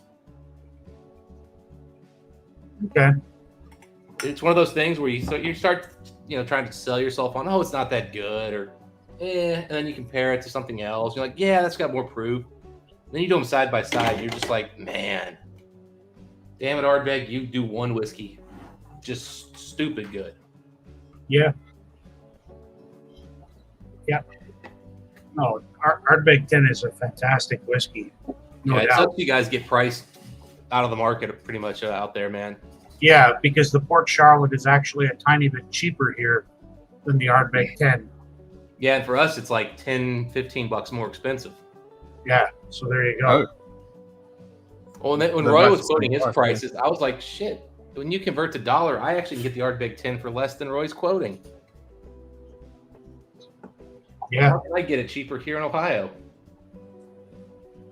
I'm trying to think what I get from Ardbeg 10. Yeah, because the one thing that always baffles me too is that for whatever reason, Bruichladdich especially is cheaper here in Canada than it is in the UK or in the US, especially the Black Art. Yeah, you guys get good deals. You guys get crazy deals on Black Art. I can remember like Rob Whiskey and the Six talking about his prices, and I'm like, well, Jesus, no wonder you guys buy it. Yeah, it's like $300. That's about what the UK price is when they come out. Yeah, I've seen it as low as $280 here in Canada at one point. That's lower than I've ever seen. 330 is the lowest I think I've seen them. But I should have been buying them when I was seeing them at that price. Just another. I mean, it's $300 here, $300 there. You're broke as hell in a week. Yeah, no kidding. Like I wish I'd bought more of the Balvenie tons when they were cheaper, but I mean, I just can't buy everything. Yeah, that's the thing. You got to be really selective. Like, go with what interests you and what you're into and what you're curious about, and then that's it. Yeah, I mean, going forward, man, I'm going to be more and more selective and gamble less and less on bourbon. It's just bourbon's gotten too expensive. It's just not worth the price anymore. Yeah, I've not had any of the ton 1509. We have some here, but it's going for over $800. Oh, yeah. Some of those are really good. Some of them aren't that good, and none of them are worth that. Yeah. Now, 1401 for $800, you should buy. But you won't be seeing those anytime. I'm sure those aren't still on shelves. No. No. Interestingly enough, premium Scotch tends to move here pretty quickly. Yeah, Charles, we actually do have the best peated Scotch under $100 coming up. So stay tuned. That'll be our next clickbait video. Cool. And technically just be our second clickbait video ever, since we don't really do that very often. You'll get, and we'll see how Mike edits it, because there's definitely me making faces at Mike when he talks about how he still likes cheaper whiskeys. We'll see how he handles that. We're looking at him like, really? Yeah. Okay. And then he ends it with so don't tell me I don't like cheaper whiskeys. I'm like, all right, buddy. Has he had a chance to try any of that 17-year Irishman yet, or No, yet? I haven't brought that over yet. I plan to surprise him with that. Cool. I think we're going to do it next time we get together. Be interesting to see what he thinks. Yeah, I'm excited because I think it's going to hit his profile pretty well, because he likes cleaner, sweeter whiskeys, unless they're peat. And even then, he wants cleaner peat. So I think that's going to be one that hits real high on his list. So, speaking of clean peat, send it to LA what, instead of Sacramento. What the fuck? what do you think of the ledging overall? Like that kind of dirty, earthy peat you get on it. I like Isn't it? I like it too. I know a lot of people are off-put by it. Nah. But, no, I like it. It's one of the best values here, actually, for peated Scotch in Canada, because I can get it for under $70 Canadian. Yeah, I don't get it that cheap. I think it was. What did I pay for it? I never did.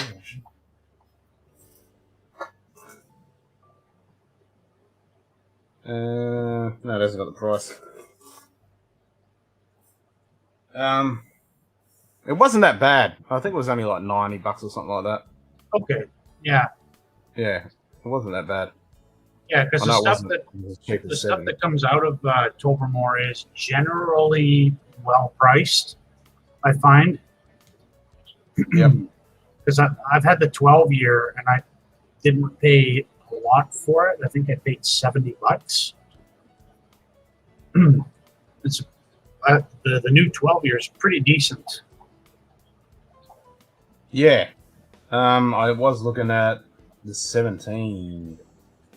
I did see that pop up on a site I was looking at earlier today. Okay. But I'm definitely excited for that Firkin Lechig. Yeah, that sounded really interesting. Yeah, I'm definitely super keen to get that one. I'm liking what they're doing. Oh, there's Simon again. Yep. Oh, he went to get a beer. Okay. You know, I could have actually gone to the store, gotten a beer, and gotten back here at the time it took Simon to get that beer poured. Yeah. Oh, maybe still muted. Maybe it was a lizard fondling break. It could have been. It was a lizard. Okay. Yep.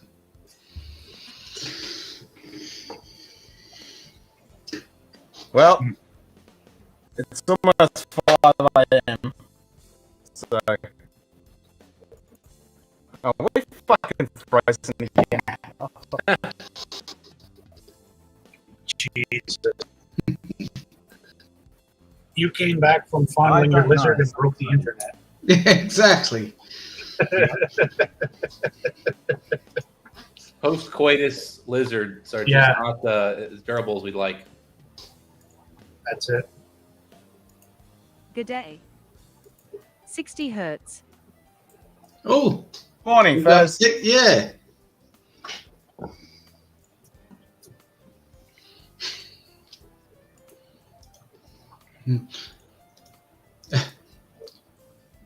Don't worry, we'll be sorted soon. Yeah, we got to restart the fucking browser. Looks like OBS is running, but the browser decided to crap it.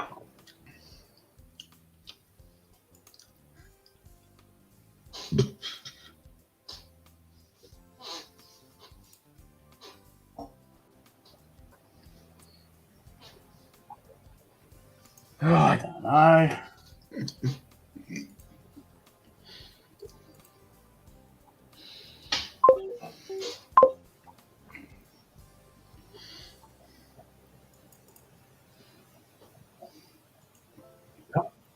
Are we on?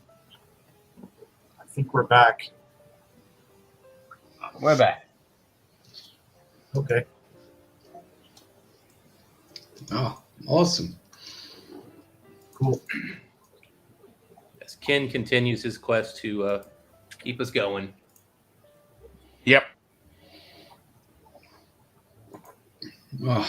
The browser decided to just go and die. Yeah, that browsers do that. That's one of their more consistent features. Yep. Very much so. It's an inbuilt. The 9 ways you know your stream is done. One more interested in lizard farmers.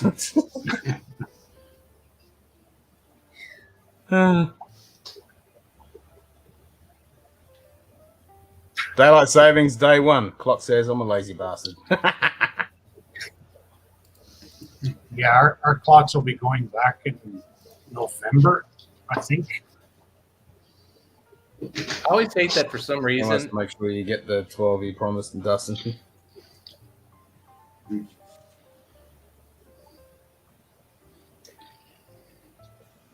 Right, so as I was saying, since it's almost 5 o'clock in the fucking morning, I'll make this my last dram and then we'll keep this in the gas. Since I have to be up in 4 hours. Yeah,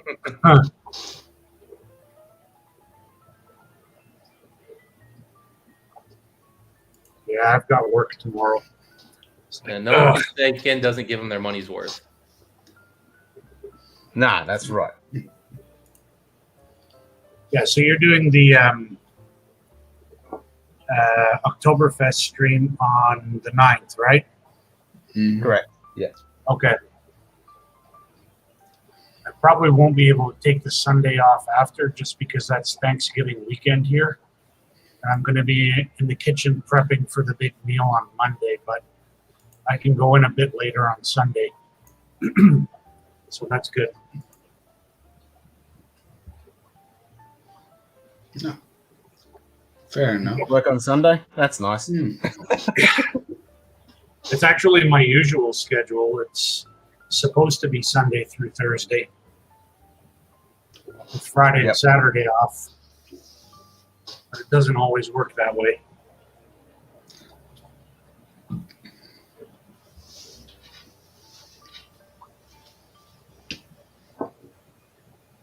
The vest has already been procured. I did see that earlier. You got 12 pounds of vest. Nice. Yeah, I'm going to go to the European market here ahead of that, and I'm probably going to get all kinds of German cold cuts and cheeses and pickles and breads, and that's going to be my meal for the day. Yeah. That and I might pick up a small brisket to do some sauerbraten to snack on. So yes, it's going to be good. Fair enough. I just need some I'm going to cheese order my pretzels. beers tomorrow. Yeah, and I can get beer here cheaper from Poland than Germany than I can get local stuff, which is absolutely hysterical to me. Yeah, it's fucking nuts. I mean, I pay like $2 a can for Dab, the Dortmunder, from Germany. Yeah. And if I want to get a similar beer made by a local craft brewer, I'm paying $3.50 a can. Huh. $1.50 more. That is not the case here at all. It's definitely cheaper to buy the American craft stuff for us. No. Here, the Ontario craft stuff is just ridiculously expensive. Same here in Australia. Craft stuff is fucking stupidly expensive. Yeah, because they tax it at a much higher rate for whatever reason. Yep. Oh, we have tax incentives in the States for smaller breweries. Yeah, not here. They basically are like, just give us our money and fuck you. Blutwurst und Kloppwasser über alles.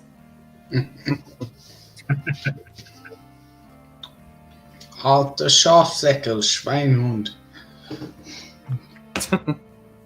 I knew you were going to say that.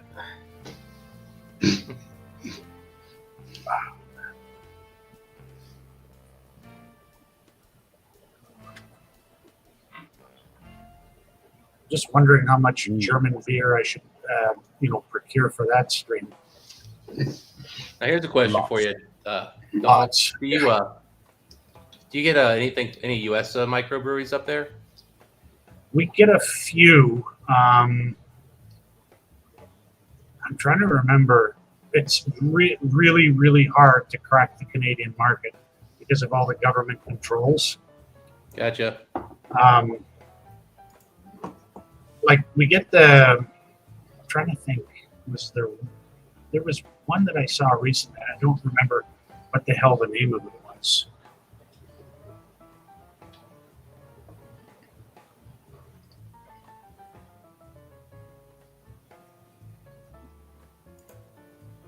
It's one way I can find out. let's consult the KGBO and their all-knowing website. Yeah, I was just trying to. There's a craft brewery here that I really like, and they're decent size. They're not a small brewery, but I'm looking online. It didn't look like they distribute. They don't market that they distribute outside the U.S. Okay. I mean, they're in. So it's funny. I'm more likely to run into a Japanese craft beer than I am an American one here. Really? Yeah.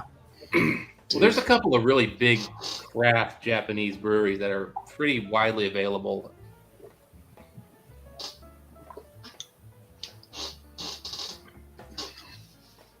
Yeah, no, I just Alrighty. look at That's it. Time to call it. Okay.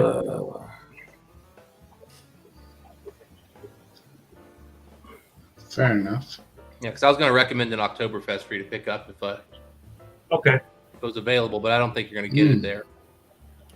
I mean, I'll take a look on the website to see what's available, and I'll message you. Yeah, it's Great Lakes. I mean, pretty simple brewery name. Okay. So, I Yeah, mean, we have a Great Lakes brewery here too. That's Oh, funny. really? Yeah. That could be a conflict in and of itself. Yeah. Yep. Yeah, but it's out of like Cleveland, Ohio. So, I mean, it's not even a far trip for it to make it up to you. That's true. And their Oktoberfest has just been one of my all-time favorite Oktoberfests ever. Okay. They were able to add just enough hops to it to give it a little more character, but without trying to get it to be a pale ale or something, Okay. One more Yep. Drams, Cheers, man. everybody. Thanks for hanging out. And we'll catch Cheers. you soon. Yeah, maybe. cheers to Sugar Kitty and Aaron, especially, Yeah. who've been here since I got on. That's been a while. Yeah. You guys have been here for the whole stream. Mhm. Definitely. Yeah, cheers, everyone. And we'll catch you Yeah, next cheers. time. Enjoy the rest of your weekend, and we'll see you maybe tonight, tomorrow. Don't know. See how we go. Cheers, guys. Cheers, Ken. Gotcha. Yeah.